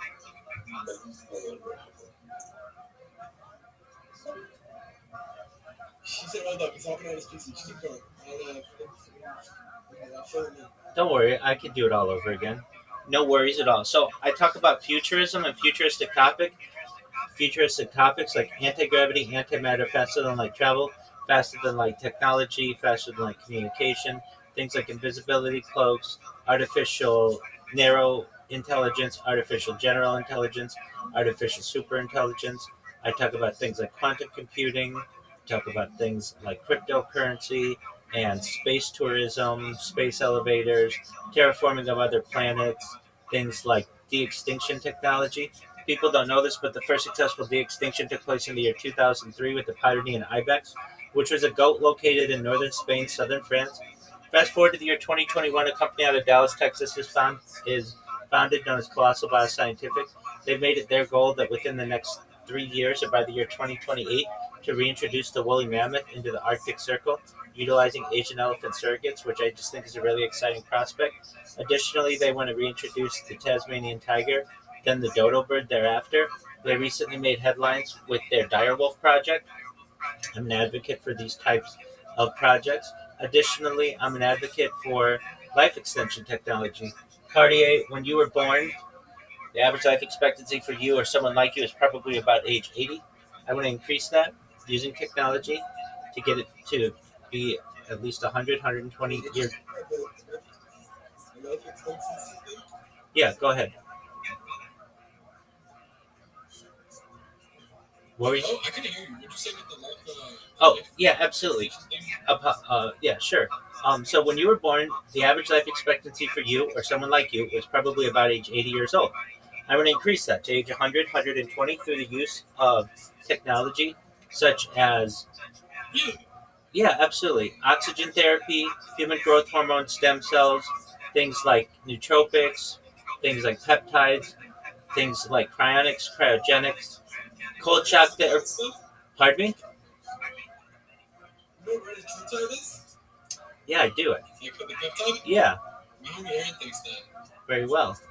I'm an advocate for these types of technologies, things like red light therapy, cold shock therapies, ambrosia therapy. But eventually, you may get to be 120 years old. You may say, Rabbi, everything that you said came true.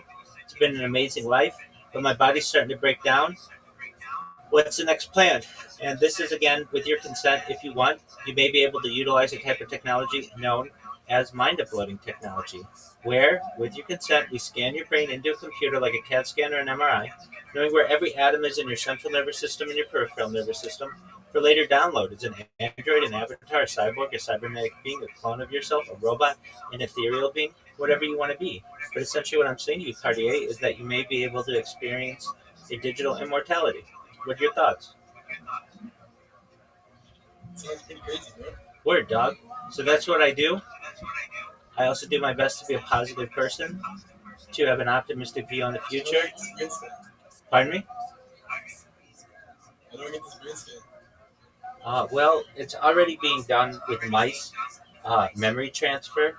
So probably within a generation or two, you'll be able to get that brain scan. You basically have save points like a video game, so that you'll be able to do base jumping, and if something ever happens, your parachute uh, doesn't uh, expand correctly, then you'd be able to essentially remake yourself as a clone, and then input your mind into your memories into it, and you would never know the difference.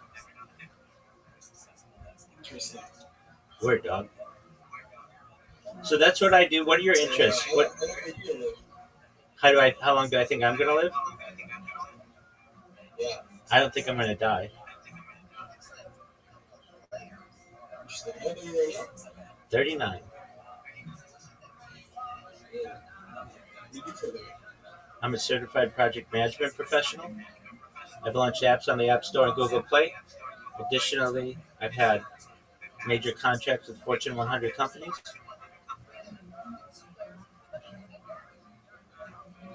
So now you're a rabbi? That's correct. So you're Jewish? 100%. Oh, nice. What's like your ethnic background? Ashkenazi, Ashkenazi? Where's that from? Eastern Europe. Oh, nice. So you live in the United States or where? I live in the United States. What's your political view on war in Israel? I want world peace. And What did you do to get One Piece? I'd sit both sides at a table. We'd live stream it. I'd take out a map, give each side a crayon, and say, draw the borders. Yeah, I think Palestine would agree with that, but I don't think Israel would. That's okay. You think what Israel's doing is wrong? It's not my place to judge. It's not your place to judge. No.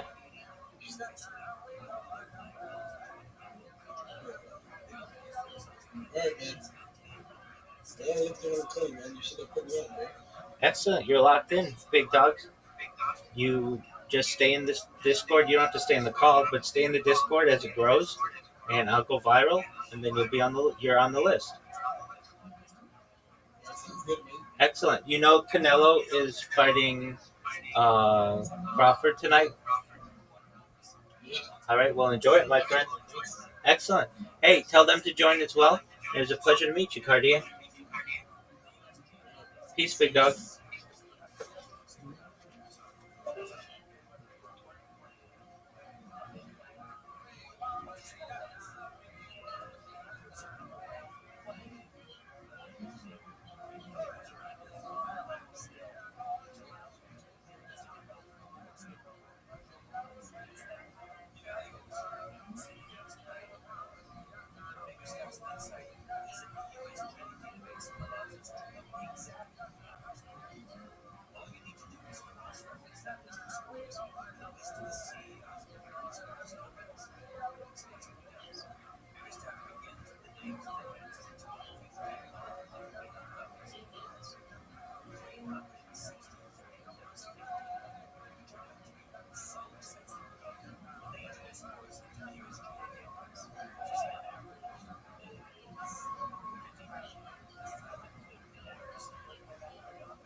What the fuck?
Fucking funny. I'm trying to make. I know. That's what makes you great. If you tried, you wouldn't be nearly this funny. Holy shit. Oh my god. Not before Lee. I'm surprised when I pulled you back. You throw a snake at somebody else. Look at the first one. That's the first one I had seen. Like it's like a fight club. The first thing about having a club is you don't throw snakes. No snakes, no fucking lizards, pterodactyls. Ladies and gentlemen, this is it. This is the thing that. This is what you did when you were 16. You dropped the masculine and you went to somebody's garage. Oh, yeah. You know? And this is what this is it. This is it. For 4 or 5 hours, it's a constant and have a blast fest. Torture this poor kid. They torture me. Did your mother call? My mother's dead. Why would she, you know? It never ends. You know, that's what you do. I'm a dog. Like I said, I'm the master of tormenting you. Oh, my God. All right. I want to tell you this one time. This is how much I got it before you got it. Which one background based on it? I survived the fucking 2017. Oh my god. Come on, anytime in town, you got me in 1,000 seconds. No worries. Dude, this shit was so funny. Coco would drink all the juice, and then would come out and go, who fucking drank all the juice? Where the fuck is the juice? And I'm like, God damn, Coco, I just made some juice, I thought. Oh, fuck, I got one more can. I make that juice up, stir it up, and fucking, I swear to God, be watching a movie. Hey, Rob, you want something from the kitchen? Get a glass of water. He drank all that jug of juice.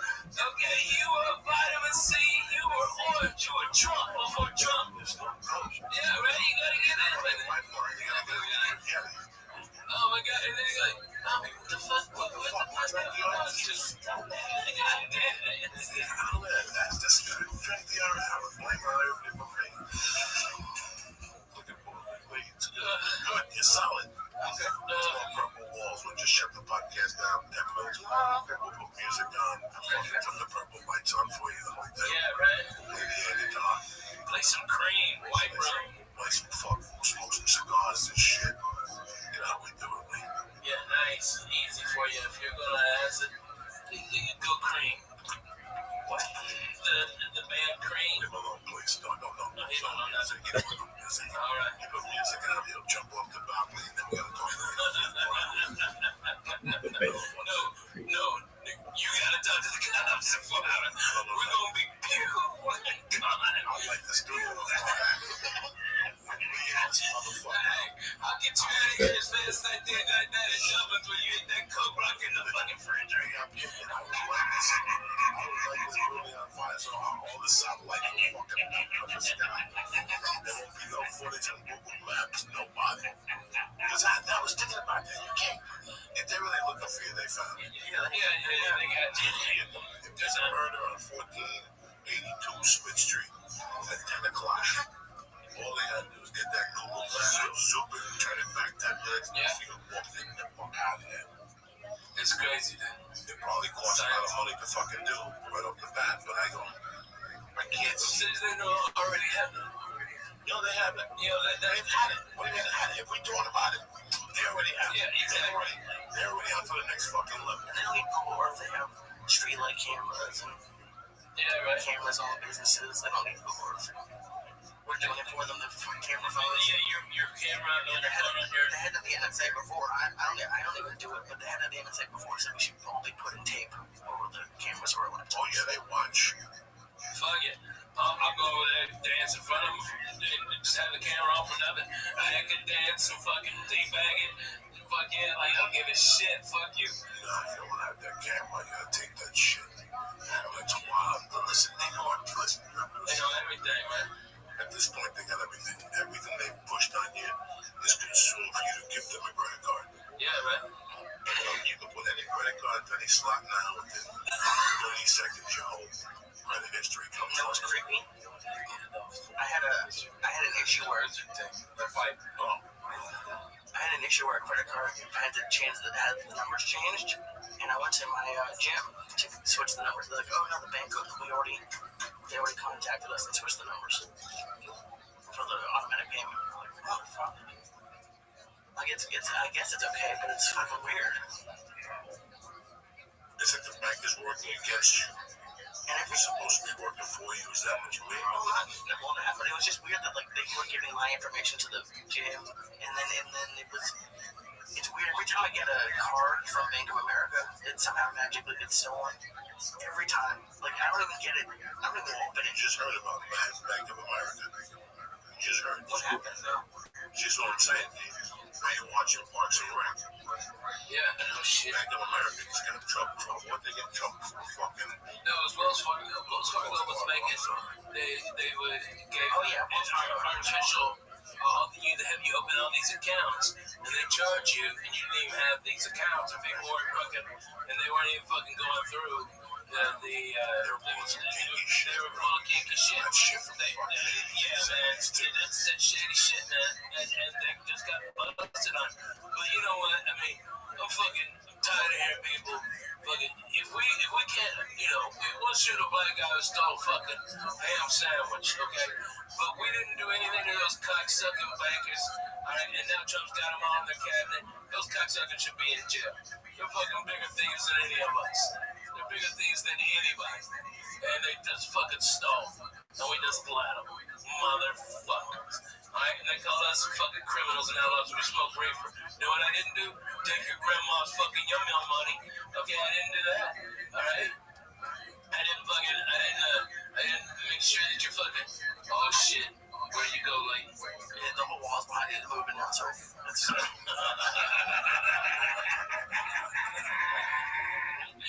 I love it, Lee. Like, you need to take a hit.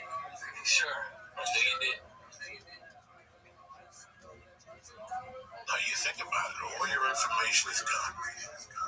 It's gone, though. It's all gone, dude. It's all gone. It's all gone, man. It's all gone. And it's sad to think. I don't mean to put anybody in a bad mood, but it's a reality. Yeah. Once you bought those parachutes, or you got those fucking that plane ticket online, and you use your Amex, that's it.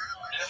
They got everything. When you call the phone company, when you call the airline, their security system's so high tech that while you're talking to them, your phone number and stuff, everything comes up.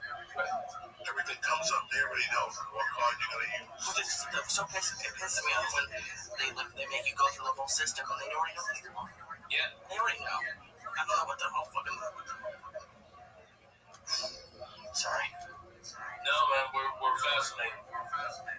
I'm with you. I'm over here now fucking burning up. I just know how to cover it up, they say.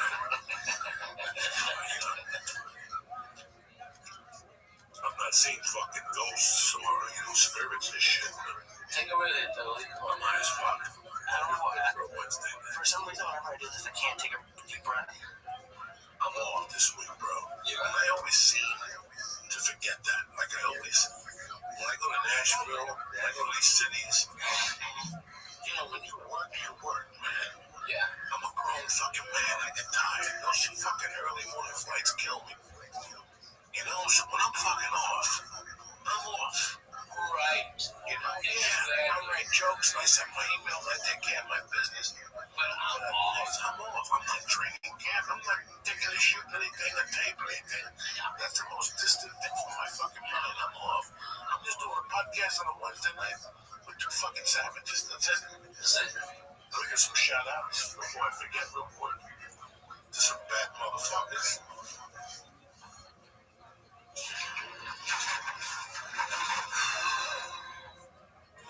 Hold on 1 second. There you go. Henry Father. Jenica Jones, Brandy Lynn. I'll see you in Minneapolis in 2 weeks. Trapper Weldon, Gravity King. Manny Moreno. Jay Nito Spooky, our girl. I love it. Ryan Scott. And Fernando Zarilla. What's happening, you bad motherfuckers? There you go.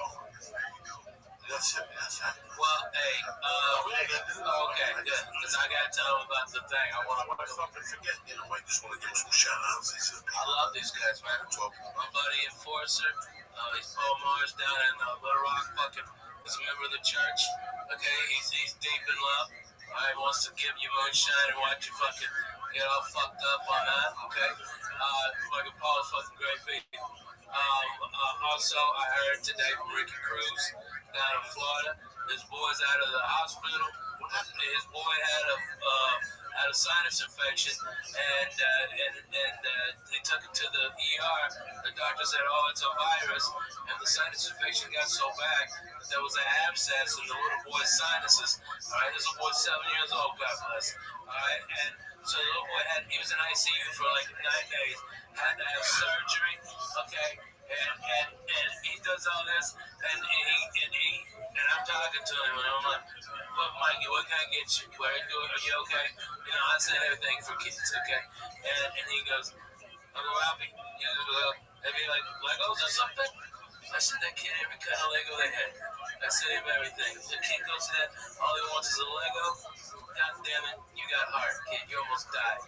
All right, because 9 days, dude, the abscess got so close, you know, the little bones, and they're so close to the brain, and these dumb fucking ER doctors who don't give it 2 shits, all right, you know, to look, you know, take 5 minutes, look at a kid, all right, what's the color of the snot, okay, you know what, hey, he's 7, let's give him antibiotics anyway, just to make sure he's okay, all right, it's fucking Miami, trust me, he'll need extra antibiotics for something, all right, you know, he's only 7, but he'll still need it, okay, and it's like, and that little boy, and Ricky and I were working together, we were in West Palm, and he left every day and every night, and it was like, his wife was like, I took him to the ER, he had a fever, spikes, and it was just crazy. Oh my God, that's terrible. It's horrible, but God bless. Yeah, okay. Yeah, he's okay now. Thank God. I know, thank God. Ricky's a brother, you know. Ricky's family. Old school family. 1440. Nice to meet you, Joe Chadwick.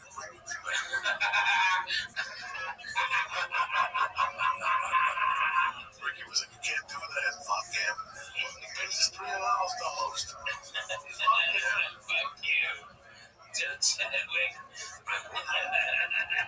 He wanted an MC, and I told him, "Send me the plane ticket. Yeah. Send me cash." And I just said, "Fuck it," I broke down in Vegas something like that. And then Ricky split the dough. What the fuck is with the planes? Oh, God. Then they're coming for Lane because he's on acid. Oh, Jesus Christ. They're probably looking at all the pterodactyls flying around outside, wondering what the hell's going on. The Jurassic Park pterodactyls pop out of here. What's going on? What's happening, Lane? It sounds like the pterodactyls coming up. Oh, God. Should we close the door? No, fuck it. I don't know. Unless you want to close the door. Oh, my God. So funny. Yeah, right? Okay. His eyes look weird now. Oh, yeah. Both y'all are finding the right spot, aren't you? Good. Yeah. Yeah, right? This is fun. If I didn't have court drama, I'd have taken some of it. Save me some of the shit that fucking the ISIS is. I don't think they're making this stuff. First off, my tolerance is off the chain. Yeah, what the fuck? Yeah, right. My tolerance is off the fucking chain. Yeah. But you know, he's sitting there like he had a cup of coffee. Like, oh, Rabbi, that is interesting. No,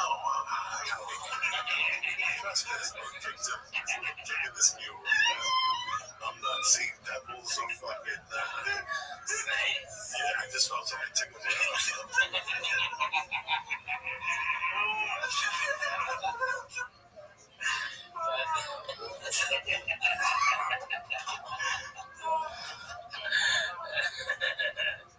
Fucking good. So fucking funny. Every once in a while, you just gotta break out of the ordinary. I love doing different types of podcasts, man. I really do. I love experimenting in here. There's nights we eat mushrooms. There's nights we just fucking smoke mushrooms. We smoke mushrooms. Y'all smoked mushrooms? Well, Yeah, that's. stuck in there like that. We did that a few times. We put stabs. Yeah, but Fuck. yeah, right. Fuck it, it'll burn some lights. We'll be alright. It's kind of good to fucking just get fucked up from time to time. Yeah, right. I think if I ate the mushrooms, I'd be having diarrhea. Like I said, this shit, I go home, I force myself to eat something. Yeah, And that kills it. Yeah, that kills it. On the drive home, listen, I'm old school. If I see something, I just walk home. Yeah, right. The whole squad just walk home. The other night, I couldn't believe it. I just drove home. I sat there for 15 minutes. I watched TV and I sat there. She went to Ralph's. I got some salami and a piece of American cheese on a piece of Wonder Bread. Like I thought. 10 minutes later, I was napping. I was fucking napping. He told me he stayed up all night.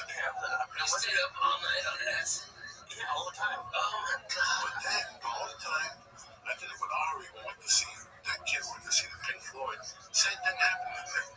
I never sleep on acid. I took the acid at 6:30. By 8 o'clock, we were kind of burning. By 9, we walked to what's the famous restaurant downtown, Philippe's. Yeah. Walked into Philippe's, tripping up all drunk. We ordered food, the food came, and we looked at each other. Like, who's gonna eat this shit? Who's gonna eat this shit? Who would eat this shit? How do we get in here? Give us a time. We're out of here because of your boxes. We got on the train, we went to the house, and we ended up watching some stupid on TV. Oh, the bounty hunter chick with the fucking Mickey Rourke and I don't know. Yeah, bounty hunt, whatever the fuck, Mickey Rourke and the black dude, Lingo, whatever his name is. He was the black dude in what's the big movie? Del Rindo, not Pulp Fiction. What the fuck was he in? The one with Travolta and fucking Get Shorty. Oh yeah. Del Rindo. Yeah. Something like that. I like that guy. Yeah, he was great in that Get Shorty. Yeah. I don't even know what the fuck we're talking about. No, but you get me mesmerized by which black guy it is. Like this is like I don't know which one like that. Check it out. How you doing? I'm doing good. Tripping my balls off, bro. I love it. Like, What are you saying? Just a lot of mixing. It's all like twirly mixing. like swirling like this or like that. The first one. Like this. Yeah, the This wheels. one, like Starry Night, like Saturday Night Lights. Yeah, okay, yeah, because this one, that's badass. Is it? Okay, this one's the good ass. Is it? It's both. It's well, I don't know. And like even on my pee, like the last time, like I have a picture on my phone of one time I took acid and I shaved my head and my beard and I thought the hair looked so magical and I took a picture of it. I have it on my phone. It looks stupid. Just look at it. Just look like a fucking. It looks like a sink dog. whatever worked for you that night. Don't shave anything. You have to on your solid. See, it was weird that it felt weird. Wait till 4 in the morning. Yeah, we did time shaving that, bro. Dick and chance. Go on with it. 12-year-old.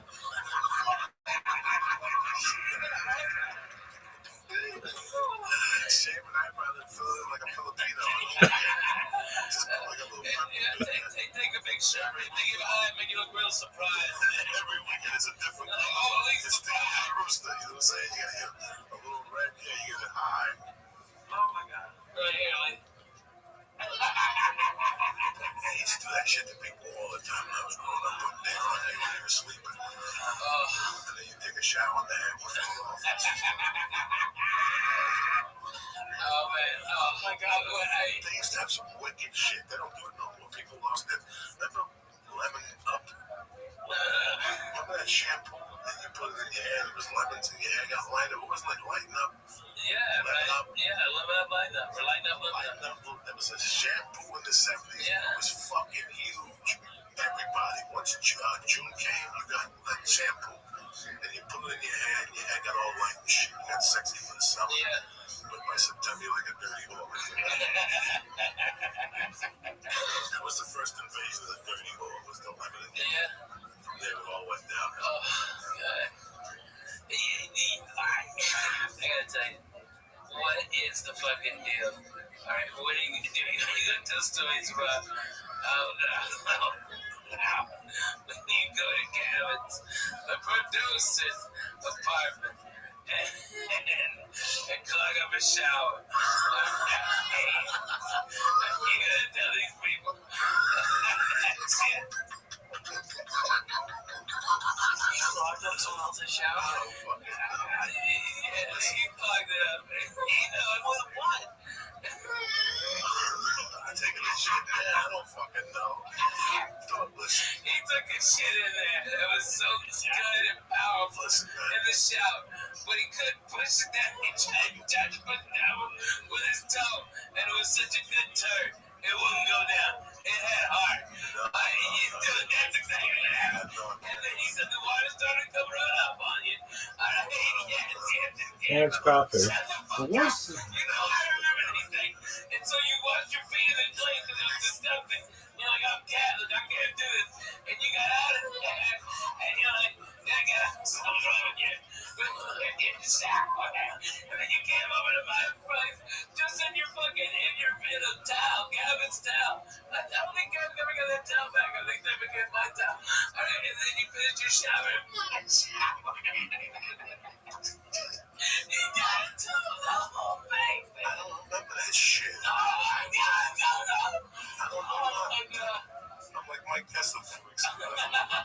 Please stop fucking with the wire and shit. The microphone's shaking, electrocute yourself. I'm gonna have other problems. You okay, kid? Okay. Alright. How about this one? Come. Have you ever told him how you fucked up Jay Moore with the fucking magazines? I told him 2 weeks ago. Oh, yeah, you did? Oh, okay. All right. I got more. All right. How about that tag watch room gap? I know you did, clip it. But you and me were the only ones who knew you didn't clip it. Alright, I think he was fucking around with that boy. Look, to be honest, I can't give a fuck. At that point in my life, Right. you remember he came up to the store? Yeah. He tried to get tough on me with the keys. Yeah, with him. I looked at him like, are you fucking crazy? What? Listen, I made some mistakes, but what really happened was a certain girl came up to me and hooked up with her. Right. And he fell in love with her. She told me he was going to move up to you. You remember that story? The 6 months before that, they hooked up Skype. And they would whack off on the phone and talk dirty to each other and dildos and shit. You know, that was 1998, man. Yeah. Skype wasn't 10 cents a fucking minute then, you know what I'm saying? So he started getting these bills and going, all the bills are disappearing. You know who's putting these high fucking bills on my thing? He was on that whacking off and he couldn't come to the conclusion. Then the watch disappeared. There was like 3 or 4 days the watch disappeared. Like 5. And he came to my house one morning. I was living with Terry. I was sleeping with Terry. He knocked on my door. And that morning I looked on my dog. Don't ever knock on my fucking door again. You want to see me? You call and we'll meet you later. Goodbye. That was it. Yeah. And then what time was about the watch? Yeah. The watch was stolen. He left it on top of it, but then he found it. And Right. he couldn't make face. Right. Then He couldn't tell anybody. somebody saw it on his wrist and said, isn't that the watch he stole? Yeah. And he goes, no. I bought a fake one. Yeah. second. You had a real watch. It got stolen, and you went and bought a fake one. The exact kind. And we're not talking about the... Listen, man, I was no saint. No, but you weren't that. But I wasn't the devil either. And you know what? At that point in my life, I was playing that role for 20 fucking years. Yeah. So I already know. I grew up in North Bergen where those guys would go. Fucking Ralphie. He stayed up to 8 in the morning snoring. No, really? Yeah. Didn't help him. Oh, yeah, I did a few lines, you know. I mean, what the fuck? I drink a few beers. So it was all Ralphie. Yeah, right. When I was growing up, that was every morning. When they walked into Ashways, it was one of the biggest speakers in the city. They go, fucking Coco kept us out till 6 in the morning. Really? Right. You wanted, it was your car. Yeah. You could have threw me out of the fucking car 3 hours early, but you didn't. Exactly. It's just, I want to light another candle from Mama Ashway's rice pudding. God damn, that was delicious. It's still alive, what a shame. You know, Billy Orindo moved to town. He talked from time to time. That's why nobody goes home no more. Yeah, right. Because there's nowhere to go. I mean, you can go to Chan's Dragon Inn and still get a strong echo. Okay. Oh, no, those places are still, but our base. Yeah, right. The one down the corner where we went and got a roast beef sandwich, and you knew Mrs. Ashley, you could put it on the arm for credit. Right. And you went behind the counter and put your own salt and mayonnaise. Yeah, make it nice. You know. No. That's what happened. I spoke to another friend of mine that called in regard to something else about a month ago. And I go, you come home, Lord. He goes, after Ashway's closed, I moved down here and I never came back again. Yeah. The decision was hard. Ashway's was so fucking good, dude. You get you a fucking, was it chocolate sodas you used to give me? Was it egg cream or something? The Yoo-Hoos. Okay, they get a Yoo-Hoo and a roast beef. Chocolate water. A roast beef on the roll. I can't do those chocolate milk. Chocolate milk's better than Yoo-Hoo, I think. Well, I had to get the full. I get the chocolate milk. You want chocolate milk? You want a motherfucking You want a motherfucking I was going to this nights. I stop here and I go in and get a Yoo-Hoo. I'm good for the night. Yeah, the Yoo-Hoo, you're good. It's amazing what a Yoo-Hoo do. You have a 16 ounce Yoo-Hoo. I did everything. That was before one of the Ashways had the lump, okay? But Mama still came in and great rice pudding. And then that was my first time at Ashways. That's how cool this place was. 6 months later, 8 months later, I am going through and going, fuck it. I don't know any place. I'm going to the city. I don't know any place. I don't want to park over there. I'm going to fucking JFK Boulevard. Fuck it. And I'll get off. Right before I go into the tunnel, I'll go to JFK. And then boom. Pull right into Ashways. I'm there. I got to say hello. I got to tell them to tell Coco they said hello. And then Mama Ashway. Not only did I get my roast beef sandwich, she made me an extra one. And then she goes, I heard you love my rice pudding. So here, take a bigger thing. And she gave me extra rice pudding. And what are those, what's the chips that they had there? Wise chips. With the owl, right? That's the ones. That's the fucking ones. It's funny, Lee. One day we were having a conversation years ago. We were talking about that pizza bar in your neighborhood. Right, yeah. That is the best pizza in the world. To you. Like, can you go home? No matter what anybody says, no, you gotta go to Johnny's on 5th Street. You still go there. And it still tastes as good as it did when you were a fucking kid. Absolutely. That was Ashways. Only with yelling and screaming and people giving gossip and, Man, how about that heart attack on a roll in the morning, that morning sandwich that she makes? Oh my God, you picked up 2 of those? I started eating there. You gotta figure in 1975. Dog. Rafi, I went up there. I was a downtown kid, and I went up there. The word on the street was if you want to get better in basketball, you gotta go up there and play the rough games in the daytime. And when this kid wheeled Pagliario, phenomenal thing. He was the catcher on the baseball team by mistake, slammed me. And he goes, man, I'm sorry, So he got me a roast beef on rye with Swiss cheese, thin shaved lettuce. Let me tell you something, I bit into that. It was all over. I never tasted anything like that in my life. I went there every day after that, too. They fucking couldn't, yeah. We did the documentary. Yeah, absolutely. That's why we didn't go in that time. We went in there at 2 o'clock. And the roast beef wasn't ready. I knew that was there. Yeah, right. What? What are you talking about? What are you talking about? The roast beef was going to be done at 10 in the morning. Earlier. You read the roast beef? So it's like when they give us that first bounce check. You know, the first time they give you a bounce check, and they're like, oh, my wife did deposit the funds, and that first bounce check. It's the boogie with Nick. It's only going to get worse after they give you references. You know what I'm saying? That first basketball means run. Even if they give you, even they don't catch you right away, they make themselves look solid. What's going on? I don't know. Don't wonder. Don't wonder. I'm going to watch till I go up. Let him wonder. Fuck it. He's got a coat on. He'll be fine. He just goes downstairs. Who has it? You know, who has it? It's a very interesting night of my desk. I have no idea what happened, what was said. I think we had fun, man. I know I left my balls on. And then fucking at least I got to scare him with the snake. That was tremendous. You gotta say that for the fucking high reel. Alright, dude. The only way I'll forgive you, Ralphie, is if I get a $10,000 stake in the Fred Harris with the blackjack table. Nice 10,000. I'll get you. Come on. We'll sit there. I'll give you.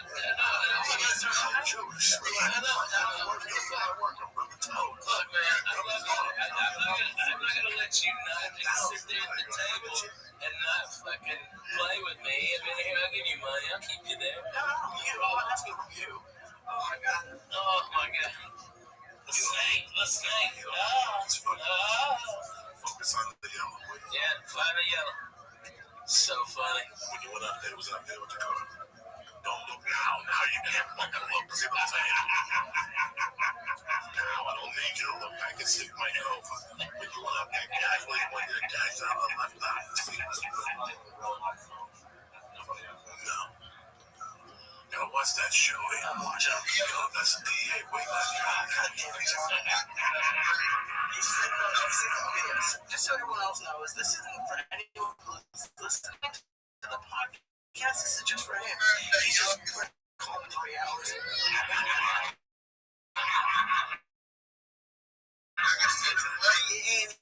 Outside. Because that's what we do for today. Let's do that. What do you think? Slade next. Like Bobby Slade. And we sit there after Bobby go to the fucking. Yo, babies, I'll stream it too.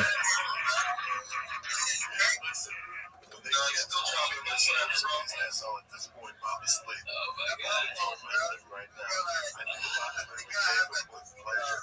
And I go, no, I can't do this. No, you can't play with me. I can't take it no more. I put a Colombian. He's Armenian too. This guy's got the goods, and he'll buy right into it. Like, what do you mean goods? Like, what do you mean with that goods? I'm talking about in New York City, 1973. He is numb. The flake. Your nose is numb. Flake. It's yellow. Chinese people like it. It's yellow. I'm saying, come on, really? How much a grand? You just get over the outrageous price. It's $22.50. You know what I'm saying? Man, you look at it right now. I go to the yellow box right there.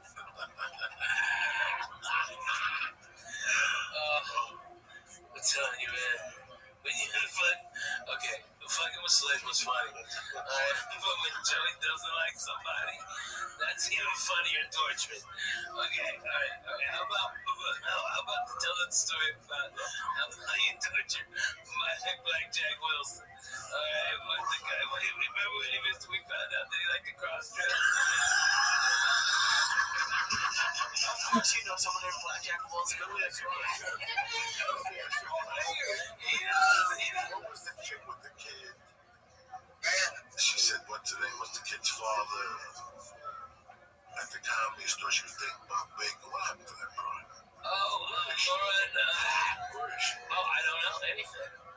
I haven't heard anything. Nothing. I was sitting there going, and I see the dude. Yeah. Very You're walking around. Yeah. I feel like saying, what happened to him? But why? No. Maybe Leave that rock closed. Yeah, that's what I figured. Yeah. So funny. Cook up witnesses when you don't like somebody, folks. You'll find out where they're working. Call up as somebody who's complaining. I was at the 9 o'clock show. Our show started at 7. Then it was the 7 o'clock show. God fucking. You just be so mad and so mad. And then okay, kid, hang up, call. All right. And then like an hour later, you pick the phone back up and call the guy who hates. He hates. Yeah, what's going on? Another. Hey man, nothing. But the club just called me and asked me if I wanted to come in and do your week. Oh my God, they did. Let me talk to him. So he would make sure that they would talk to the club. And then he's like, yeah, we heard some complaints. Okay, we heard some complaints. Then the guy gets there. Hey, yeah, man, they already got me at the fucking airport. All right, you're going to lose your job. Yeah, they go, all right, hey, come pick me up and I'll go let you feature. All right, you did that twice. But the best of the best you've ever done is when you used to fuck Pete out of the fucking, from the last stop, out of that fucking airfare money. Like, I want to say probably 10, 15 times. He done beat up for fucking airline money. Like, hey, Red's tight. Hey, Pete, fly me down. I need the money now, though. So here, send me the money. I'll buy the ticket. I'll be there. I swear to God, I'll be there. No. Yeah, I'll do it. Let's do it, Jay. I was burying motherfuckers for a while. You buried him. That was for a while. That was your boy in Beaumont. Slade? You got Jonas with you. And you're like, I don't think so. And he's I like, don't what do you think mean? You started talking to my wife. I don't think you got I it. told Joey at this time. Beaumont was not in his mind. No, exactly. Oh, man. Okay. Dude, you had Pete at the fucking Intercontinental Airport waiting on a continental flight, all right? And you're like, no, and he's like, Joey, you're here, and he's leaving messages, and Joey got here, baggage from Phoenix is on carousel 3 for Phoenix, all right? And you can hear this, and then that's what made you laugh. You're like, Bobby, mate, listen to this. And we're in... What'd you say, big dog?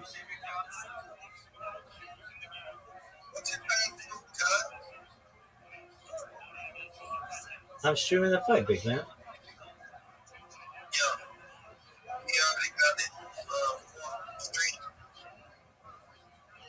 Okay, but if that freezes up, you got me as a backup, baby.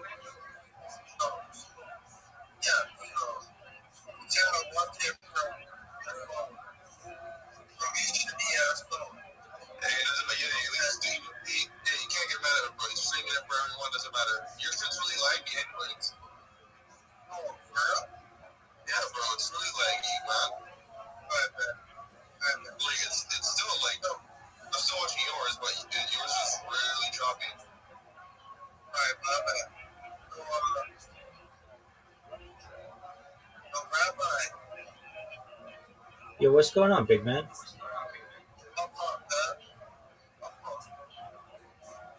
No worries. It's all good. Don't worry about it, big man.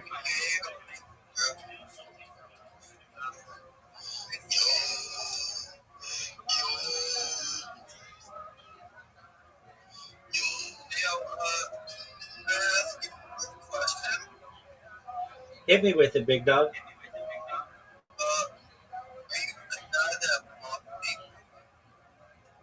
Yeah, 100%. Yeah, absolutely.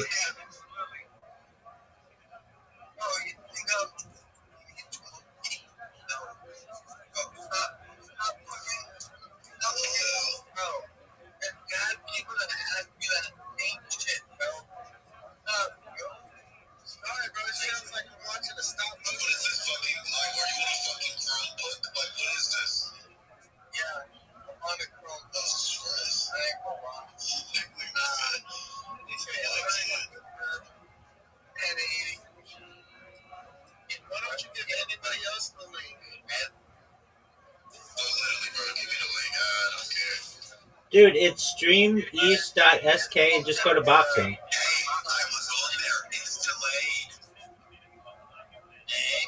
All right, big man. You sound like fucking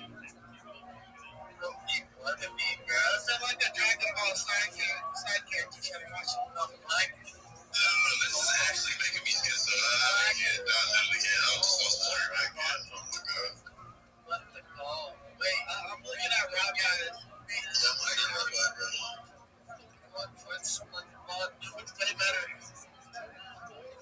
And no, Rabbi, could you do me a favor? Put your screen sideways if you can. It's all right. You got it, big dog. Rabbi's up.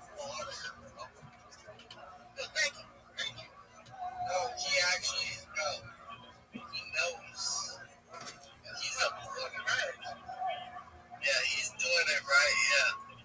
He's getting people paid on kick. Ain't a lot. But, yeah. This whole Jewish shit is crazy.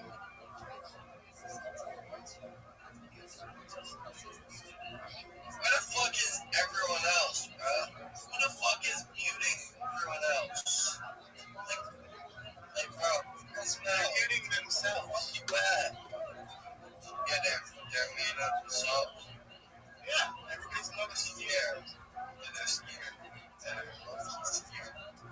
You're allowed to talk. I feel like I sound like a retard, but bro, these people aren't willing to talk, man.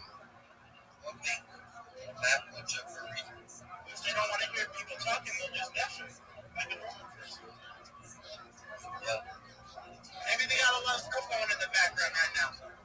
Low key, it should be active. This is the ARM, bitch. I mean, this is the ARM. Be fucking toxic. That'd be Rabbi ROTHSCHILD. Rabbi ROTHSCHILD.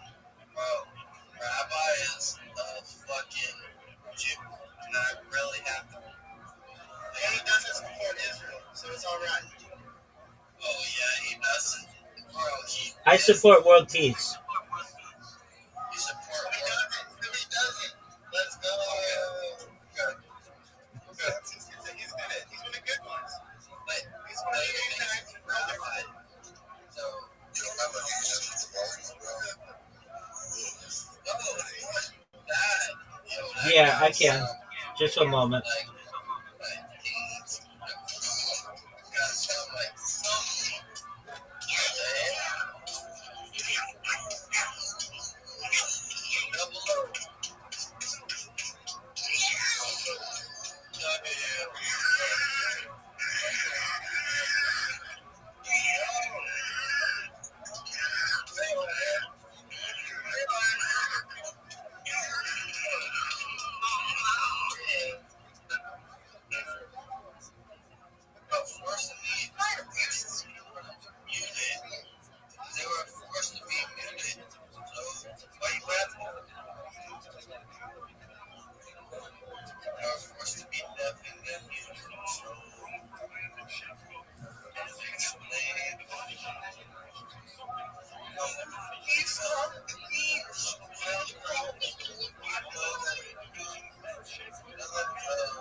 In my opinion, there's no way Crawford knocks him down.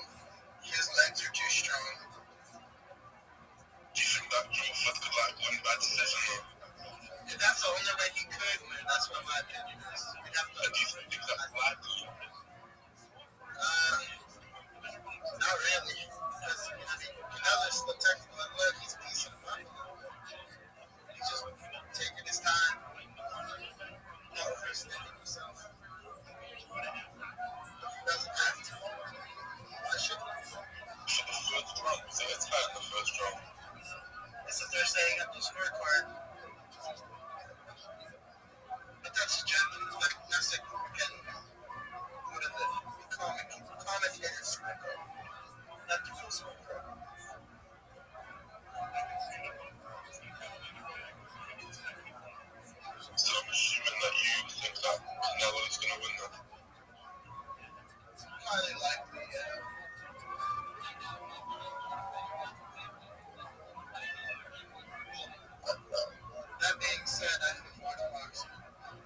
Magic Johnson.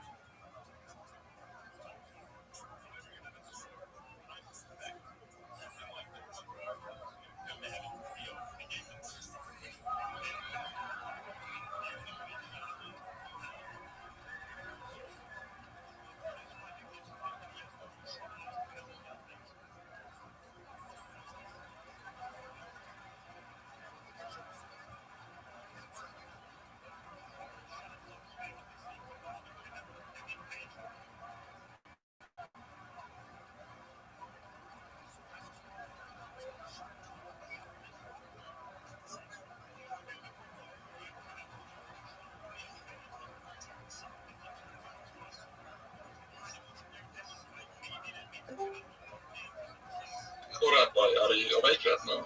Yo, what up, Cat? I'm in the middle of streaming something.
Love streaming this for you guys. If you have the opportunity, please check out my profile, join my Discord.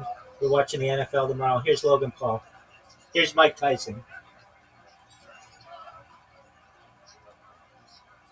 They're going crazy for Mike Tyson. All right, here we go. 5th round.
Ooh.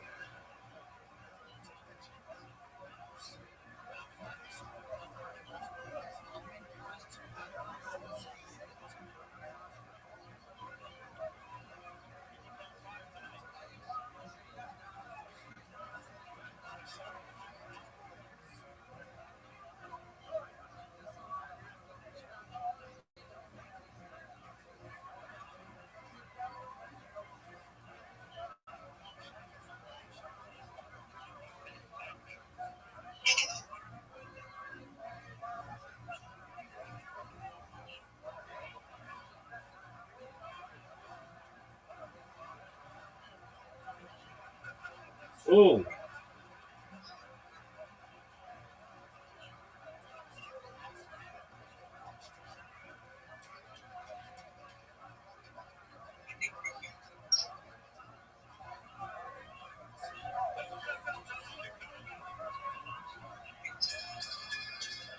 There we go. That's the end of round 5.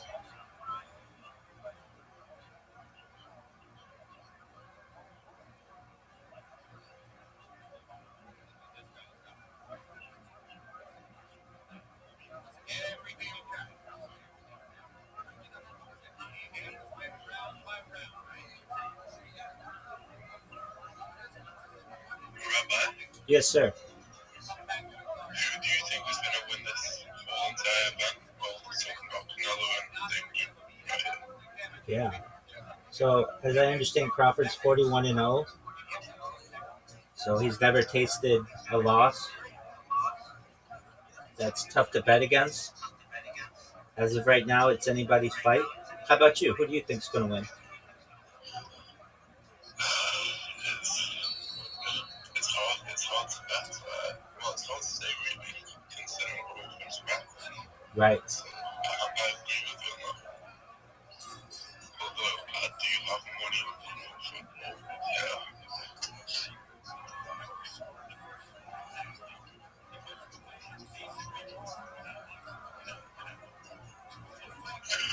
So far, in my opinion, I think Crawford's looking quite promising. I think you're right.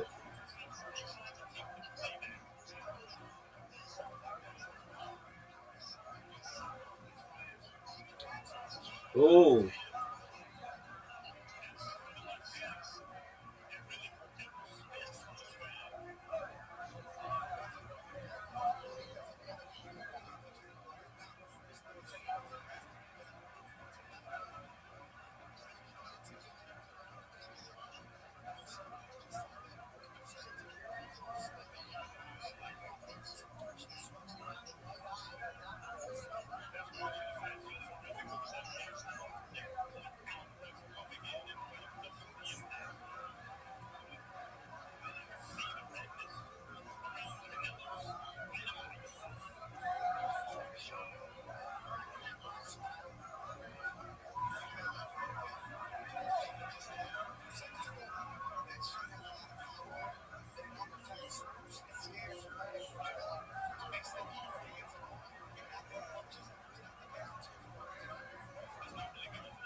Could go anybody's way.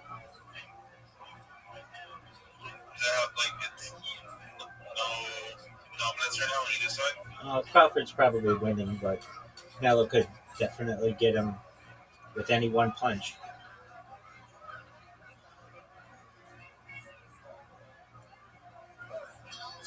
All right, there we go. End of round 6.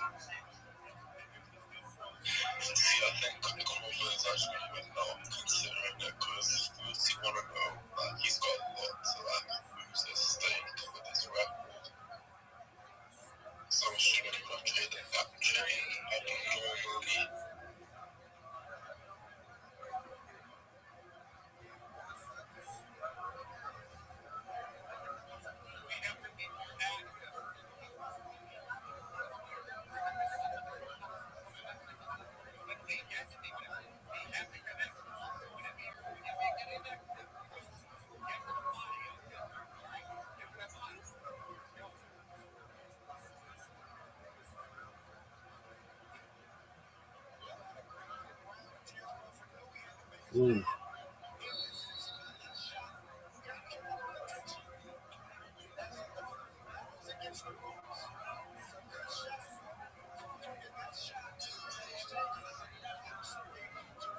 All right, here we go. Round 7.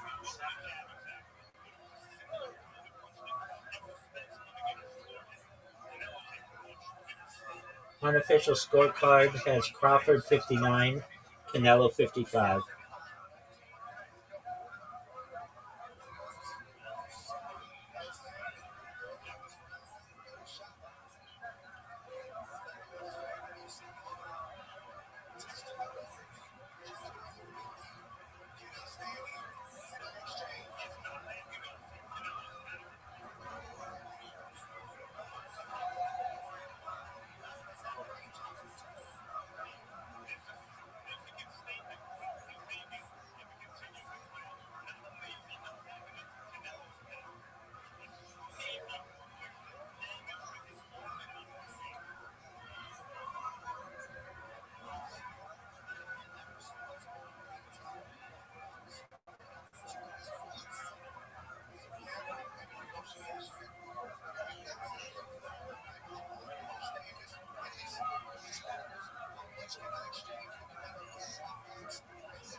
That's the end of 7.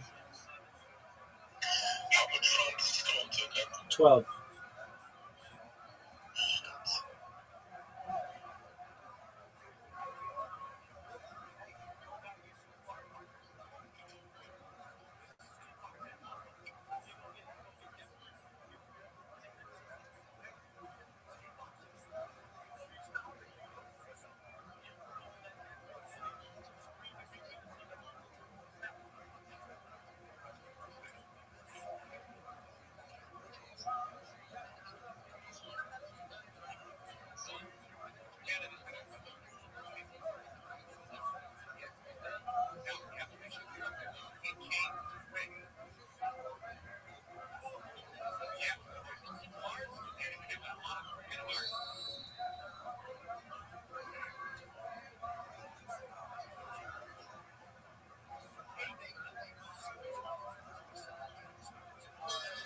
All right, here's the beginning of the 8th round. It's scored right now 69-64 in favor of Crawford unofficially.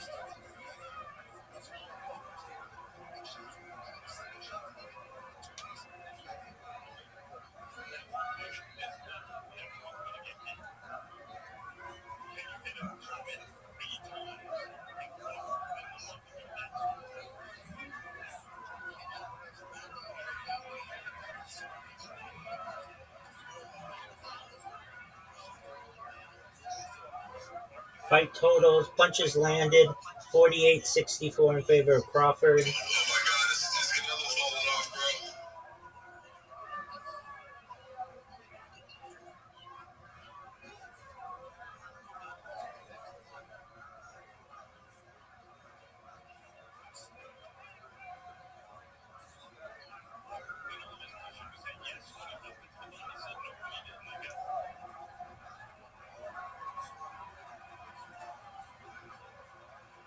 And I think Canelo's looking good. As this fight goes on, he keeps backing Crawford up. Even though Crawford has the lead, Canelo's still giving it his all.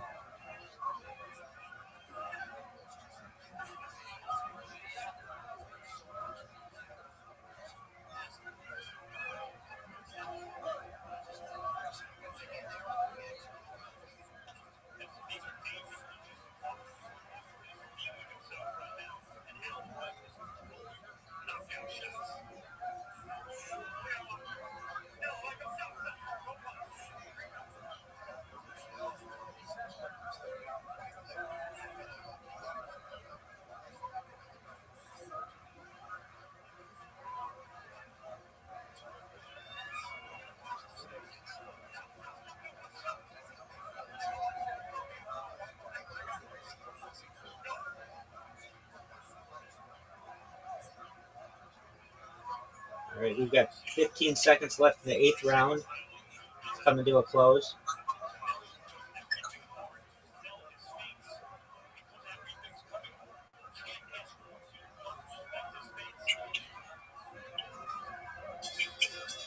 All right, that's the end of the 8th round. I would say pretty even, but if anything, I have to tip my hat to Canelo.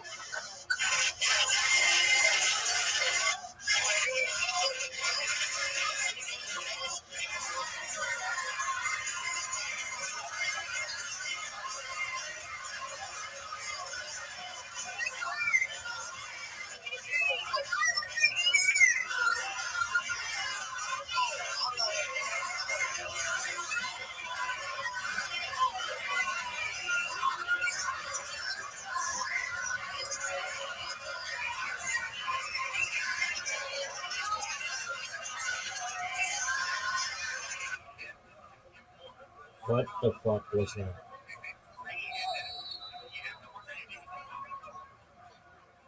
Thank you to our mod team.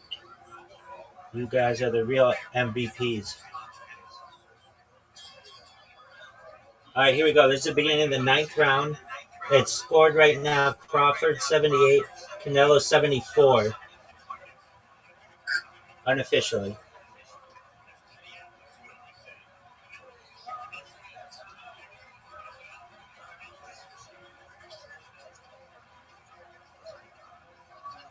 They are going at it as the 9th starts.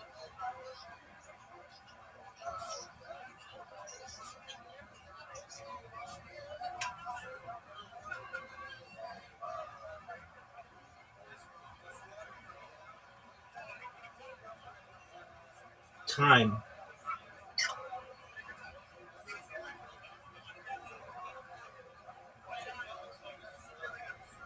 Looks like there's an eye issue.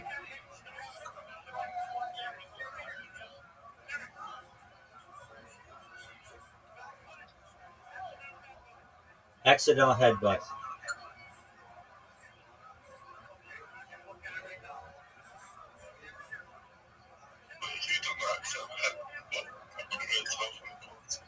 That's what they're saying.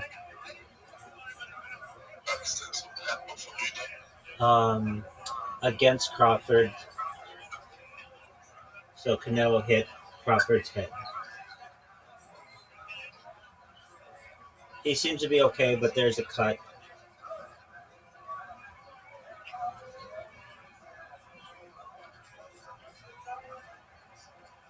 And these guys are fighting very well.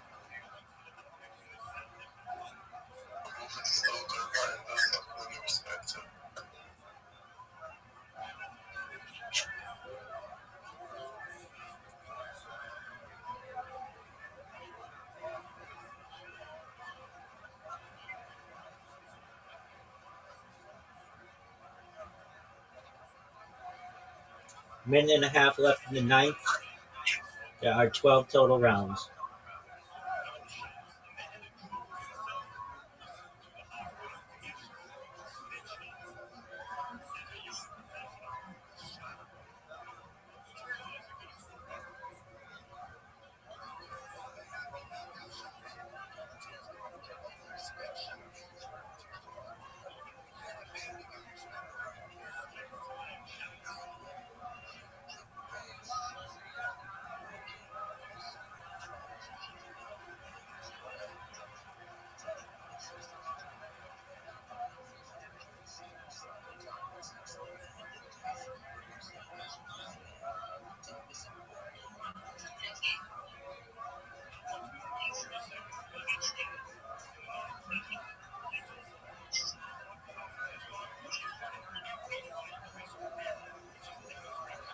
Thirty seconds left in the ninth.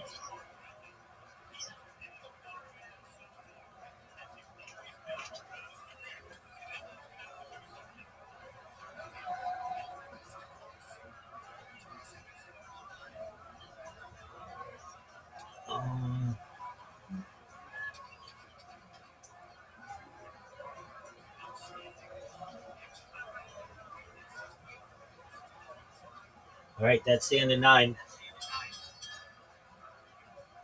3 more to go, folks. If you haven't had the chance, please join my Discord. I'd appreciate it. The link is in my profile.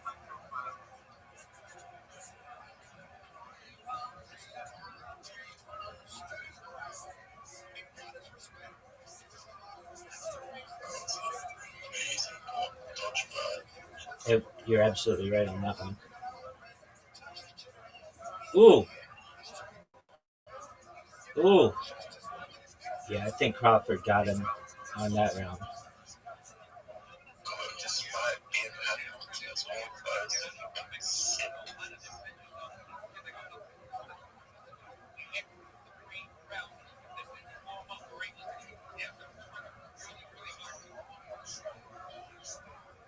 They're working on that eye.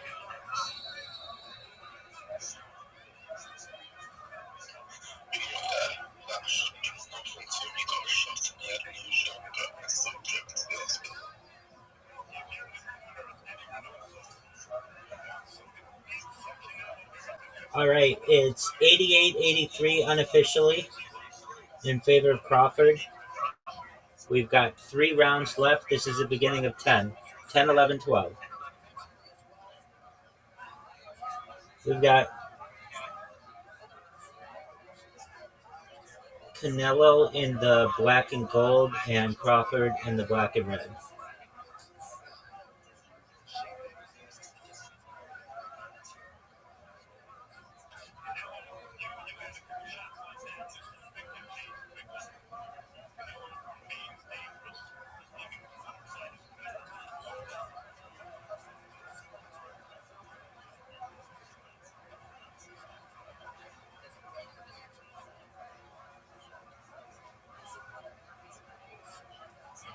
Ooh, really good from Canelo there.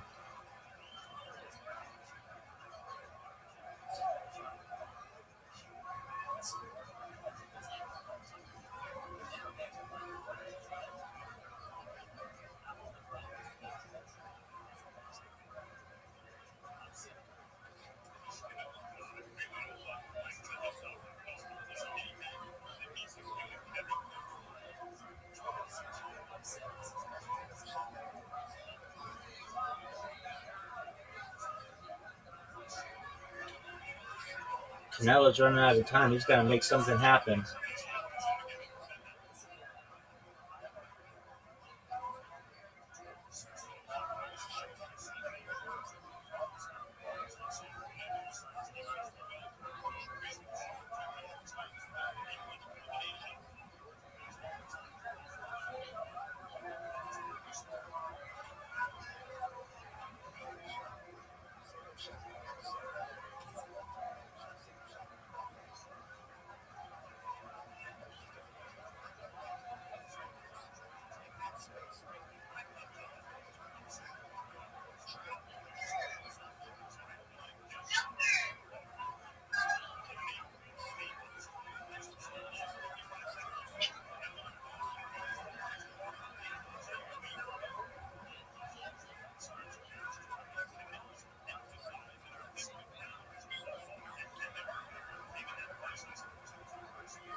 Ten seconds left in the 10th.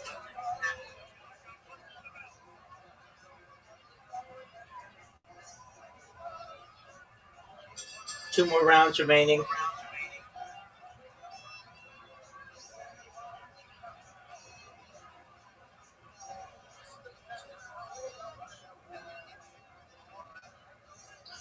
It's getting intense now. Intense.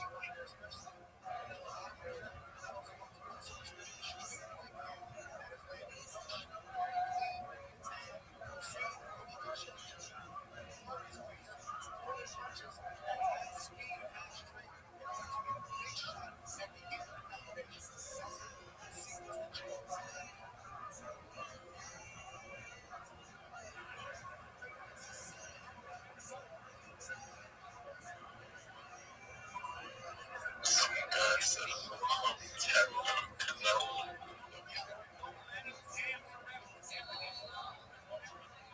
This is live from Allegiant Stadium. It's a new attendance record, 70,482.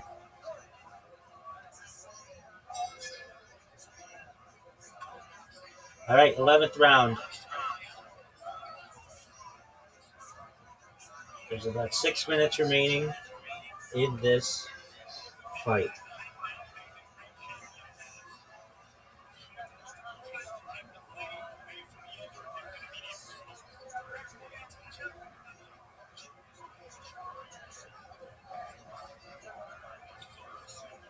It's 97-93 in favor of Crawford, unofficially.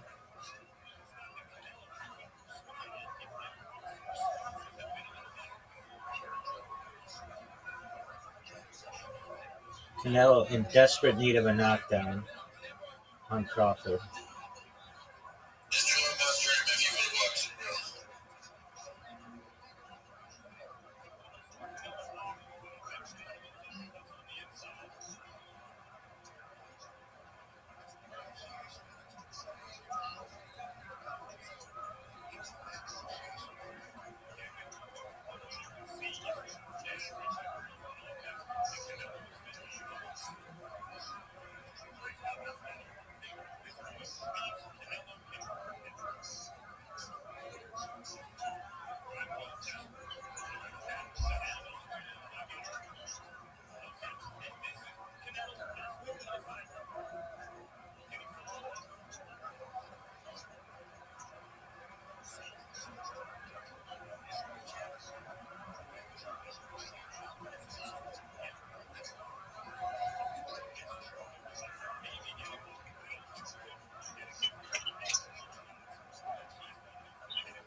Crawford, 40 jabs to Canelo's 7.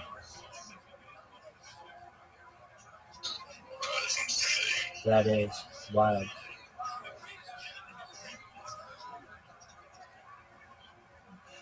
40 seconds left in the 11th.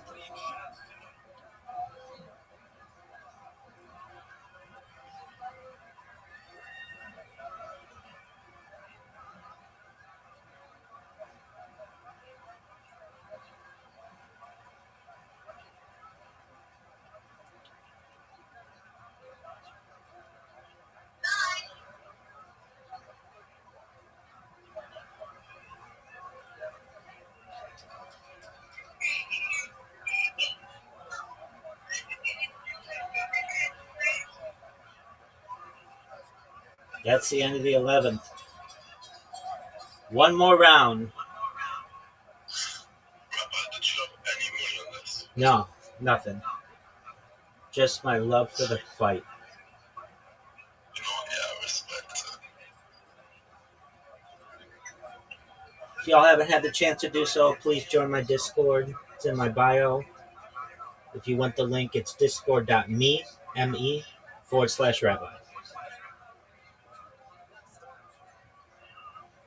We'll be watching the NFL tomorrow, all day on Sunday, football night in America, and then we'll watch Monday Night Football. Do the same thing all week, Thursday Night Football, Sunday, etc.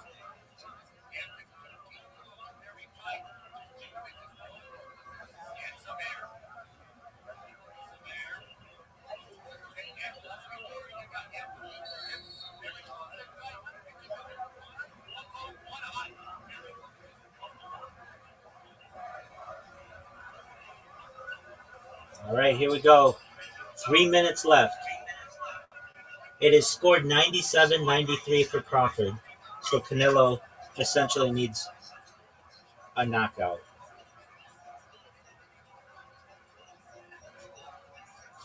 So it's 3 minutes to the knockout.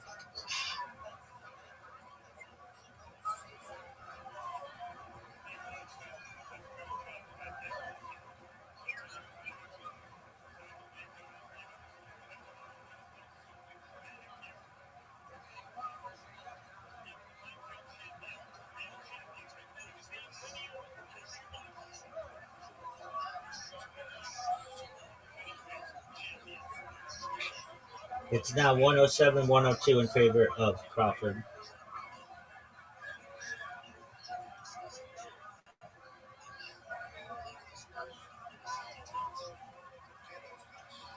Canelo's got to give it his all. 2 minutes left.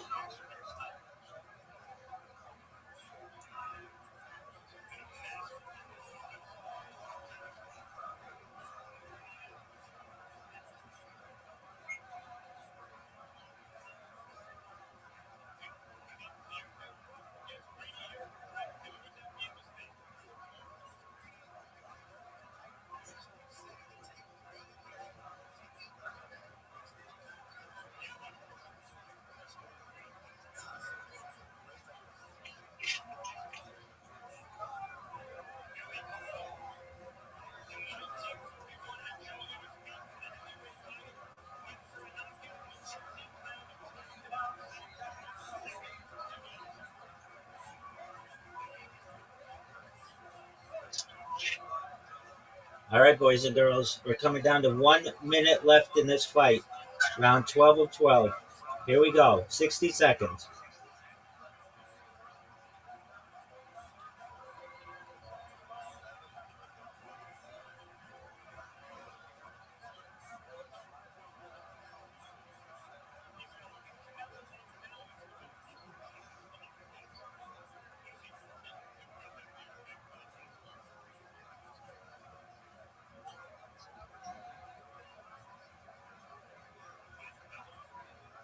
Thirty seconds.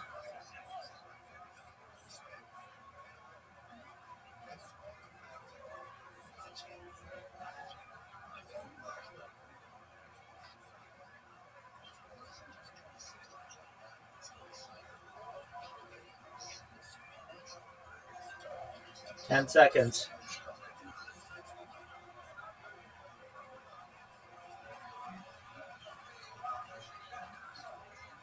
That's it. Crawford looks like he's going to go 42-0.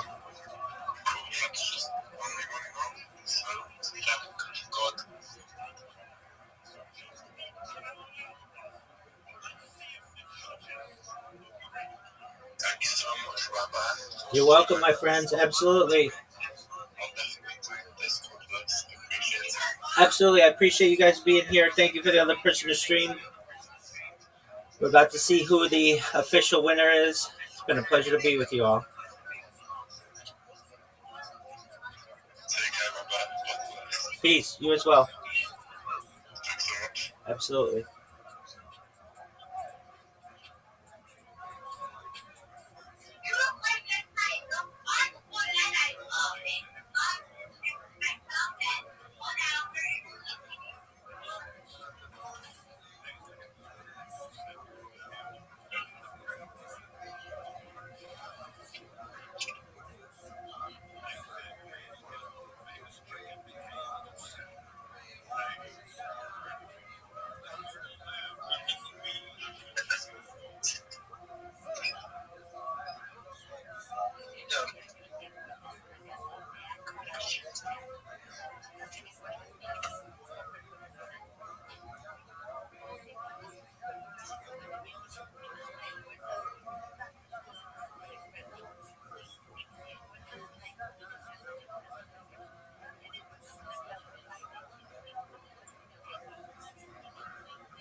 All right, here we go.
Terrence Crawford.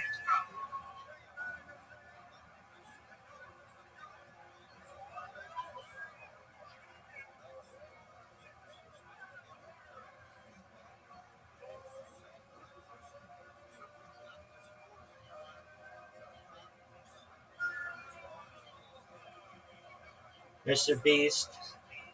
Dave Chappelle. Colin McGregor. Everybody's there. All right, there we go, friends. Thank you so much. Feel free to join my Discord if you have the opportunity. Peace, everybody.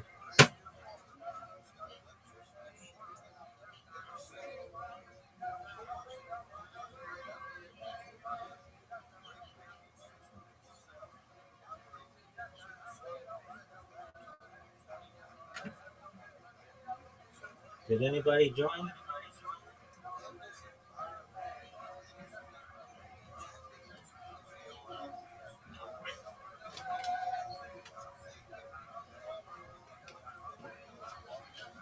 Well, that's cool.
Pack 10 after dark.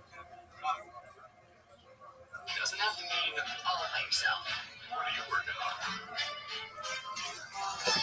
Want restaurant quality meals and actually support your wellness goals? My name's Pete, been a chef. Well, Pete, how about you shut the fuck up? My apartment, smoking weed. It's fucking, you just fucking. There's a criticism. I paid about 800. We keep on hearing the bag and don't care us the lady. Hey, I'm here. I'm in.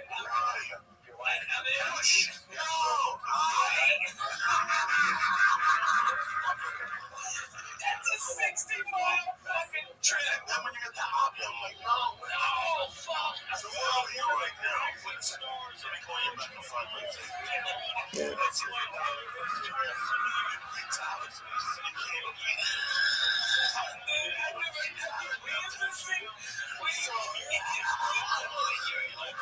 We were in my kitchen table, and you know this is what? It's Pete driving home like from the airport. I hate that.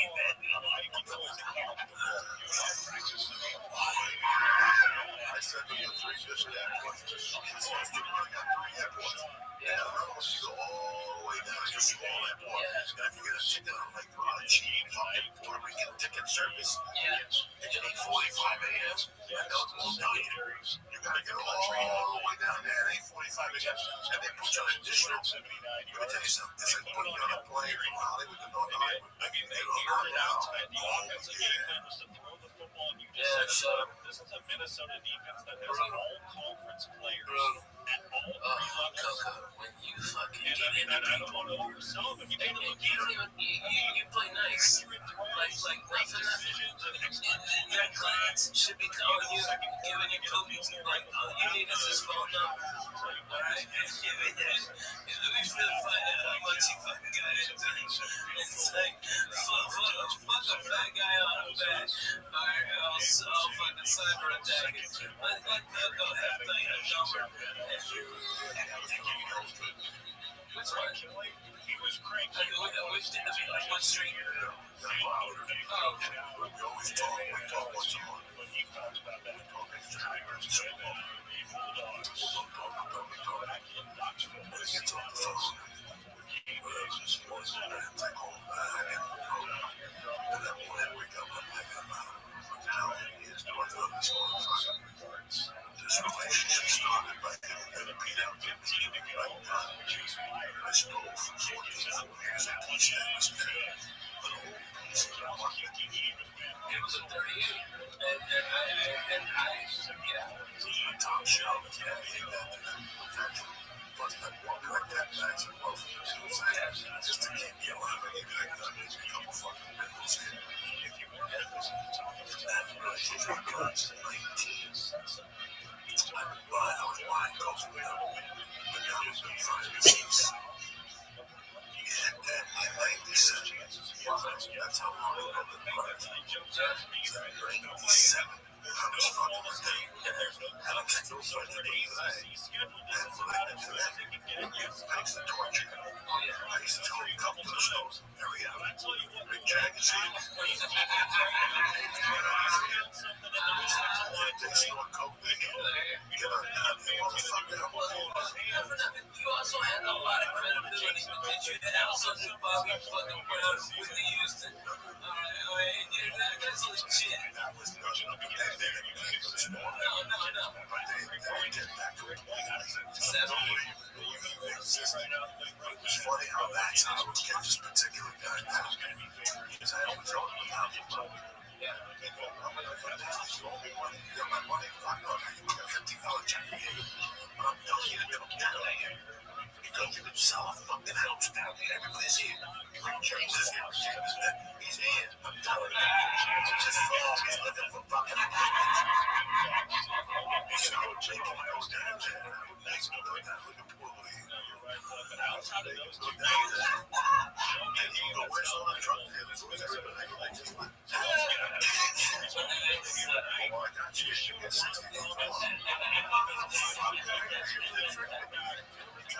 Are you serious? I would make him come down one in the morning, come at least I had to fucking Shut that 100. Stack 100. 2 bitches who are known for free. If I just have not for that one skip, just give me 20. Bro, a 20, that's better than nothing. And that shit happened. I gotta go to the laundry room before 2:40. So wait for the bell man to pick up this shit. Oh my god. Yeah. We're out there. Okay, we're outside of our apartment. You would tell me if I had a check. Yeah. I had a check.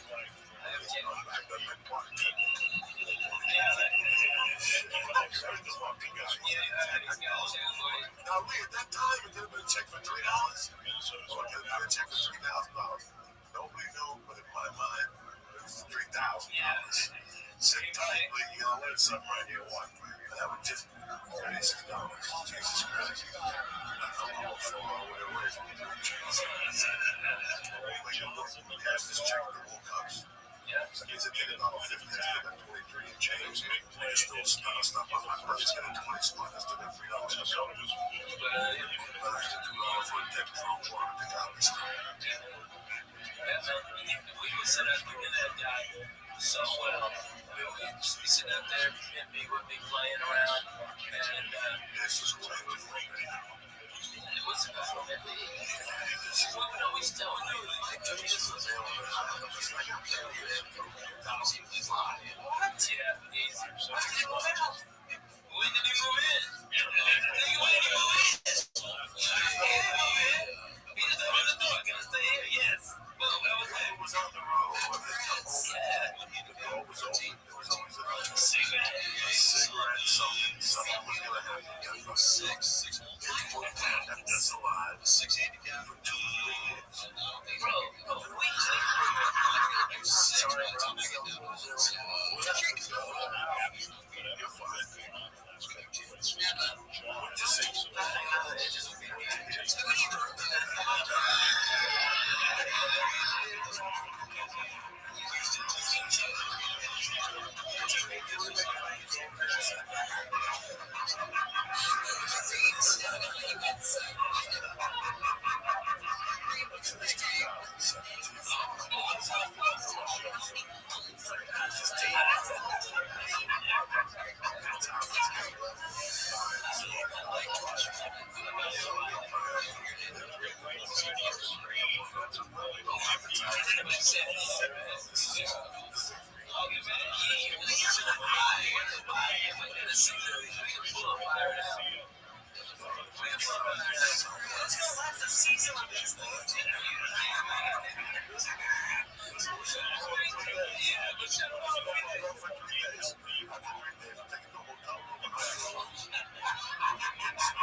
It's a seven that you can go shake joint on the seat. 10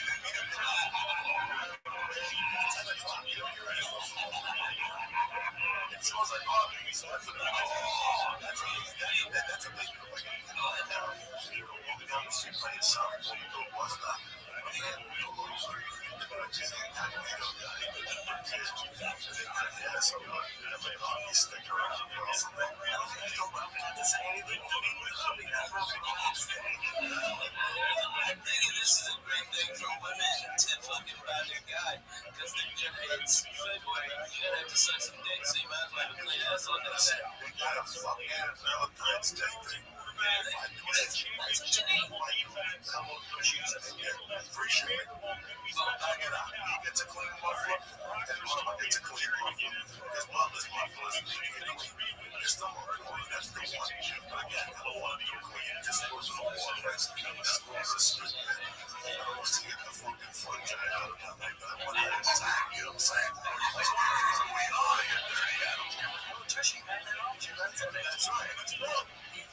It's a 60-day money back guarantee. No, listen, a 60-day money back guarantee. 30-60. 60 days, nigga, no matter. Listen, if it's lasted fucking 4 months in my house, the size of my house, the size of my shit, and you run a water that takes the lock that little brown muffler, you'll know what this feel is. Listen, wait, spit it out, now, sucker. Yes, you know, ROTHSCHILD right now. I said church, it's CHURCH. And guess what, man? 10% off. And if you're on a gift, you get free shipping. And right now, fucking house. And your muffler's clean. You have to feel confident. You can get that stick coming out of your back. You know what I'm saying? You can wear shorts again. It's a different experience. HelloDushy.com. So to HelloDushy.com right now. HelloDushy.com/church. All right, get 10% off. Listen for Valentine's Day special. Listen, because someday I want you to look at somebody, you know what? I want to see that guy's ass on sports. That guy that just put in his chair for Valentine's Day. Like, he doesn't have Valentine's Day. I love notice. HelloDushy.com. Right now, a Pleasant Church. And they get you. That's right. HelloDushy.com. Right there. I want to thank HelloDushy.com. I want to thank Rabbi. Thanks for flying you. This was a hell of a podcast. Hell of a podcast. Starting to see things to pictures.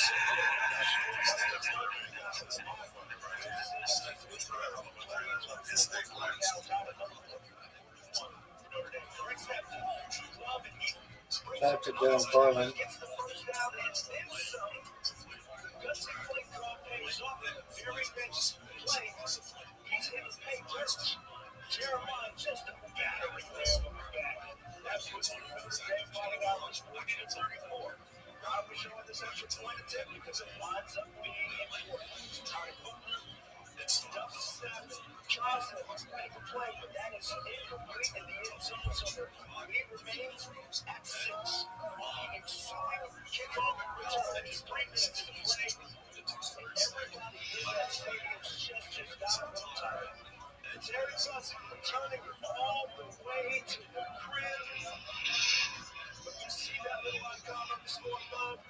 It's coming back. So, you're going to have to do it the hard way. Second and 7, Marcel Reed 91 Mario Creek. That's down to the Notre Dame 37. Gain of 34 on the play. 19 seconds left now. Same score. Texas A&M, 4th and goal from 12.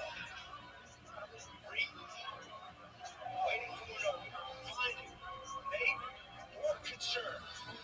Waits and makes the catch in the end zone. His first reception of the game, and Texas A&M ties it at 40. Extra point needs to go through to win it. And Randy Bond, welcome to the college football weekend.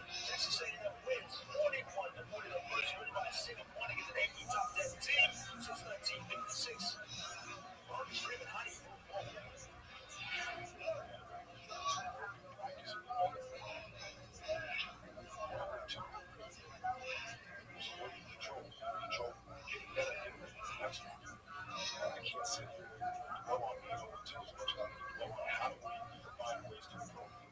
That's why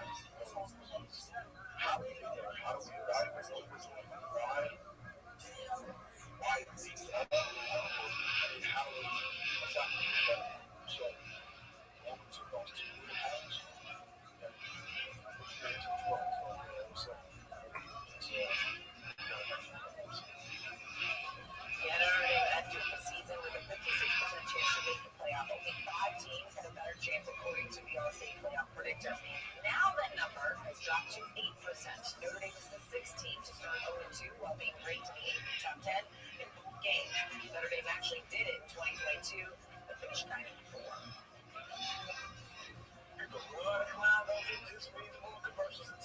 Instant classic out of the Southeastern Conference, which is exactly what went down in New City. Number 6 Georgia taking on number 15 Tennessee. We're getting up right the first one because we got a cracking early first goal from the Georgia forward Joey Aguilar, taking it for himself on the design cue run for the touchdown. It's a 7-0 lead for the Bulls early on. Even off the lead in the stands. All kinds of keep them. Next possession for Tennessee, locked up to 7. He's 2nd and 7, and Aguilar letting it fly. Chris Razzle, the second, fights through the defender, a 72-yard outscore to give the ball balls a 14-7 lead. Next Tennessee drop is first and 10. The moon, it's as if there are 3 people there, and you won't even see the shade. The Bertman says it's better for a person to throw himself into a fire than to embarrass someone in public. We learned that from Homer and Yehuda. The person is holding in his hand oil that smells good and hadas. According to Bishvil, you make the bracha on hadas. According to Bisham, you make the bracha on shemen. Says Bisham is right because shemen accomplishes 2 things: you can smear it on your skin, and it also smells good. And Ramil says that Bisham is right. But what happened was, the Gemara says, Rav Papa passing like Bishvil, and he said, but Ramil said that Allah was like Bisham. Says Rav Papa, yeah, but I heard that from Rava that Allah was like Bishvil. Says Gemara, a very interesting thing. Rav Papa was embarrassed, so he made up a story that Rava passing like Bishvil. The person has 2 things: oil and wine. Which one does he make a bracha on first? The Shammai says you hold the oil in your hand, you make a bracha on oil, and they say you hold the wine in your right hand, you make a bracha on the wine. When you do with the oil, you anoint your servant. If your servant is Talmid Chacham, don't put this good-smelling oil on him, because the Chacham should be careful not to go out with good-smelling perfume. Where brings a list of things that Talmid Chacham should be careful. First of all, a Talmid Chacham should not go out into the marketplace smelling good, especially in a place where there's a shot of Mishka Zalfa. And the Gemara says he shouldn't put on his clothing, he should put it on his body to act as a deodorant, whereas his Shilam Flakis, what happens if you put it on his hair? Is it like clothing or putting it on his body? A Talmid Chacham should not go out by himself at night because people will make rumors about it. Unless he has a Chavrusa learning, people know that he's going there, and that's why he's out by himself. A Talmid Chacham should not have shoes that have 2 patches on them. It's not nice. And only if it's in a place that it's seen, and only if it's in the summer days, if there's no mud outside, and only outside. Talmid Chacham should not be talking to a woman in the marketplace, even if that woman is his wife, daughter, sister, because people don't know that they are related to him. And Talmid Chacham should not be in the company of an Amaretz, because that Amaretz might bring him down. And he should never be the last one in his measures, because people say that he's negligent. And he shouldn't walk very wide steps, because where it says every wide step puts 1/500 away from his eyesight. And if he does do so, he should make kiddush, and that will restore his eyesight. And finally, Talmid Chacham should not walk upright, because that's Gaiva towards him. Baruch Hu. Have a wonderful day.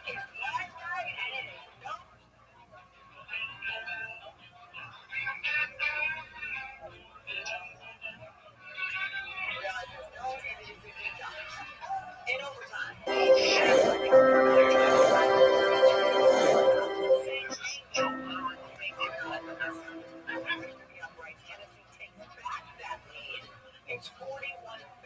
Bracha is Daf Ben Dalet. The Mishnah tells us that when you eat a main food and the secondary food as well, you make 1 bracha on the main food, and the secondary food is called from a bracha. 99% of the time when you eat bread, bread is the main food. The Mishnah tells us that there's an exception to the rule. These are extremely sweet fruit that are found in Eretz Yisrael. So when you eat them, they're so sweet you have to add salt to diminish the taste, and you eat a little bread with it. That bread is a tuffle, and you don't make a bracha on that bread. The Gemara tells us that Rabbi Yochanan loved this fruit very much, and his Talmidim would bring him 1,000 of these fruits at a time, and he would eat them all, and he would swear that he's not even satiated. So Bavo, he would eat them until a fly that would land on his forehead would slide right off from the oil. Rabbi and Rabbi would eat so many of these that they would have hair loss. Their hair would simply fall out of their head. Rish Lakish would eat so many of them that it would become delirious, it would become shikr.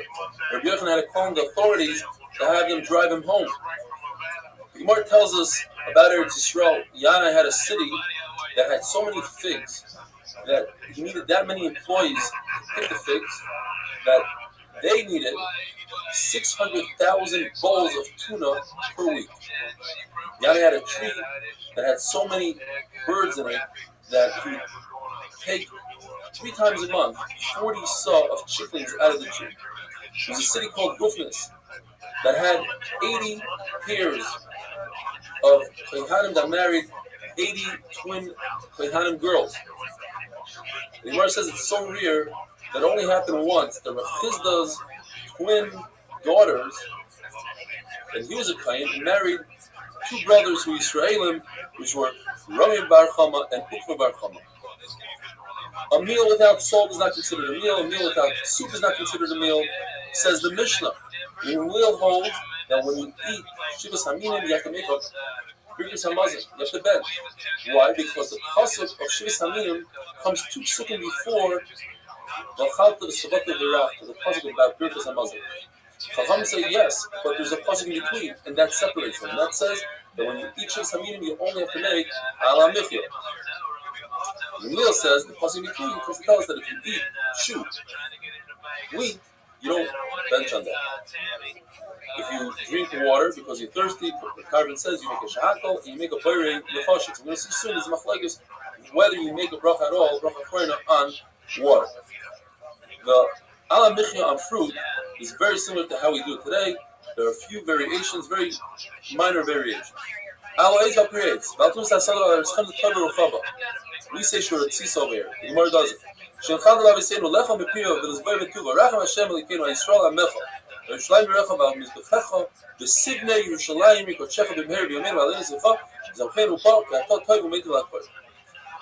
on the 5 minim of grain, you know there in Shchaydish, you finish off the bracha, Mekadesh Yisrael, there Rosh Hashanah. That's 2 things that we say. We say the same 2 things. We say 2 things in Al Michya. For instance, according to Rav Chizda, in the Chuslar, you say Ala Oretz Val Peris Sel, according to one lashon. In other words, you're benching the fruit of Eretz Yisrael. And Rabbi Yochanan in Eretz Yisrael would say Ala Peris in general. Rabbi Nachman said we have to flip that around. That in Chuslar, you say Ala Peris, our food. We're not going to bench. We ate food here. We're not benching about the food in Eretz Yisrael. In Eretz Yisrael, you say Al Peris Sel. Yehuda Rav Dima says that when it comes to vegetables and water, there's no bracha koina. You don't make a bar nefashos. Rabbi Yitzchak says there is by vegetables, but you don't make a bracha koina on water. And Papa says you do make a bracha koina, a bar nefashos on water and on vegetables. The Mishnah Nida says there is a bracha. There are things that need a bracha beforehand, but not afterwards. According to Rav Papa, everything needs a bracha afterwards, even water. He must say that's referring to mitzvah. So you do mitzvah, you don't make a bracha when you're done. Although in Eretz Yisrael, they would make brachas when one would remove his tefillin and his tzitzis, they would say bracha. So we must say that according to the Man Omar, is referring to smell. When you smell something, you make a bracha beforehand, you don't make a bracha afterwards. Gemara tells us that an egg is healthier than any other food. If it's lightly roasted, it's better than 3 dozen egg worth of flour. And if it's completely cooked, it's the best food in the world besides meat. Meat the same size of an egg would have the same nutrient value. Spleen, says the Gemara, is good for your teeth, but very bad for your intestines. What happens if you eat it?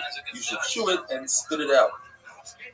Leek is bad for your teeth and bad for your intestines. What happens if you ate from it? You should swallow. After bloodletting, you shouldn't eat raw vegetables. It causes the face to lose color. According to one lashon, raw vegetables, causes the person that eats them a lot of damage if you eat them within the first 4 hours of the day. Another lashon says that it causes damage to the person speaking to that person that ate it because of the foul odor. If you eat very small animals, in other words, animals that are supposed to grow a large size, and you ate an animal that's only 25% of its potential growth, it prevents a person from growing. Animals, live animals, bring life. So even if you eat a small fish, that brings life. If you eat from the throat area, which is where the life goes in, where you breathe from, that brings life, that revitalizes the body. And Rava was marked to eat from the place of the Shechita. The Gemara tells us there are 6 things that are medicinal. And that is cabbage. The Gemara says not only is cabbage is a good medicine, but it also satiates a person. Beets, pennyroyal water, maw, a womb, and the diaphragm. Turnip is really bad for your health unless you eat it together with meat, according to one shita, according to another shita, unless you cook it really good. The Gemara calls it eitzim. And another shita, which is rava, if you eat it together with wine, then it's actually good for you. And that's why Rabbi would tell his servant, you see turnips, don't ever ask me, just buy it, I would like to eat it. Have a wonderful day.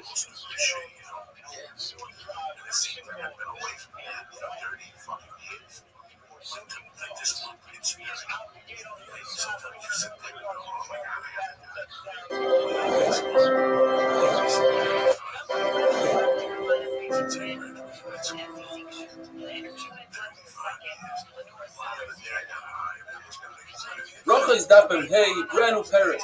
Shloisha shachli b'achas discussing when 3 people get together to eat bread. One of them leads the other in zimah. How do we know this? From the pasuk, person says, Gadu Hashem iti.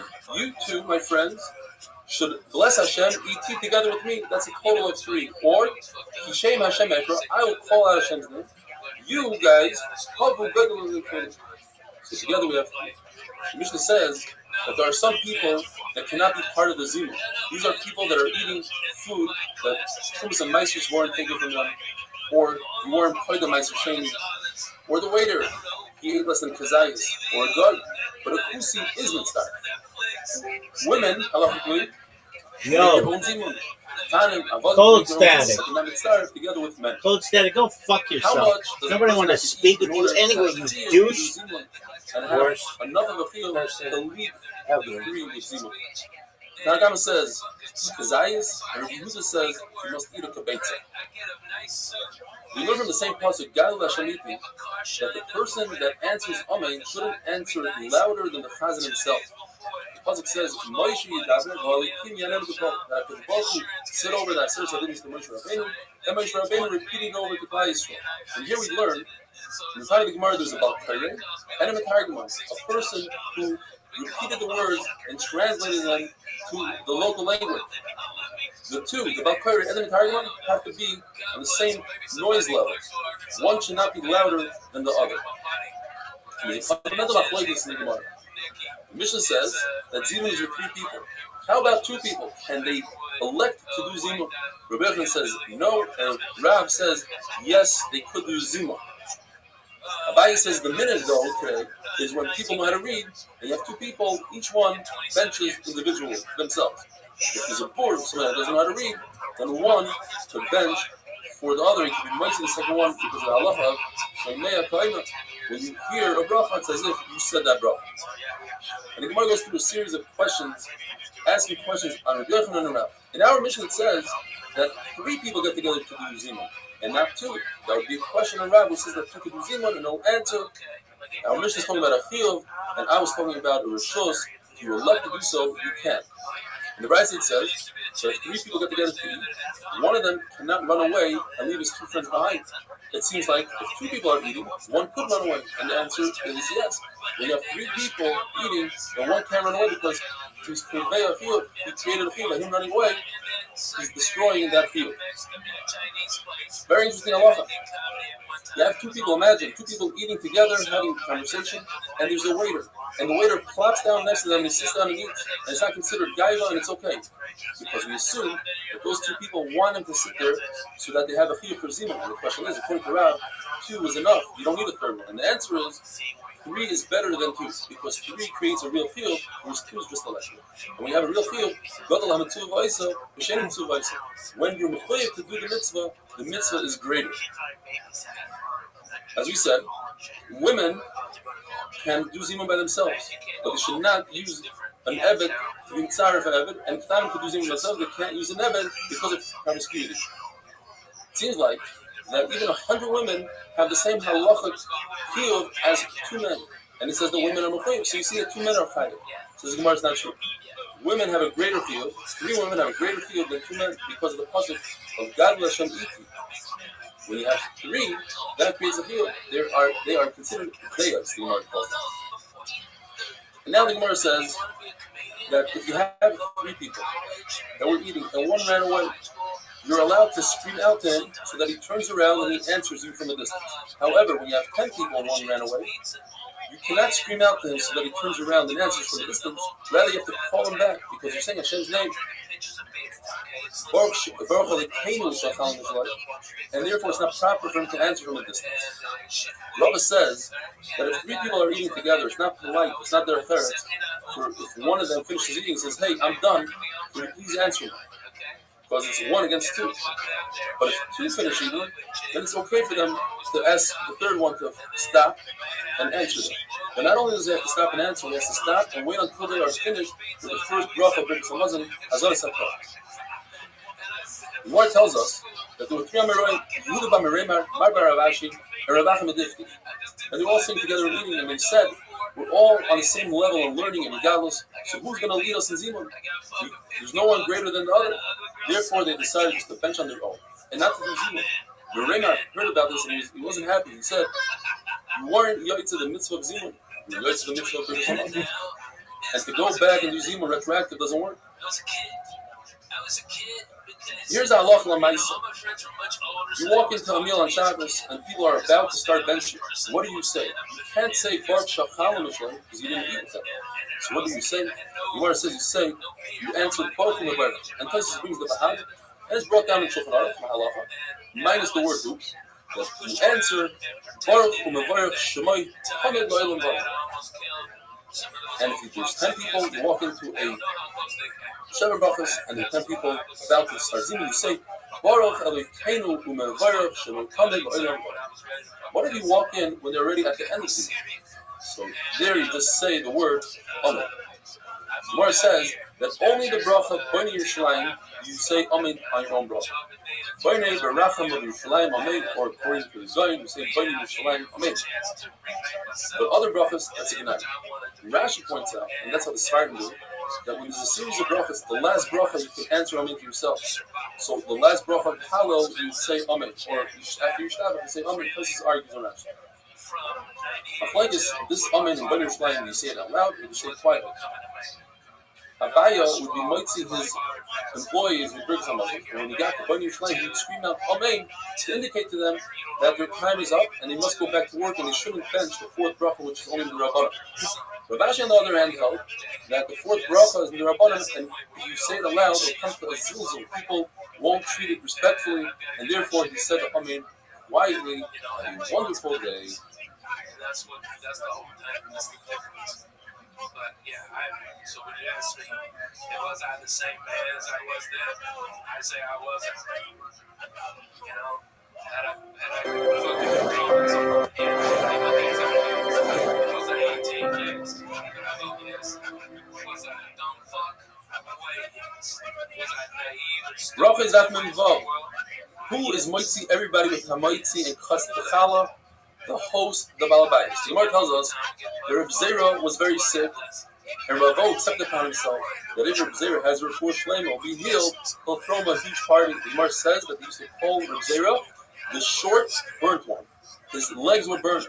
Reb Zera would test himself out once a month, put himself in the oven, and see if he would be burnt, like he would be burning ahead of him. 1 month, there's an iron hara, and in fact, his feet got burnt.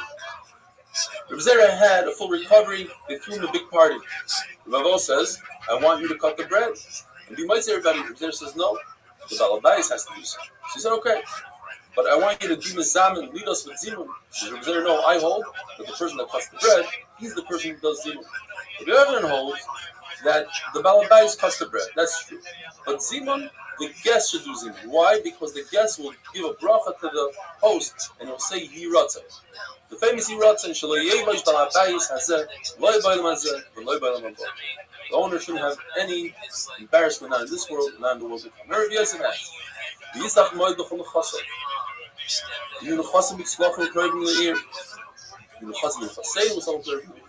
Vayishal tzat lo b'masi yoda lo b'masi yodenu vayizdaker lo yisfalu b'lechanenu shum v'arkir feit v'aver v'avayin me'atov azim. According to Rav Nachman, Zimun is like what we do today. You see Rabbi saying it, right? And when you finish, you start Baruch Atah Hashem, Hazanas Olam Kolei B'Tuvay. But according to Rav Sheshes, and this is only according to Rashi, it's incredible. Rav Sheshes holds that Hazanas Olam Kolei B'Tuvay is part of Zimun. That is, if you're not benching with 3 people, you're just benching by yourself, you don't see Hazanas Olam Kolei B'Tuvay. You just start.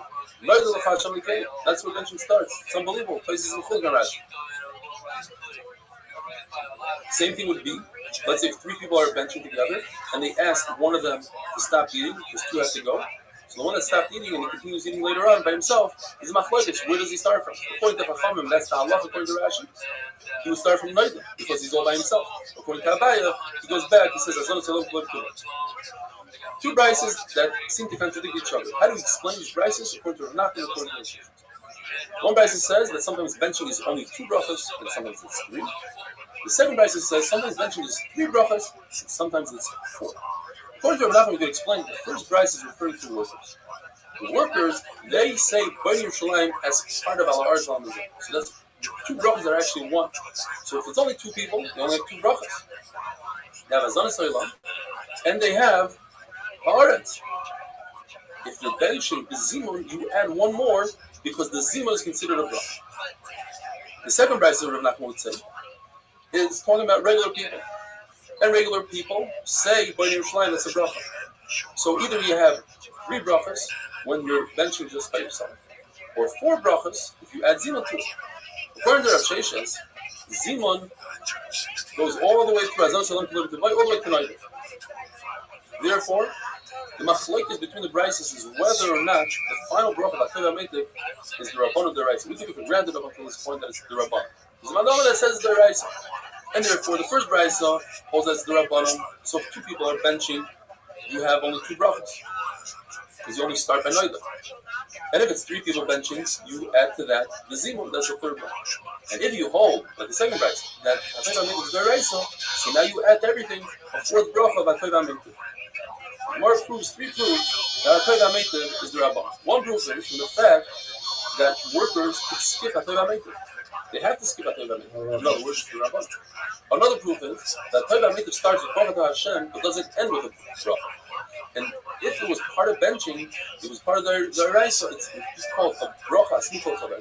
It's a bracha that's next to its friend, and it should not start with Baruch. Because the rule is the only brachas that start with Baruch are short brachas like frivolous appearance on food or brachas on mitzvahs. A few exceptions to the rule. The bracha of Kriya Shema, for instance, Emes V'Yatziv, starts without a baruch, but ends with a baruch.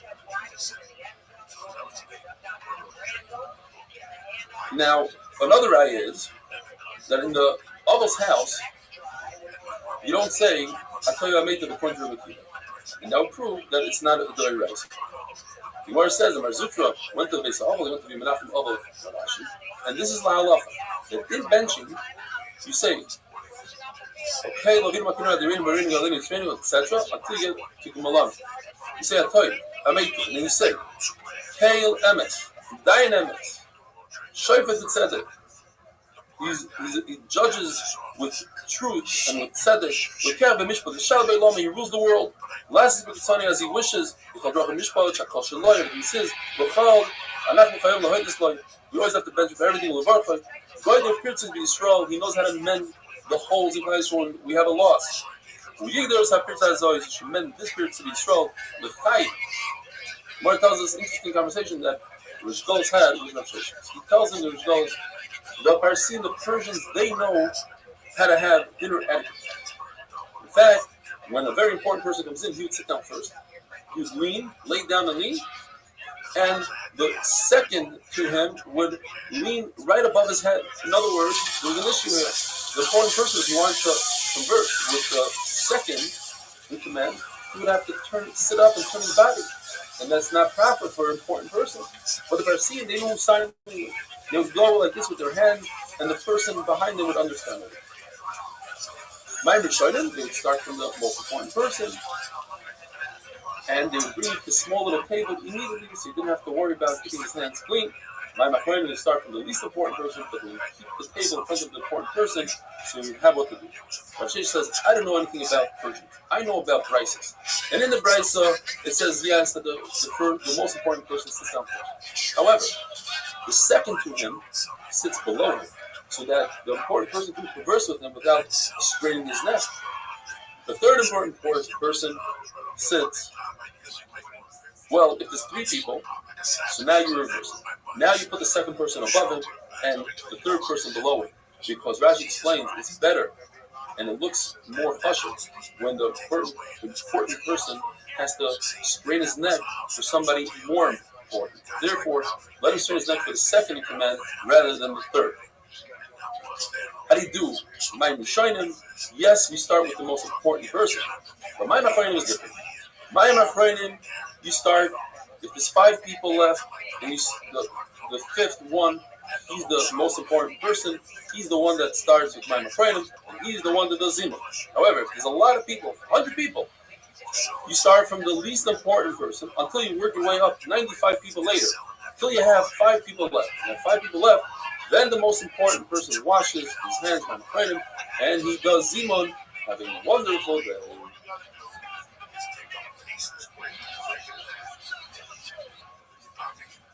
Come to my house at 8. This house looking like this one looks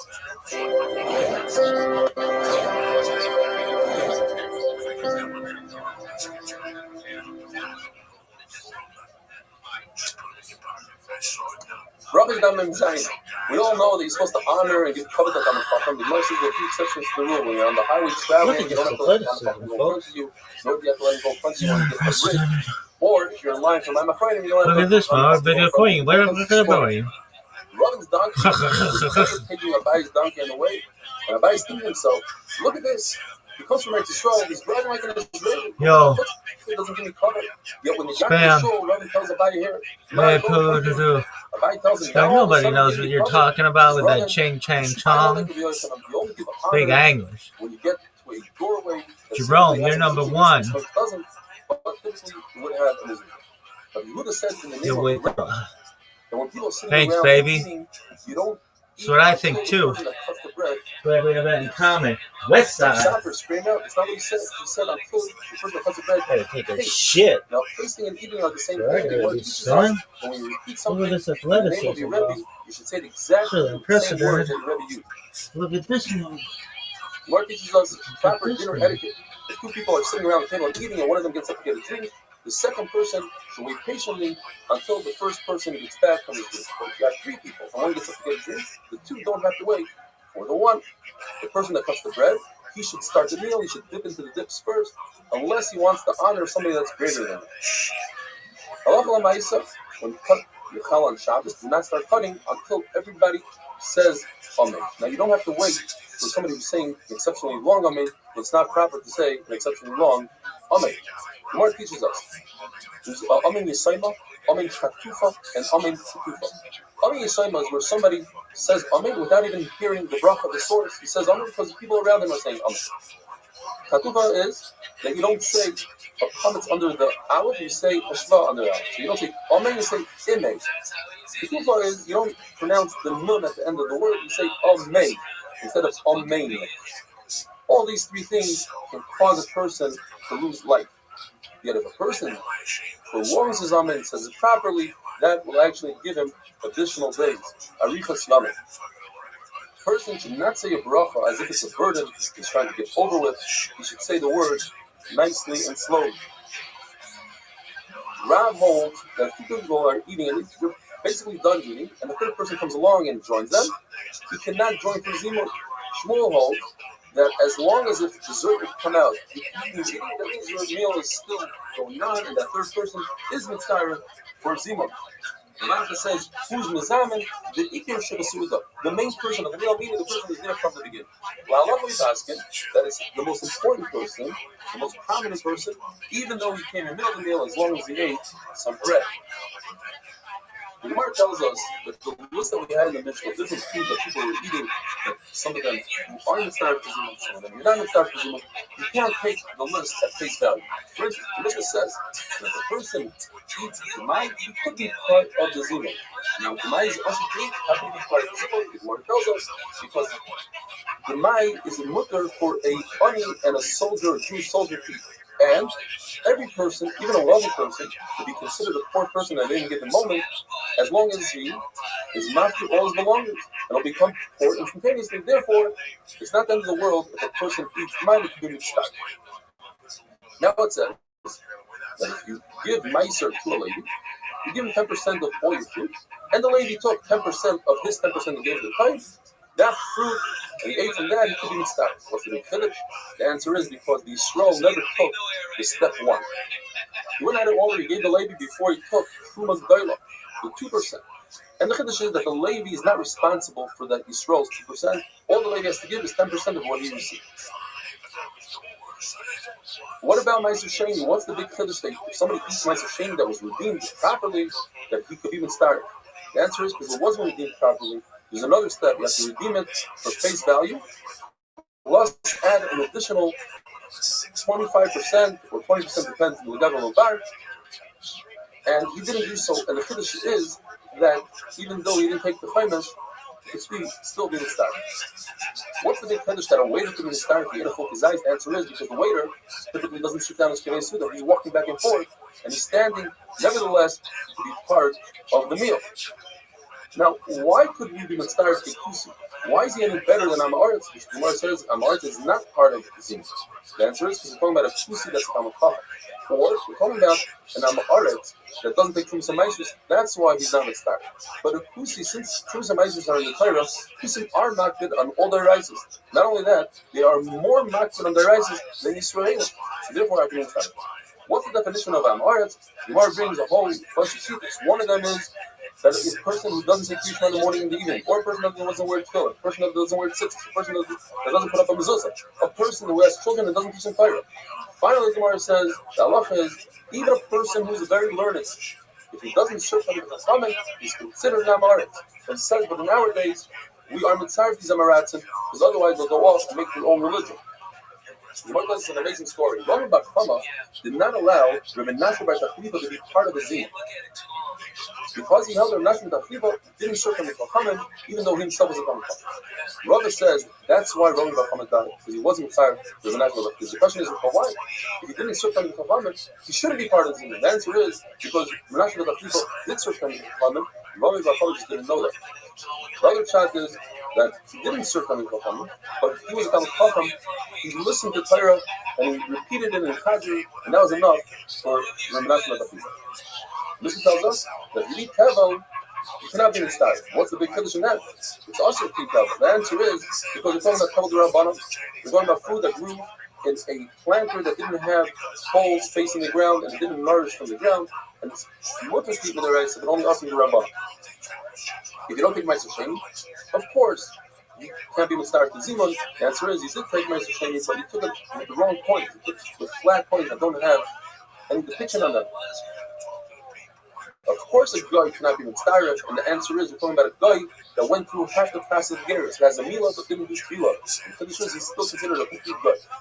Even though he cannot be Mitzvah if he cut with the Zimun, yet here's a tremendous Kiddush. If you have 9 people, you could use a cotton as the 10th, even if he's an extremely small child or infant, but they all in his crib. The Shuman lady says they could be Mitzvah as a 10th, a slave. The question is, if that's the case, why didn't Eliezer feel the need to free a slave in order to create a mini? He had 9 people, and in order to get a 10th, he freed a slave. Why didn't he just be Mitzvah the slave? The answer is because he already used one of the slaves as the 9th, and he used the second slave. He had to free the second slave. You can't use 2 slaves. And how could you do that even though it's an Aveir? The answer is because it's a mitzvah for the community, and therefore you're allowed to free yourself. If a person gets up early, when it comes to shul, he's one of the 10 first people in shul, he gets a car, the same amount of car as everybody else. Very interesting halacha. If 9 people look like they are 10, they are considered a minion in a place where they're together or they're spread out. And finally, Sudam Tamid Chachamim that are learning together, the halachas that they're learning act as a third, and they create a zimun. Have a wonderful day. Cents on the dollar, whatever. Bang your t-shirts, you have no idea. You have no fucking idea. I can make your day. I can say you be fair on you. You know,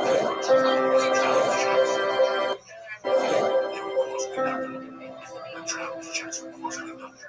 Okay. 30 cents on the dollar, maybe a favor. Like those days. Bracha is daf memches. Gemara says the maskana that a young child who understands who you make a bracha to be mitzaref to zimun, to be one of the three people in zimun. Gemara tells us that Rabbi asked very young Abaye and Rabbi, when they were extremely young children, who do you make a bracha to? And they both said Hashem. He said, and where does Hashem live? Rabbi pointed up to the ceiling, and Abaye went outside and pointed up to the sky. And Rabbi declared, he said, since these are very, very young children and they understood this concept by themselves, it means that they are going to be big rabbanim. The Gemara says, Butzin mikatvi yediyah. You can tell on a very small pumpkin, when the sap goes in, you can tell which one is going to be a good pumpkin. The halacha, if you have 7 people that eat bread and 3 people that eat vegetables, you have a tziruf of 10 people for zima. If zero is misupag, what about 6 people that ate bread and 4 people that ate vegetables? Is that a tziruf as well? You need a majority that's obvious. Mar tells us that after Yanei HaMelech took all the Chachamim, he realized that he doesn't know how to do benching by himself and he needs somebody to help him. So he asked his wife for help. She said, yes, I hid one who happens to be my own brother, and if you promise you're not going to harm him, I'll pull him out and he'll help us.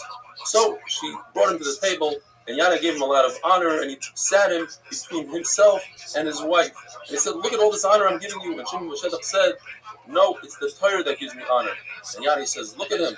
He's being a chutzah. He's being married to Malchus. Okay, bench. He says, how can I bench if I didn't eat the meal with you? I can't say Shalchan Mishalai. Therefore, he took a cup of wine and he drank it in order to be mishtatif in the meal.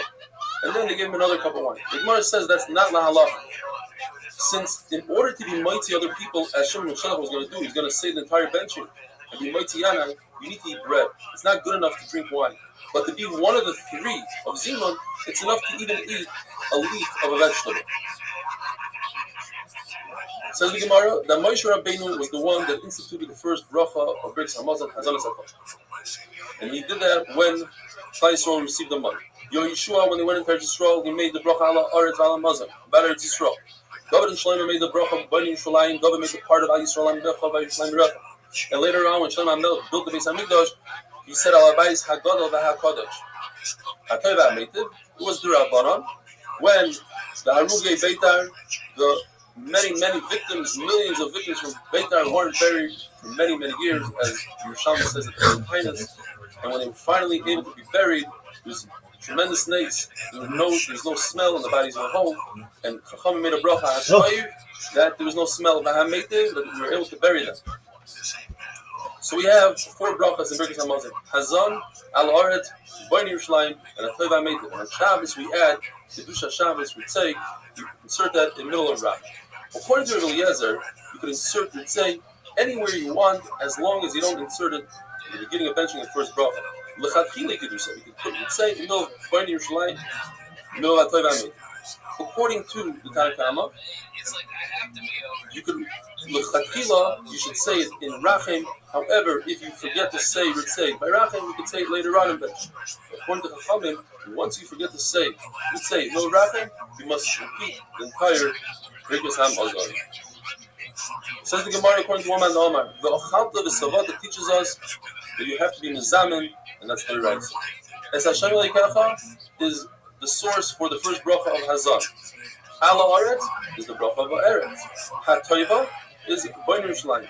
Asher Nas Allah is a source for HaToiva HaMeitiv. The Gemara says, and how do I know they have to make a bracha before you eat? If you make a bracha when you're satiated, certainly when you are starving. The Rabbi says you don't need a Talmud. You actually learn that from the pasuk. How? Because the concept of zimun, I don't need to use the word B'chalta v'Savata. That I can learn from God L'Shem Iti. Therefore, it's extra. B'chalta v'Savata will teach us the first bracha of Hazan. That meitiv is only midrabanan. And how do I know beforehand, the bracha beforehand. Asher nasan lach means when HaKadosh Baruch Hu gives you the food before you eat it, you should already bench Hashem to make a bracha. Here's it says, I can learn out from another source. It says, Uveirach es lachim. HaKadosh Baruch Hu bless your bread. Don't read it, be blessed, but you should read it, Uvarech, and you shall bless your bread. When is it your bread? Before you chew it and destroy it.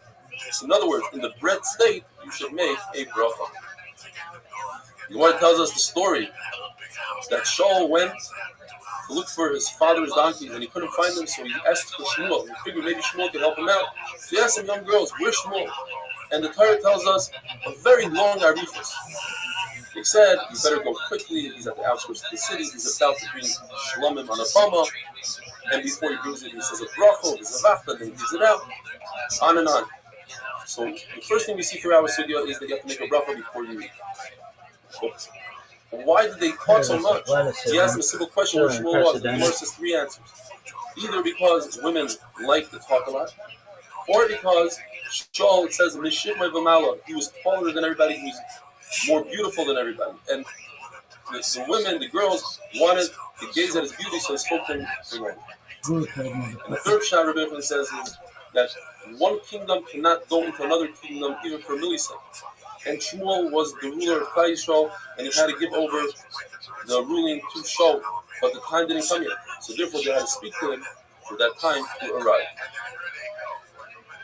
The Gemara says, if you make a bracha on food, it just gives you sustenance in this world, so certainly you should make a bracha on Torah, which gives you sustenance in Olam Haba. Shmuel says it's actually possible. It says, and in Torah it also says the concept of Nasan Yesina ve'etna l'cha is dufas oeven. So therefore I learned the concept of bracha, to make a bracha when you learn Torah. Rabbi says, Asher nasan lach, I learned from there, that just like I make a bracha on the good, whatever HaKadosh Baruch Hu throws my way, Asher nasan lach, even if it's bad, I have to make a bracha. And another pshat, ha-toiva, is broken down to two words, toiva and ha-toiva. From the word toiva, toiva means Torah.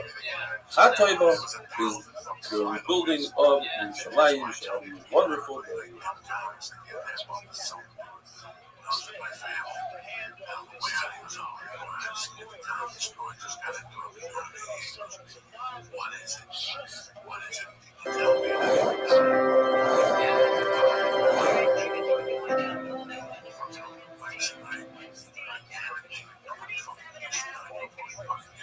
Bracha is Dafn's task. We're continuing with Hilchas Birkas Hamazon. There are certain words that must be inserted in Birkas Hamazon, otherwise you're not going to Birkas Hamazon. According to the Bledzer, you must say Eretz Chemda Toiva, and you must say Umakis V'David. If you don't, you're not going to. According to Nachman Zaken, you must say the word Bris. According to Yossi, you must say the word Torah. Flamer says, and by the way, you must say Bris before Torah, because when the Torah talks about Bris, it mentions the word Bris 13 times, whereas Torah only 3 times. The Bible says that the bracha ala haaretz starts with Noida l'Kla Hashem. We thank you, Hashem. You must insert that, and in addition to that, you must say Moida Anachalah. But if a person doesn't even say one Eidah, he's Meguna. Machlokes in the Gemara, when you say Rachim, Yisrael Amnecha, by Yerushalayim Yerecha, how do you finish off the bracha? We finish it off, Oinei Yerushalayim. What if a person wants to finish it off like he started? According to one man, the Omar, that's considered Namara and Sapur. There's no Yehuda, but actually finish it off. The one tells us that Rabbi Huna would start one out of the two. He wouldn't say Yisrael Amecha by Yerushalayim. He would say either Yisrael or Yerushalayim. However, in the Chasima, when he said Yerushalayim, he'd say Yerushalayim, and when Shia Yisrael, he'd say two. Where it says, but Rabbi holds that when you finish a bracha, you never talk about two things. Because that shows you're trying to get rid of 2 mitzvahs in one shot. Where it says, but what do you do with ala aretz ala peretz? So Mars explains, it's the land that brings out fruit. Ala aretz ala mazon, it's the land that brings out sustenance. What about Shmoneh? We say, Mekadesh Yisrael V'Hazmanim. So over there, it's not Yisrael V'Hazmanim, it's Klal Yisrael that are Mekadesh V'Hazmanim, or Klal Yisrael that's Mekadesh V'Shchayim. The only issue that the Gemara has is what do you do when Shabbos and Yom Tov fall out in the same day? So we say Mekadesh HaShabbos V'Yisrael V'Hazmanim. How do you explain that? So the Gemara, that must be referring to this Baruch Hu, who's Mekadosh all three, Mekadosh Shabbos, Chai Yisrael, and Yom Tov. Rav Shai says it depends. If you start Rachim just talking about Chai Yisrael, then you can finish it off with Shia Yisrael. Otherwise, you finish it off with burning flesh. Rav Nachman says, regardless how you start off Rachim, you always finish it out only with burning Yerushalayim like we do today. Mark tells us a very interesting story. Rav Zeri tells Rav Chisda, come, let's learn, teach us some Gemara. He says, Rav Chisda, how can I teach you Gemara when I don't even know how to bench? He says, what do you mean? He says, I was in the Rosh Douglas's house, and I benched, and Rav Sheshas jumped up like a snake, wanted to attack me. He was really upset at me. Why? Because I forgot to say Bris, Torah, and Malchus. He said, why? Why do you do that? He says, because Rav said you don't have to say it. If you don't say it, you write it. Gemara, but all the Tanaim are around saying, you should say Bris, Malchus, Torah. Why pass me like Rav? The Gemara tells us, if you hold that the fourth bracha mentioning Ateva Meitiv is the Raisa, there's no need to mention Malchus, kingdom. You don't have to say Baruch Atah Hashem Elokeinu Melech. You don't have to. But if you hold that it's the Rabbanon, you have to insert the word Melech. Says Reb Zera, since you're already inserting the word Melech into the fourth bracha, you might as well say it twice in the fourth bracha. Once for Bnei Yerushalayim that's not mentioned. And why do you have to say that? Because in Bnei Yerushalayim we talk about the Malchus of David, the kingdom of David, and there's no mention at all of the Malchus of his Baruch. That's not appropriate. So say it twice in the fourth bracha to make up for the third bracha. Says Rav Papa, if you're already making up and sticking in Malchus, you might as well say it 3 times in Bnei Yerushalayim. That's what we do. And an additional one for the bracha of Aretz. And what are the 3 ones? What do we say? We say Baruch Atah Hashem Elokeinu Melech Haolam. That's 1. We also say Avinu Malkeinu, and we say HaMelech HaToiv. So that's 3.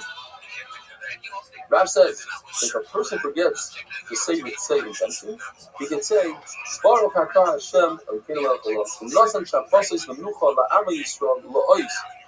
Bris, Bahava, Baruch Atah Hashem, because the Shabbos, you should root things down. If you don't remember all that, all you have to say is Baruch Atah Hashem, in Nasan Shabbos, Baruch Atah Hashem, because the Shabbos.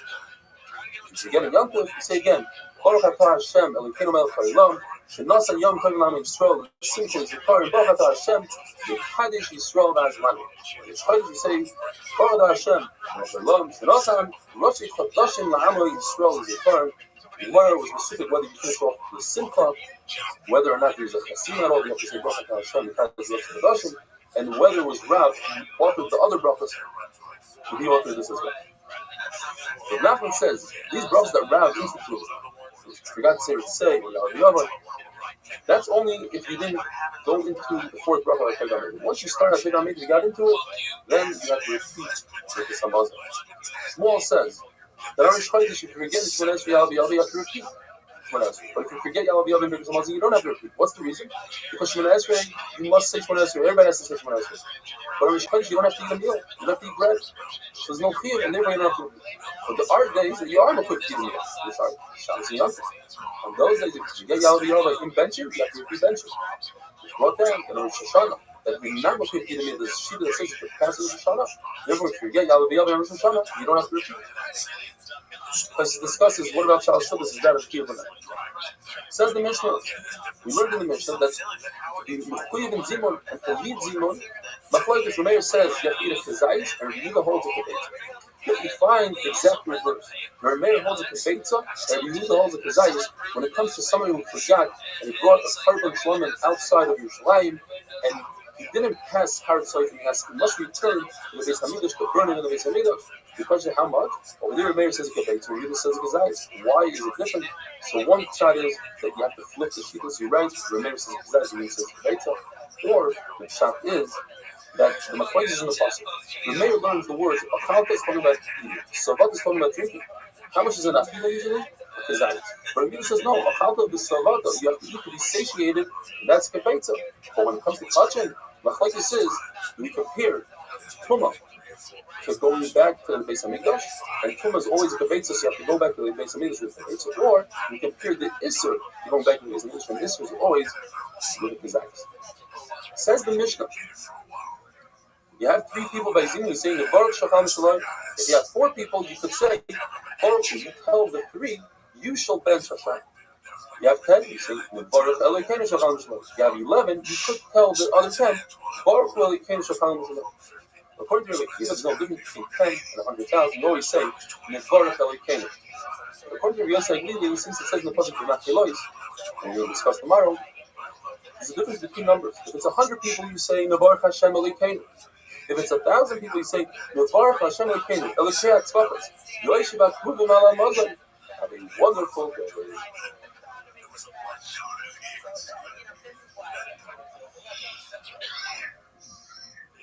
thought it was going to die before, way. By the time I got out of the halfway house.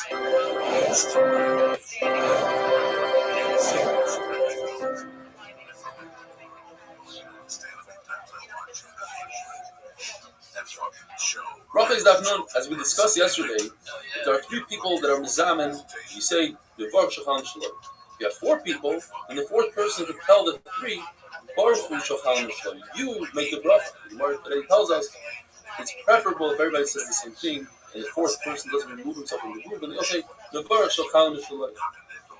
Gemara proves it from the Mishnah later on today's daf. 3 people that are eating, it's also for them to split up. That ruins the zimun. But if you have 6 people, you could break it into 2 groups of 3. The question is, by breaking into 2 groups of 3, you no longer can say Baruch was Hashem, Baruch Shachan. You have to say Nevar Shachan. You see from here that Nevar Shachan is better than Baruch Shachan.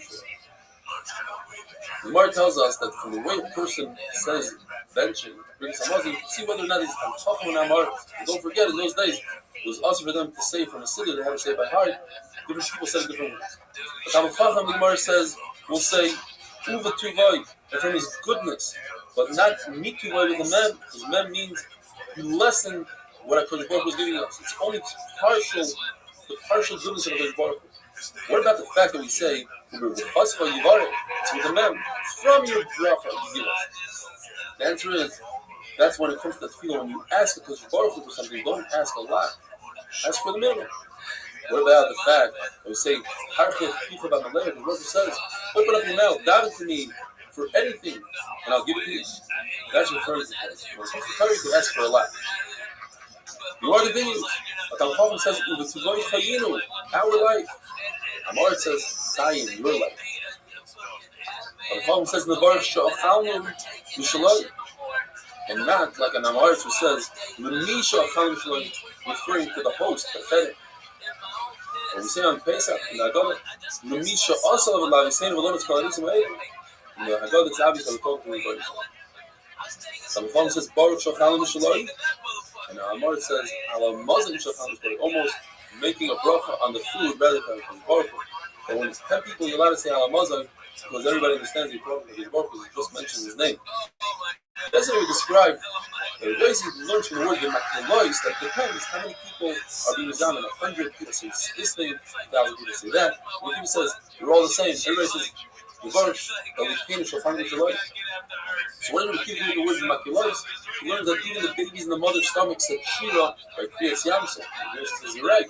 I learned that from the word Mikar.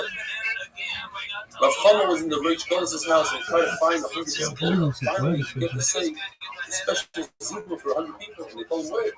Rabbi said that Allah's like people. It doesn't matter 100 or 10. You only say Nevar Elokeinu. Says Rabbi in the Rich Goddess's house. There's a lot of people there. When we came to benching, we'd split up and make small groups of 3 because the Rich Goddess was very mad if we made computers different groups. 3 we could get away with it. Why not listen to the Rich Goddess? Because they're so loud that it's hard to concentrate. 3 people that were eating, and one of them benched on his own. The 2 that didn't bench, they could force the 3rd one to start from the Zimun, but he was not Yoitza and Zimun. The word tells us the Rav Bar Papa got up in Shul and he said, Baruch was Hashem, and he never finished off the word on the Vaira, which is Machlokes, he said the Vaira Fanat, and the congregation, they answered, Baruch Hashem and the Vaira Fanat. The Rabbi said, Hasi Ukma, like a black cloth, like a cover that doesn't change his clothing, dirty clothing. Why are you getting involved in a Machlokes? When the halacha is like Rabbi Shmuel, that you don't say Hamavara, you say Hamavara, and everybody agrees that Hamavara is better, why are you getting yourself involved? Says the Mishnah, But if there are two groups in a house, and some of the group sees the other group, then the mitzvah as one, they can do one zimun. Another halacha, if you have a cup of wine that's not diluted, in those days the wine was very strong, you had to dilute it with water, you don't make Barbri Agafen. The Gemara tells us, what's the finish in our Mishnah, that three are Mizamim, we already discussed this, a number of tirutzim. One shot is that even if they just sat down, the three, and they never ate anything, they didn't eat kazais, they didn't eat at all, they cannot get up, it's considered that if they can't get up and split. Or they all were eating, but they were eating from their own bread. Nevertheless, they can't get up and leave. The shot is, you had 9 people, 3 groups of 3, and one person from each group went to the center and they made a new group. That new group cannot separate. Rabbi says that's only if the original groups didn't do zimun for them, but once the original groups do zimun, their field of zimun disappears, dissipates, and it can no longer be nizam, and it brings a raya from a bed. There's a bed that was coming, and somebody stole half the bed, the rest of the bed becomes stolen. And even though you found the part that was stolen, you reattached it, the tumor never comes back. And so too over here, once the original group says zimun for you, that field makes the zimun, your zimun, dissipate, and that field never comes back. If there are 2 groups far from each other, but there's a waiter in between, that waiter is inside the 2 groups and they can do zimun together. When we're discussing wine that wasn't diluted, what bracha do you make on that kind of wine? Machlokes. According to your lezer, you make Barbri eggs, and you can wash your hands with it. Chachamim say no. Regardless if it's diluted or not, you make Barbri Agafen. What can you do with wine that's not diluted? You make medicine out of it, and you should not wash your hands with it because that's disrespectful to the food. Chachamim admit when it comes to Pesach bracha, you make a special kiddush or zimun on a cup of wine. That wine should be diluted because it's a mitzvah. When a mitzvah, we know it's better wine, and for a mitzvah, you take the best. There's 4 halachas that are said by bread. You should not throw bread. You shouldn't make the bread disgusting to a point where you can't eat it, such as putting raw meat on it, or bringing a cup of wine over it. The wine might drip on the bread, you won't be able to eat it, or leaning a dish on the bread, because if the dish spills on your bread, you won't eat it. Because he held that this halacha of not throwing bread is only by bread and not by food, and only by food, that if it falls on the floor, you won't eat it, it will be disgusting, you won't eat it. The Gemara tells us though, that by wetting, you let it pour wine into different types, as long as it doesn't get destroyed. It's not considered easy oil, you let it pour nuts at the chasan and kala, as long as they're not destroyed and they don't become disgusting. And finally, if you're eating food and you realize you didn't make a bracha, what do you do? Well, it depends. If you're drinking, you just swallow the drink. If you're eating food that is disgusting to take out of your mouth, so you put it to the side of your mouth and you make the bracha. But if you take it out of your mouth without it being disgusting, take it out of your mouth and make the bracha. It's a wonderful day. It was just fucking me dying. It was me almost dying, and then not being able to breathe for 11 days. And no sleep. It fucking broke you. You know what I mean? I couldn't sleep for 9 days straight. It was an ICU. It's not breathing for me. I couldn't go to sleep. And so they were sucking stuff. Brothers that from Aleph is the same. If somebody has bad breath because he ate a lot of garlic, should he eat more garlic? Says Rav Chisda, if somebody forgot to say a bracha and he's in the middle of eating, he shouldn't continue eating, he should stop and make a bracha. Says Rabbi, if so, even if you finish your meal completely, you should make a bracha after the meal, and he brings a raya from a person who cannot make a bracha before he's toivel in a mikvah, he's about peri, or let's say he's a ger, you should make the bracha afterwards. So too, you should make a bracha after you finished eating. The Gemara says there's no raya from there, because a person who's a ger cannot make a bracha. The only time he can make a bracha is afterwards, but a person who's eating could have made a bracha beforehand, and since he didn't, he lost his opportunity. The Gemara discusses this very interesting drink called espargos. It's made out of wine and cabbage. And it's extremely dangerous if you don't know what you're doing. There's 2 types, 2 varieties. One is made out of wine, one is made out of beer. The one that's made out of wine is very good for lot and very bad for ramat. It's good for your heart, eyes, and spleen. Very bad for your head, intestines, and aphthonitis, hemorrhoid. If the wine is old, it's 3 years old, then it is good for your intestines. If you drink the wine variety you should eat immediately afterwards bread. But if you drink the beer variety, you should eat immediately afterwards whatever that beer is made out of. If it's made out of dates, eat a date. If you're used to drinking this, it's really good for your body, but if you get drunk from it, it's terrible on your body.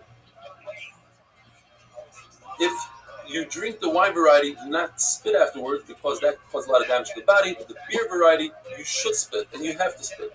Therefore, if you're in front of the king, you should spit in front of the king. The Gemara tells us, Shmuel ben Elisha was talking to Surreal, a very prominent malach, and Surreal said that you should be careful from 3 things. First of all, don't allow someone else to dress you in the morning. Don't allow anybody that didn't wash their own hands to wash your hands in the morning. And when you finish drinking asparagus, give the cup over to the person who gave it to you, otherwise it can be extremely dangerous. There are gangs of shadim that are waiting to attack humans, and they just wait for you to mess up on one of these 3 things, and then they'll attack you, or there's a gang of Malach Kabbalah. Either way, it's very dangerous. I'm sure Rabbi was told by the Malach HaMavis the same exact thing, but the third thing about asparagus was switched.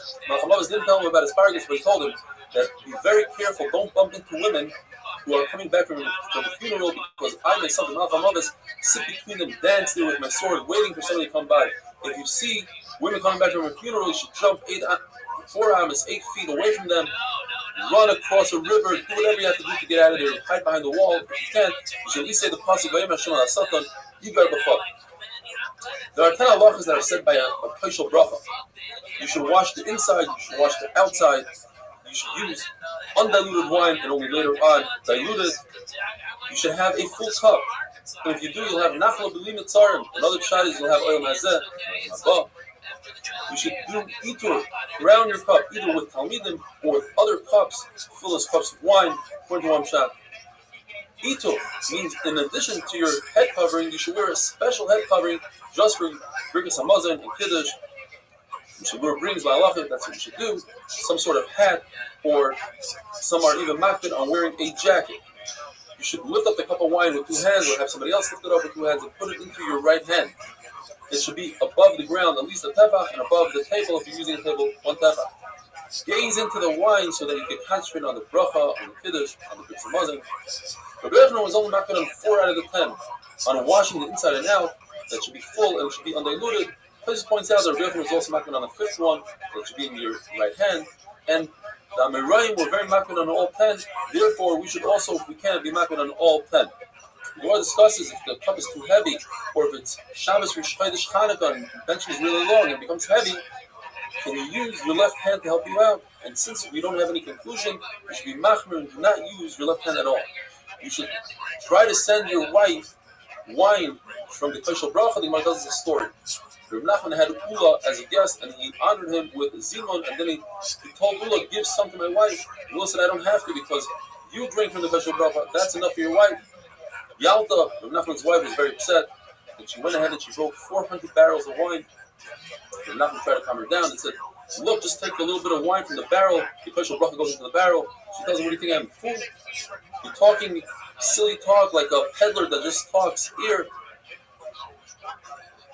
Another 2 halachas, the Gemara says, once you look at the Kaishal Bracha, you're not allowed to talk anymore, and if you drink a full cup of wine during the meal, do not drink the second cup. That's called tzugas. You should not make Birkas Hamazon in that second cup. It's dangerous to drink pairs. Anything in pairs is dangerous.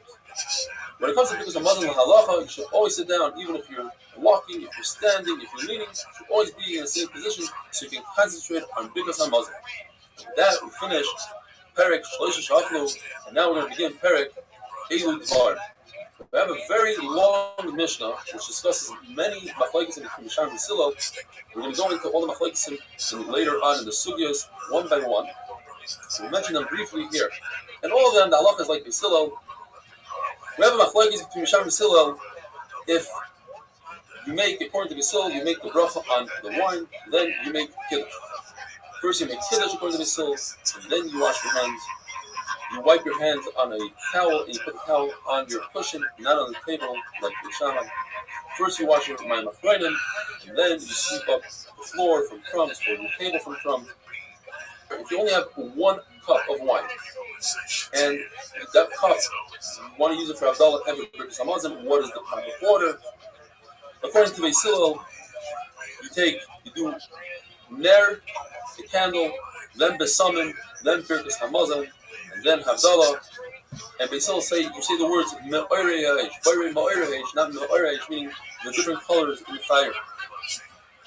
If a person forgot to bench and he walked away, he should just do Birkas Hamazon wherever he is. On a weekday, if they gave him a cup of wine, according to Beis Hillel, you make a bracha on the Birkas Hamazon, first you do Birkas Hamazon, and then you make the bracha on the wine. And the Mishnah says, in general, you don't make a bracha on a candle in the summum of a guy and a dead person, and that of Avodah Zarah. Birkas Hamazon can't be said until the food is digested in the body. The Gemara goes into that, what exactly the shear is. If you hear a half a bracha from a Jew, you know what bracha he's referring to, you're allowed to answer Amen. But if a Kusi says a half a bracha, you don't know if he said a bracha to his God, to His Baruch Hu, therefore you don't say Amen at all. The first machlokes between Beis Shammai and Basil is what comes first, Kiddush or Yayin. Basil says you say the bracha al Gefen and then on Kiddush. The reason is because the wine is what causes the Kiddush. Without wine and challah, you cannot make Kiddush. And wine is further. You use wine for Havdalah, for Birkas Hamazon, for Kiddush. Therefore, wine comes first. It's two reasons against Beis Shammai, two reasons. And Allah is like this still. What's the big Kiddush that Allah is like this still? We know. Abbas came and said that Allah is always like this still.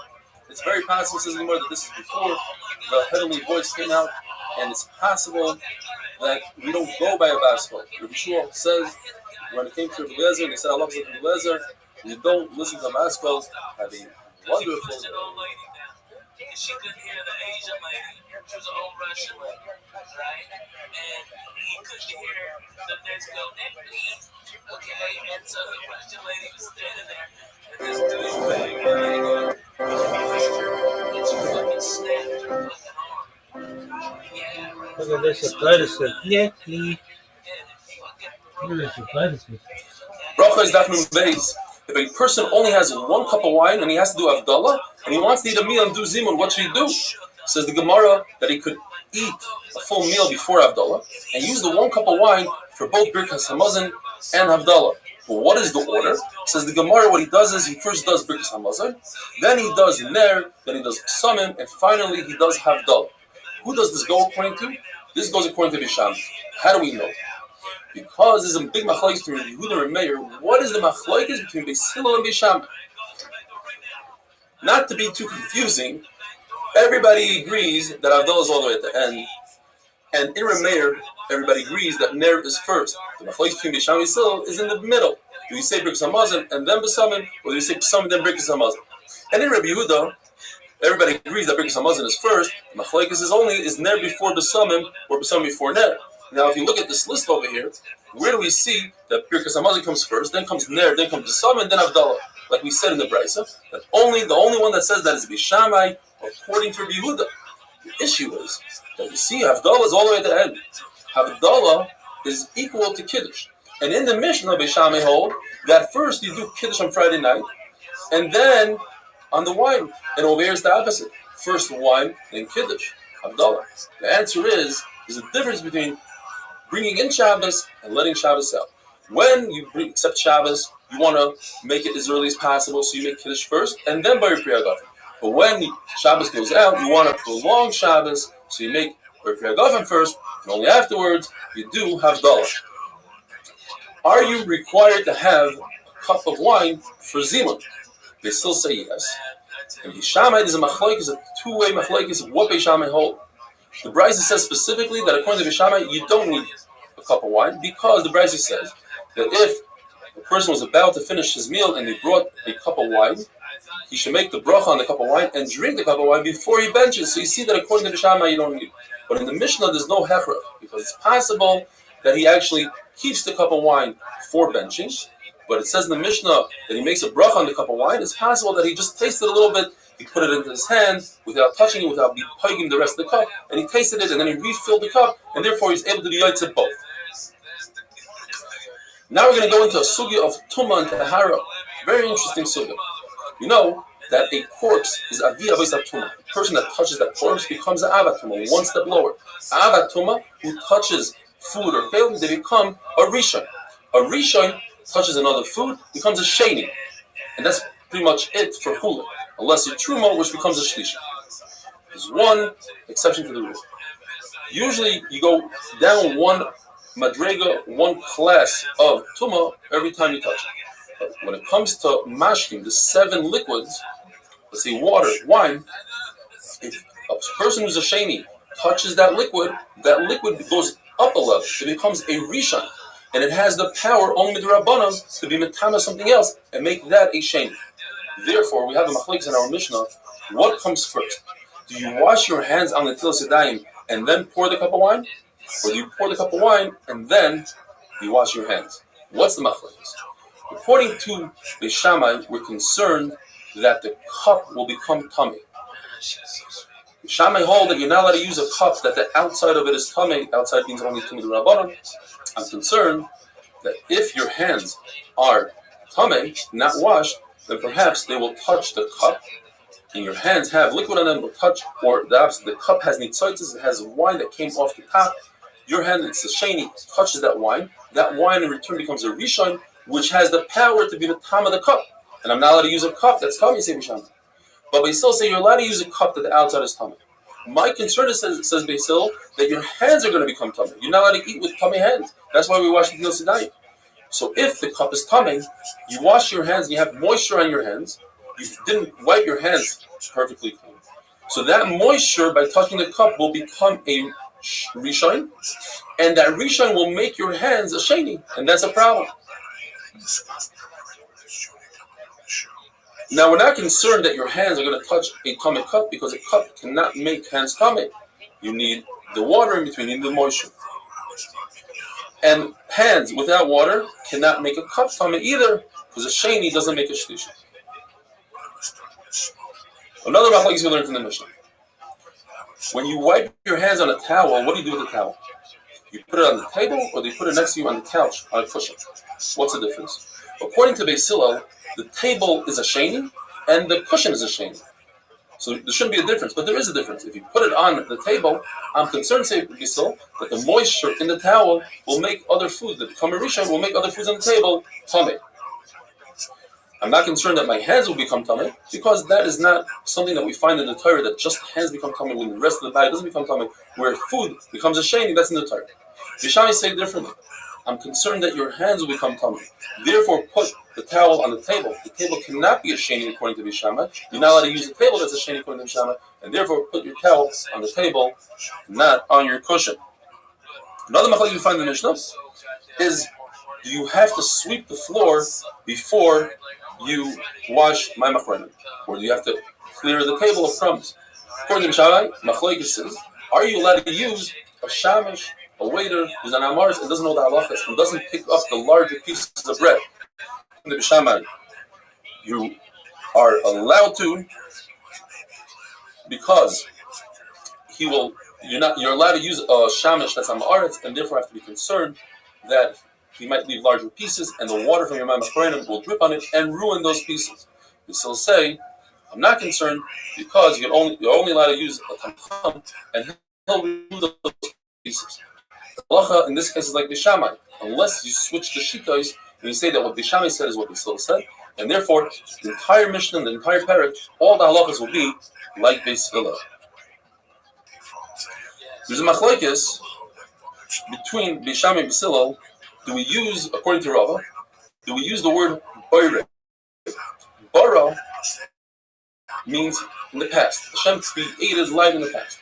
Boire means right now he's creating, or perhaps it also means in the past. And that's the machlokes Bisham and Beis Hillel. According to Rabbi Yosef, that can be, we say Yotzer uvoirei choshev. It doesn't mean he's creating right now, it means he created Sheshis Mei Bereshis. Therefore says, everybody holds you say boire. The machlokes is the word ma'oire. Does ma'oire mean that light? How many different colors does fire have? According to the Shaman, it has one. According to the Beis Hillel, it has three. Ma'oire. You don't say ma'oire, you say ma'oire because it has red, yellow, and green, or whatever that other third color is. The halacha is that a candle of a goy, you're not allowed to use the light from it for Havdalah, because he did it issur with it during Shabbos. Rashi says amazing that he did it for Malach on Shabbos. He used it for Malach. With some of the guy, you're not allowed to use if they're coming off of some sort of big party, because most of the parties are for Avodah Zarah. Have a wonderful day.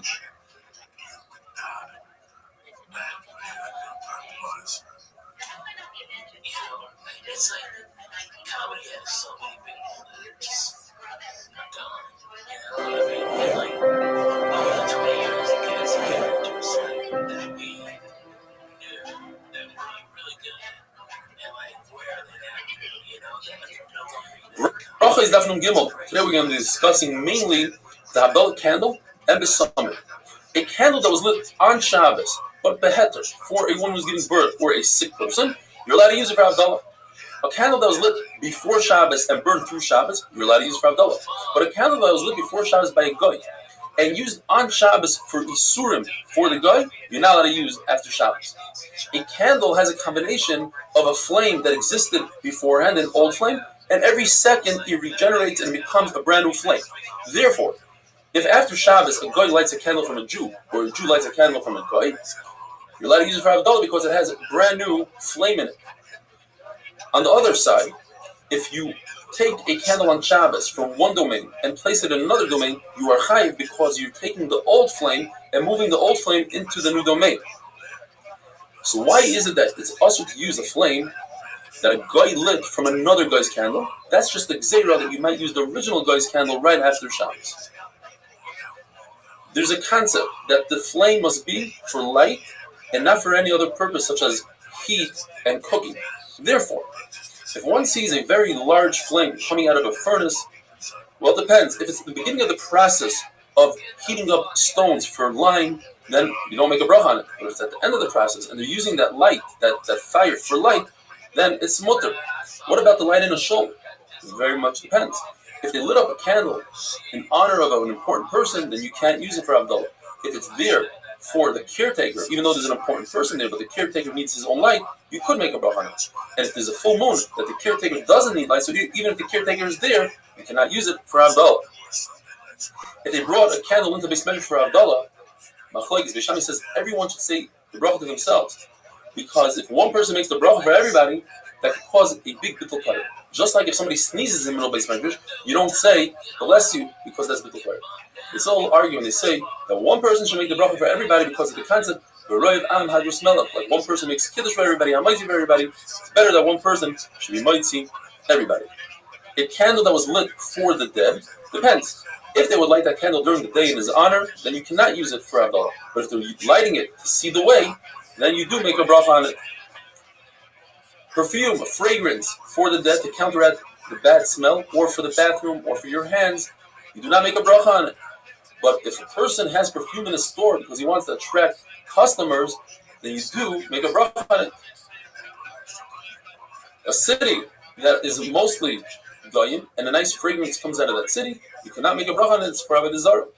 Therefore, if you have a city and a minority of the women that are Jewish use the fragrance for sorcery, for kishuf, and a minority of the Jewish women use it to put fragrance into their clothing, which doesn't count for Havdalah, and you have a minority that are goyim, the total amount could be a majority of smell that's not for Havdalah. If a person smelled a nice fragrance that comes from Avodah Zarah, and he decided in his mind that he wants to benefit from it, that is an Aver. There's two conditions when it comes to the flame of Havdalah. First, you must see the flame, and you must benefit from the flame. Seeing the flame means it cannot be behind a bend, behind a corner. And benefiting is machlokes. Rav says you don't have to physically benefit from it. You can stand at a distance as long as you could possibly benefit from it, and it's not dimming out with the aleph. But Rav says no, you must stand right next to it, and you should be able to differentiate from the light different coins. Rav says that you don't have to search for a candle on Motzei Shabbos like you would search for an esrog and other mitzvahs. If it comes to you, easy, great. If not, not. We learned in the Mishnah that if a person forgot to say Birkas HaMazon and he walked away from the place that he ate, according to Beis Hillel, he doesn't have to go back. According to Beis Shammai, he does have to go back.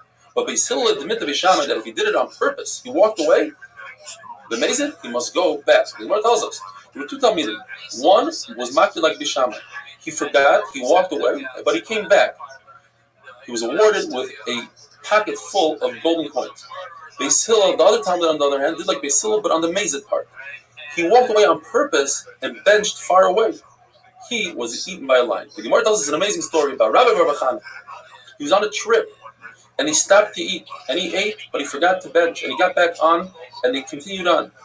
He said to himself, if I tell them that I forgot to bench, they'll laugh at me, and they'll say, bench right here, Hashem is everywhere. So he lied to them, and he said, hey, I forgot at the rest stop a golden dove. Please go back. So they went back, and he benched. And Gemara says that he found a golden dove. The reason why he used a dove is because Klal Yisrael is nimshal to a dove. What saves a dove? Its wings. The mitzvahs saved Klal Yisrael. The Mishnah tells us that as long as the food wasn't digested, you could still say Birkas Hamazon. What does that mean? Rabbi says, as long as you're not hungry from that meal, you can still bench. Rosh Hashanah says it depends. If you walk 4 parsa, it's the time of 4 parsa, 72 minutes away, then you can still bench. If it's more than that, you can't. And that's if you ate a very large meal.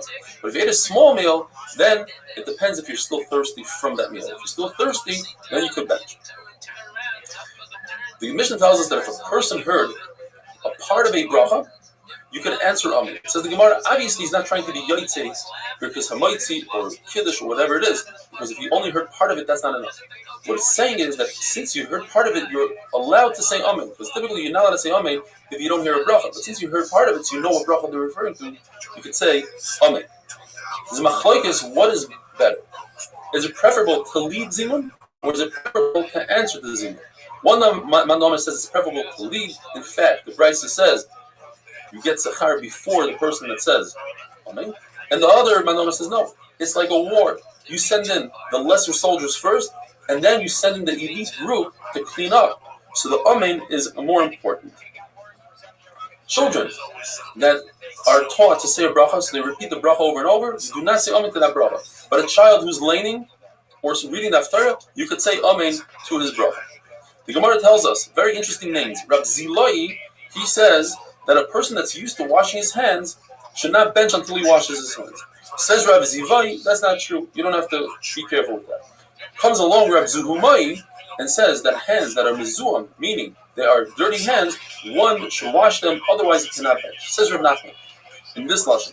I don't know Zilai, Zivai, Zuhumai. I don't know who these people are. All I know about is a brayso. And the brayso says, V'yisim b'doishim. From here I learned that you should do Mayim Rishonim, you should wash the Kiznaim, and Mayim Achronim. And then when the pasuk continues, it says, Ki Chadosh is referring to oil. You should use oil on your hands. Ani Hashem teaches us you should bench Birkas Hamazon. Have a wonderful day.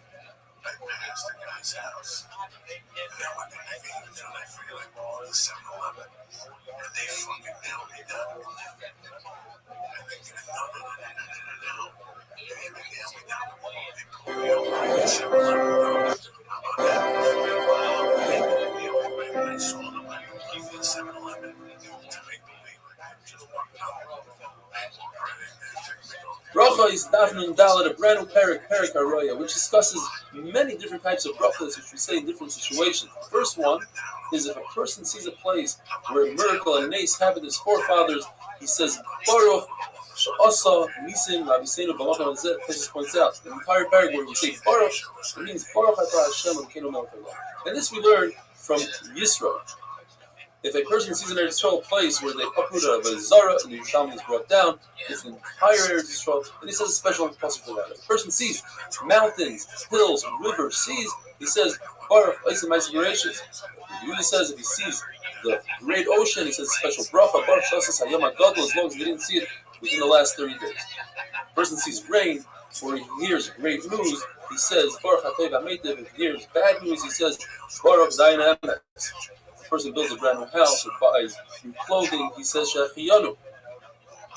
There's no use of davening for something that already occurred. That's called a Tfilah Shav. So if your wife is pregnant, you daven she should have a boy. That's a Tfilah Shav. If you hear a screaming, you say, I hope you Rotzan, that it shouldn't be somebody from your family. It's too late. That's a Tfilah Shav. If a person walks into a very dangerous city, machlokes whether he says 2 brachas or 4. One when he comes in to the city, one when he leaves, or 2. One when he walks in, but as he gets in and he sees that he's safe, he says a second bracha, and the same thing as he leaves, he says a second bracha when he realizes that he's safe. You're mechuyev to make a bracha on the bad, just like you make on the good. Say Kriyishma every day, the Chalavavcha, with your two Yitzarim, your Yitzhak, Yitzhak, Chol Nafshcha, even if the Baruch takes away your Neshama, the Chol Meidecha, Tukshata, even if the Baruch takes away your money, or it's Meidecha, of the Lashon of to measure. All measures that the Baruch gives you are for your good, and you daven for them. There's an issur to act lightheadedly in front of the eastern gate of the Beis Hamikdash. You're not allowed to walk into the Beis Hamikdash with your walking stick and with your money belt and with dust on your shoes. You shouldn't use the Beis Hamikdash as a hypocrite, as Gemara will explain, and certainly you shouldn't spit in the Beis Hamikdash. In the first Beis Hamikdash, they would say every bracha in Shemona Esrei, they would use a very interesting motion. Baruch atah Hashem, Elokei Yisrael, Adav Olam. Baruch, for instance, I thought Hashem Chayin Adas. But the Tzdukim believe that there's only one world, there's no world to come, so therefore they instituted, they say, when you ask your friend and you say, hi, how are you doing, good morning, you can use Hashem's name. The Mishnah brings a bunch of different psukim. How do you know this? One of the psukim is, Eis Lasis Hashem Afer Teresecha. In certain situations, you can break the rules of the Torah in order to make peace with your friends. Everybody's mechuyev to say the bracha, and if it happened to an individual, there's a few cases where somebody saved from a lion, or there's an Amar that was saved from a wild camel, and also he had a nace who was very thirsty, and a river grew underneath his feet. So every time he passed that place, he would mention both nisim that happened to him. We say the bracha Baruch Sha'asa Nisim Aviseinu, where you come to the place where Kriyas Yamsuf occurred, or Eber Hayarden, or the Yerichai, the Nes of Yerichai, where the wall of Yerichai was swallowed by the ground. Why did it fall? Because the width of the wall was the same as the height of the wall, so it's impossible to tumble over. I don't know. The Gemara tells us a story that there's a nace that Yisrael were walking in the desert, and the Miriam wanted to kill them, and they hid in caves. They dug holes in the walls of the mountains and hid there. And the Arim flattened out all the mountains and destroyed the Miriam.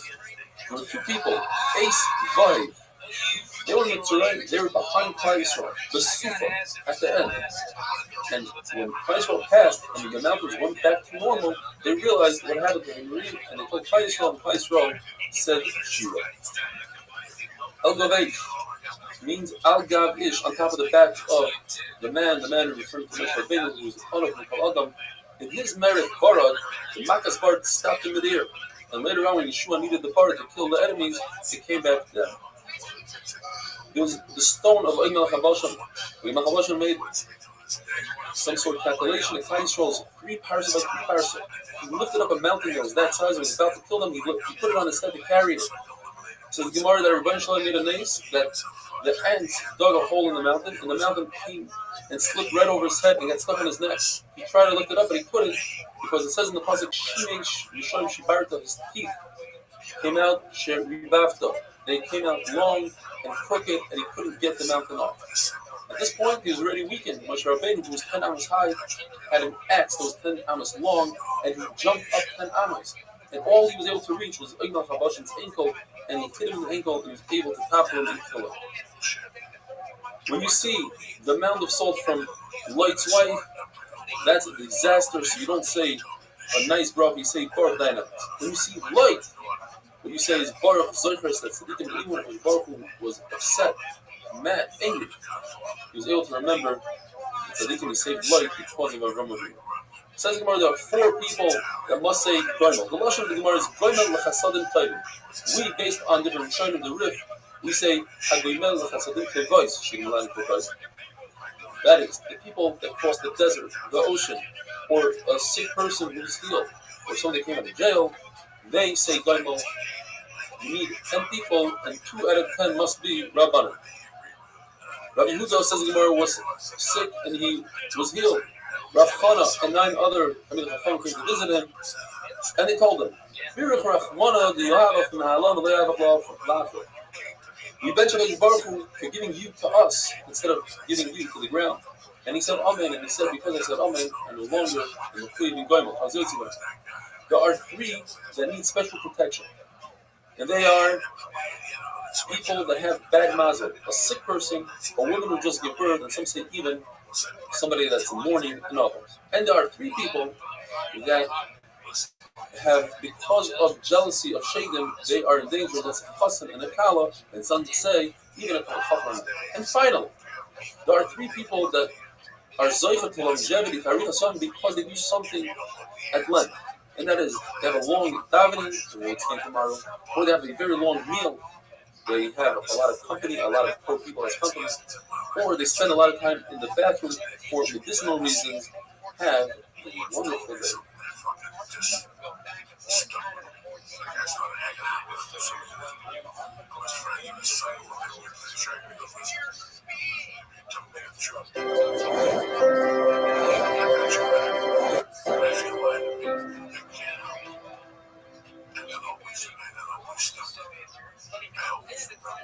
Rabbi's Daf Hey, the Gemara tells us that there are three things that you do that opens up your file in front of His Baruch Hu, and His Baruch Hu looks into you. If you put yourself in a danger, you sit underneath a leaning wall. If you tell His Baruch Hu, look what my friend did to me, take care of him. In other words, you tell His Baruch Hu, I'm perfect, take care of that guy, His Baruch Hu is going to look into you. And if you tell His Baruch Hu, my tefillah was so great, why don't you accept my tefillah? That's in tefillah, and His Baruch Hu looks into you. But you should have kavanah, you should learn from the davening, and perhaps the davening will be accepted. As long as the Beis Hamikdash existed, the Mizbeach gave us a kapara who brought korbanos in the Mizbeach. Today we don't have a Beis Hamikdash, so it's our table. When we bring poor people to our table and feed them, the Gemara tells us there's a list of 10 things that bring hemorrhoids. One of them is sitting in a bathroom in a squatting position. But we said that going to the bathroom is a really good thing for medicinal reasons. Says the Gemara, yes, if you sit on a toilet like we have today, that's good. A lengthy stay is good, but squatting is not good. The Gemara tells us that there was a matronisa, a noble woman who told Rabbi She says, it seems like you're making a lot of money, you're so happy, you're probably selling pig, you're probably a loan shark. He says, no, I swear that I don't do that. But from my house to the Beis Hamikdash, there are 24 bathrooms, and I make a stop in each one to check my body. In other words, it's a good thing to go to the bathroom. There are three things that shorten a person's life. If a person refuses to read from the Torah is chayenu, it's our life, so if you don't do it, you get the reverse. A person who refuses to read the Zimon when they ask him to read, and a person who uses his position as a rabbi and uses it in the wrong way, like Yosef Atzadik, who was punished, he took off 10 years of his life for every time that his brother said the word, Avdecha Avinu, your servant, our father, and he didn't protest. There are three that need Rachamim, a good king, a good year, and a good dream, which we're going to discuss at length soon. There are three that Hakadosh Baruch Hu himself decrees. That is, if there's famine, or the opposite of famine is plentiful, a lot of fruit, and the leader of the community, the Rosh Kahal. Hakadosh Baruch Hu doesn't put somebody in a position to lead the community unless the community agrees that Hakadosh Baruch Hu told Rabbeinu, do you agree that I should put the tzalel in place? And Moshe Rabbeinu said, if he's good for you, he certainly is good for me. Hashem said, that's not enough. So ask Klal Yisrael. So he asked Klal Yisrael, and Klal Yisrael said the same thing. If he's good, by the way, the tzalel is only 13 years old then. If he's good for you, Moshe Rabbeinu, if Hakadosh Baruch Hu, he's certainly good for us. Moshe Rabbeinu, some say he was actually testing the tzalel.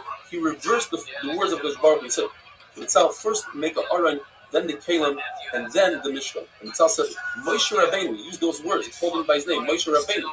Are you sure that's what Hashem said? First you have to build a house, then you put the vessels in there. And Moshe told him, are you sure you're not B'tzel Kel? Are you sure you weren't in the shadow of Hashem when you heard this? How did you come up with this yourself? B'tzel had tremendous chachma. He knew how to take the letters that His Baruch Hu used to create the world. The tziruf oisiyos. His Baruch Hu, the Gemara says, only gives wisdom to people that have wisdom. And here comes the amazing sugya of dreams, a very lengthy sugya. Rav Titzah says numerous quotes regarding dreams. First of all, the worst dream a person can have is when he's dreaming that he's in a fast, he's fasting. A dream that nobody deciphered is great. It's like a letter that hasn't been opened. Once you open it, then the problems start. Good dreams, bad dreams, they don't happen 100% as you dream them. A bad dream is better than a good dream. When a person has a bad dream and he's sad about it, that sadness is actually the kapara and it does away with the dream. On the reverse side, a person has a good dream and he feels all good about himself, that actually takes away from his sechar. A bad dream is worse than getting malchus. We learn from Yosef Tzaddik that not everything that you dream comes true, because he's talking in his dream about his mother dying and his mother wasn't alive anymore. And you learn from Yitzchak Tzaddik that sometimes it can take 22 years for a good dream to come true. A tzaddik such as David HaMelech never dreams a good dream, and a Russia like Achikoyfel never dreams a bad dream. It says in the pasuk, "Su'un alef hara." We learn from this pasuk that even if a tzaddik dreams a good dream, he'll forget about how he wakes up, and therefore it's not considered a dream. And when the pasuk says, "The negative loikra ba'alefa," it's referring to when a person comes back from a long trip, he should not find his wife in a state of a suffix midah. Any person that doesn't dream any dream at all for 7 days, he's considered bad. If a person is really worried about his dream, he should go in front of 3 people that they should do hatavas chalaim. They should make his chalaim better. They should tell them, "Shalma tavach hazoi, I saw a really good dream." And they tell him, "Tavahu, it's a great dream. It should be good." And Hakadosh Baruch Hu should seal it with 7 seals, 7 zeros that it's good. And they should say 3 psukim that are in the reverse, 3 about redemption, 3 and 3 shlumas like we say in the Yiddish. The Gemara tells us 3 friends, Ameimar, Marzuk, and Rav Ashi, were sitting together, and they said, "Why don't we each say a statement that the others have never heard?" So the first one got up and he said, "If you don't know what the dream means and you're worried about the dream, so you should say in the Yiratzon when there's Bishas Kahanim, and that's what we do today, like Yontif, there's a Yiratzon that says, I'm yours, my dreams are yours, etc. Very long Yiratzon, and you're supposed to finish off that Yiratzon with everybody as you're saying Amen. But if you miss the boat and they don't say Amen on your Yiratzon, so then you're supposed to say,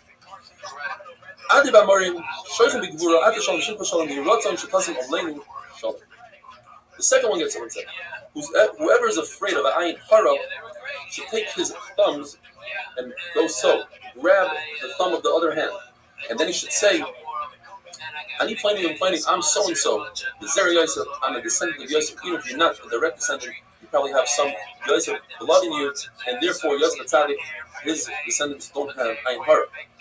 If you're worried about your own ayin hara, try to sear at your left nostril." And then the third one gets up and said, "A sick person should not announce and tell everybody about his disease on the first day.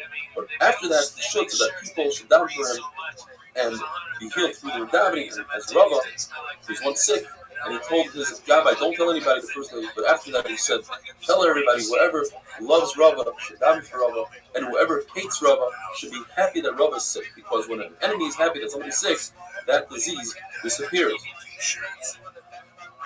Shmuel says that when he had a bad dream, he would say the pasuk, "Chalem shavi daberu." Chalems are shtusim, they're nothing. On the other hand, when he had a good dream, he would say it in a question, "Chalem shavi daberu." What? Chalems are nothing, and in fact, it says in the pasuk, "Chalem daber bay." You should consider his dreams. Rabbi had the contradiction. You consider dreams of Chalem shavi daberu. He said, "Well, if the dream comes from a malach, then you know it's true. If it comes from a shade, you know it's false."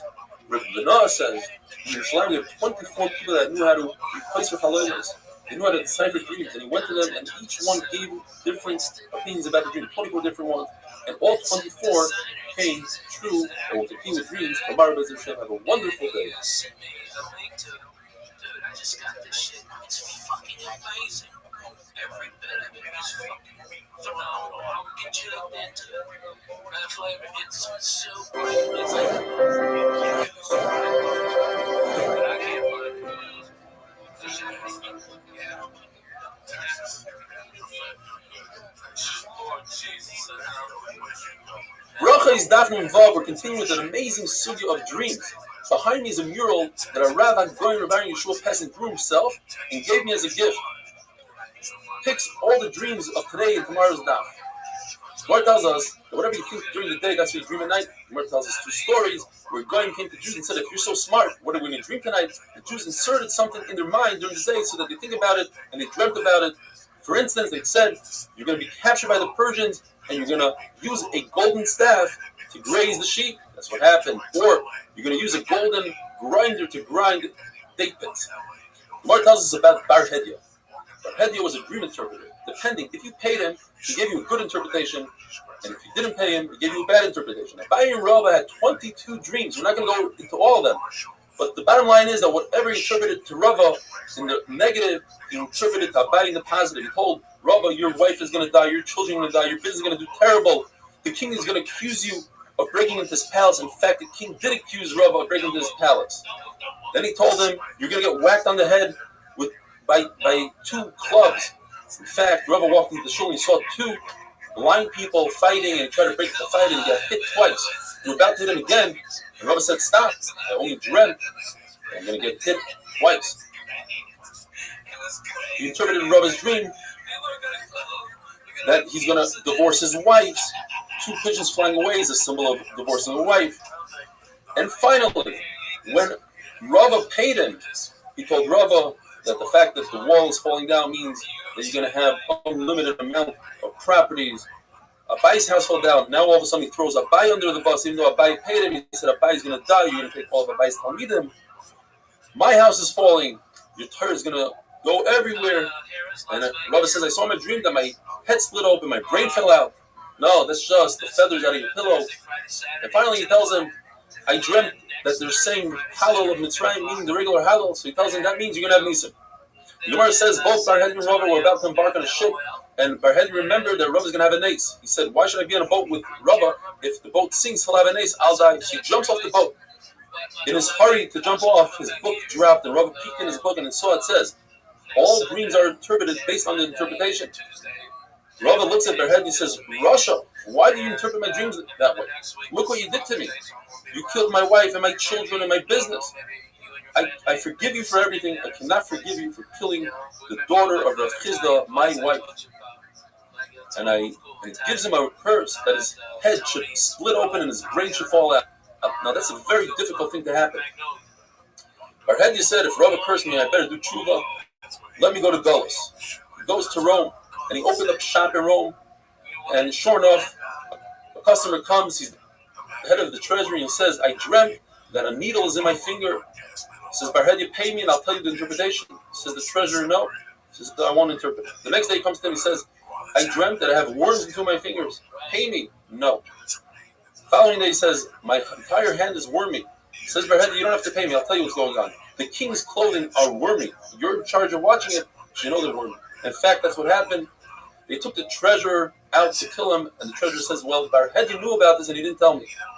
They took Bar Hedri, they tied his 2 legs to 2 cedars, they bent the cedars down, tied his legs, let the cedars go, and Bar Hedri's body was split in half, his brain came flying out, and that was the end of him.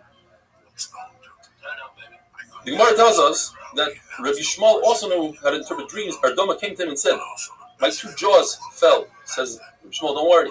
That means that the 2 Romans that were after you, they died. My nose fell off. Says that means that the anger of HaKadosh Baruch Hu fell away. My hands fell off. Says Rabbi Shmuel, that means you're not going to need parnas anymore. My 2 feet fell off. You're not going to need to walk anymore. You're going to have a luxury horse. I dreamt that I'm going to die in Adar and I'm not going to make it to Nisan. He says, no, that means you're going to die with honor and you're not going to have Nisayan, the Lashon of Nisan, Nisayan. The Gemara tells us about probably the worst character in all of Shas. It's Duki that came to Rabbi Shmuel and says, I dreamt that I was pouring oil on top of olives. Says Rabbi Shmuel, that means that you had relations with your own mother. I dreamt that I grabbed a star. That means that you kidnapped a Jew. And I swallowed a star. That means you sold a Jew and you already used up all the money. My eyes are touching one another. That means you had relations with your own sister. I kissed the moon. That means you had relations with Eshes. I stepped on the side of a shadow of a Hadas. That means you had relations with the Naira Hamurasa. I saw a shadow above me, but it was underneath. That means that you had relations the wrong way. I saw ravens around my bed. That means you were matam many women. I grabbed onto 2 pigeons and they flew away. You sent away your 2 wives without giving them a gift. I killed an egg. That means you steal from the dead bodies. Says this Duki. Unbelievable. I agree to everything. I did all of those things that you mentioned. But I did not steal from the dead. In that moment, a woman comes and says, that coat that you're wearing, you stole off the bed. And finally, and this is incredible, why would Rabbi Shmuel help him? I'm not sure. Because Rabbi Shmuel, I dreamt that my father said he left me money in Kaput. He says that means that he left me money in the 10th beam in your ceiling. In fact, there was money there. If a person dreams about a well, that's a sign of either peace or of Torah, and Rabbi says of life. If a person dreams of a river, a bird, or a pot, it's a sign of peace as long as the pot doesn't have any meat in it. There are 11 things that the Gemara brings down, and we can't get into it because it's very lengthy, but each one you have to say a specific pasuk and not a different pasuk that could be detrimental to the dream. If a person dreams about a river, about a bird, about a pot, about grapes, he's supposed to say special psukim. About a shofar, a dog, a lion, if you're shaving, a well, a reed, or an axe. If a person dreams about a reed, he should anticipate chachma. If he dreams about weeds, plural, he should anticipate bina to understand. If a person dreams about gourds, hearts of palm, and wax, it's very good for a dream. Gourds are dreamt only by people that have Yirah Shamayim. There are 5 things that are said about an ox. If you eat its meat, you become wealthy. If it gores you, your kids will be great in learning. If it bites you, you'll have Yisurim. If it kicks you, that means you have a very long journey ahead of you. And if you ride it, that means you're going to climb to greatness. But if it rides you, then that means it's a sign of death. If you dream about a donkey, you should be waiting for Yeshua. If you dream about a cat, depends. If they call the cat Shunra, then you'll have a nice song. If it's called in your city Shinra with a Yud, then you'll have something bad will change. If you dream about white grapes, that's a good sign. Black grapes depends. If it's in its right time, it's a great sign. If it's not in the right time, not in the season, it's a bad sign. If you dream about a white horse, that's a great sign. A red horse depends. If it's moving nicely, that's a great sign. If it's galloping, that's a bad sign. And finally, if you see a Yishmaeli, an Arab, that's the son of Avram, Yishmael, then you should know that your tefillah will be niskabel. But if you see a camel in your dream, that's a really bad sign. Have a wonderful day.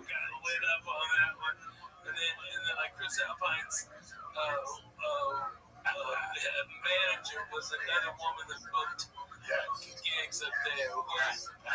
That was she was dirty.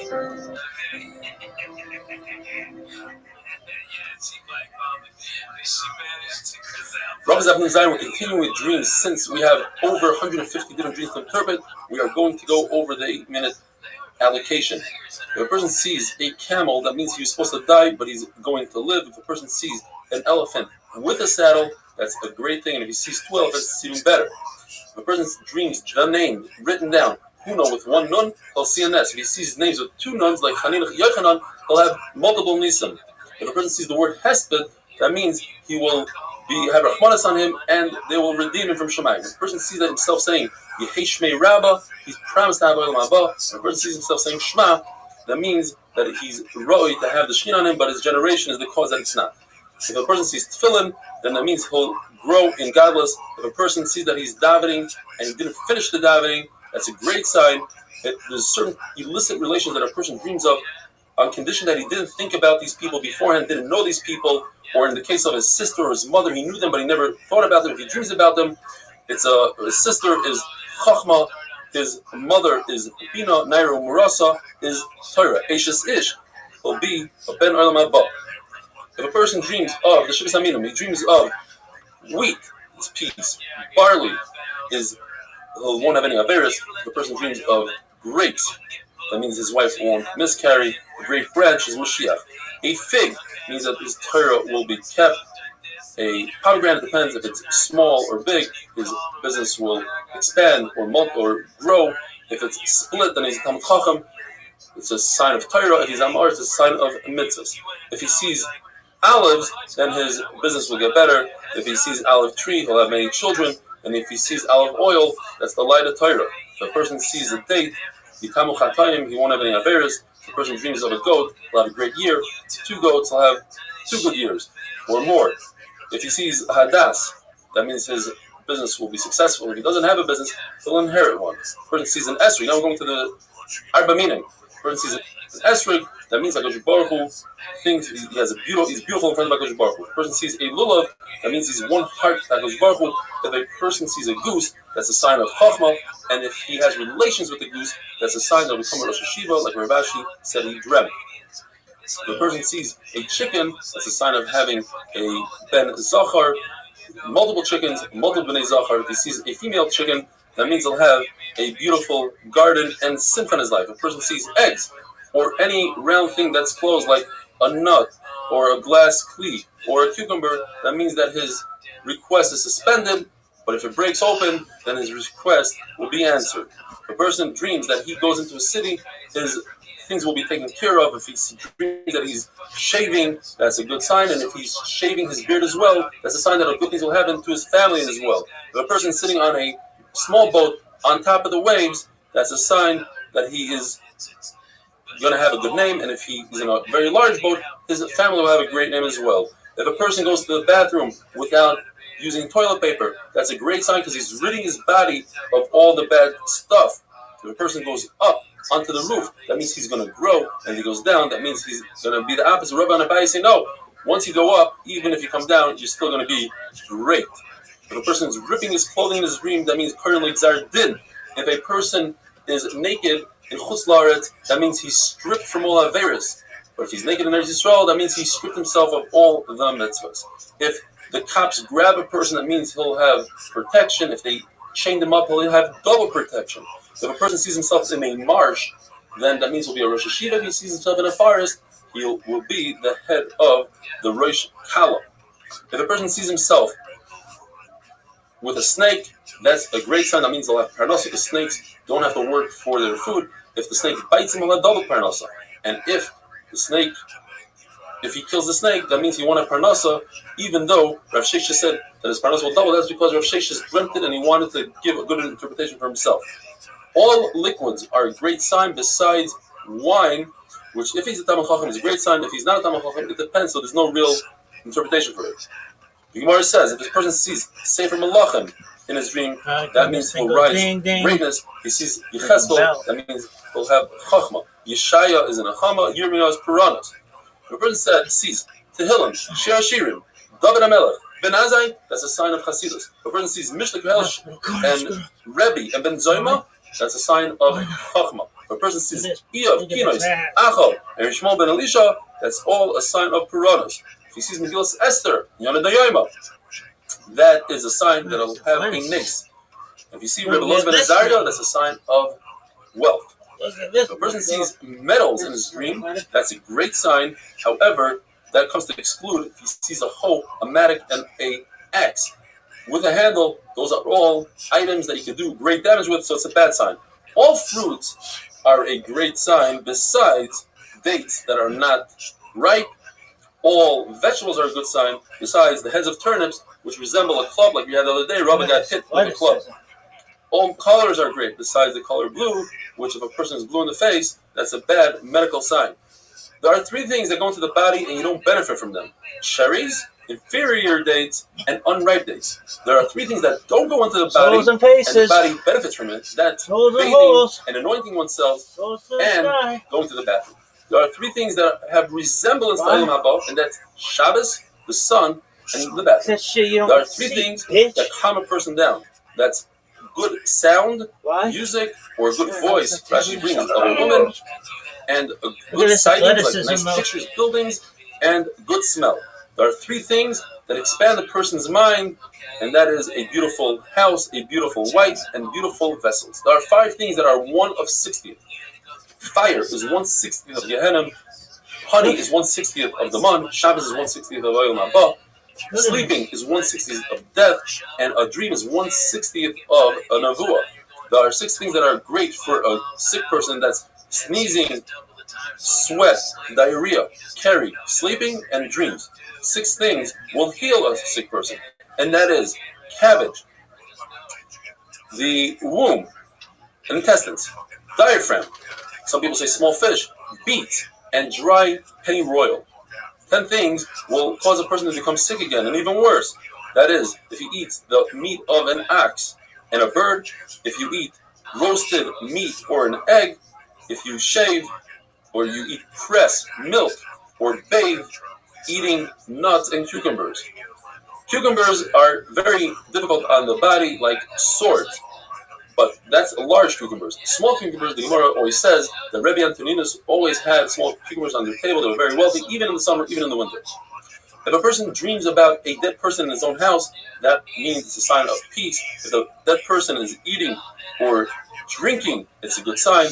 if the dead person removes shoes from the house, that's a bad sign. Anything he removes is good besides shoes. Anything he gives you in the dream, that's good besides if he gives you dirt and mustard. If a person sees Avodah Zarah, the Gemara mentions Markulis, he should say, Baruch atah Hashem l'keinu l'chaylam, oirech apayim l'oivrei ritzoynoi, Hashem has rachmanis even to those who do against his will.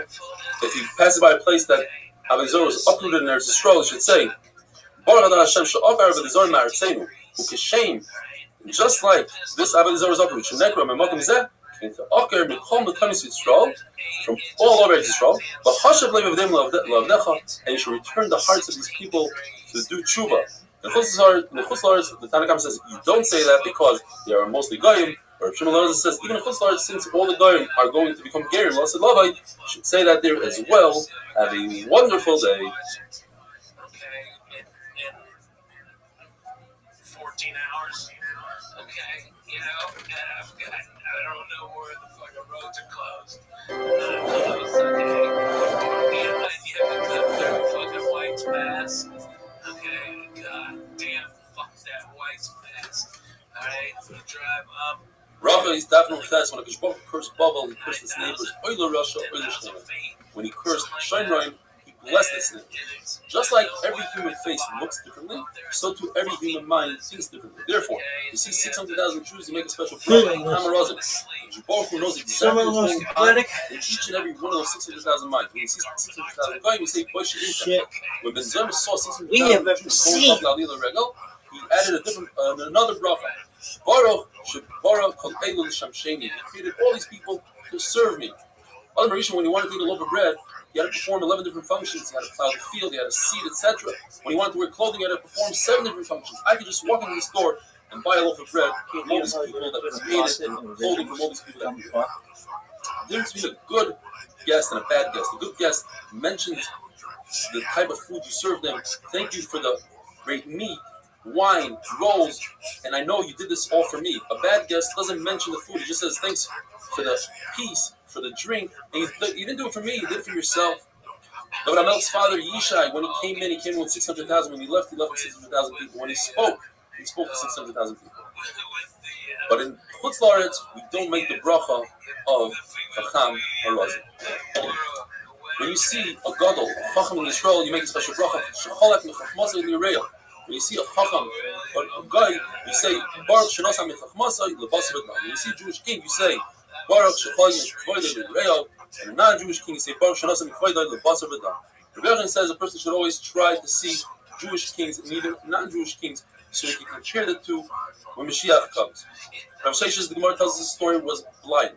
He went to see the king, and Tzduki came to make fun of him. He said, "You can't see anyways. What are you doing here?" He says, "Look, I'll show you. I understand more than you do."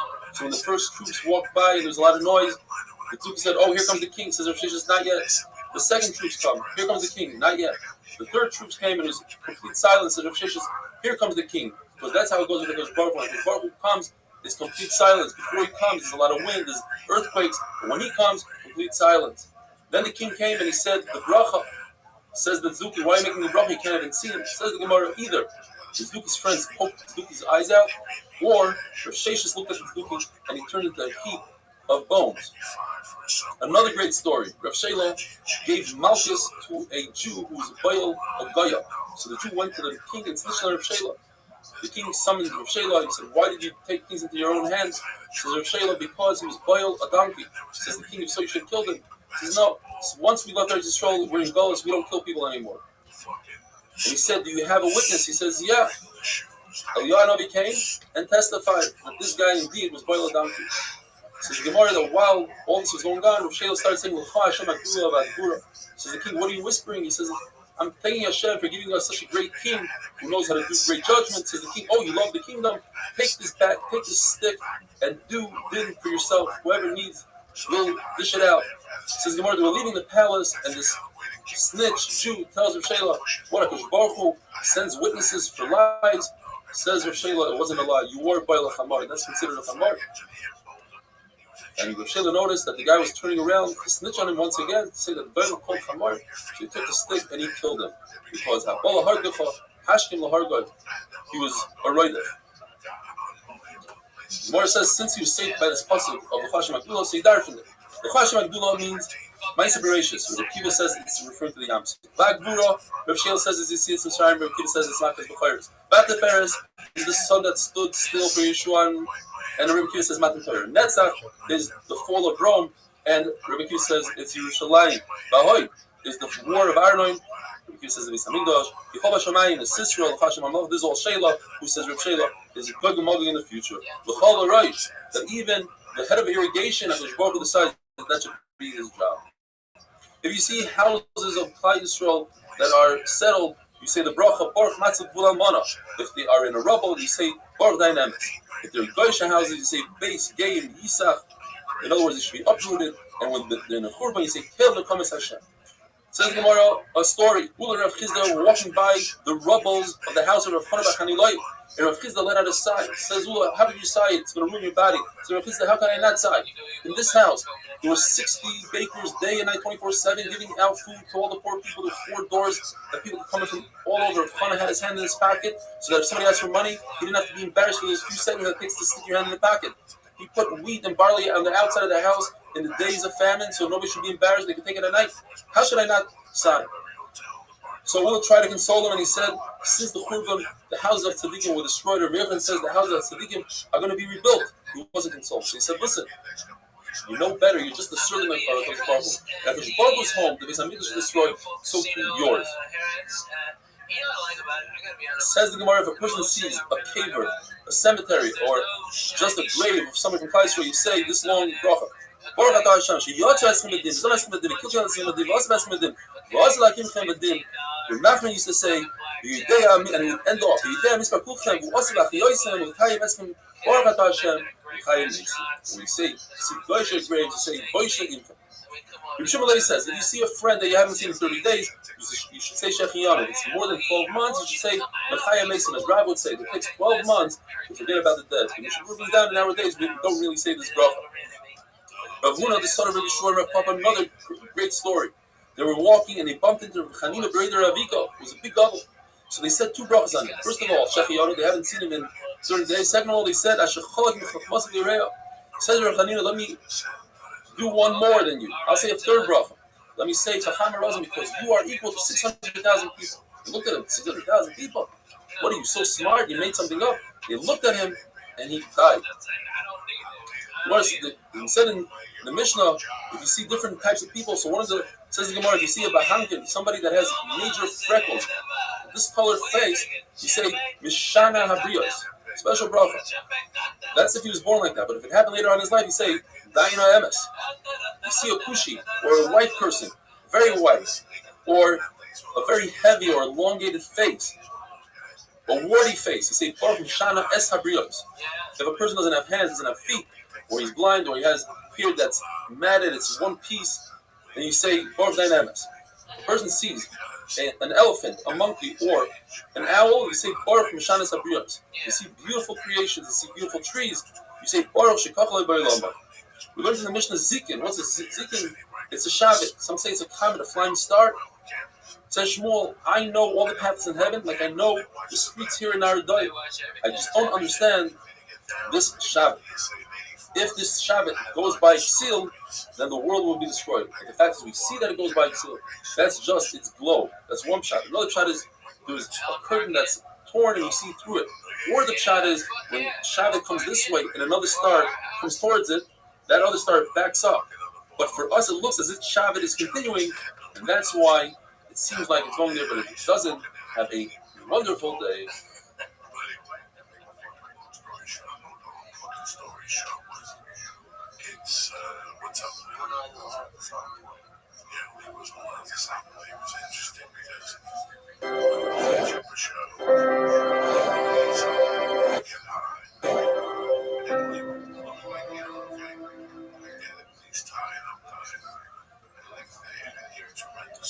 Bracha is Dafnum Test. We are gearing up for brand new Masechta Shabbos. Please join over the 2,000 subscribers that we have to watch the full 45-minute daf, whether it's on YouTube or they downloaded our app or they receive a WhatsApp. I guarantee you there's a lot more smiling, there's a lot more camaraderie than the 8-minute daf. The Gemara tells us that there are two constellations, Ash and Kima, and when HaKadosh Baruch Hu wanted to make a Mabul in this world, he removed 2 stars from Kima, and in order to stop the Mabul, he replaced the 2 stars that he took out of Kima with 2 stars from Ash. The question is, why did he just replace with 2 stars that he removed? Since the Gemara, there's a concept that you cannot fill up a pit. When you take dirt out of a pit, you try to refill it, it's not going to refill because there's always some dirt missing. Or, a prosecutor, something that caused a Mabul, cannot stop the Mabul, cannot become a defender. We said in the Mishnah that when you see an earthquake, you have to make a bracha. It says the Gemara story, Rav Katino was walking by an Oiv. Oiv is a person who converses with the dead through bones. And he said, I wonder if the Oiv knows why we just had an earthquake. He says, the Oiv, of course I know. It's when HaKadosh Baruch Hu thinks about Yisrael and Golas, he sheds 2 tears. And those 2 tears create this earthquake. Says Rav Katino, that's not true, he's lying. Then there should be 2 earthquakes. Says the Gemara, the reason why Rav Katino said he's lying is because he didn't want people to follow this Oiv. But in fact, Rav Katino knew he was right, and there are 2 earthquakes. First, 1 championship.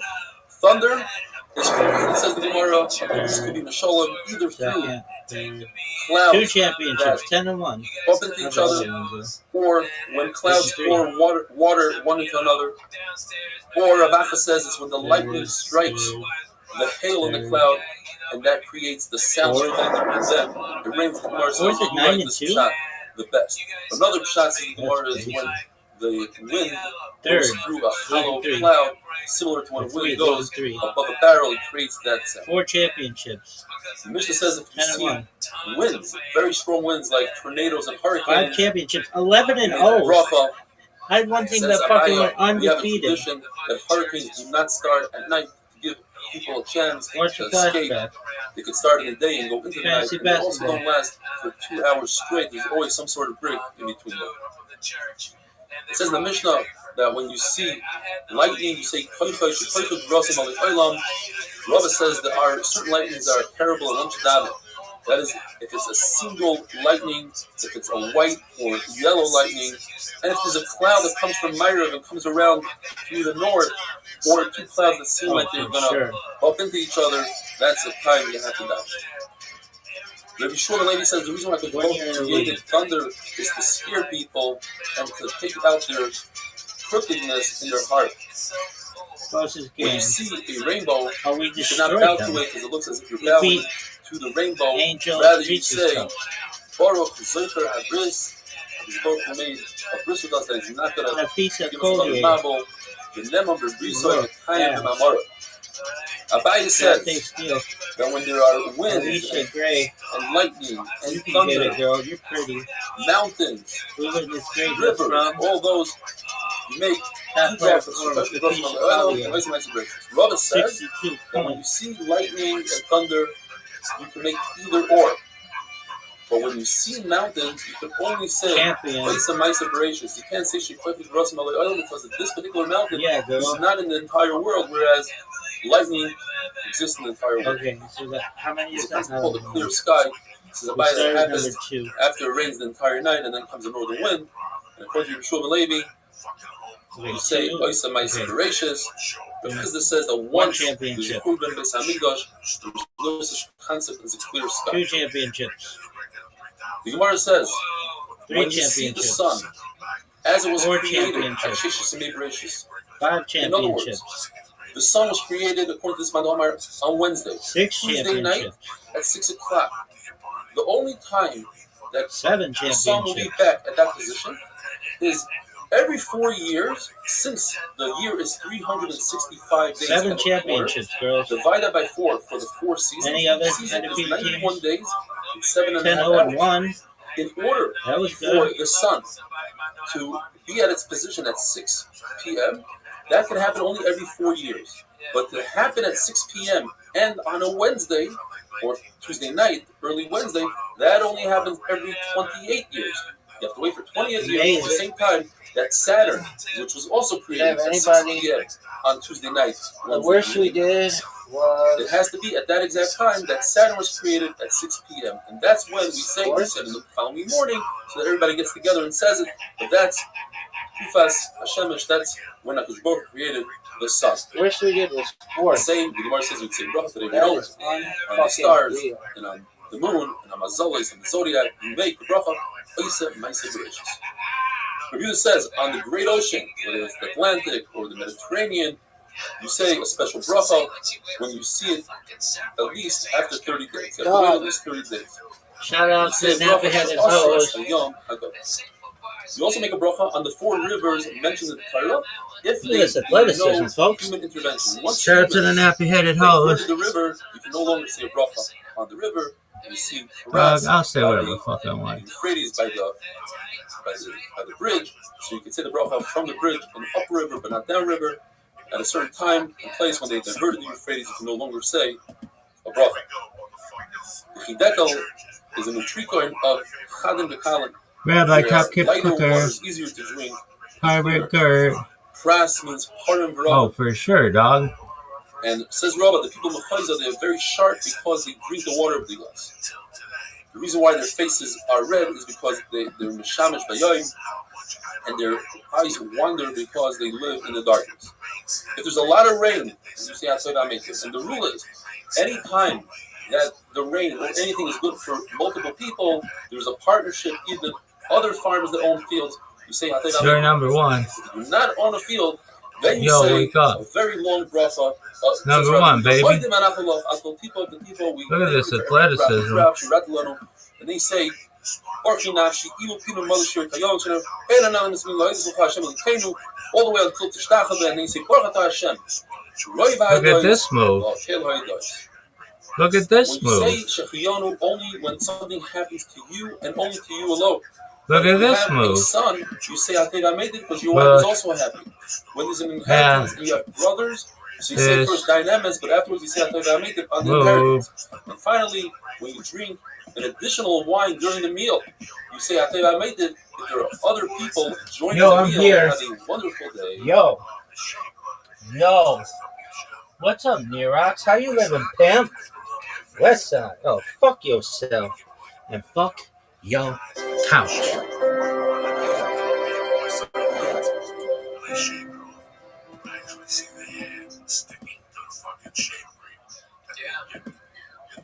Look at this athleticism. This is really unprecedented. This is unprecedented athleticism. The question is, what if you already have that exactly, and this is the second time around that you're buying it? Well, Unprecedented athleticism. if you bought it, Unprecedented athleticism. If you had it because you inherited it, so now there's something new by you buying it. So according to Rabbi, you don't make a bracha, and according to Rabbi, you do make a bracha. But according Unprecedented if you had athleticism. Look at this move, folks. and this is the first time you were Look at buying this athleticism. It's unprecedented. Look at this move. You make a bracha. If this is the second time around that you're Look buying at this move. What's going on here? Cancel. W Rabbi, top clipper. Where something bad happened. Shout out to Pirate Gert. Your crop was ruined from a flood. But the flood is good for next year, for the next crop. You still make diamonds.